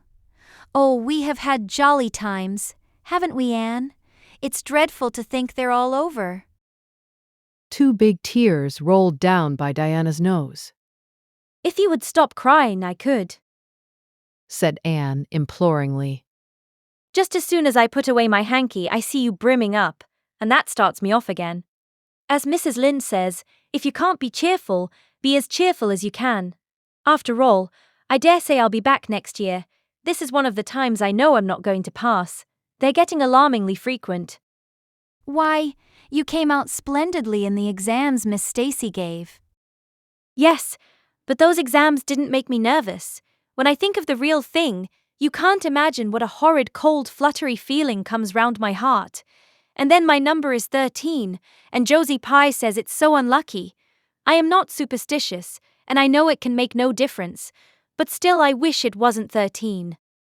I do wish I was going in with you, said Diana. Wouldn't we have a perfectly elegant time? But I suppose you'll have to cram in the evenings. No, Miss Stacy has made us promise not to open a book at all. She says it would only tire and confuse us, and we are to go out walking and not think about the exams at all, and go to bed early. It's good advice, but I expect it will be hard to follow. Good advice is apt to be, I think. Prissy Andrews told me that she sat up half the night every night of her entrance week and crammed for dear life, and I had determined to sit up at least as long as she did. It was so kind of your Aunt Josephine to ask me to stay at Beechwood while I'm in town. You'll write to me while you're in, won't you? I'll write Tuesday night and tell you how the first day goes, promised Anne. I'll be haunting the post office Wednesday, vowed Diana. Anne went to town the following Monday, and on Wednesday, Diana haunted the post office, as agreed, and got her letter. Dearest Diana, wrote Anne. Here it is Tuesday night, and I'm writing this in the library at Beechwood. Last night I was horribly lonesome all alone in my room, and wished so much you were with me. I couldn't cram because I'd promised Miss Stacy not to, but it was as hard to keep from opening my history as it used to be to keep from reading a story before my lessons were learned. This morning Miss Stacy came for me, and we went to the academy, calling for Jane and Ruby and Josie on our way. Ruby asked me to feel her hands, and they were as cold as ice. Josie said I looked as if I hadn't slept a wink, and she didn't believe I was strong enough to stand the grind of the teacher's course, even if I did get through. There are times and seasons even yet when I don't feel that I've made any great headway in learning to like Josie Pye. When we reached the academy, there were scores of students there from all over the island. The first person we saw was Moody Spurgeon sitting on the steps and muttering away to himself. Jane asked him what on earth he was doing, and he said he was repeating the multiplication table over and over to steady his nerves and for pity's sake not to interrupt him, because if he stopped for a moment, he got frightened and forgot everything he ever knew. But the multiplication table kept all his facts firmly in their proper place. When we were assigned to our rooms, Miss Stacy had to leave us. Jane and I sat together, and Jane was so composed that I envied her. No need of the multiplication table for good, steady, sensible Jane. I wondered if I looked as I felt and if they could hear my heart thumping clear across the room. Then a man came in and began distributing the English examination sheets. My hands grew cold then, and my head fairly whirled around as I picked it up. Just one awful moment. Diana, I felt exactly as I did 4 years ago when I asked Marilla if I might stay at Green Gables, and then everything cleared up in my mind, and my heart began beating again. I forgot to say that it had stopped altogether, for I knew I could do something with that paper anyhow. At noon we went home for dinner, and then back again for history in the afternoon. The history was a pretty hard paper, and I got dreadfully mixed up in the dates. Still, I think I did fairly well today. But oh, Diana, tomorrow the geometry exam comes off, and when I think of it, it takes every bit of determination I possess to keep from opening my Euclid. If I thought the multiplication table would help me, I would recite it from now till tomorrow morning. I went down to see the other girls this evening. On my way, I met Moody Spurgeon wandering distractedly around. He said he knew he had failed in history, and he was born to be a disappointment to his parents, and he was going home on the morning train, and it would be easier to be a carpenter than a minister anyhow. I cheered him up and persuaded him to stay to the end because it would be unfair to Miss Stacy if he didn't. Sometimes I have wished I was born a boy, but when I see Moody Spurgeon, I'm always glad I'm a girl and not his sister. Ruby was in hysterics when I reached their boarding house. She had just discovered a fearful mistake she had made in her English paper. When she recovered, we went uptown and had an ice cream. How we wished you had been with us. Oh, Diana, if only the geometry examination were over. But there, as Mrs. Lynde would say, the sun will go on rising and setting whether I fail in geometry or not. That is true, but not especially comforting. I think I'd rather it didn't go on if I failed. Yours devotedly, Anne. The geometry examination and all the others were over in due time, and Anne arrived home on Friday evening, rather tired, but with an air of chastened triumph about her. Diana was over at Green Gables when she arrived, and they met as if they had been parted for years. You old darling, it's perfectly splendid to see you back again. It seems like an age since you went to town, and oh, Anne, how did you get along? Pretty well, I think, in everything but the geometry. I don't know whether I passed in it or not, and I have a creepy, crawly presentiment that I didn't. Oh, how good it is to be back. Green Gables is the dearest, loveliest spot in the world. How did the others do? The girls say they know they didn't pass, but I think they did pretty well. Josie says the geometry was so easy a child of 10 could do it. Moody Spurgeon still thinks he failed in history, and Charlie says he failed in algebra. But we don't really know anything about it, and won't until the pass list is out. That won't be for a fortnight. Fancy living a fortnight in such suspense. I wish I could go to sleep and never wake up until it is over. Diana knew it would be useless to ask how Gilbert Blythe had fared, so she merely said, "Oh, you'll pass all right. Don't worry." I'd rather not pass at all than not come out pretty well up on the list, flashed Anne, by which she meant, and Diana knew she meant, that success would be incomplete and bitter if she did not come out ahead of Gilbert Blythe. With this end in view, Anne had strained every nerve during the examinations. So had Gilbert. They had met and passed each other on the street a dozen times without any sign of recognition, and every time Anne had held her head a little higher and wished a little more earnestly that she had made friends with Gilbert when he asked her, and vowed a little more determinedly to surpass him in the examination. She knew that all Avonlea Jr. was wondering which would come out first. She even knew that Jimmy Glover and Ned Wright had a bet on the question, and that Josie Pye had said there was no doubt in the world that Gilbert would be first. And she felt that her humiliation would be unbearable if she failed. But she had another and nobler motive for wishing to do well. She wanted to. pass high. For the sake of Matthew and Marilla, especially Matthew. Matthew had declared to her his conviction that she would beat the whole island. That, Anne felt, was something it would be foolish to hope for, even in the wildest dreams. But she did hope fervently that she would be among the first 10 at least, so that she might see Matthew's kindly brown eyes gleam with pride in her achievement. That, she felt, would be a sweet reward indeed for all her hard work and patient grubbing among unimaginative equations and conjugations. At the end of the fortnight, Anne took 2. Haunting. The post office also, in the distracted company of Jane, Ruby, and Josie, opening the Charlottetown dailies with shaking hands and cold sink-away feelings as bad as any experienced during the entrance week. Charlie and Gilbert were not above doing this too. But Moody Spurgeon stayed resolutely away. I haven't got the grit to go there and look at a paper in cold blood, he told Anne. I'm just going to wait until somebody comes and tells me suddenly whether I've passed or not. When 3 weeks had gone by without the pass list appearing, Anne began to feel that she really couldn't stand the strain much longer. Her appetite failed, and her interest in Avonlea doings languished. Mrs. Lynde wanted to know what else you could expect with a Tory superintendent of education at the head of affairs. And Matthew, noting Anne's paleness and indifference and the lagging steps that bore her home from the post office every afternoon, began seriously to wonder if he hadn't better vote grit at the next election. But one evening the news came. Anne was sitting at her open window, for the time forgetful of the woes of examinations and the cares of the world, as she drank in the beauty of the summer dusk, sweet-scented with flower breaths from the garden below, and sibilant and rustling from the stir of poplars. The eastern sky above the firs was flushed faintly pink from the reflection of the west, and Anne was wondering dreamily if the spirit of color looked like that when she saw Diana come flying down through the firs, over the log bridge and up the slope, with a fluttering newspaper in her hand. Anne sprang to her feet, knowing at once what that paper contained. The pass list was out. Her head whirled and her heart beat until it hurt her. She could not move a step. It seemed an hour to her before Diana came rushing along the hall and burst into the room without even knocking, so great was her excitement.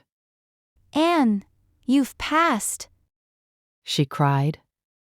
Passed the very first. You and Gilbert both. Your ties, but your name is first. Oh, I'm so proud. Diana flung the paper on the table and herself on Anne's bed, utterly breathless and incapable of further speech. Anne lighted the lamp, oversetting the match safe and using up half a dozen matches before her shaking hands could accomplish the task. Then she snatched up the paper. Yes, she had passed. There was her name at the very top of a list of 200. That moment was worth living for. You did just splendidly, Anne, puffed Diana, recovering sufficiently to sit up and speak, for Anne, starry-eyed and rapt, had not uttered a word.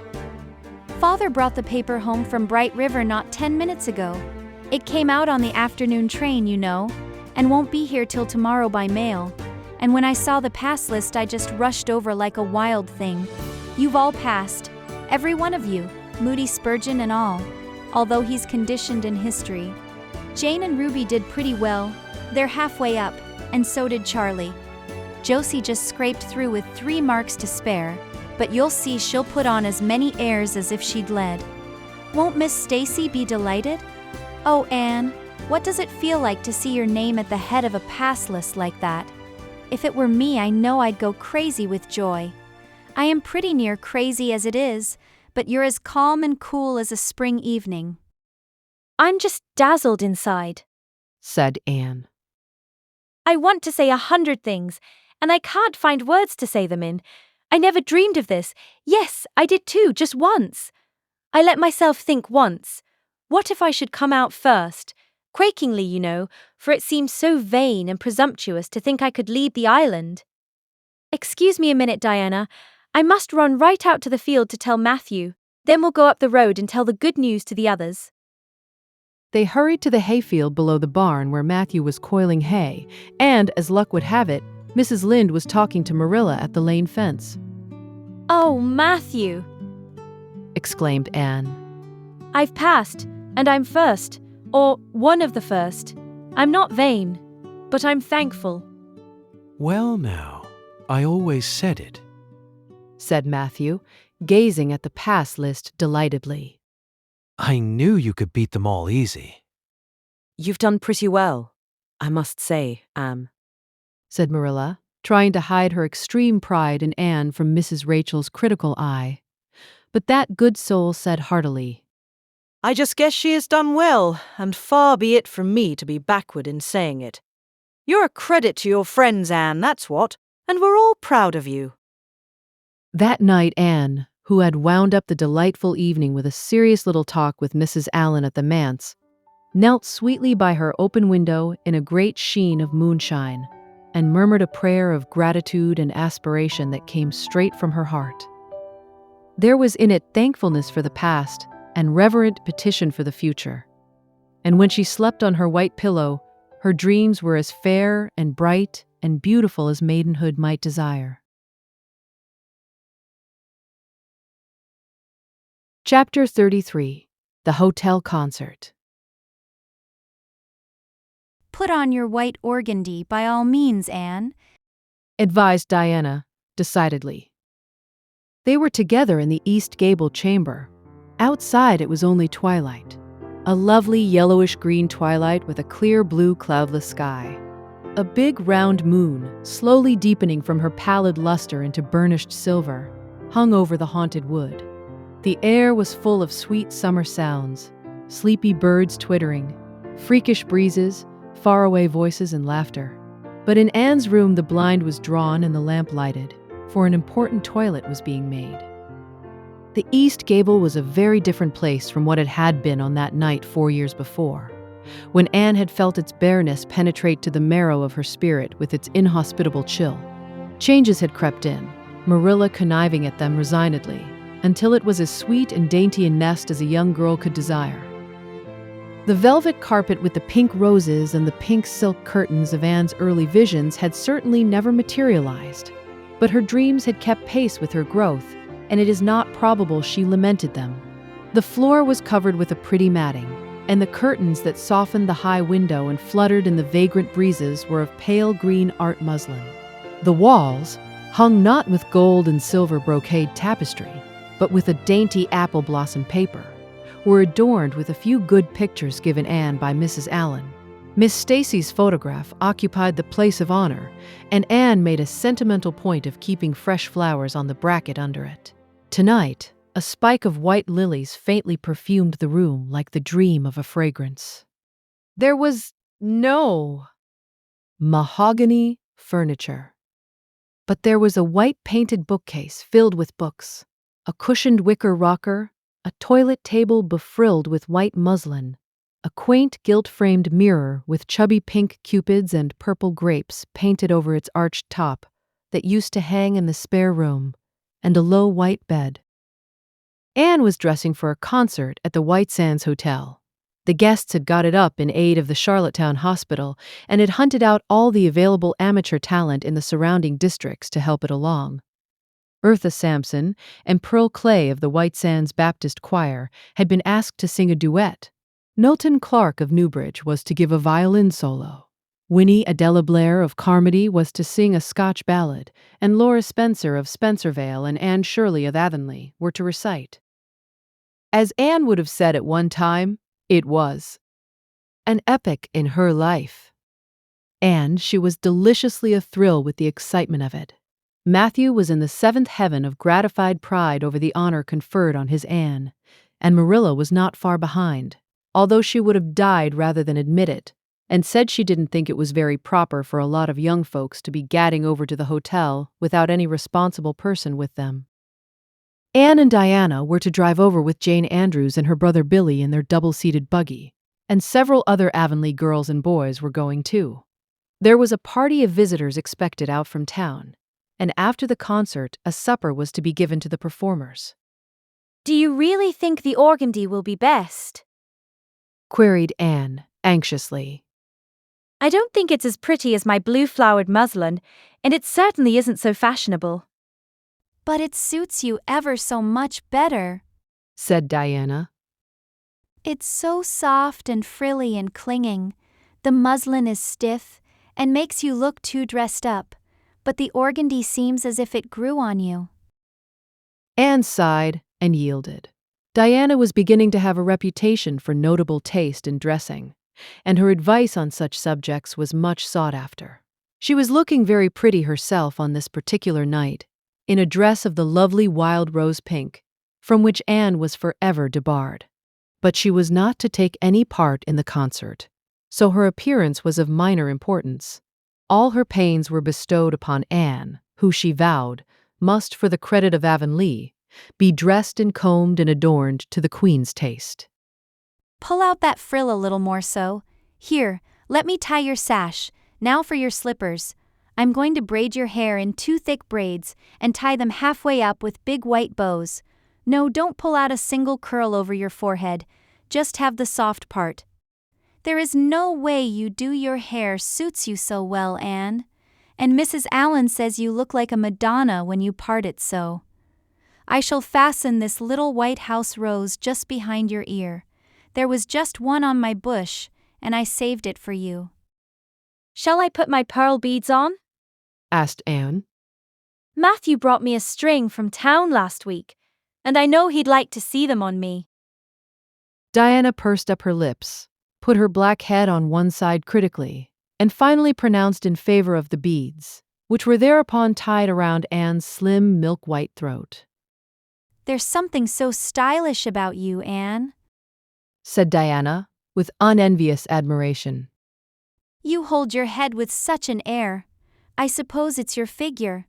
I am just a dumpling.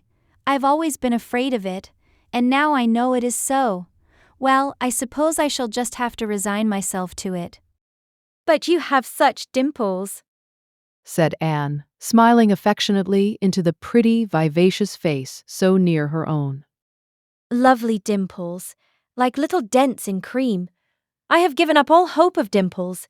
My dimple dream will never come true, but so many of my dreams have that I mustn't complain. Am I all ready now? All ready? Assured Diana, as Marilla appeared in the doorway, a gaunt figure with grayer hair than of yore and no fewer angles, but with a much softer face. Come right in, and look at our elocutionist, Marilla. Doesn't she look lovely? Marilla emitted a sound between a sniff and a grunt. She looks neat and proper. I like that way of fixing her hair. But I expect she'll ruin that dress driving over there in the dust and dew with it. And it looks most too thin for these damp nights. Organdy's the most unserviceable stuff in the world anyhow, and I told Matthew so when he got it. But there is no use in saying anything to Matthew nowadays. Time was when he would take my advice, but now he just buys things for Anne regardless, and the clerks at Carmody know they can palm anything off on him.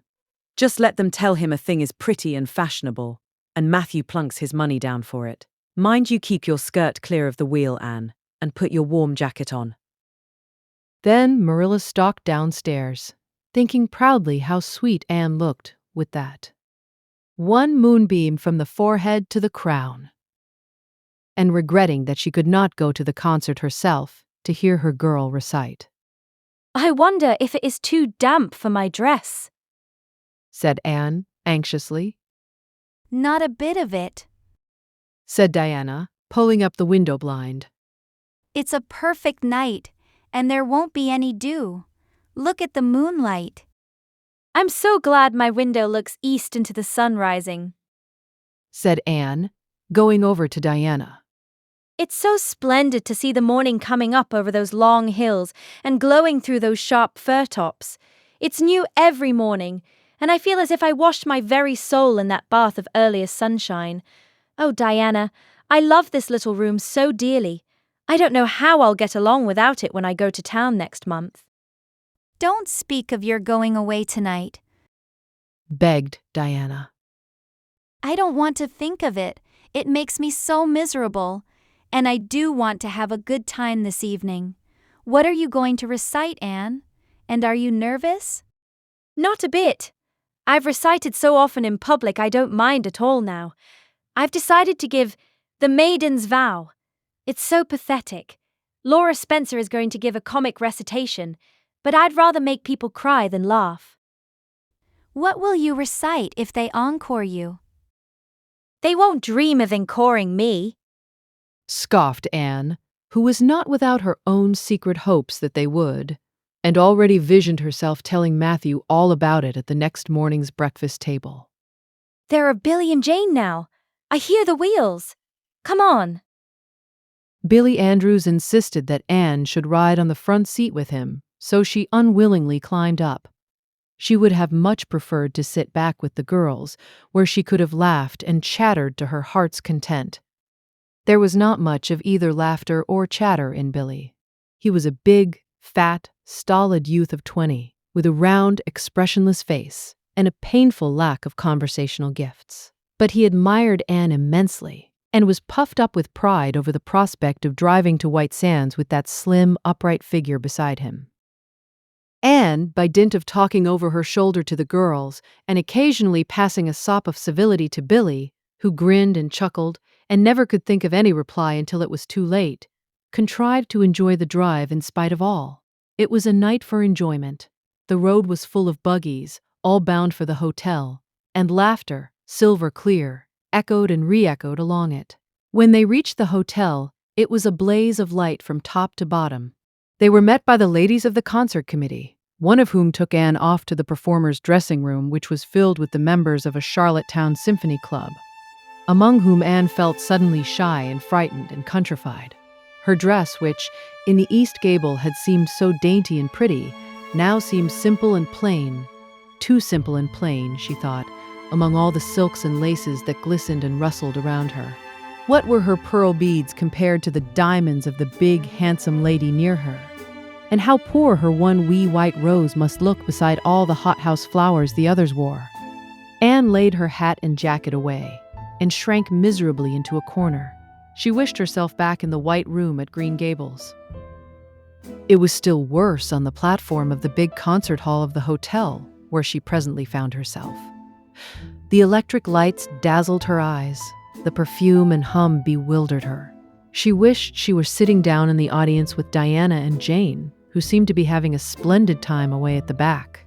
She was wedged in between a stout lady in pink silk and a tall, scornful-looking girl in a white lace dress. The stout lady occasionally turned her head squarely around and surveyed Anne through her eyeglasses until Anne, acutely sensitive of being so scrutinized, felt that she must scream aloud, and the white lace girl kept talking audibly to her next neighbor about the country bumpkins and rustic bells in the audience, languidly anticipating. Such fun. From the displays of local talent on the program, Anne believed that she would hate that white lace girl to the end of life. Unfortunately for Anne, a professional elocutionist was staying at the hotel and had consented to recite. She was a lithe, dark-eyed woman in a wonderful gown of shimmering gray stuff like woven moonbeams, with gems on her neck and in her dark hair.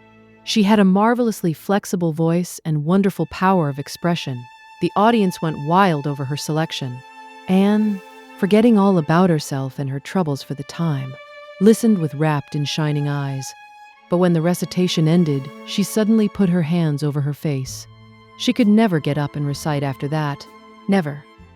Had she ever thought she could recite? Oh, if she were only back at Green Gables. At this unpropitious moment, her name was called. Somehow Anne, who did not notice the rather guilty little start of surprise the white lace girl gave, and would not have understood the subtle compliment implied therein, if she had got on her feet and moved dizzily out to the front. She was so pale that Diana and Jane, down in the audience, clasped each other's hands in nervous sympathy. Anne was the victim of an overwhelming attack of stage fright. Often as she had recited in public, she had never before faced such an audience as this, and the sight of it paralyzed her energies completely. Everything was so strange, so brilliant, so bewildering. The rows of ladies in evening dress, the critical faces, the whole atmosphere of wealth and culture about her. Very different this from the plain benches at the debating club, filled with the homely, sympathetic faces of friends and neighbors. These people, she thought, would be merciless critics. Perhaps, like the white lace girl, they anticipated amusement from her. Rustic. Efforts. She felt hopelessly, helplessly ashamed and miserable. Her knees trembled, her heart fluttered. A horrible faintness came over her. Not a word could she utter, and the next moment she would have fled from the platform, despite the humiliation which, she felt, must ever after be her portion, if she did so. But suddenly, as her dilated, frightened eyes gazed out over the audience, she saw Gilbert Blythe away at the back of the room, bending forward with a smile on his face. A smile which seemed to Anne at once triumphant and taunting. In reality, it was nothing of the kind. Gilbert was merely smiling with appreciation of the whole affair in general, and of the effect produced by Anne's slender white form and spiritual face, against a background of palms in particular. Josie Pye, whom he had driven over, sat beside him, and her face certainly was both triumphant and taunting. But Anne did not see Josie, and would not have cared if she had. She drew a long breath and flung her head up proudly, courage and determination tingling over her like an electric shock. She would not fail before Gilbert Blythe. He should never be able to laugh at her. Never, never. Her fright and nervousness vanished, and she began her recitation, her clear, sweet voice reaching to the farthest corner of the room without a tremor or a break. Self-possession was fully restored to her, and in the reaction from that horrible moment of powerlessness, she recited as she had never done before. When she finished, there were bursts of honest applause. Anne, stepping back to her seat, blushing with shyness and delight, found her hand vigorously clasped and shaken by the stout lady in pink silk.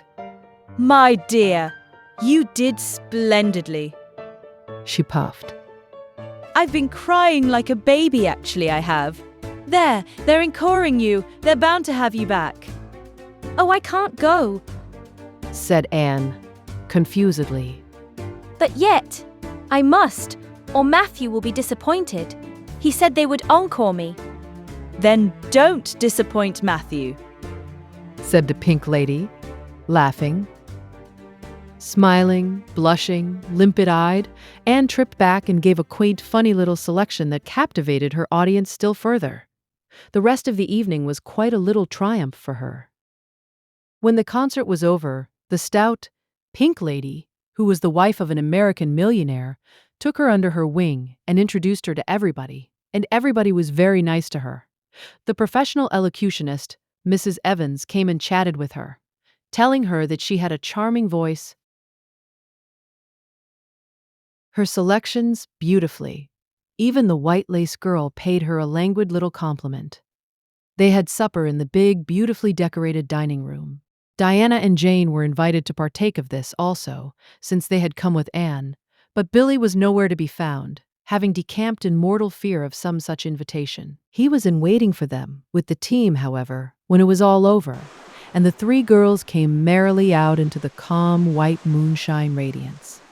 Anne breathed deeply and looked into the clear sky beyond the dark boughs of the firs. Oh, it was good to be out again, in the purity and silence of the night.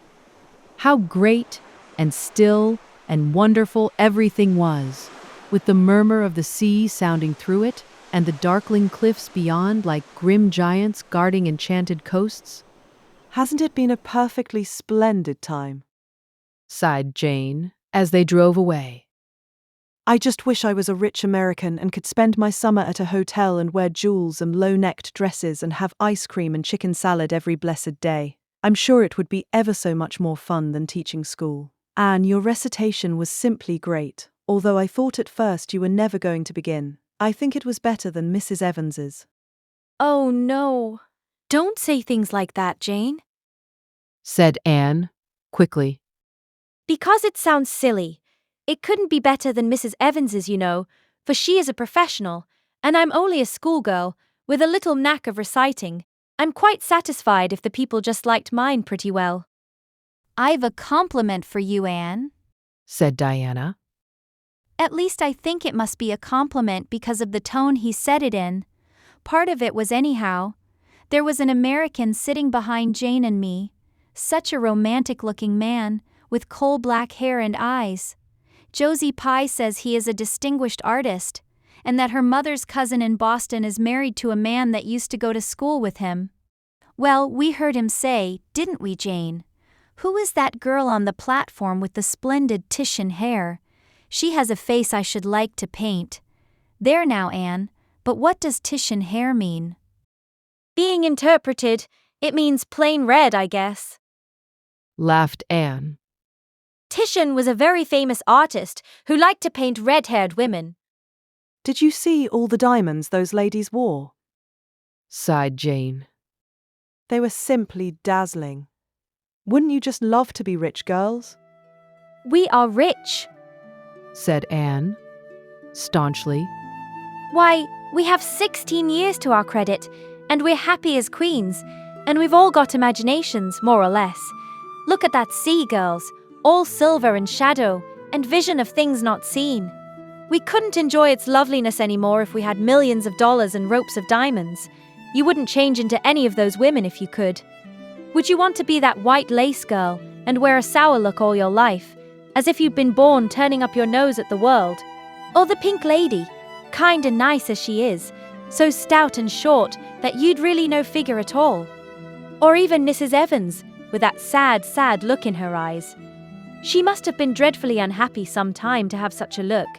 You know you wouldn't, Jane Andrews. I don't know exactly, said Jane, unconvinced. I think diamonds would comfort a person for a good deal. Well, I don't want to be anyone but myself, even if I go uncomforted by diamonds all my life, declared Anne. I'm quite content to be Anne of Green Gables, with my string of pearl beads. I know Matthew gave me as much love with them as ever went with Madame the Pink Lady's jewels. Chapter 34. A Queen's Girl. The next 3 weeks were busy ones at Green Gables, for Anne was getting ready to go to Queen's, and there was much sewing to be done, and many things to be talked over and arranged. Anne's outfit was ample and pretty, for Matthew saw to that, and Marilla for once made no objections whatever to anything he purchased or suggested.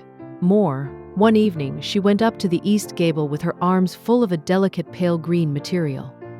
Anne, here's something for a nice light dress for you. I don't suppose you really need it. You've plenty of pretty waists. But I thought maybe you'd like something real dressy to wear if you were asked out anywhere of an evening in town, to a party, or anything like that. I hear that Jane and Ruby and Josie have got evening dresses, as they call them, and I don't mean you shall be behind them. I got Mrs. Allen to help me pick it in town last week, and we'll get Emily Gillis to make it for you. Emily has got taste, and her fits aren't to be equaled. Oh, Marilla, it's just lovely, said Anne. Thank you so much. I don't believe you ought to be so kind to me. It's making it harder every day for me to go away. The green dress was made up with as many tucks and frills and sharings as Emily's taste permitted. Anne put it on one evening for Matthew's and Marilla's benefit and recited The Maiden's Vow for them in the kitchen. As Marilla watched the bright, animated face and graceful motions, her thoughts went back to the evening Anne had arrived at Green Gables, and memory recalled a vivid picture of the odd, frightened child in her preposterous yellowish-brown wincey dress, the heartbreak looking out of her tearful eyes. Something in the memory brought tears to Marilla's own eyes. I declare, my recitation has made you cry, Marilla, said Anne gaily, stooping over Marilla's chair to drop a butterfly kiss on that lady's cheek. Now, I call that a positive triumph. No, I wasn't crying over your piece, said Marilla, who would have scorned to be betrayed into such weakness by any poetry stuff. I just couldn't help thinking of the little girl you used to be, Anne. And I was wishing you could have stayed a little girl, even with all your queer ways. You've grown up now and you're going away. And you look so tall and stylish and so different altogether in that dress, as if you didn't belong in Avonlea at all. And I just got lonesome thinking it all over. Marilla! Anne sat down on Marilla's gingham lap, took Marilla's lined face between her hands, and looked gravely and tenderly into Marilla's eyes. I'm not a bit changed. Not really. I'm only just pruned down and branched out. The real me back here is just the same. It won't make a bit of difference where I go, or how much I change outwardly. At heart, I shall always be your little Anne, who will love you and Matthew, and dear Green Gables more and better every day of her life. Anne laid her fresh young cheek against Marilla's faded one, and reached out a hand to pat Matthew's shoulder. Marilla would have given much just then to have possessed Anne's power of putting her feelings into words, but nature and habit had willed it otherwise, and she could only put her arms close about her girl and hold her tenderly to her heart, wishing that she need never let her go. Matthew, with a suspicious moisture in his eyes, got up and went out of doors. Under the stars of the blue summer night, he walked agitatedly across the yard to the gate under the poplars. Well now, I guess she ain't been much spoiled. He muttered, proudly. I guess my putting in my oar occasional never did much harm after all. She's smart and pretty and loving too, which is better than all the rest. She's been a blessing to us, and there never was a luckier mistake than what Mrs. Spencer made, if it was luck. I don't believe it was any such thing. It was providence, because the Almighty saw we needed her, I reckon. The day finally came when Anne must go to town. She and Matthew drove in one fine September morning. After a tearful parting with Diana and an untearful practical one, on Marilla's side at least, with Marilla. But when Anne had gone, Diana dried her tears and went to a beach picnic at White Sands with some of her Carmody cousins, where she contrived to enjoy herself tolerably well, while Marilla plunged fiercely into unnecessary work and kept at it all day long with the bitterest kind of heartache. The ache that burns and gnaws and cannot wash itself away in ready tears. But that night, when Marilla went to bed, acutely and miserably conscious that the little gable room at the end of the hall was untenanted by any vivid young life and unstirred by any soft breathing, she buried her face in her pillow and wept for her girl in a passion of sobs that appalled her when she grew calm enough to reflect how very wicked it must be to take on so about a sinful fellow creature. And Avonlea, where the road dipped to Lynde's Hollow, reached town just in time to hurry off to the academy. That first day passed pleasantly enough in a whirl of excitement, meeting all the new students, learning to know the professors by sight, and being assorted and organized into classes. And intended taking up the second-year work, being advised to do so by Miss Stacy. Gilbert Blythe elected to do the same. This meant getting a first-class teacher's license in 1 year instead of 2, if they were successful. But it also meant much more and harder work. Jane, Ruby, Josie, Charlie, and Moody Spurgeon, not being troubled with the stirrings of ambition, were content to take up the second-class work. Anne was conscious of a pang of loneliness when she found herself in a room with 50 other students, not one of whom she knew, except the tall, brown-haired boy across the room. And knowing him in the fashion she did not help her much, as she reflected pessimistically. Yet she was undeniably glad that they were in the same class. The old rivalry could still be carried on, and Anne would hardly have known what to do if it had been lacking. I wouldn't feel comfortable without it, she thought. Gilbert looks awfully determined. I suppose he's making up his mind, here and now, to win the medal. What a splendid chin he has. I never noticed it before. I do wish Jane and Ruby had gone in for first class too. I suppose I won't feel so much like a cat in a strange garret when I get acquainted, though. I wonder which of the girls here are going to be my friends. It's really an interesting speculation. Of course, I promised Diana that no Queen's girl, no matter how much I liked her, should ever be as dear to me as she is. But I've lots of second-best affections to bestow. I like the look of that girl with the brown eyes and the crimson waist. She looks vivid and red-rosy. There's that pale, fair one gazing out of the window. She has lovely hair and looks as if she knew a thing or two about dreams. I'd like to know them both, know them well enough to walk with my arm about their waists and call them nicknames. But just now, I don't know them, and they don't know me, and probably don't want to know me particularly. Oh, it's lonesome. It was lonesomer still when Anne found herself alone in her hall bedroom that night at twilight. She was not to board with the other girls, who all had relatives in town to take pity on them. Miss Josephine Barry would have liked to board her, but Beechwood was so far from the academy that it was out of the question. So Miss Barry hunted up a boarding house, assuring Matthew and Marilla that it was the very place for Anne. The lady who keeps it is a reduced gentlewoman, explained Miss Barry.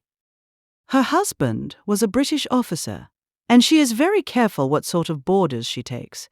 Anne will not meet with any objectionable persons under her roof.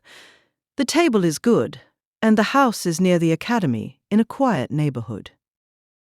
All this might be quite true, and indeed proved to be so, but it did not materially help Anne in the first agony of homesickness that seized upon her. She looked dismally about her narrow little room with its dull-papered, pictureless walls, its small iron bedstead and empty bookcase. And a horrible choke came into her throat as she thought of her own white room at Green Gables. where she would have the pleasant consciousness of a great green still outdoors, of sweet peas growing in the garden, and moonlight falling on the orchard, of the brook below the slope, and the spruce boughs tossing in the night wind beyond it, of a vast starry sky, and the light from Diana's window shining out through the gap in the trees. Here, there was nothing of this. Anne knew that outside of her window was a hard street, with a network of telephone wires shutting out the sky, the tramp of alien feet, and 1,000 lights gleaming on stranger faces. She knew that she was going to cry, and fought against it. I won't cry. It's silly and weak. There's the third tear splashing down by my nose. There are more coming. I must think of something funny to stop them. But there's nothing funny except what is connected with Avonlea, and that only makes things worse. 4, 5. I'm going home next Friday, but that seems 100 years away. Oh, Matthew is nearly home by now, and Marilla is at the gate, looking down the lane for him. 6, 7, 8. Oh, there's no use in counting them. They're coming in a flood presently. I can't cheer up. I don't want to cheer up. It's nicer to be miserable. The flood of tears would have come, no doubt, had not Josie Pye appeared at that moment. In the joy of seeing a familiar face, Anne forgot that there had never been much love lost between her and Josie. As a part of Avonlea life, even a Pye was welcome. I'm so glad you came up, Anne said sincerely. You've been crying, remarked Josie, with aggravating pity. I suppose you're homesick? Some people have so little self-control in that respect. I've no intention of being homesick, I can tell you. Town's too jolly after that poky old Avonlea. I wonder how I ever existed there so long. You shouldn't cry, Anne. It isn't becoming, for your nose and eyes get red, and then you seem all red. I'd a perfectly scrumptious time in the academy today. Our French professor is simply a duck. His mustache would give you kerwallops of the heart. Have you anything eatable around, Anne? I'm literally starving. Ah, I guessed likely Marilla'd load you up with cake. That's why I called round. Otherwise, I'd have gone to the park to hear the band play with Frank Stockley. He boards same place as I do, and he's a sport. He noticed you in class today, and asked me who the red-headed girl was. I told him you were an orphan that the Cuthberts had adopted, and nobody knew very much about what you'd been before that. Anne was wondering if, after all, solitude and tears were not more satisfactory than Josie Pye's companionship, when Jane and Ruby appeared, each with an inch of Queen's color ribbon, purple and scarlet, pinned proudly to her coat. As Josie was not speaking to Jane just then, she had to subside into comparative harmlessness. Well, said Jane, with a sigh. I feel as if I'd lived many moons since the morning. I ought to be home studying my Virgil. That horrid old professor gave us 20 lines to start in on tomorrow, but I simply couldn't settle down to study tonight. Anne, methinks I see the traces of tears. If you've been crying, do own up. It will restore my self-respect, for I was shedding tears freely before Ruby came along. I don't mind being a goose so much, if somebody else is goosey too. Cake? You'll give me a teeny piece, won't you? Thank you. It has the real Avonlea flavor. Ruby, perceiving the Queen's calendar lying on the table, wanted to know if Anne meant to try for the gold medal. Anne blushed and admitted she was thinking of it. Oh, that reminds me, said Josie. Queen's is to get one of the Avery scholarships after all. The word came today. Frank Stockley told me. His uncle is one of the board of governors, you know. It will be announced in the academy tomorrow. An Avery scholarship. Anne felt her heart beat more quickly, and the horizons of her ambition shifted and broadened as if by magic. Before Josie had told the news, Anne's highest pinnacle of aspiration had been a teacher's provincial license, first class at the end of the year, and perhaps the medal. But now, in one moment, Anne saw herself winning the Avery scholarship, taking an arts course at Redmond College, and graduating in a gown and mortarboard, before the echo of Josie's words had died away. For the Avery scholarship was in English, and Anne felt that here her foot was on native heath. A wealthy manufacturer of New Brunswick had died, and left part of his fortune to endow a large number of scholarships to be distributed among the various high schools and academies of the maritime provinces. according to their respective standings. There had been much doubt whether one would be allotted to Queen's, but the matter was settled at last, and at the end of the year, the graduate who made the highest mark in English and English literature would win the scholarship, $250 a year for 4 years at Redmond College. No wonder that Anne went to bed that night with tingling cheeks. I'll win that scholarship, if hard work can do it, she resolved. Wouldn't Matthew be proud if I got to be a BA? Oh, it's delightful to have ambitions. I'm so glad I have such a lot. And there never seems to be any end to them. That's the best of it. Just as soon as you attain to one ambition, you see another one glittering higher up still. It does make life so interesting. Chapter 35. The Winter at Queen's. Anne's homesickness wore off, greatly helped in the wearing by her weekend visits home. As long as the open weather lasted, the Avonlea students went out to Carmody on the new branch railway every Friday night. Diana and several other Avonlea young folks were generally on hand to meet them, and they all walked over to Avonlea in a merry party. Anne thought those Friday evening gypsyings over the autumnal hills in the crisp golden air, with the home lights of Avonlea twinkling beyond, were the best and dearest hours in the whole week. Gilbert Blythe nearly always walked with Ruby Gillis and carried her satchel for her. Ruby was a very handsome young lady, now thinking herself quite as grown up as she really was. She wore her skirts as long as her mother would let her, and did her hair up in town, though she had to take it down when she went home. She had large, bright blue eyes, a brilliant complexion, and a plump, showy figure. She laughed a great deal, was cheerful and good-tempered, and enjoyed the pleasant things of life frankly. But I shouldn't think she was the sort of girl Gilbert would like, whispered Jane to Anne. Anne did not think so either, but she would not have said so for the Avery scholarship. She could not help thinking, too, that it would be very pleasant to have such a friend as Gilbert to jest and chatter with and exchange ideas about books and studies and ambitions. Gilbert had ambitions, she knew, and Ruby Gillis did not seem the sort of person with whom such could be profitably discussed. There was no silly sentiment in Anne's ideas concerning Gilbert.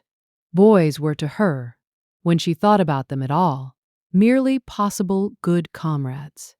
If she and Gilbert had been friends, she would not have cared how many other friends he had, nor with whom he walked. She had a genius for friendship. Girl friends she had in plenty.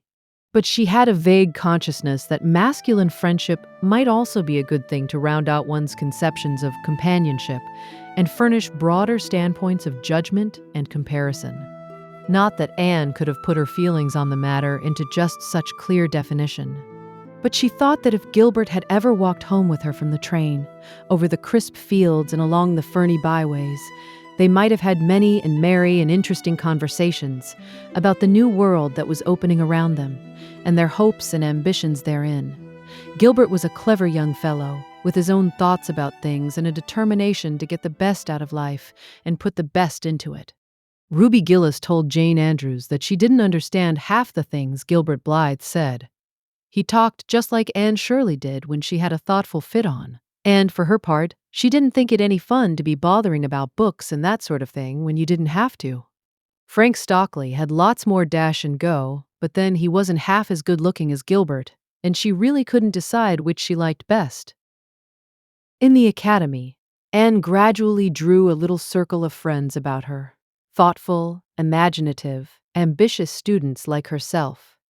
With the rose red girl, Stella Maynard, and the dream girl, Priscilla Grant, she soon became intimate, finding the latter pale, spiritual-looking maiden to be full to the brim of mischief and pranks and fun, while the vivid, black-eyed Stella had a heart full of wistful dreams and fancies, as aerial and rainbow-like as Anne's own. After the Christmas holidays, the Avonlea students gave up going home on Fridays and settled down to hard work. By this time, all the Queen's scholars had gravitated into their own places in the ranks, and the various classes had assumed distinct and settled shadings of individuality. Certain facts had become generally accepted, It was admitted that the medal contestants had practically narrowed down to 3: Gilbert Blythe, Anne Shirley, and Lewis Wilson. The Avery Scholarship was more doubtful, any one of a certain 6 being a possible winner. The bronze medal for mathematics was considered as good as won by a fat, funny little up-country boy with a bumpy forehead and a patched coat. Ruby Gillis was the handsomest girl of the year at the Academy in the second-year classes. Stella Maynard carried off the palm for beauty, with small but critical minority in favor of Anne Shirley. Ethel Marr was admitted by all competent judges to have the most stylish modes of hairdressing. Anne Jane Andrews Plain, plodding, conscientious Jane, carried off the honors in the domestic science course. Even Josie Pye attained a certain preeminence as the sharpest-tongued young lady in attendance at Queen's. So it may be fairly stated that Miss Stacy's old pupils held their own in the wider arena of the academical course. Anne worked hard and steadily. Her rivalry with Gilbert was as intense as it had ever been in Avonlea School. Although it was not known in the class at large, but somehow the bitterness had gone out of it. Anne no longer wished to win for the sake of defeating Gilbert, rather for the proud consciousness of a well-won victory over a worthy foeman. It would be worthwhile to win, but she no longer thought life would be insupportable if she did not. In spite of lessons, the students found opportunities for pleasant times. Anne spent many of her spare hours at Beechwood, and generally ate her Sunday dinners there, and went to church with Miss Barry. The latter was, as she admitted, growing old, but her black eyes were not dim, nor the vigor of her tongue in the least abated.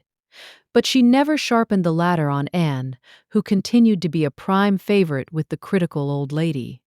"That Anne girl improves all the time," she said. "I get tired of other girls. There is such a provoking and eternal sameness about them. Anne has as many shades as a rainbow, and every shade is the prettiest while it lasts. I don't know that she is as amusing as she was when she was a child, but she makes me love her, and I like people who make me love them. It saves me so much trouble in making myself love them." Then, almost before anybody realized it, spring had come. Out in Avonlea, the Mayflowers were peeping pinkly out on the sere barrens where snow wreaths lingered, and the mist of green was on the woods and in the valleys. But in Charlottetown, harassed Queen's students thought and talked only of examinations. It doesn't seem possible that the term is merely over, said Anne. Why, last fall it seemed so long to look forward to. A whole winter of studies and classes. And here we are, with the exams looming up next week. Girls, sometimes I feel as if those exams meant everything, but when I look at the big buds swelling on those chestnut trees and the misty blue air at the end of the streets, they don't seem half so important. Jane and Ruby and Josie, who had dropped in, did not take this view of it. To them, the coming examinations were constantly very important indeed. Far more important than chestnut buds or Maytime hazes. It was all very well for Anne, who was sure of passing at least, to have her moments of belittling them. But when your whole future depended on them, as the girls truly thought theirs did, you could not regard them philosophically. "I've lost 7 pounds in the last 2 weeks," sighed Jane. "It's no use to say, don't worry. I will worry. Worrying helps you some. It seems as if you are doing something when you're worrying. It would be dreadful if I failed to get my license after going to Queen's all winter and spending so much money." I don't care, said Josie Pye. If I don't pass this year, I'm coming back next. My father can afford to send me. Anne, Frank Stockley says that Professor Tremaine said Gilbert Blythe was sure to get the medal and that Emily Clay would likely win the Avery Scholarship. That may make me feel badly tomorrow, Josie, laughed Anne. But just now, I honestly feel that as long as I know the violets are coming out all purple down in the hollow below Green Gables, and that little ferns are poking their heads up in Lover's Lane, it's not a great deal of difference whether I win the Avery or not. I've done my best, and I begin to understand what is meant by the joy of the strife. Next to trying and winning, the best thing is trying and failing. Girls, don't talk about exams. Look at that arch of pale green sky over those houses, and picture to yourself what it must look like over the purply dark beech woods back of Avonlea. What are you going to wear for commencement, Jane? Asked Ruby, practically. Jane and Josie both answered at once, and the chatter drifted into a side eddy of fashions. But Anne, with her elbows on the windowsill, her soft cheek laid against her clasped hands, and her eyes filled with visions, looked out unheedingly across city roof and spire to that glorious dome of sunset sky, and wove her dreams of a possible future from the golden tissue of youth's own optimism. All the beyond was hers, with its possibilities lurking rosily in the oncoming years. Each year a rose of promise to be woven into an immortal chaplet.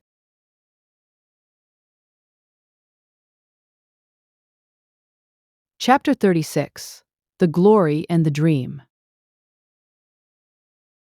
On the morning when the final results of all the examinations were to be posted on the bulletin board at Queen's, Anne and Jane walked down the street together. Jane was smiling and happy. Examinations were over, and she was comfortably sure she had made a pass at least. Further considerations troubled Jane not at all. She had no soaring ambitions, and consequently was not affected with the unrest attendant thereon. For we pay a price for everything we get or take in this world, and although ambitions are well worth having, they are not to be cheaply won, but exact their dues of work and self-denial, anxiety and discouragement. Anne was pale and quiet. In 10 more minutes she would know who had won the medal and who the Avery. Beyond those 10 minutes there did not seem, just then, to be anything worth being called time. Of course, you'll win one of them anyhow, said Jane, who couldn't understand how the faculty could be so unfair as to order it otherwise. I have not hope of the Avery, said Anne. Everybody says Emily Clay will win it, and I'm not going to march up to that bulletin board and look at it before everybody. I haven't the moral courage. I'm going straight to the girls' dressing room. You must read the announcements and then come and tell me, Jane. And I implore you in the name of our old friendship to do it as quickly as possible. If I have failed, just say so, without trying to break it gently. And whatever you do, don't sympathize with me. Promise me this, Jane. Jane promised solemnly, but, as it happened, there was no necessity for such a promise. When they went up the entrance steps of Queen's, they found the hall full of boys who were carrying Gilbert Blythe around on their shoulders and yelling at the tops of their voices. Hurrah for Blythe, medalist! For a moment, Anne felt one sickening pang of defeat and disappointment. So she had failed and Gilbert had won. Well, Matthew would be sorry. He had been so sure she would win. And then somebody called out, 3 cheers for Miss Shirley, winner of the Avery. Oh, Anne, gasped Jane as they fled to the girls' dressing room amid hearty cheers. Oh, Anne, I'm so proud. Isn't it splendid? And then the girls were around them, and Anne was the center of a laughing, congratulating group. Her shoulders were thumped and her hands shaken vigorously. She was pushed and pulled and hugged, and among it all, she managed to whisper to Jane, Oh, won't Matthew and Marilla be pleased? I must write the news home right away. Commencement was the next important happening. The exercises were held in the big assembly hall of the academy. Addresses were given, essays read, songs sung, the public award of diplomas, prizes, and medals made. Matthew and Marilla were there, with eyes and ears for only one student on the platform, a tall girl in pale green, with faintly flushed cheeks and starry eyes, who read the best essay and was pointed out and whispered about as the Avery winner. Reckon you're glad we kept her, Marilla? Whispered Matthew, speaking for the first time since he had entered the hall when Anne had finished her essay. It's not the first time I've been glad, retorted Marilla. You do like to rub things in, Matthew Cuthbert. Miss Barry, who was sitting behind them, leaned forward and poked Marilla in the back with her parasol. Aren't you proud of that, Anne girl? I am, she said. Anne went home to Avonlea with Matthew and Marilla that evening. She had not been home since April, and she felt that she could not wait another day. The apple blossoms were out, and the world was fresh and young. Diana was at Green Gables to meet her. In her own white room, where Marilla had set a flowering house rose on the windowsill, Anne looked about her and drew a long breath of happiness. Oh, Diana, it's so good to be back again. It's so good to see those pointed firs coming out against the pink sky, and that white orchard, and the old Snow Queen. Isn't the breath of the mint delicious? And that tea rose, why, it's a song and a hope and a prayer all in one. And it's good to see you again, Diana. I thought you liked that Stella Maynard better than me, said Diana, reproachfully. Josie Pye told me you did. Josie said you were infatuated with her. Anne laughed and pelted Diana with the faded June lilies of her bouquet. Stella Maynard is the dearest girl in the world, except one, and you are that one, Diana, she said. I love you more than ever, and I've so many things to tell you. But just now I feel as if it were joy enough to sit here and look at you. I'm tired, I think. Tired of being studious and ambitious. I mean to spend at least 2 hours tomorrow lying out in the orchard grass, thinking of absolutely nothing. You've done splendidly, Anne. I suppose you won't be teaching now that you've won the Avery? No! I'm going to Redmond in September. Doesn't it seem wonderful? I'll have a brand new stock of ambition laid in by that time after 3 glorious golden months of vacation. Jane and Ruby are going to teach. Isn't it splendid to think we all got through even to Moody Spurgeon and Josie Pye? The Newbridge trustees have offered Jane their school already, said Diana. Gilbert Blythe is going to teach too. He has to. His father can't afford to send him to college next year after all, so he means to earn his own way through. I expect he'll get the school here if Miss Ames decides to leave. Anne felt a queer little sensation of dismayed surprise. She had not known this. She had expected that Gilbert would be going to Redmond also. What would she do without their inspiring rivalry? Would not work, even at a coeducational college with a real degree in prospect, be rather flat without her friend the enemy? The next morning at breakfast, it suddenly struck Anne that Matthew was not looking well. Surely he was much grayer than he had been a year before. Marilla, she said, hesitatingly, when he had gone out. Is Matthew quite well? No, he isn't, said Marilla in a troubled tone. He's had some real bad spells with his heart this spring, and he won't spare himself a mite. I've been real worried about him, but he's some better this while back, and we've got a good hired man, so I'm hoping he'll kind of rest and pick up. Maybe he will now you're home. You always cheer him up. Anne leaned across the table and took Marilla's face in her hands. You are not looking as well yourself as I'd like to see you, Marilla. You look tired. I'm afraid you've been working too hard. You must take a rest, now that I'm home. I'm just going to take this one day off to visit all the dear old spots and hunt up my old dreams, and then it will be your turn to be lazy while I do the work. Marilla smiled affectionately at her girl. It's not the work, it's my head. I've got a pain so often now, behind my eyes. Dr. Spencer's been fussing with glasses, but they don't do me any good. There is a distinguished oculist coming to the island the last of June, and the doctor says I must see him. I guess I'll have to. I can't read or sew with any comfort now. Well, Anne, you've done real well at Queen's, I must say. To take first-class license in 1 year and win the Avery scholarship. Well, Mrs. Lynde says pride goes before a fall, and she doesn't believe in the higher education of women at all. She says it unfits them for women's true sphere. I don't believe a word of it. Speaking of Rachel reminds me, did you hear anything about the Abbey Bank lately, Anne? I heard it was shaky, answered Anne. Why? That is what Rachel said. She was up here one day last week and said there was some talk about it. Matthew felt real worried. All we have saved is in that bank, every penny. I wanted Matthew to put it in the savings bank in the first place, but old Mr. Abbey was a great friend of father's and he'd always banked with him. Matthew said any bank with him at the head of it was good enough for anybody. I think he has only been its nominal head for many years, said Anne. He is a very old man. His nephews are really at the head of the institution. Well, when Rachel told us that, I wanted Matthew to draw our money right out. And he said he'd think of it. But Mr. Russell told him yesterday that the bank was all right. Anne had her good day in the companionship of the outdoor world. She never forgot that day. It was so bright and golden and fair, so free from shadow and so lavish of blossom. Anne spent some of its rich hours in the orchard. She went to the Dryads Bubble and Willowmere and Violet Vale. She called at the manse and had a satisfying talk with Mrs. Allen. And finally in the evening, she went with Matthew for the cows through Lover's Lane to the back pasture.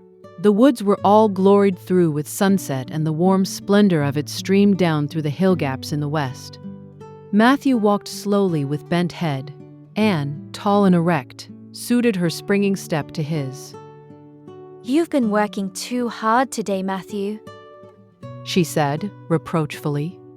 Why won't you take things easier? Well now, I can't seem to, said Matthew, as he opened the yard gate to let the cows through.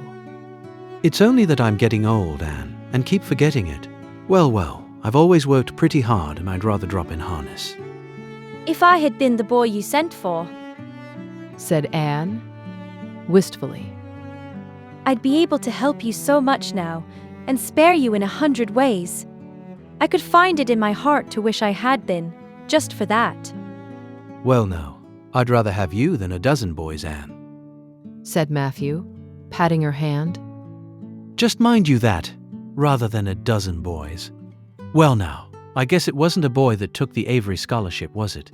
It was a girl, my girl that I'm proud of. He smiled his shy smile at her as he went into the yard. Anne took the memory of it with her when she went to her room that night, and sat for a long while at her open window, thinking of the past and dreaming of the future. Outside, the Snow Queen was mistily white in the moonshine. The frogs were singing in the marsh beyond Orchard Slope. Anne always remembered the silvery, peaceful beauty and fragrant calm of that night. It was the last night before sorrow touched her life. And no life is ever quite the same again when once that cold, sanctifying touch has been laid upon it. Chapter 37. The Reaper, whose name is Death. Matthew, what is the matter? Matthew, are you sick? It was Marilla who spoke, alarm in every jerky word. Anne came through the hall, her hands full of white narcissus. It was long before Anne could love the sight or odor of white narcissus again, in time to hear her and to see Matthew standing in the porch doorway, a folded paper in his hand, and his face strangely drawn and gray. Anne dropped her flowers and sprang across the kitchen to him at the same moment as Marilla. They were both too late. Before they could reach him, Matthew had fallen across the threshold. He's fainted, gasped Marilla. Anne, run for Martin. Quick, he's at the barn. Martin, the hired man, who had just driven home from the post office, started at once for the doctor, calling at Orchard Slope on his way to send Mr. and Mrs. Barry over. Mrs. Lynde, who was there on an errand, came too. They found Anne and Marilla distractedly trying to restore Matthew to consciousness. Mrs. Lynde pushed them gently aside, tried his pulse, and then laid her ear over his heart. She looked at their anxious faces sorrowfully, and the tears came into her eyes. Oh, Marilla, she said, gravely. I don't think we can do anything for him. Mrs. Lynde, you can't think Matthew is... Anne could not say the dreadful word. She turned sick and pallid. Child? Yes, I'm afraid of it. Look at his face. When you've seen that look, as often as I have, you'll know what it means. Anne looked at the still face, and there beheld the seal of the Great Presence. When the doctor came, he said that death had been instantaneous and probably painless, caused in all likelihood by some sudden shock. The secret of the shock was discovered to be in the paper Matthew had held and which Martin had brought from the office that morning.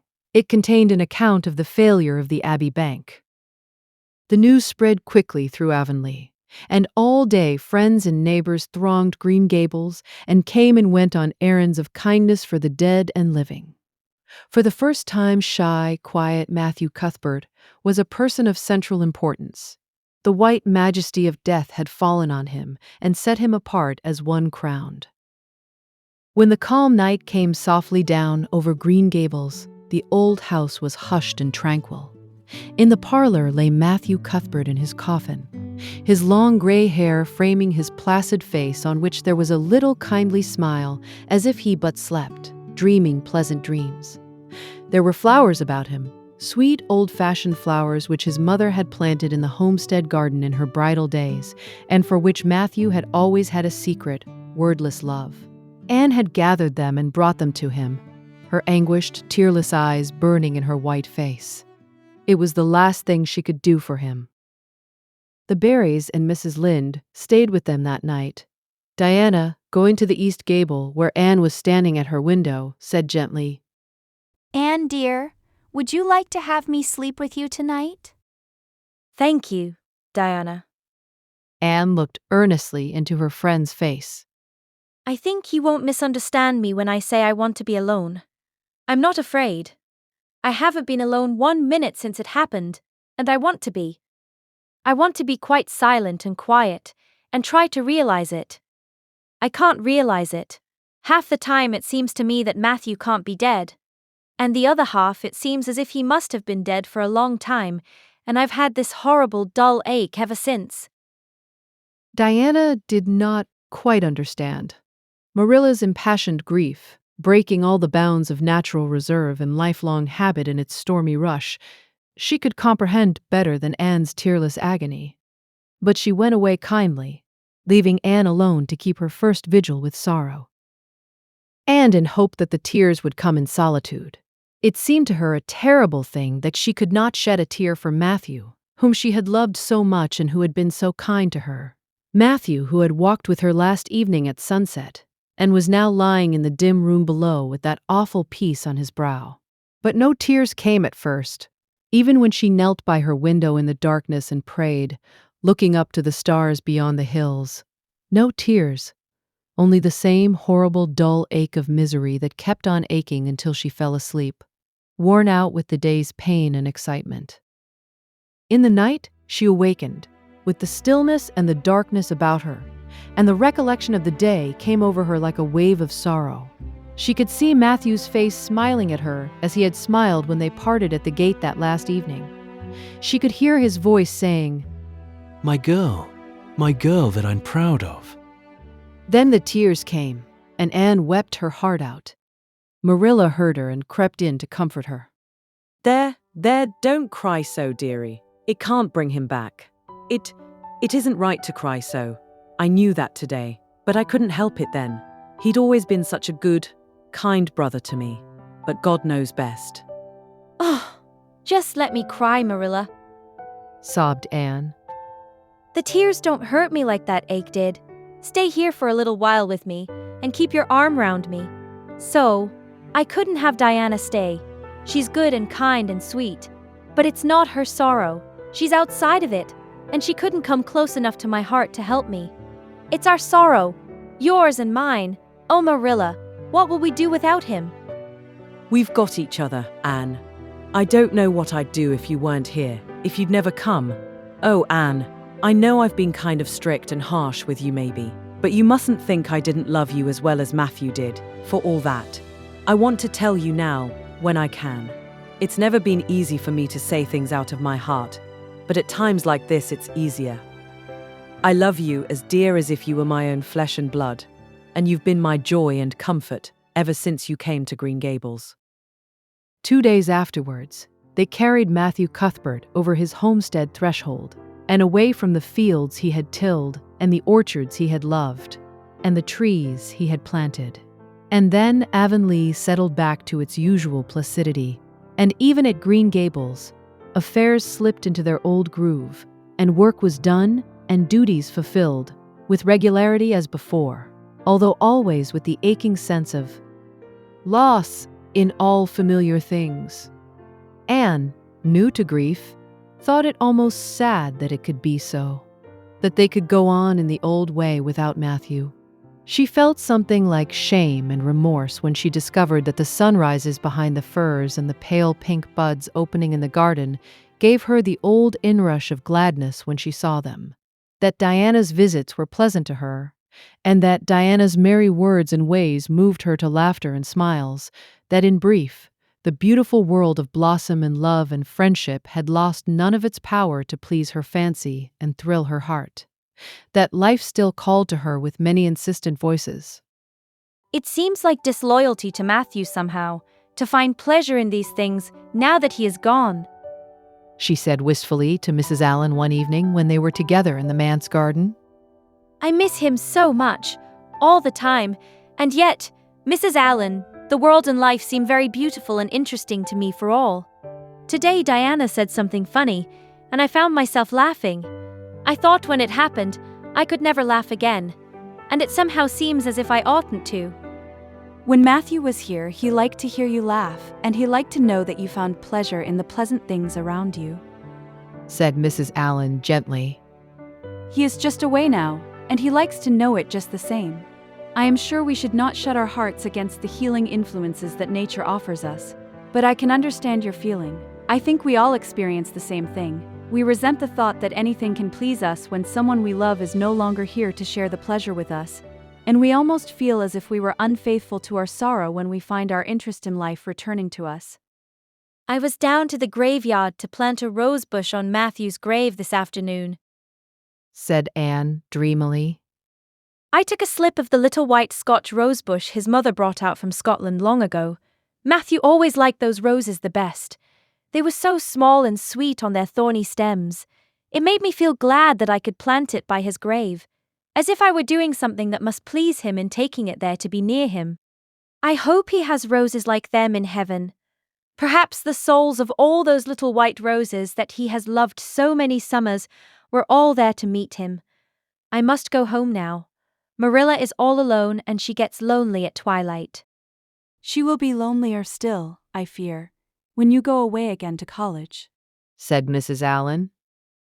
Anne did not reply. She said good night and went slowly back to Green Gables.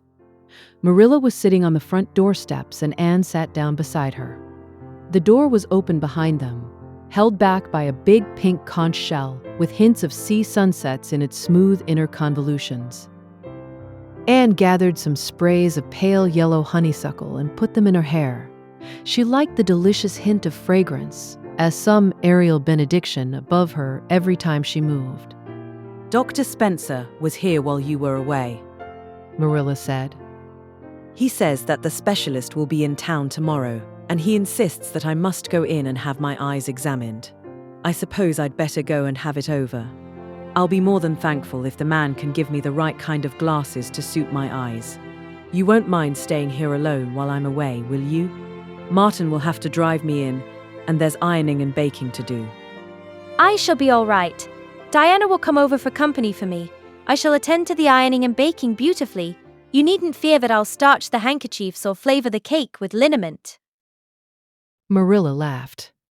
What a girl you were for making mistakes in them days, Anne. You were always getting into scrapes. I did used to think you were possessed. Do you mind the time you dyed your hair? Yes, indeed.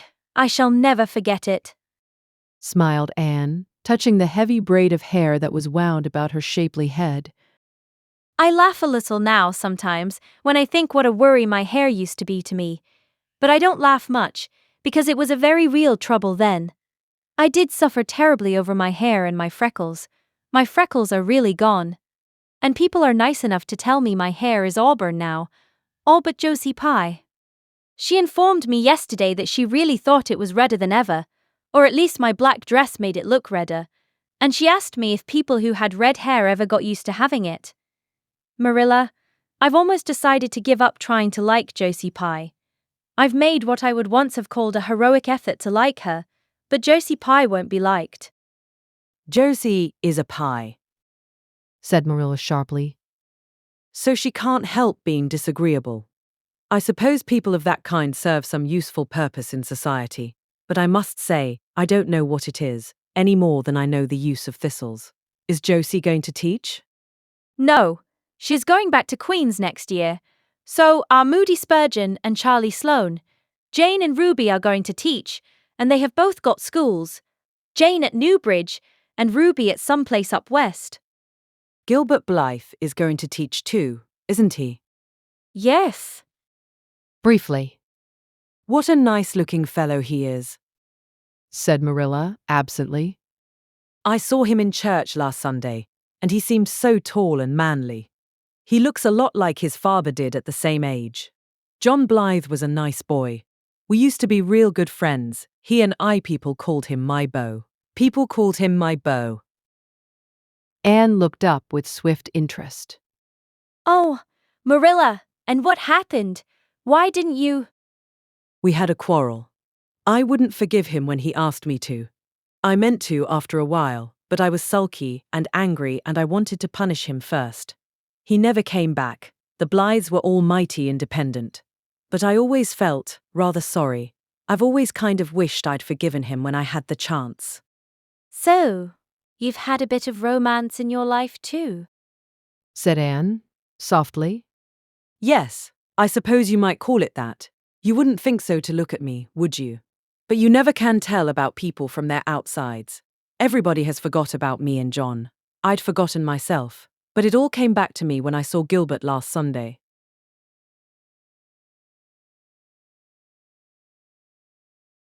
Chapter 38. The Bend in the Road. Marilla went to town the next day and returned in the evening.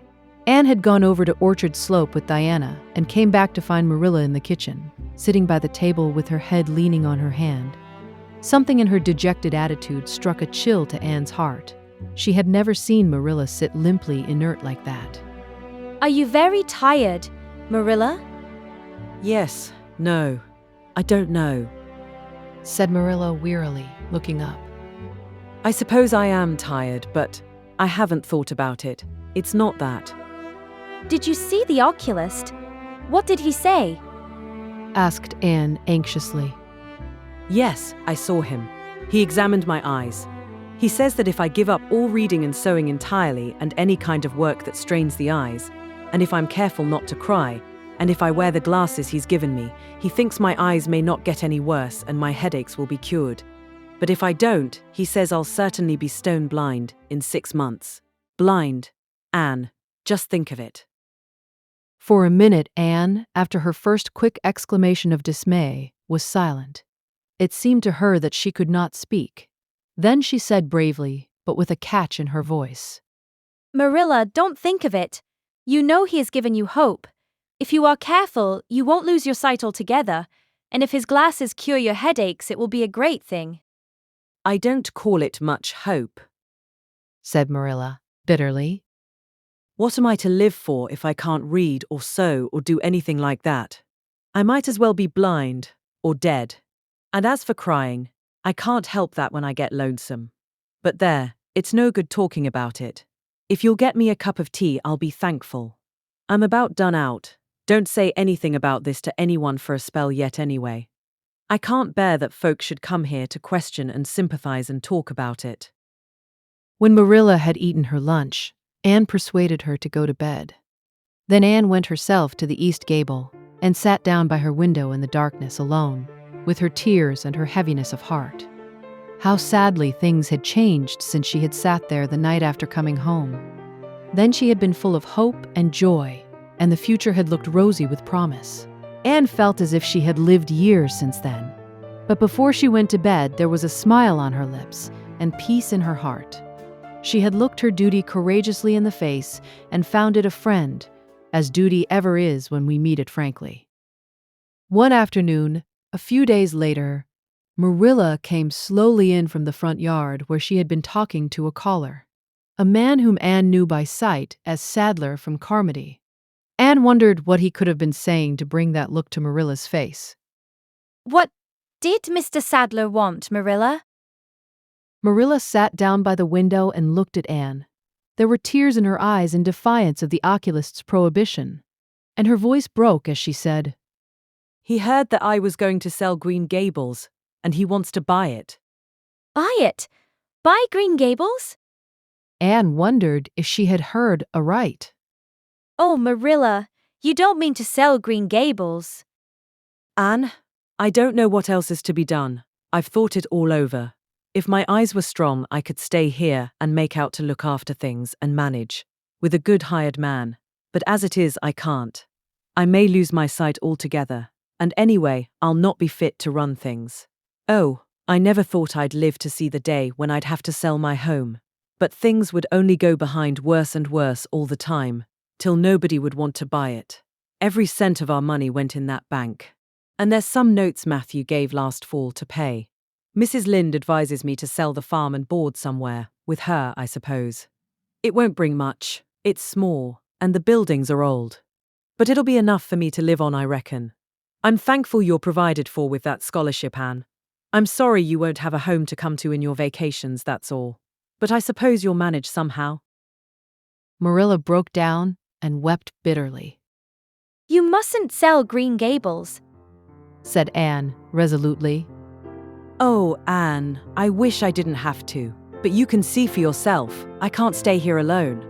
I'd go crazy with trouble and loneliness, and my sight would go. I know it would. You won't have to stay here alone, Marilla. I'll be with you. I'm not going to Redmond. Not going to Redmond? Marilla lifted her worn face from her hands and looked at Anne. Why? What do you mean? Just what I say. I'm not going to take the scholarship. I decided so the night after you came home from town. You surely don't think I could leave you alone in your trouble, Marilla, after all you've done for me. I've been thinking and planning. Let me tell you my plans. Mr. Barry wants to rent the farm for next year, so you won't have any bother over that. And I'm going to teach.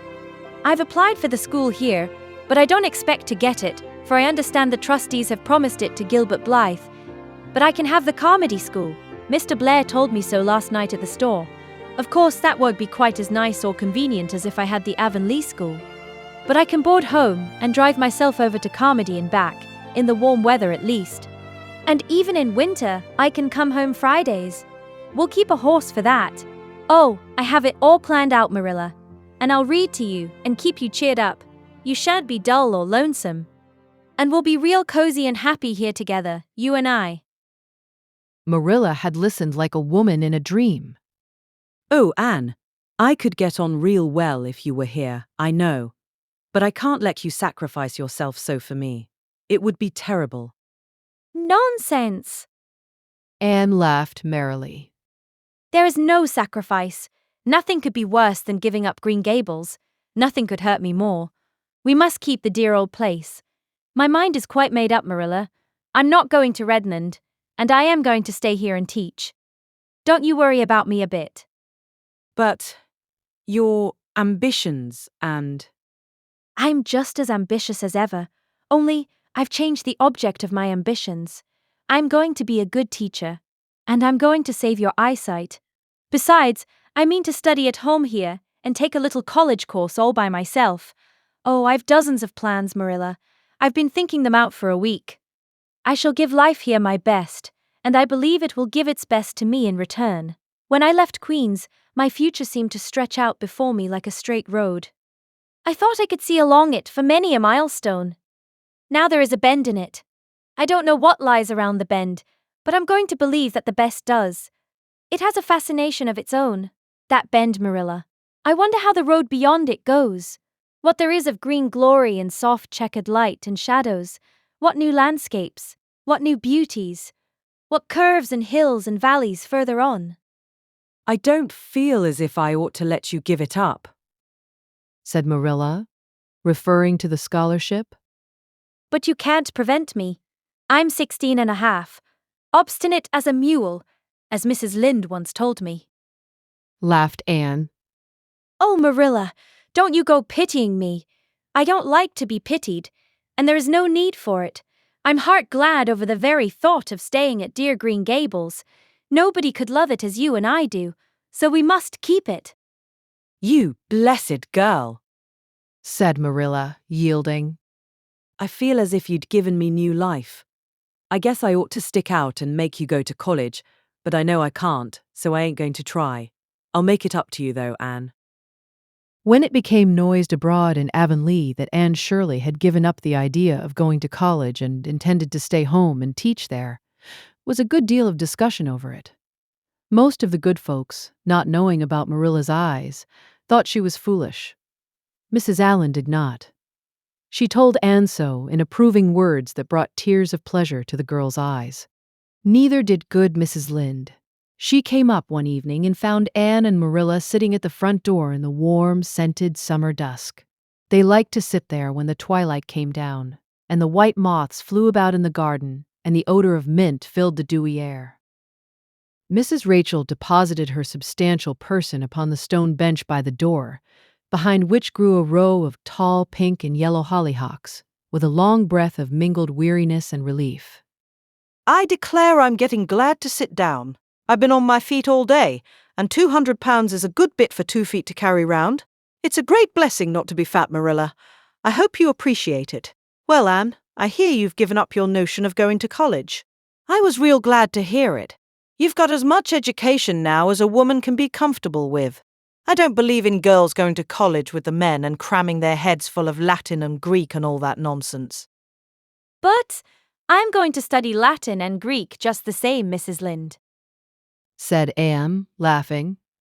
I'm going to take my arts course right here at Green Gables and study everything that I would at college. Mrs. Lynde lifted her hands in holy horror. Anne Shirley, you'll kill yourself. Not a bit of it. I shall thrive on it.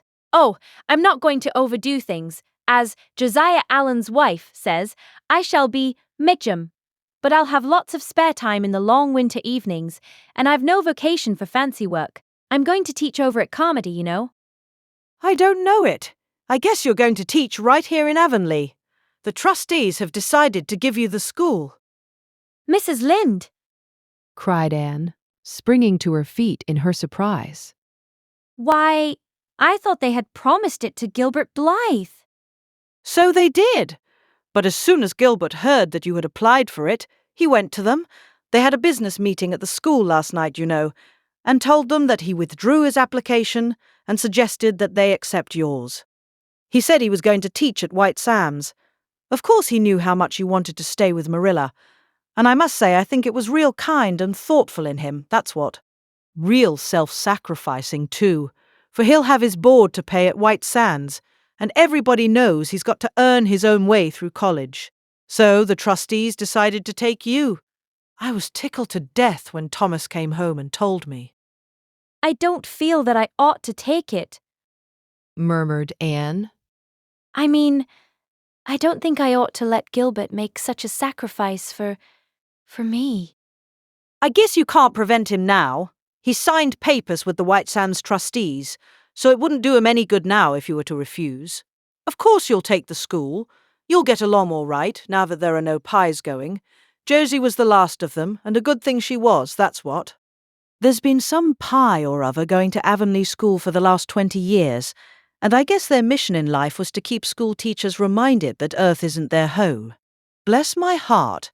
What does all that winking and blinking at the Barry Gable mean? Diana is signaling for me to go over, laughed Anne.